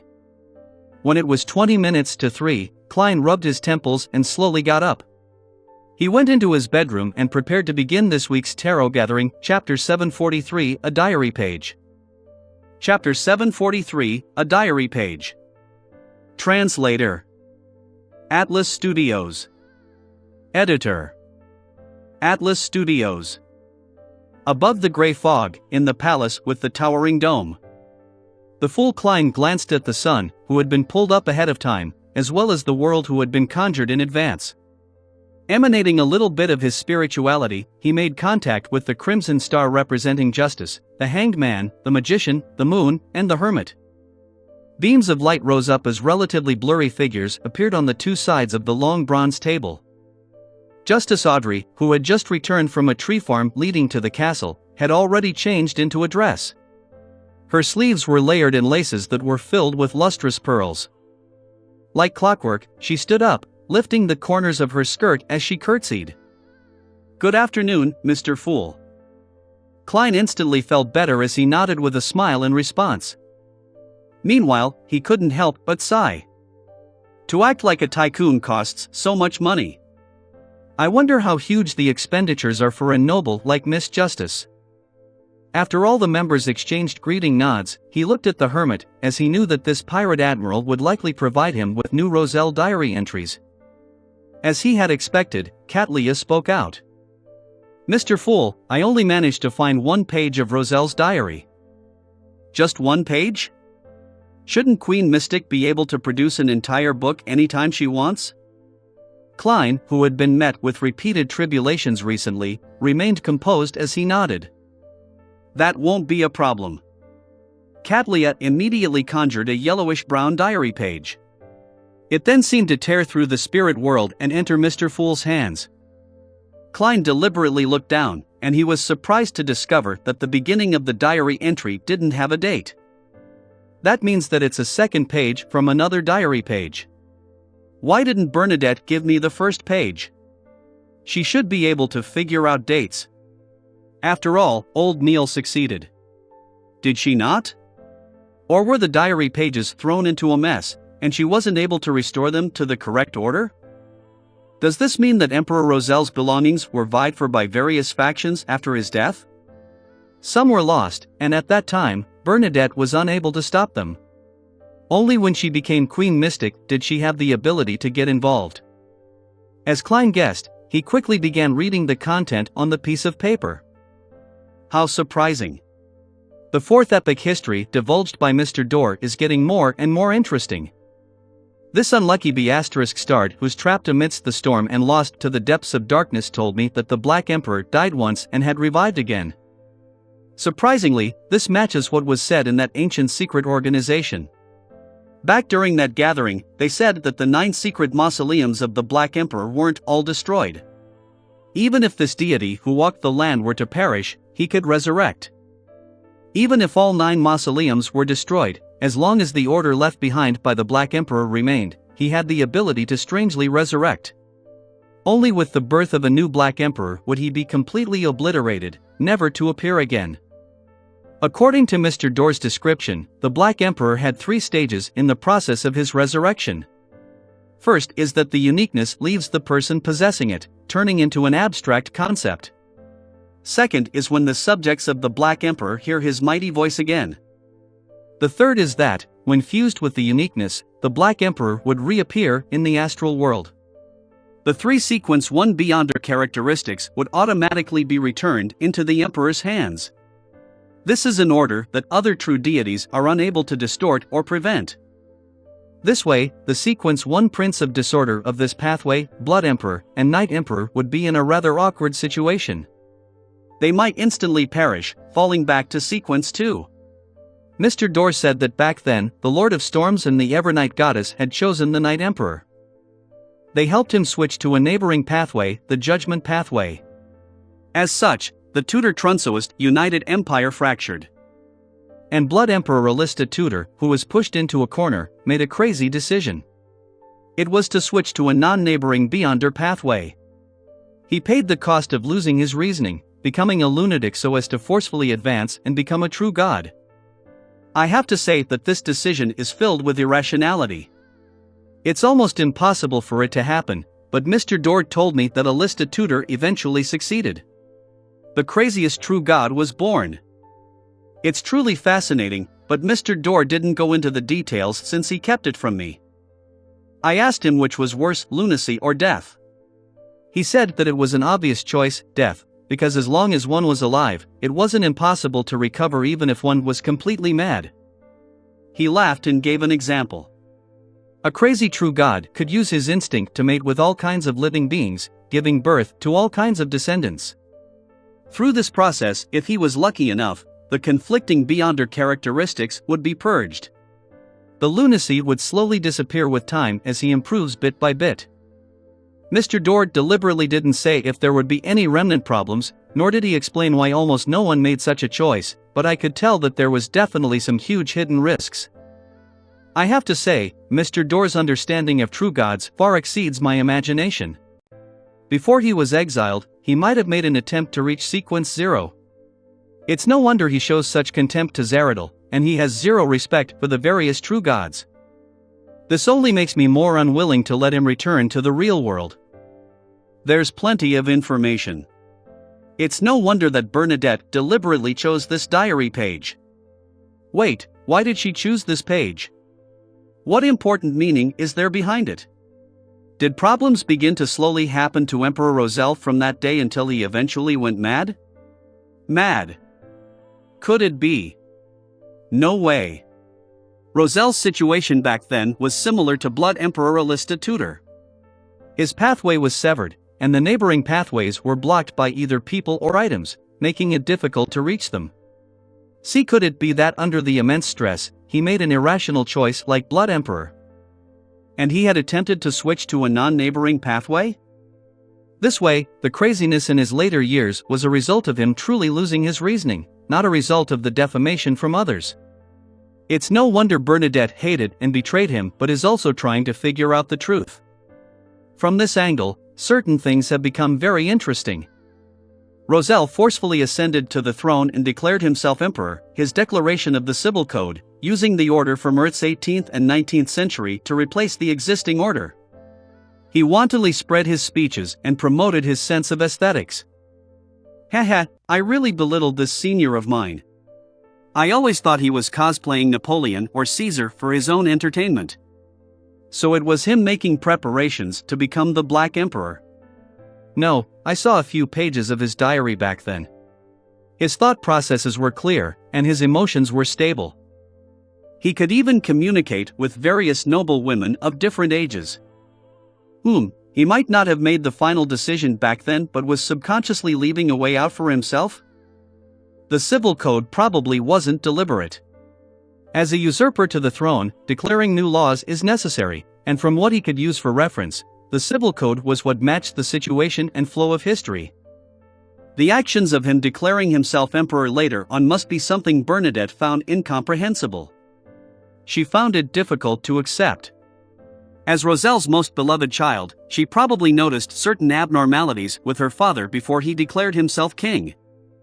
Hence, she chose the longest diary page during that period of the emperor's life to give to Admiral of Stars. Klein couldn't help but make connections, as though the heavy history hidden deep in the fog was being turned over to reveal a page filled with blood and iron. This made him curious about the final trigger that made Roselle go mad. Meanwhile, he also resolved some of his puzzlement. So the resurrection of the Black Emperor is done this way. It's very similar to my previous guess.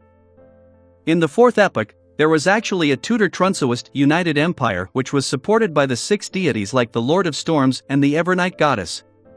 The two thrones in the ruins in William Street can be explained then, as it belonged to the United Empire. According to Mr. Dorr, the six deities chose the Night Emperor, resulting in the United Empire fracturing. Then, who helped the Blood Emperor capture or kill the three Sequence 1 hunters? Among them, Red Angel Medici was likely stronger than the Blood Emperor from back then. Primordial Demonis? Death? Primordial Moon? Dark Side of the Universe? Mother Tree of Desire? Klein tried listing possibilities for his guesses, but he had nowhere to begin. He quickly made the diary disappear as he smiled at the hermit. "What's your request?" Catlia frankly answered without holding back, "Is there someone else apart from Emperor Roselle mentioned in this diary entry?" This question made Audrey turn to look at Mr. Fool. Her eyes sparkled as they were filled with curiosity. Even her ears seemed to prick up. Alger was also very interested in the matter. That person definitely wouldn't be an ordinary person to be mentioned in Emperor Roselle's diary. Klein could guess at their thoughts as he couldn't help but lampoon inwardly. It's only because this diary entry was specially selected by Bernadette. If it were any other entries, I'd have to tell you that the other people mentioned are Demonis A, Demonis B, Hunter A, Hunter B, some aristocratic ma'am, some aristocratic lady. After 2 seconds of consideration, Klein, who was leisurely leaning back into his chair, replied with a smile, "Mr. Dorr." Mr. Dorr. To be addressed by Mr. Fool in such a manner, it must be an existence that's close to a god, right? Audrey figured out Mr. Dorr's status from the tone and words used as she obtained an affirmative answer. Catlia and company also had similar ideas, but no one knew who Mr. Dorr was. They looked at each other only to be met with the shaking of heads. Seeing Furs and the other members have a uniform reaction, Klein deliberately looked at the lady and chuckled. "You shouldn't be a stranger towards him." "Ah?" Furs wore a confounded look. She didn't feel like she knew a so-called Mr. Dorr. This person seemed to be of a very high level. Chapter 744, Sale. Chapter 744, Sale. Translator. Atlas Studios. Editor. Atlas Studios. I'm no stranger to Mr. Dorr? Apart from Mr. Fool, the only one I'm no stranger to will be the 7 deities. Furthermore, I've only been to the cathedral of the god of steam and machinery. As Furs was feeling puzzled, she quickly recalled which high-level existence she could have made contact with. Since there weren't many, she quickly eliminated all the other possibilities. Her eyes lit up as she made the connection with the contents of what Mr. Fool had originally said to her. She looked at the end of the bronze table that was enveloped in gray fog. Her voice trembled as she asked, "Is he the one who created those ravings during the full moon?" Klein chuckled with a nod. "That's right. Ravings during the full moon. What's that?" Audrey and company exchanged looks as though they were ordinary people who had just entered the mysterious world. They had never heard of any so-called full moon ravings. As expected, Miss Magician isn't simple. She actually knows about Mr. Dorr, and she's aware of the corresponding matters. My initial judgment wasn't wrong. Although the beyonder ingredients she needs are relatively low, there are too many possibilities. Catlia nodded her head indiscernibly, planning to ask more about Mr. Dorr during the free exchange. She was also willing to pay a certain price for it. An existence who could be seriously mentioned by Emperor Roselle and addressed by Mr. Fool in a rather formal manner had to have many secrets involved. It was definitely nothing simple. At that moment, Furs silently exhaled. She felt that she was one step closer to removing her curse. At the very least, I now know who's producing the full moon ravings. She lowered her gaze and sincerely said to Mr. Fool, "Thank you for your reminder." Klein didn't speak further, nor did he point out that Mr. Dorr was suspected to be the ancestor of the Abraham family, Bethel. After surveying around the table, he said with a casual tone, "You may begin." With that said, he immediately controlled the world to say with a hoarse voice, "I have 2 mystical items for sale." 2 mystical items. Mr. World has recently been able to produce something of great value at every gathering. He lives up to being Mr. Fool's blessed.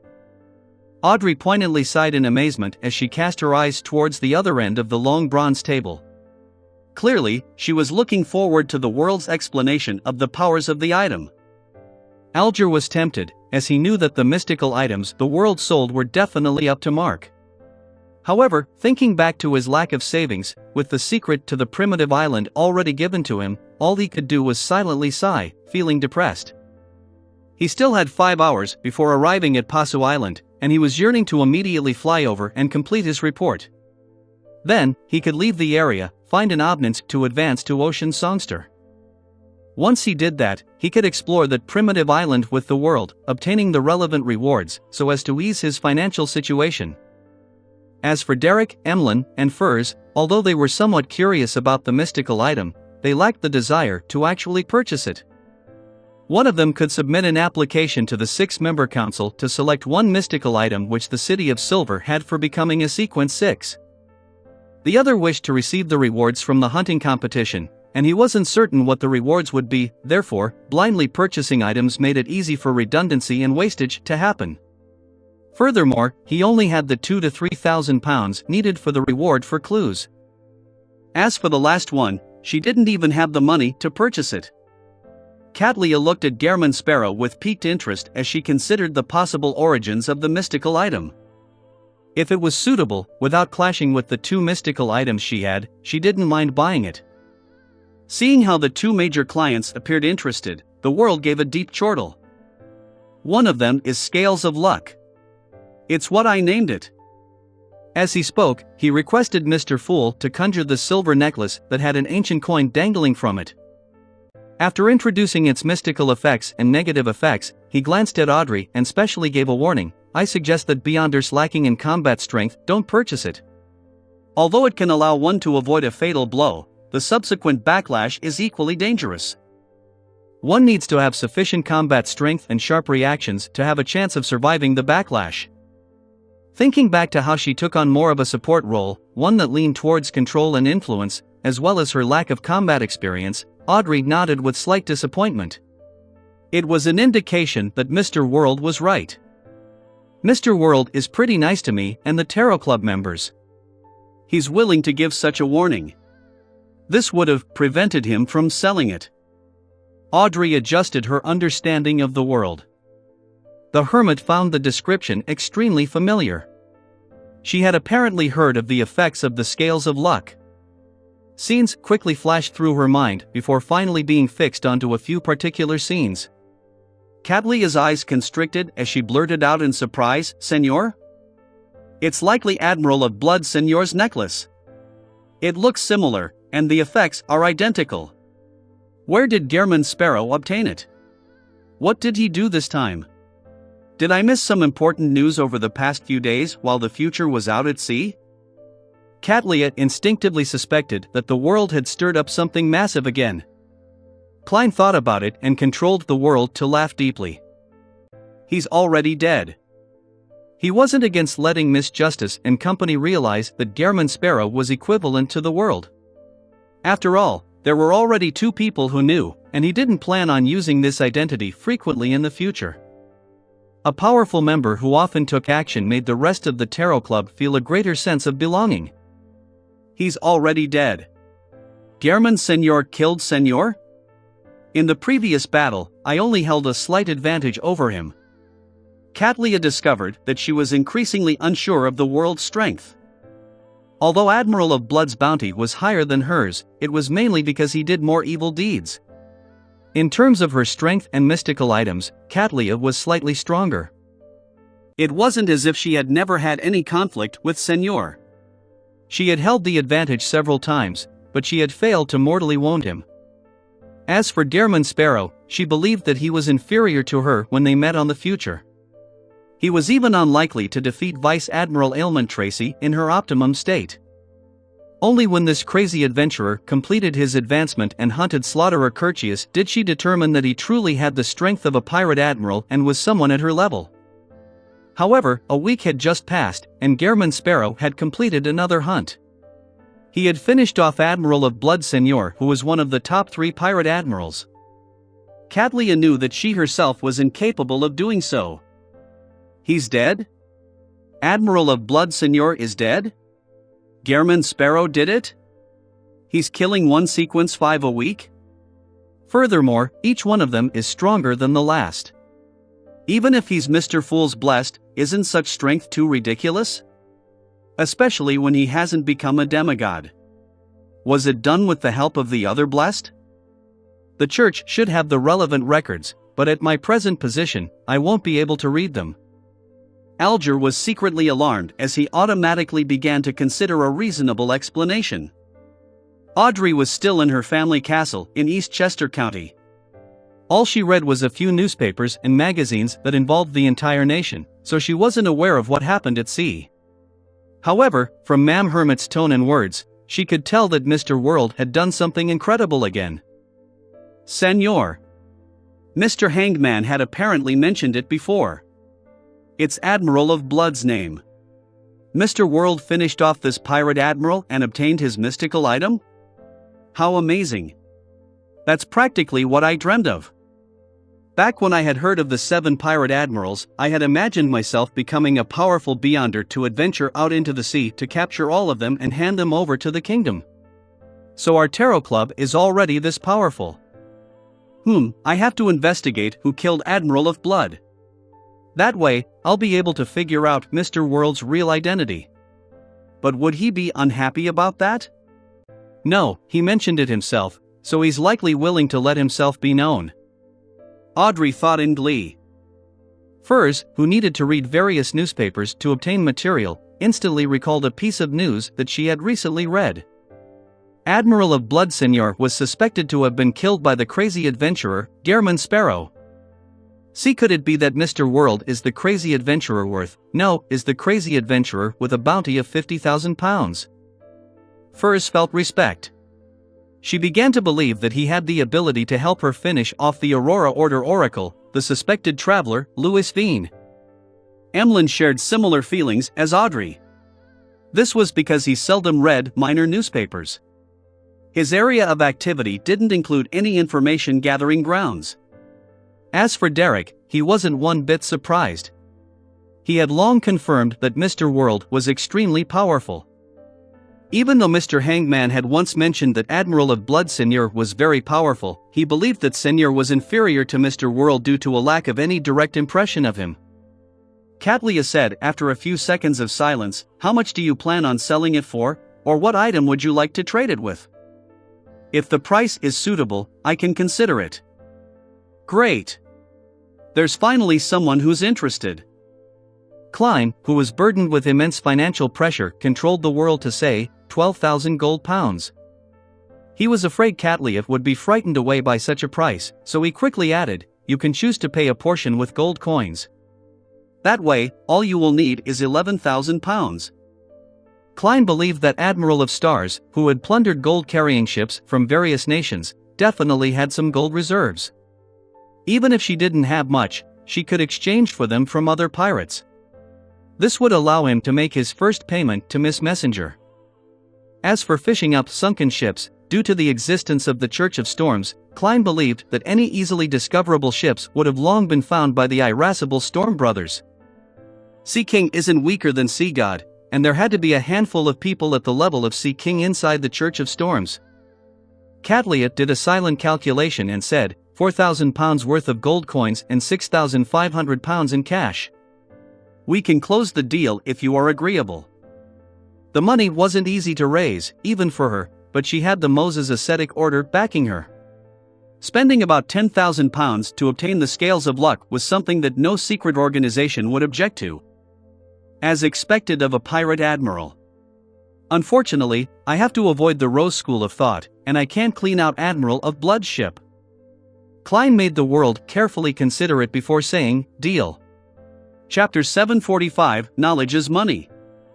Chapter 745, Knowledge is Money. Translator. Atlas Studios. Editor. Atlas Studios. Finally. At the instant that they reached a deal, Klein heaved a sigh of relief. He felt the pressure on him significantly decrease. Although Miss Messenger had said that the 10,000 loan gold coins could be paid in installments, and she hadn't specified when it would begin, Klein didn't wish to drag out payment for too long, afraid that he would incur the wrath of Rionette Tinker.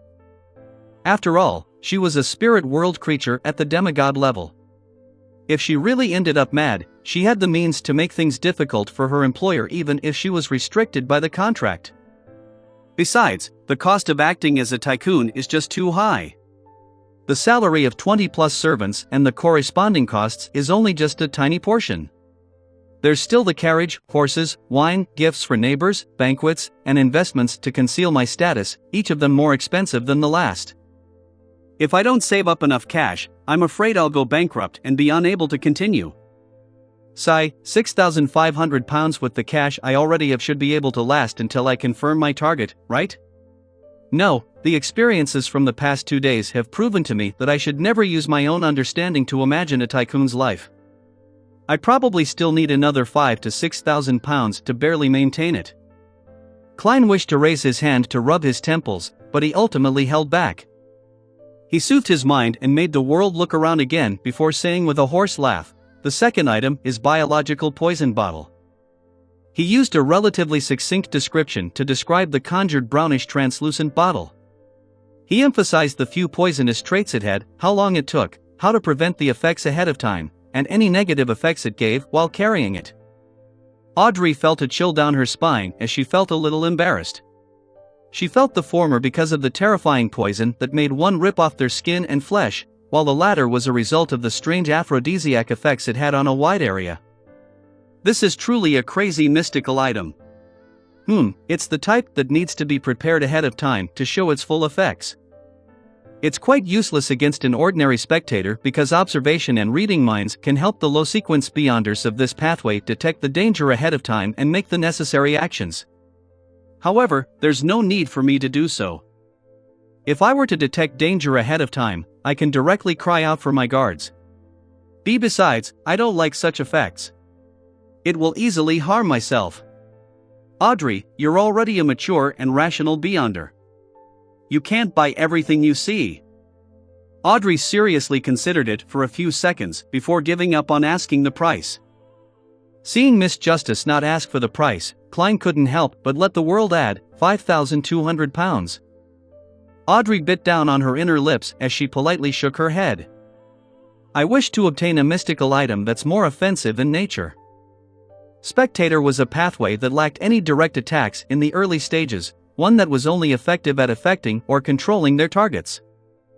£5,200.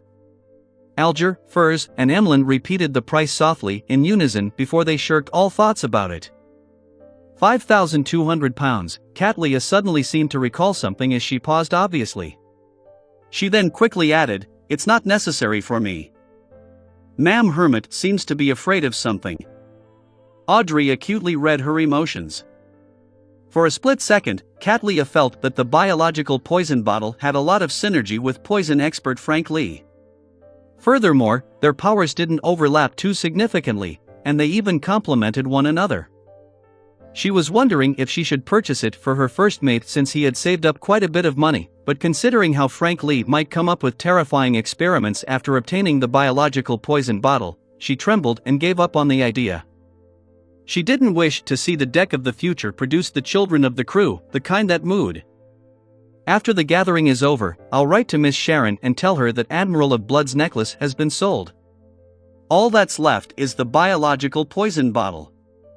Klein hid his disappointment, and after some thought, made the world speak, I have a book of secrets. It's a book on mysticism left behind by the southern continent's shaman King Klarman. It's suitable for mid-sequence beyonders who have pretty good foundations. The price is £1,000. Knowledge is money. Having undergone the teachings of Mr. Fool, Mr. Hanged Man and the other members of the psychology alchemists, Audrey was tempted. She now had an extremely solid foundation in mysticism, and she had a desire to improve further. The psychology alchemists will likely teach me some mysticism knowledge of a higher level in the future, but it will definitely not be all-encompassing and will be limited to the domain of the mind. Audrey easily convinced herself as she nodded. This is exactly what I want. Furs was equally interested, but the thought of how much money she had made her close her mouth. As for the other members, they didn't lack such knowledge. As expected of Miss Justice, she doesn't bargain at all. My bottom line was actually £800. No, I don't have one at all. It's not like knowledge can only be sold once. Klein happily made the world chuckle. Deal. However, I have to remind you not to pray to the primordial moon. It will make you become a lump of squirming flesh that only knows to wildly mate with different creatures to produce all kinds of children. Of course, you cannot pray to other secret existences. It will be equally dangerous. Audrey was terrified by what she heard as she couldn't help but change her seating posture. She then calmed down, turning to look at the end of the long bronze table. She said firmly, "I'll only pray to Mr. Fool when holding a secret ritual." She had spoken with utmost sincerity and without any hypocrisy. Miss Justice really worships and trusts the Fool. Klein felt touched and a little ashamed. This was because the Sea God Scepter's domain didn't overlap with the primordial moon. He was unable to provide an effective response in certain rituals. All he could do was attempt to use some of the powers of the mysterious space above the gray fog as feedback. Following that, as the Fool, he expressed his attitude on the matter. Very good. Meanwhile, having achieved his goal, he made the world say, "I have an interrogator beyonder characteristic here for just £1,200. How many items does he have?" Furs was dumbfounded. Considering how Zaya was still lacking in money and lacked the corresponding formula, all she could do was retract her gaze and pretend as though she hadn't heard him. As for the interrogator beyonder characteristic which was in the hands of Mr. Fool's subordinate, she didn't believe that he would keep it that long for her. Seeing no one respond, the world coughed and said, "I'm done." Just as he said that, Alger, who had been waiting all this time, looked at Katlia and said, "I wish to know where Obninsk sea monsters that do not belong to the Church of Storms are." Obninsk sea monsters that don't belong to the Church of Storms? The Hanged Man really isn't a member of the Church of Storms? Katlia frowned a little before easing them. "I'll help you ask. We'll talk about the price when I have actual clues." "All right." Alger silently sighed. A few seconds prevailed before Emlyn said to Furs, "I'll pay you the £100 for the clue today." "Thank you," Furs said without a delightful expression. Mr. World's transactions were all in the thousands or more. It made her feel a little numb to such a pittance. Emlyn then looked towards Derek. "The crystallized roots of the Tree of Elders and supplementary ingredients you need have been acquired. Hand me the list of resources and monsters around the City of Silver, and I'll choose a few items of equal value." "Oh, they cost me a total of £2,000. Adding my payment of £200, it will be a total of £2,200. Emlyn only wished to obtain things that he could quickly sell, otherwise, he wouldn't have much money. "All right. Thank you, Mr. Moon." Derek was delighted, for he suddenly felt that Mr. Moon wasn't that irritating after all. He quickly conjured the corresponding list and handed it over to Emlyn. Emlyn casually flipped through the piece of paper and suddenly felt that it wasn't right. This was because just this piece of information had extremely high value. It presented the detailed information and corresponding resources around the City of Silver.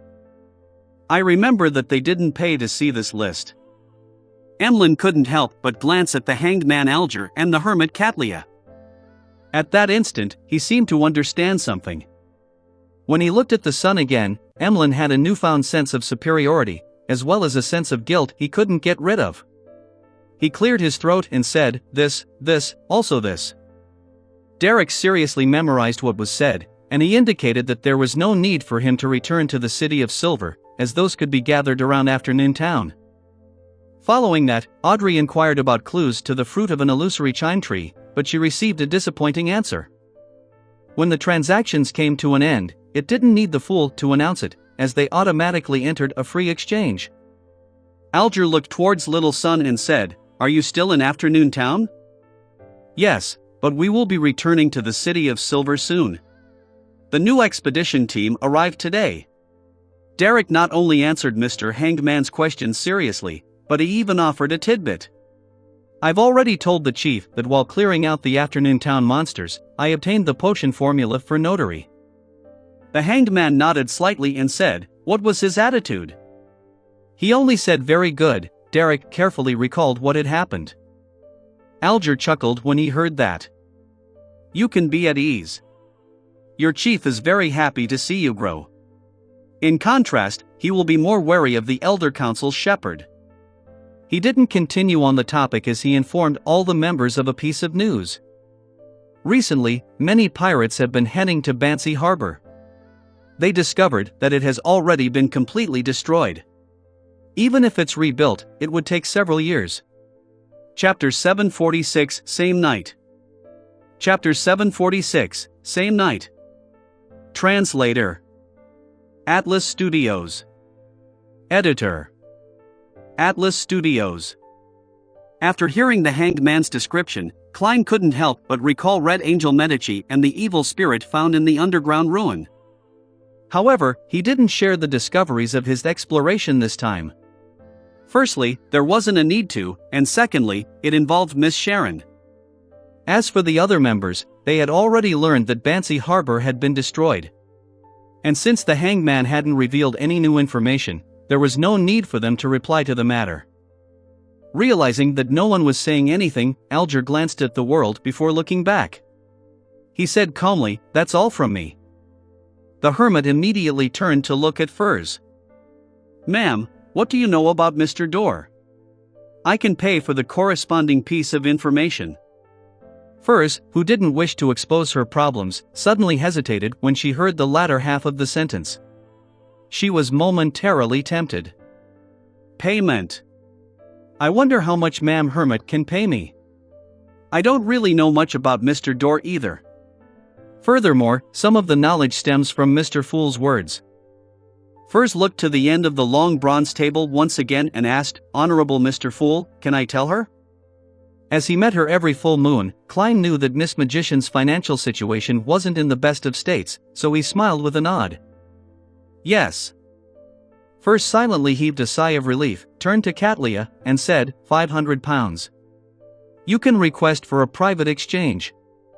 Catlia didn't bargain. After some thought, she said, "There's no need. Just say it directly." She wished to see if the other members would be able to figure out more about Mr. Dorr from Miss Magician's description. Furs nodded and deliberated over her words. "I once obtained a mystical item that helped me traverse the spirit world. But after using it, I would hear strange ravings every full moon or blood moon. It would inflict an excruciating pain upon me that puts me on the verge of losing control. And according to Mr. Fool, these ravings come from Mr. Dorr." She paused and added, "He might be asking for help. So Furs has been silently suffering such pain. She usually doesn't show it, acting as though she greatly enjoys life." As Audrey subconsciously pitied her friend, she began wondering how she hadn't discovered anything abnormal about Furs with her spectator powers. Mystical item that can traverse the spirit world. Ravings during the full moon. Suspected to be asking for help. Catlia repeated Miss Magician's key points as she nodded with satisfaction. "Thank you for your description." She then swept her gaze at the other members, regretfully realizing that no one else had any additional reaction. The free exchange continued and soon came to an end. Watching the other members leave and helping them complete a few transactions, Klein returned to the real world as he sat in his reclining chair, feeling relaxed as he rested for a while. Following that, he walked to his desk, and he picked up a pen and paper to write to Sharon. He told her that the scales of luck had been sold, leaving only the biological poison bottle for sale, as well as the lunatic beyonder characteristic. After folding the letter, he wrote the information such as 126, Guard Street, Hillston, and Ma'am Merriam. Then, he opened his iron cigar case and made Admiral of Blood Seigneur silently appear beside him. This wraith acted like a valet as he humbly picked up the letter on the table before vanishing from the room. A few streets away, a letter appeared out of nowhere in a mailbox as it fell inside. East Chester County, the Hall Family Manor.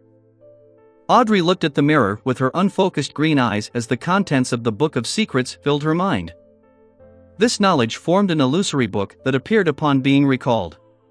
She could then flip to the corresponding page simply by willing it. This was a result of Klein directly using a portion of the powers from the mysterious space above the gray fog to create a product that was a fusion of information bestowment and the seer's dreamscape ability to recall it. It could last a week or two. And this was sufficient for Audrey to finish reading the Book of Secrets. If she had anything she couldn't recall in the future, she could always request for a bestowment. Mr. Fool's condition seems to be improving. Audrey thought in delight as a twinkle gradually returned to her eyes.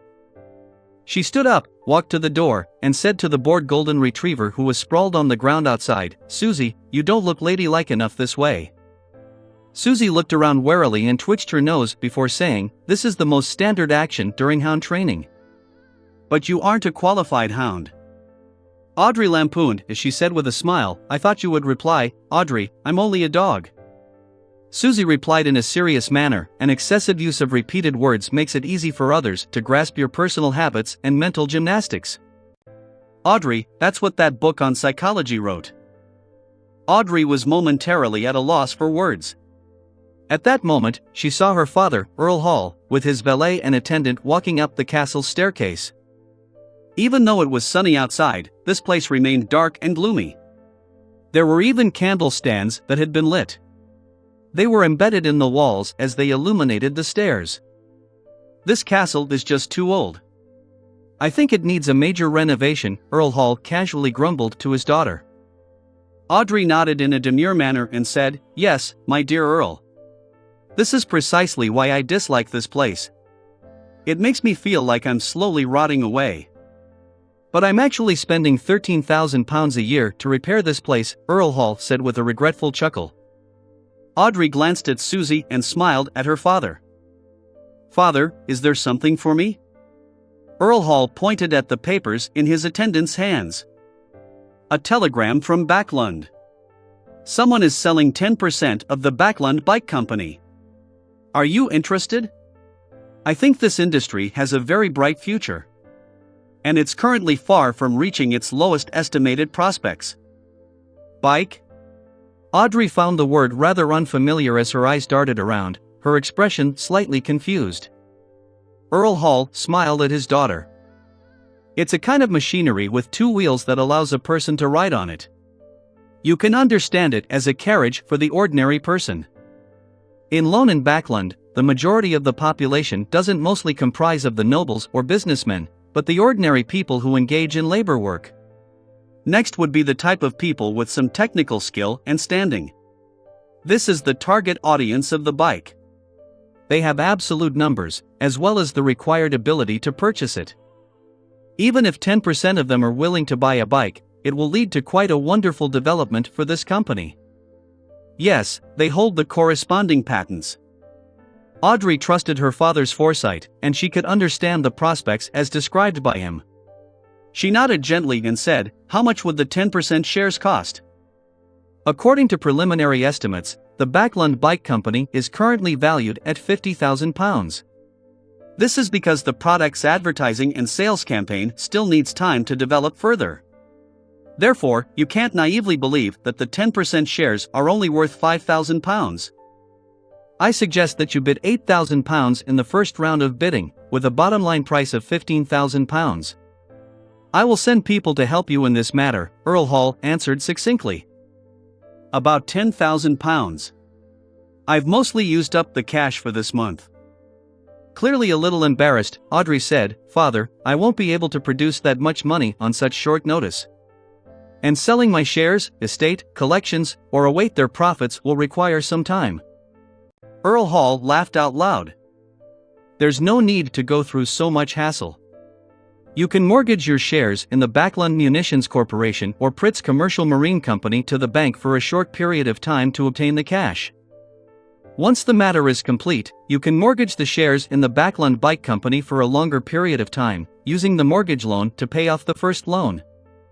This way, you'll only need to pay about a week to 2 weeks of relatively high interest to complete the trade. And the bike company's dividends a year would be enough to cover the interest of the long-term loan. You'll then be able to patiently wait for its value be recognized, and that's a high probability event." Although Audrey had never received a complete education in commercial finance, she wasn't too unfamiliar with such matters with a major banker as her father. Some thought had allowed her to understand the entire process as she asked as a form of confirmation, "That's to say, I only need to pay about £200 to £300 to obtain 10% of the bike company's shares?" "Or lower," Earl Hall said with a smile. Audrey understood her father. As the largest shareholder of the Varvat Bank, as well as the fourth largest shareholder of the Backlund Bank, he had the ability to help his daughter to obtain the most reasonable interest for a short-term loan. "Thank you, my dear Earl." Audrey smiled as she curtsied. Under the moonlight, with the dark blue seawater nearing the color of black, Alger Wilson stood at the bow of the ship as he watched the silent outline of Pasu Island. This was the headquarters of the Church of Storms, a land where a true God's grace was showered. As a middle-ranking member of the church, Alger recalled himself coming here only 3 times. The first was him finding the Blue Avenger and after advancing to Seafarer. The second was his report last year, and this time. And very long ago, as a mixed blood with dark blue hair, he had been selected to enter the headquarters to be a member of the children's choir, but without any talent in singing, he was soon dismissed. He returned to the chapel on the island where he was born to be a servant. And the priest there was an extremely violent superior to his subordinates. Every time he recalled that piece of history, his expression would turn extremely livid, fortifying his thirst to become a high-ranking member of the church. Amidst the wind, the Blue Avenger silently cruised forward into the harbor. In Backlund, which had also ushered in the night, Emlyn White, who was dressed in a starched formal suit and top hat, infiltrated the residence of another sanguine baron, Russ Bathory. He believed that Russ would be taking action soon to reel in his bait. And for a sanguine, a night with the crimson moon was very suitable for hunting. After an unknown period of time, Emlyn's eyes suddenly lit up. He saw a figure leap from a window facing the house's rear before landing silently on the ground. Chapter 747, First Blood. Chapter 747, First Blood. Translator. Atlas Studios. Editor. Atlas Studios. Under the crimson but gloomy moonlight, Emlyn took out a metal bottle, twisted its lid, and downed it. Then, he seemed to transform into a shadow as he drifted over the surface of the wall, quickly and silently following Russ Bathory. Sanguine were always known for their speed. The two barons ran through the sides of the dark alleys and streets, one after another, spending more than half an hour to arrive at the messy and dirty East Borough, where they stopped in front of an old apartment. Seeing Russ Bathory choose to climb the pipe, and using the most stealthy approach to head for the 3rd story, Emlyn slowed down his pace and didn't rush to follow behind him, as he would be easily discovered. After 2 seconds of serious consideration, he picked up a translucent perfume bottle, twisted it open, and pressed down on it, scattering the liquid inside it onto his body. This potion only had one use: eliminate his smell to make it identical to his surroundings. After putting down the bottle in his hand, Emlyn raised the brass bottle and downed the liquid inside. "A potions professor sure is troublesome," he mumbled, looking down as his hands became transparent. The brass bottle seemed to be floating in front of his sleeve. After Emlyn stuffed the tiny bottle away, all that was left was a formal suit, a top hat, and a pair of leather shoes without any buttons or laces. They formed a human shape as they moved about. Another completely transparent bottle resembling a perfume bottle flew over and floated in midair as it pressed itself, spurting the potion inside onto the clothes. Following that, the suit, top hat, and shoes turned faint and completely disappeared. After completing his invisibility, Emlyn glanced at the apartment where Russ Bathory had entered. He silently climbed a pipe, and he chased after him with extreme speed. While the window was still ajar, he floated inside like a transparent cloud, without causing so much as a stir. He hid in the corner as he watched the thin-faced but charming Russ Bathory search for the target. The latter slowly frowned since the place was empty. There wasn't even a mosquito, much less a person, despite the former becoming active in the past week. And this sanguine baron had already confirmed that the moon puppet was here. Suddenly, a creaking sound broke the frozen silence. The apartment's main door opened as a woman in a black dress leisurely walked in. When she saw Russ Bathory, she asked with an ethereal voice, "Who are you looking for?" Emlyn looked in the direction of the sound, and he saw a dark-skinned, long-browed face with soft outlines and a drooping mouth. It was none other than his target, Windsor. However, in Emlyn's eyes, this primordial moon's devout believer had certain differences from her portrait. He discovered that her eyes, eyebrows, and mouth were curved up, like they were mimicking the crimson moon. And her forehead, cheeks, neck, and every layer of skin that she exposed had patches of withered grass and flowers. Man, what did Russ Bathory sell to her? Why would she become like this? Emlyn jumped in fright as he felt the hair on his back stand up. Meanwhile, withered grass mixed with dried flowers grew from the floor, walls, door, and ceiling in swaths. They began to isolate the room from the outside world, creating an extremely strange scene. Once Russ Bathory caught the smell of danger, he didn't attempt to converse with her. Without any hesitation, he took out a metal bottle and downed the liquid inside. Pah!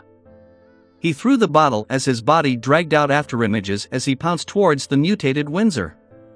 His fingernails extended as they swirled with black gases.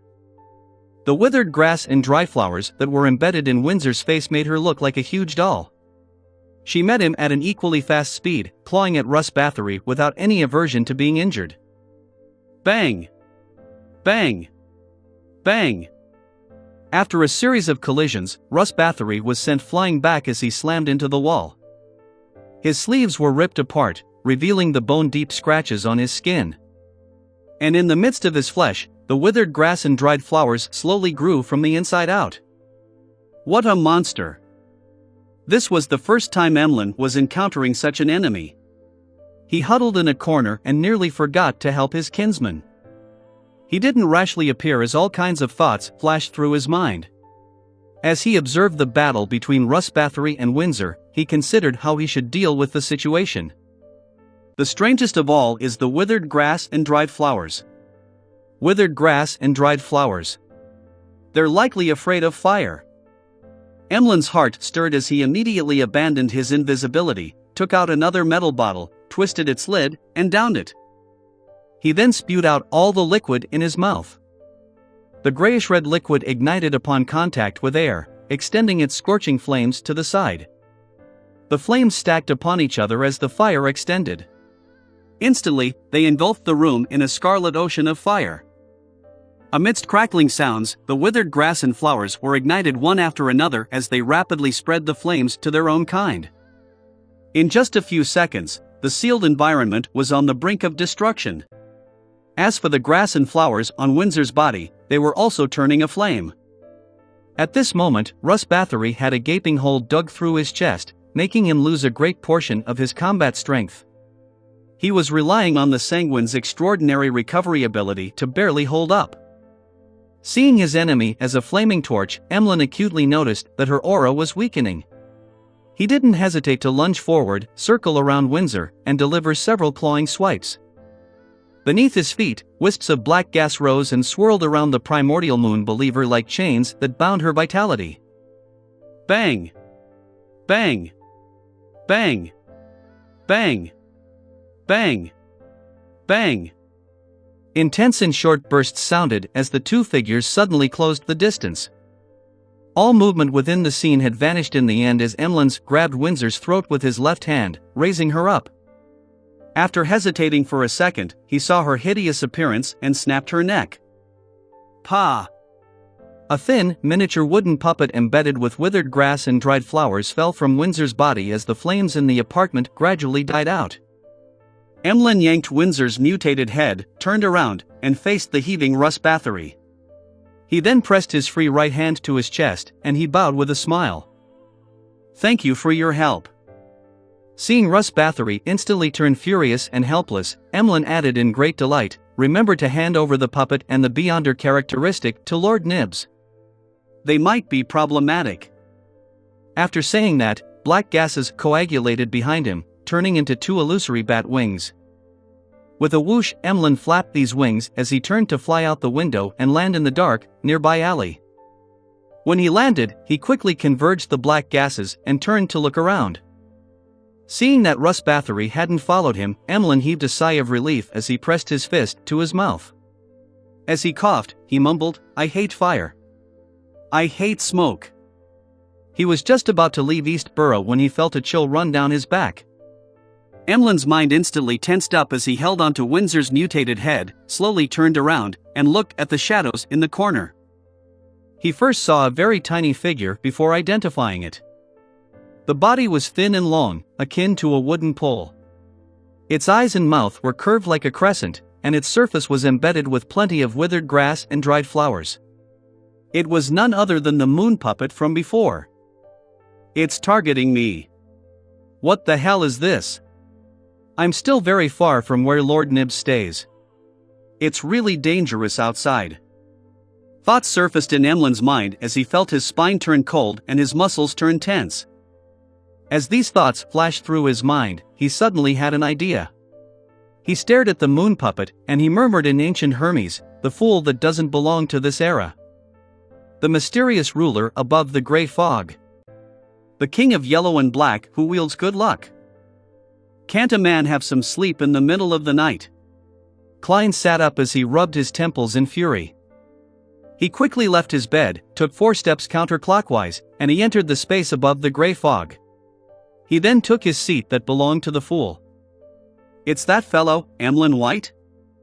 Klein gave a glance as he curiously emanated his spirituality, touching the crimson star that represented the moon. He then saw a stiffened Emlyn, and he saw the thin, strange puppet looking straight at him. The puppet was cloaked in a rich but illusory crimson moonlight.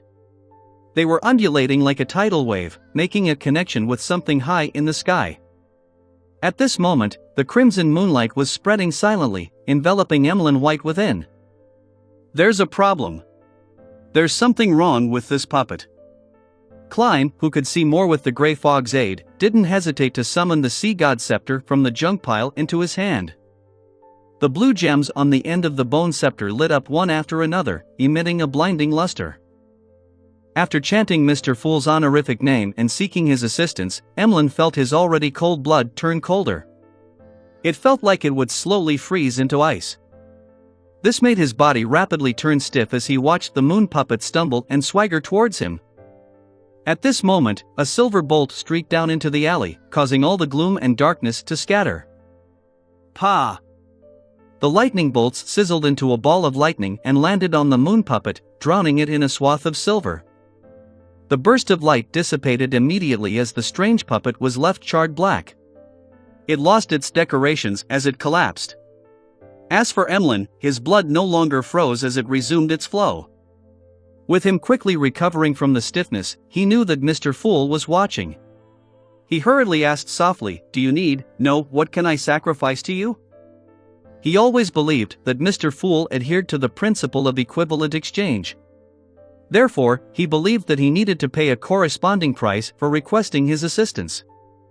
After a brief silence, he saw the boundless grey fog and the faint figure behind it. He then heard a lofty and magnificent voice. "That puppet. All right." Emlyn took 2 steps forward, bent down to pick up the puppet and cleared up the scene before quickly leaving East Borough. As for Klein, he cautiously used a paper angel to disrupt any divination before returning to the real world. Just as he was planning to head back to bed, he suddenly discovered the moonlight brighten outside as it seemed stained with blood. Klein walked to the window in puzzlement. When he looked out, he saw that the crescent had turned full at some point in time. It was scarlet red like blood. Another blood moon. Blood moon? Alger Wilson looked up at the sky as he steadily walked into the lightning cathedral ahead of him. This was the place he would be giving his report tomorrow. And in the middle of the island, at the peak of the towering mountain, there was another cathedral named the Chasm of Storm. It was the headquarters of the Church of Storm's headquarters, the holiest of holy temples. Chapter 748, a duet. Chapter 748, a duet. Translator. Atlas Studios. Editor. Atlas Studios. Inside the lightning cathedral, a high and spacious dome arched continuously. There wasn't any blank space, with gold and blue as the main colors. It made anyone who walked beneath it subconsciously feel that the place was sacred and solemn, thus making them bow their heads. Alger Wilson often made contact with a secret existence, and he often gathered in the palace of a deity's residence. As a result, he no longer had a longing for this. He wasn't as respectful as before, but he still had to put on an act. Like the other sailors around him, he kept his head down as he lightened his footsteps without even daring to breathe clearly. In the silent atmosphere, they were led by the priest all the way to the clergyman's quarters at the back of the cathedral, with each of them getting a room. After closing the door, Alger saw the sanguine moonlight shine into the window. It made the environment turn cold and sinister, as though countless wraiths seemed to be observing the real world through a thin curtain. Every time the blood moon appeared, one's spirituality would be enhanced. Powers that stemmed from spirituality and hell would receive a significant boost, while the negative emotions of living beings reached an explosive state. The higher the sequence, the more obvious it would be. Faintly, Alger heard sobbing, low shouts, and whispering. This was completely different from the solemnity he previously felt in the lightning cathedral. Illusory arms appeared before his eyes as they reached outwards from the walls, floor, and ceiling, like a three-dimensional pale forest. Alger knew of the abnormalities of the blood moon, so he removed his captain's hat without panicking at all. He entered the bathroom and washed his face. During this process, he suddenly heard a distant singing voice. The singing voice was indistinct, as though it came from the middle of the island. It kept echoing endlessly as though it was right beside Alger. It didn't make him feel horrified, for it was akin to a woman who was away from her family and loved ones, singing slowly and sadly as she looked at the surging tides. Alger pulled at a towel and wiped his face before cocking his head to listen. He gradually frowned as he took out a small iron box from his priest robe's inner robe and placed it close to his ear. In it was the ocean songster Beyonder characteristic he had purchased from the world. He suspected that the residual mental imprint on it was temporarily enhanced by the blood moon. As the metal box came close, the singing by Alger's ears instantly became partially clear, melancholic, sorrowful, wistful, and painful. But apart from that, there was still the ethereal and ancient voice sounding from it, forming a clear boundary with the clear singing as though they were in a duet. Whose voice is that? It sounds like an elf's. An item in the church that stems from the elves? This ocean songster Beyonder characteristic on me comes from an elf? Alger nodded as he came up with a theory. Due to them sharing the same sailor pathway, the Church of Storms had always been in search of elvish relics. They were used to concoct potions, made into sealed artifacts, or isolated underground. Those with relatively fewer negative effects were rewarded to clergymen, therefore, it wasn't odd that something similar would be stimulated on the night of the blood moon. If it's a mystical item, there wouldn't be a problem. If it's a sealed artifact, it means it's definitely not simple if the voice can penetrate the isolation barrier. Alger reined in his thoughts, brushed his teeth, and went to bed. He soon fell asleep and had a dream. After an unknown period of time, Alger suddenly felt a little lucid, vaguely aware that he was having a dream, but he automatically sized up his surroundings. He discovered that above him was rippling dark blue seawater which was stacked up layer after layer and blocked the view of the sky. Ahead of him was a beautiful palace made of coral. It was tall, spectacular, dark, and gloomy. Alger subconsciously walked towards the palace, walking into the open doors. Inside were columns of coral that held up an exaggerated dome. The walls and dome were filled with murals depicting the terror of a storm. Over 100 meters away, there was a throne embedded with sapphires, emeralds, and lustrous pearls above a 9-step staircase that was extremely striking. Alger looked over and saw a woman in a complicated ancient dress sitting on it. Her hair was black and held up into a bun. Her facial outline was soft, and her features were exquisite. She had a beauty that seemed timeless. The woman's expression was core and her ears sharp. Her deep brown eyes looked down at Alger from a commanding position. In her hand was a golden wine cup with complicated patterns. Alger was just about to say something when her eyes emitted silver light resembling the bright flash of lightning, tearing through the dream. Phew! Alger sat up and subconsciously gasped for breath. He found the dream both blurry and clear at the same time. The woman's appearance was blurry, as well as the details of the murals in Coral Palace, but her eyes that contained lightning and her sharp ears were clear. A high-ranking elf? Under the effects of the blood moon, her relics resonated with the ocean songster beyond her characteristic I have, resulting in it influencing my dream? As Alger guessed, he wondered which item it would be. Due to his limited standing, the number of sealed artifacts and mystical items he knew were limited. However, he knew certain knowledge that others didn't know, so he quickly thought of a possible target. Calamity Kohinum? The Book of Calamity she left behind has likely been sent to Pasu Island. After making the report and departing, I'll seek Mr. Fool's advice and see if there will be any unexpected influences regarding this matter. Alger didn't dare recite the Fool's honorific name in the Church of Storm's headquarters. After daybreak, he didn't show any signs of abnormality. Under the servant's lead, he entered a room with a long table, and he was questioned by 3 mandated Punisher deacons. Among these 3 deacons, only one of them possessed dark blue hair. This was because this wasn't a necessary change that would happen from consuming the Sailor Pathway potion. However, this trait would quite stubbornly be passed down, just like the elves. Many of them with black hair would end up with blue hair. Nowadays, mixed bloods with elvish blood mostly had blue hair. Alger sat at the end of the long table as he systematically answered the deacon's questions. He mentioned what he had done at sea, what he had planned to do, and what he had succeeded, as well as his failures.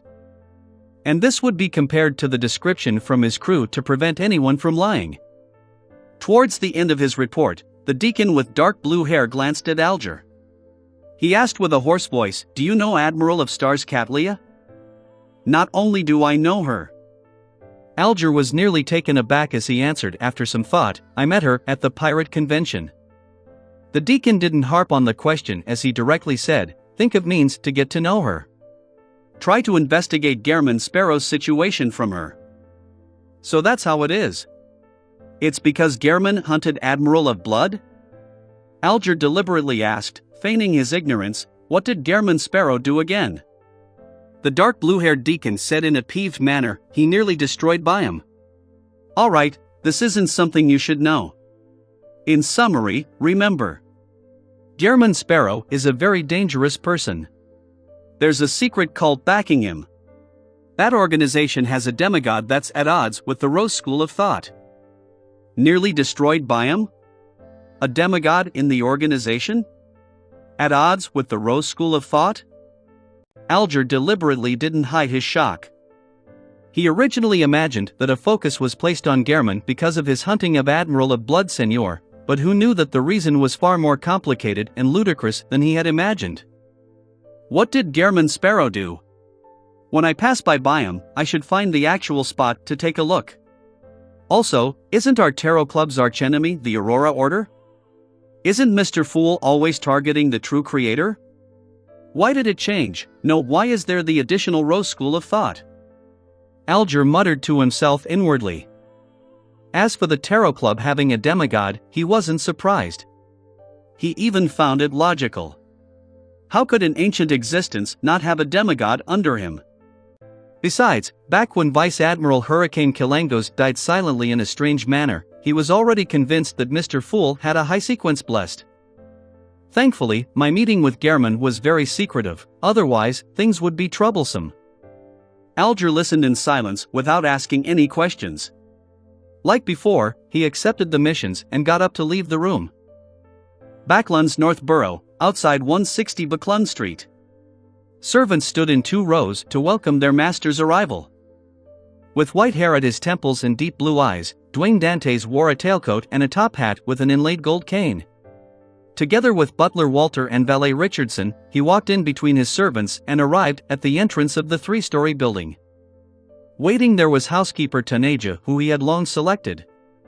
She was in her early 40s, and her hair was tied neatly. She had ordinary looks, but wore an experienced demeanor. She wore gold-rimmed glasses and a black and white dress, which was different from the other maidservants. From the information received and the interview, Klein knew that this lady was born in East Borough.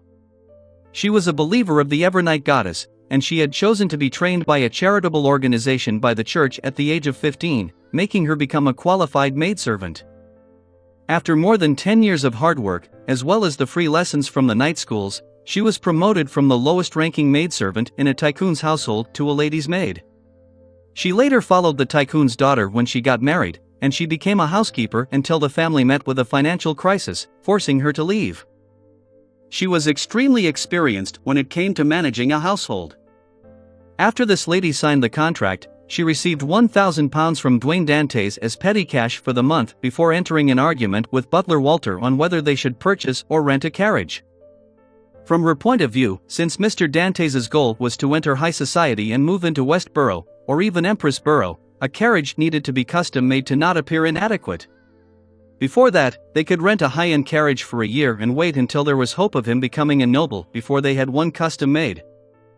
It was a more reasonable choice that didn't waste money or appear inadequate. She convinced Walter, and of course Klein. This was because renting a high-end carriage with the horse costs only £88, and a 2-wheeled carriage costs only £42. Of course, someone who controls the household's expenditures needs to be someone who's good at accounting. Klein felt poignant as he smiled at Tanaja before stepping through the 3-story house's door. This was the stage for which the tycoon, Dwayne Dantes, would be acting on Chapter 749, The Moon's Authority. Chapter 749, The Moon's Authority. Translator. Atlas Studios. Editor. Atlas Studios. Upon entering the house, the first thing Klein saw was the foyer. It was very spacious here, with several chairs and umbrellas placed there. Furthermore, the furnishing was elegant, and the decorations were befitting of his status. If he hadn't known of the structure ahead of time from his inspection, Klein might have imagined it to be the living room. After passing through a second main door, the sight before his eyes opened up. It was a huge hall that could accommodate dozens of dancing guests. In the middle of the hall was a brightly colored, thick, and plush carpet. Surrounding it were spaces covered with bright marble tiles, with a piano, stone sculptures, and other decorations decorating the hall. There were also stone columns that held up the second floor with inlaid ornaments. To the left was a series of floor-to-ceiling windows, and beyond them was a lush, green lawn and blooming garden. To the right were walls, wooden doors, and a corridor that led to the lounges, storerooms, washrooms, kitchen, and butler's room, etc. The hall was 2 stories high, and there was a crystal chandelier hanging down from the ceiling. It instantly made one imagine what it would look like when night fell. Ahead of him were 2 staircases that led to the second floor. The winding corridor here was square in shape, and the emptied-out section in the middle happened to be where the carpeted hall was.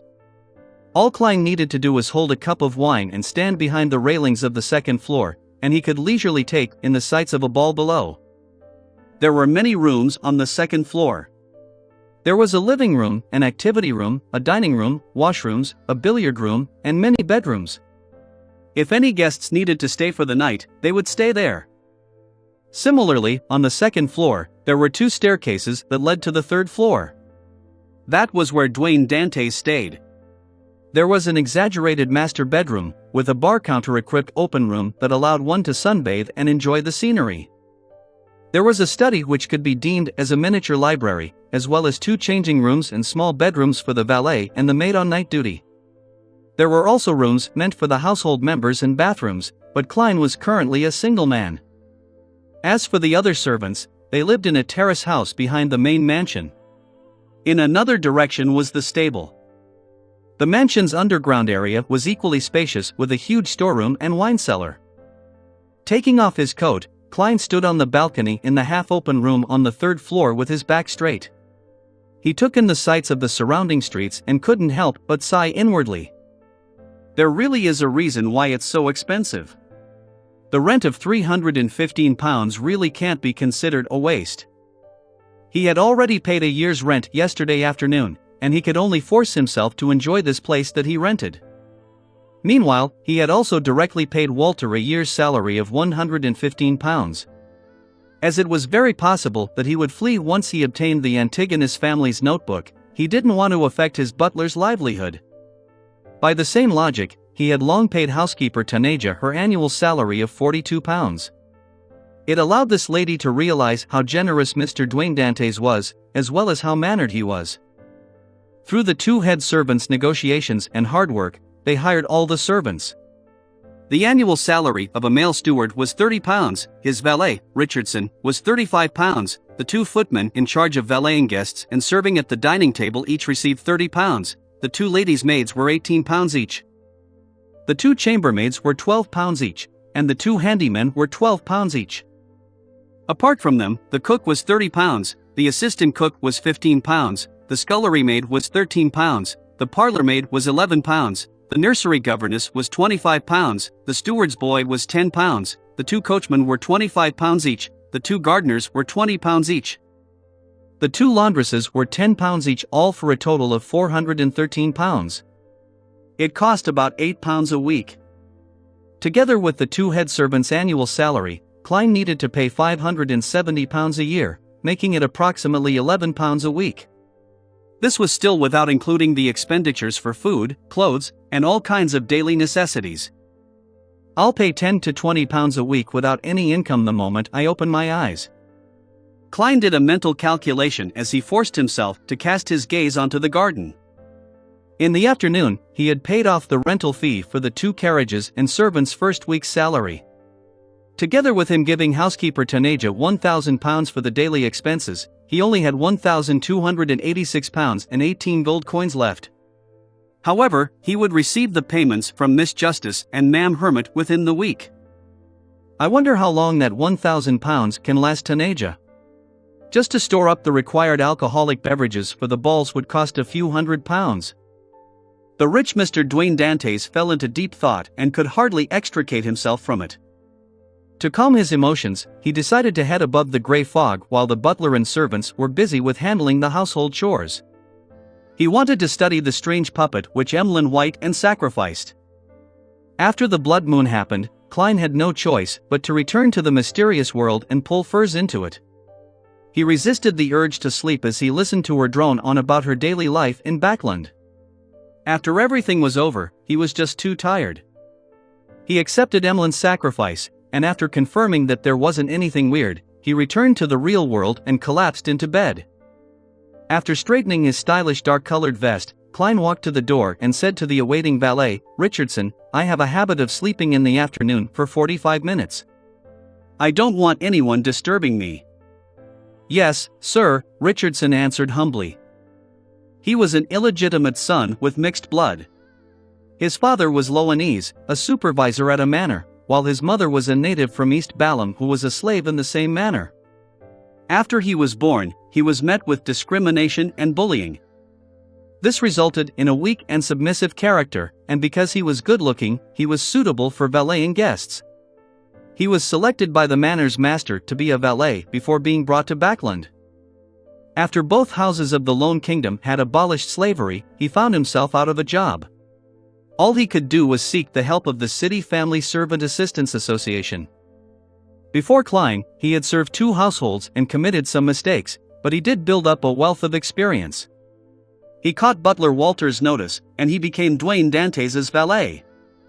After looking at Richardson, who stood straight and tall, with a height that was almost identical to himself, Klein indiscernibly shook his head and sighed. This guy that can clearly be a celebrity with his looks can only be a servant in this day and age. Furthermore, he's such a tall man, but he appears cowardly and weak. However, this can also be considered an advantage. He's obedient, silent, and submissive. He does whatever his master instructs him to do, and he will absolutely not dare to make his own decisions. If I only have a valet with me requiring him to handle all kinds of matters, Richardson will definitely not be up to mark. However, I still have butler Walter and so many other servants. He can handle the other matters with his experience and capabilities. Without musing further, Klein locked the door and returned to the side of the reclining chair. He took 4 steps counterclockwise and entered above the gray fog. He sat at the seat of the fool, and he beckoned with his hand to make the charred moon puppet fly over and land before him. After scrutinizing it, Klein didn't discover anything odd about it. Hence, he conjured a pen and paper and wrote the divination statement, its origins. Putting down his fountain pen, Klein waited a few seconds before picking up the piece of paper and leaning back against his chair. My spiritual intuition didn't stop me from making the divination statement. It means that the latent danger of the moon puppet isn't as bad as the Rose School of thought beyond her characteristic. Klein mumbled as he skillfully recited the divination statement. In the gray, hazy world, he saw an altar with a circle of fiery torches around it. On the altar, there was what he suspected to be human skin with traces of blood everywhere. In the middle were 3 candles and a few puppets that resembled thin wooden poles. These miniature puppets had curved eyes and mouths, as though they corresponded to the crimson crescent in the sky. Therefore, they continued hanging their creepy smiles as withered grass and dried flowers remained embedded in their bodies. A priest in a dark red robe was circling the altar with heavy steps, as though he was dancing a dance created by an epileptic patient. At some point in time, moonlight gathered and shone on the puppet as it increased in brightness. Towards the end, it resembled the gentle ebbing of water waves. The ritual quickly came to an end as the priest picked up a thin puppet and walked to the human body bound to a frame beside him. Instantly, he stabbed it through the body's eye socket. Amidst tragic cries, the scene quickly changed. The dead man with the moon puppet in his eye socket was buried somewhere in an orderly manner. The scene once again skipped and showed further development. Every full moon or blood moon, the moon's glow would scatter over the grave, seeping into it like water as the surrounding darkness turned gloomy. Klein opened his eyes and adjusted his seating posture. He had a general idea of the moon puppet's origins. It came from a prayer ritual to the primordial moon. It was a ritual lasting for centuries. Over the past few centuries, they had absorbed the powers of the crimson moon, mutating bit by bit until they were exhumed by the colonists. They usually didn't exhibit any oddity, and something only happened when a primordial moon believer activated them with the correct method. As for what would happen, Klein had no idea. In a particular sense, these primitives are equivalent to the primordial moon's chosen ones. Last night, after I smote one to death, that evil god was enraged, thus causing the blood moon? Klein gently tapped the mottled table's edge as he came to a preliminary judgment. The primordial moon's wrath directly changed the moon's phenomena, making it a blood moon. If this theory is right, it means that in the domain of the crimson moon, the goddess is inferior to the primordial moon. She might only have the title and name as she grasps a Grade 0 sealed artifact. Klein nodded slightly as he attempted to divine the weaknesses of the moon puppet. This time, he saw sunlight and lightning. This means that the beyonder powers in the sun domain and lightning from the storm domain are best at dealing with it. As Klein interpreted the information, he threw the moon puppet into the junk pile and returned to the real world. An hour later, Walter, who was wearing a starched suit and white gloves, knocked on the door. He bowed and said, "Sir, I'll be printing your name card in a while. They will be sent to the neighbors along with some gifts. They will take a few days to observe to determine your situation. If they're willing to accept you, they would send gifts and invite you to be their guests." Does your name card need a title added? Title: The Fool That Doesn't Belong to This Era? Klein lampooned as he replied with a smile, "Merchant Dwayne Dantes from Desi would suffice." Walter nodded and said, "Based on your wishes, I'll immediately arrange for you to have etiquette lessons. The focus will be on dancing, and I've hired a professional teacher." Chapter 750 Attraction? Chapter 750 Attraction? Translator: Atlas Studios. Editor. Atlas Studios. Having read many magazines, Klein knew that the social life he wanted to enter had many balls, so he wasn't surprised by Walter's suggestion. He said with a nod, "Okay." With that said, he looked sideways at his valet, Richardson. "Prepare the carriage. I'll be heading over to St. Samuel Cathedral." Klein vividly remembered that his main goal was to act as a devout believer of the Evernight goddess in order to get to know the corresponding clergyman, and from there he would find a way to sneak into Cheney's Gate. Therefore, he planned to pray at the cathedral whenever he had the time to express his sincerity and get to know the members of the clergy. "Yes, sir," Richardson answered politely. Before long, Klein boarded his rented luxurious four-wheeled carriage, decked out in a coat and a top hat. As he enjoyed the scenery on his journey, he sampled the black tea that was adorned with a slice of lemon. In fact, there was a tiny bar counter in the carriage, and in it, Butler Walter had specially prepared Golden Lanty, Winter Black Rand, and other distilled liquor, as well as all kinds of red and white wine that came from Intis. However, Klein wasn't someone who enjoyed drinking. As a beyonder, he didn't like the feeling of being tipsy. It made him recall the feeling of losing control. Therefore, he used the excuse of him heading to the cathedral so as to get his valet, Richardson, to prepare a pot of Marquis black tea. "If it's possible, I would actually like a cup of sweet iced tea." "It's something from the south," Klein said half-jokingly to Richardson. "I will prepare it next time," Richardson immediately replied. Klein chuckled and shook his head. "No, there's no need. That wouldn't appear decent. Once I'm more familiar with the neighbors, and have hosted a Desi-styled banquet, we can prepare some sweet iced tea. Haha, I believe their children will like it." When Richardson realized that he had mistaken his employer's intentions, he hurriedly said in a fluster, "I will keep it in mind." It only took 20 minutes to go from 160 Buckland Street to the St. Samuel Cathedral at Phelps Street on foot. If it wasn't because he needed to hire a coachman and rent a carriage to project an image befitting his status, Klein would rather walk over to digest his food and strengthen his body. Soon, the carriage stopped along the square outside the cathedral. Klein held his golden-laid cane, got out of the carriage, and stopped there to enjoy the pigeons' dance. After entering the cathedral and coming to the main prayer hall, he passed his top hat and cane to Richardson. He found a seat near the aisle and sat down. He lowered his head, clasped his hands, and seriously and silently prayed. Richardson sat behind him to his side, putting the items in place as he glanced at the dark sacred emblem on the altar. He then closed his eyes. In the serene atmosphere, Klein felt his spirituality lightly scatter.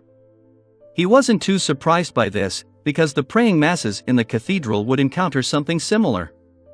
The tiny bits of spirituality that carried pious beliefs gathered together to provide power to the Cheney's Gate seals underground. After an unknown period of time, his spiritual perception triggered as he opened his eyes and looked diagonally across him. Standing there was an elder dressed in a black clergyman robe. His hair was sparse, and his face looked pale. He resembled a dead man. From afar, he had a cold aura with a lacking expression. He blended in with the prayer hall's dark environment to a certain extent. A keeper. Klein made a judgment from a single glance. He closed his eyes again and continued praying. Of course, he had already remembered the man's facial features. Big nose, grayish-blue eyes, loose facial skin, and no facial hair. The elder dressed as a clergyman had sat down as well. He focused on praying to the goddess. Inside the prayer hall, the wall in front had a few holes. Pure light shone in from them like resplendent stars. It made the dark environment appear gentle and holy. Time ticked by as Klein felt his spiritual perception trigger again. He carefully opened his eyes and saw that the black-robed keeper had left his seat and entered a passageway to the side. That should lead to the back of the cathedral. The keepers stay inside the cathedral? They have no family and don't have their own residences? From their conditions, it's not that surprising either. Furthermore, the keepers of Cheney's Gate are monitored by the bishops, so it's a normal precaution. This means that I have to become friends with the priests and bishops of St. Samuel Cathedral to obtain the freedom to enter the area at the back of the cathedral. Klein didn't sneak any more glances as he closed his eyes and considered various problems. After some time, he slowly got up and walked to the altar. Standing in front of the donation box, he took out £50 in cash and devoutly threw it in. This made the bishop and priest on duty look over. Their gaze turned friendly as they remembered his appearance. After doing that, Klein nodded gently at the clergyman, turned around, and walked down the aisle towards the exit. Richardson held his hat and cane and followed closely behind. Once out the prayer hall, he walked towards the main entrance alongside a series of intricate murals and colored pane windows that lined the top. At this point, a few figures walked in. Leading them was a middle-aged man with long sideburns and soft facial features. He wore a black trench coat without any gloves, nor did he carry a cane. Behind him was a young man dressed in a similar trench coat. He had black hair and green eyes, and he looked handsome with his randomly styled hair. He looked like he hadn't combed it after waking up in the morning. Klein was especially familiar with his looks and figure. It felt as though they hadn't seen each other for years. Leonard Mitchell. Klein's pupils constricted a little, but he didn't stop at all. He maintained his pace and stride, and he walked towards the few nighthawks in black trench coats. Yes, Klein was certain that they were nighthawks. When they met, he casually swept a gaze at Leonard and company before passing them and walking towards the main entrance. The main entrance was open, and the clouds outside were thin. There was plenty of sunlight and pigeons were flying. Leonard Mitchell glanced at the believers who walked past him out of boredom, and he retracted his gaze. He said with a sigh, "I hope we can stay in Backlund for a few days this time to have a good rest." The case this time wasn't only dangerous and thrilling, but it also required us to be tense the entire time. His team of Red Gloves had just cracked a human skin-donning devil case, and they had captured 2 targets. This seemed easy on the surface, but it wasn't simple at all. They went through plenty of setbacks and tribulations before completing the mission with great difficulty. Every member was exhausted both in mind and body. Captain Soest shook his head with a smile. "This is the life of us Red Gloves. You should have known that this would be how it would be back when you chose to join. However, congratulations on advancing to Sole Assurer." Leonard Mitchell curled his lips into a smile. "It's slower than I had expected. Also, Captain Soest, you've finally reached Sequence 5. This isn't a problem with the church. If I could have endured it better, I could have become a spirit warlock earlier." Soest wiped his smile away as he walked into the prayer hall's corridor. "Pray to the goddess.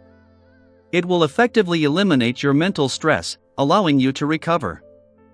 As he spoke, the team of Red Gloves entered the dark and serene hall as they found a spot to sit down. Leonard was just about to focus on praying when he suddenly heard a slightly aged voice ring in his mind. "That person from just now is problematic." "Who?" Leonard kept his head down as he asked with a suppressed voice. The slightly aged voice replied, "One of the men you met at the entrance. I'm living in your body, and my strength hasn't recovered, so I wasn't able to see too clearly." Leonard recalled and asked softly, "What do you mean by problematic?" "He has an ancient aura." "A beyonder who has lived for a very long period of time?" Leonard mumbled, "I will try to investigate." Simultaneously, he thought, "Old man must be hiding certain things. He seldom volunteers to tell me that someone is problematic, yet be so vague about it. After I find the target and confirm that there's no danger for the time being, I'll leave it. I don't want to be embroiled in the conflict of some undying monsters from the 4th epoch. If that person will really bring about a calamity, I'll directly report it to the Archbishop." In an apartment in Sherwood Borough. "This the money I borrowed from you." First handed £220 to Zio. She had already received the £100 from Mr. Moon and the £500 from Ma'am Hermit. Zio Derichog grabbed at her messy blonde, unsmooth hair, looked at the money, and raised her head to look at Furs. She blurted, "You really are involved in illegal gambling? I have to tell you that such gambling must be a scam and a trap. They let you win in order to make you lose more. Even though you're a trick master and have a chance of fooling them, such gambling scams might have other beyonders hiding in it. Stop, stop, stop. Furs lowered her hands. She said in bemused anger, "Do I look like someone who will participate in illegal gambling?" "Yes." Zio didn't hesitate in her reply. "If I didn't stop you, you wouldn't just be smoking cigarettes, you'd even be smoking cannabis. That's because I needed to numb myself due to the pain brought by the full moon's ravings. I no longer need to." Furs didn't debate with Zio as she directly explained, "I sold the mysticism knowledge I know at a Beyonder gathering." "Heh, that person was very generous and had paid several £100s. "Is that so?" Zio instantly threw the problem to the back of her mind and said, "There's been a new Beyonder gathering that appeared recently in Eastborough. I've been invited." "A new Beyonder gathering?" Furs was first taken aback before feeling a sense of anticipation. According to her teacher, Dorian Gray, and Mr. Fool, she knew that Louis Veen was an oracle of the Aurora Order. His arrival in Backland was likely to replace the missing Mr. A, so as to rebuild the Aurora Order faction in this big city. Therefore, there was a solid chance that he had disguised himself to organize a new Beyonder gathering. Furs thought for a moment and said seemingly mindlessly to Zio, "Are you going to join it?" "Of course, I have to prepare the interrogator formula potion," Zio answered decisively. Furs nodded and covered her mouth to yawn. "Remember to bring me along when you have the privilege of inviting a new member." If you enjoy this video, don't forget to click the notification bell, like, and subscribe buttons. For me, please click the new channel's follow button. To ensure you don't miss the footage, there is a link to subscribe to the new channel under the title. If you think this narrative is entertaining, please leave a comment saying so under the video and assist the Light Novel podcast channel reach 1,000 likes when it posts the next segment. A little amount this channel has a relatively small number of likes and subscribers. Until the next clip, bye.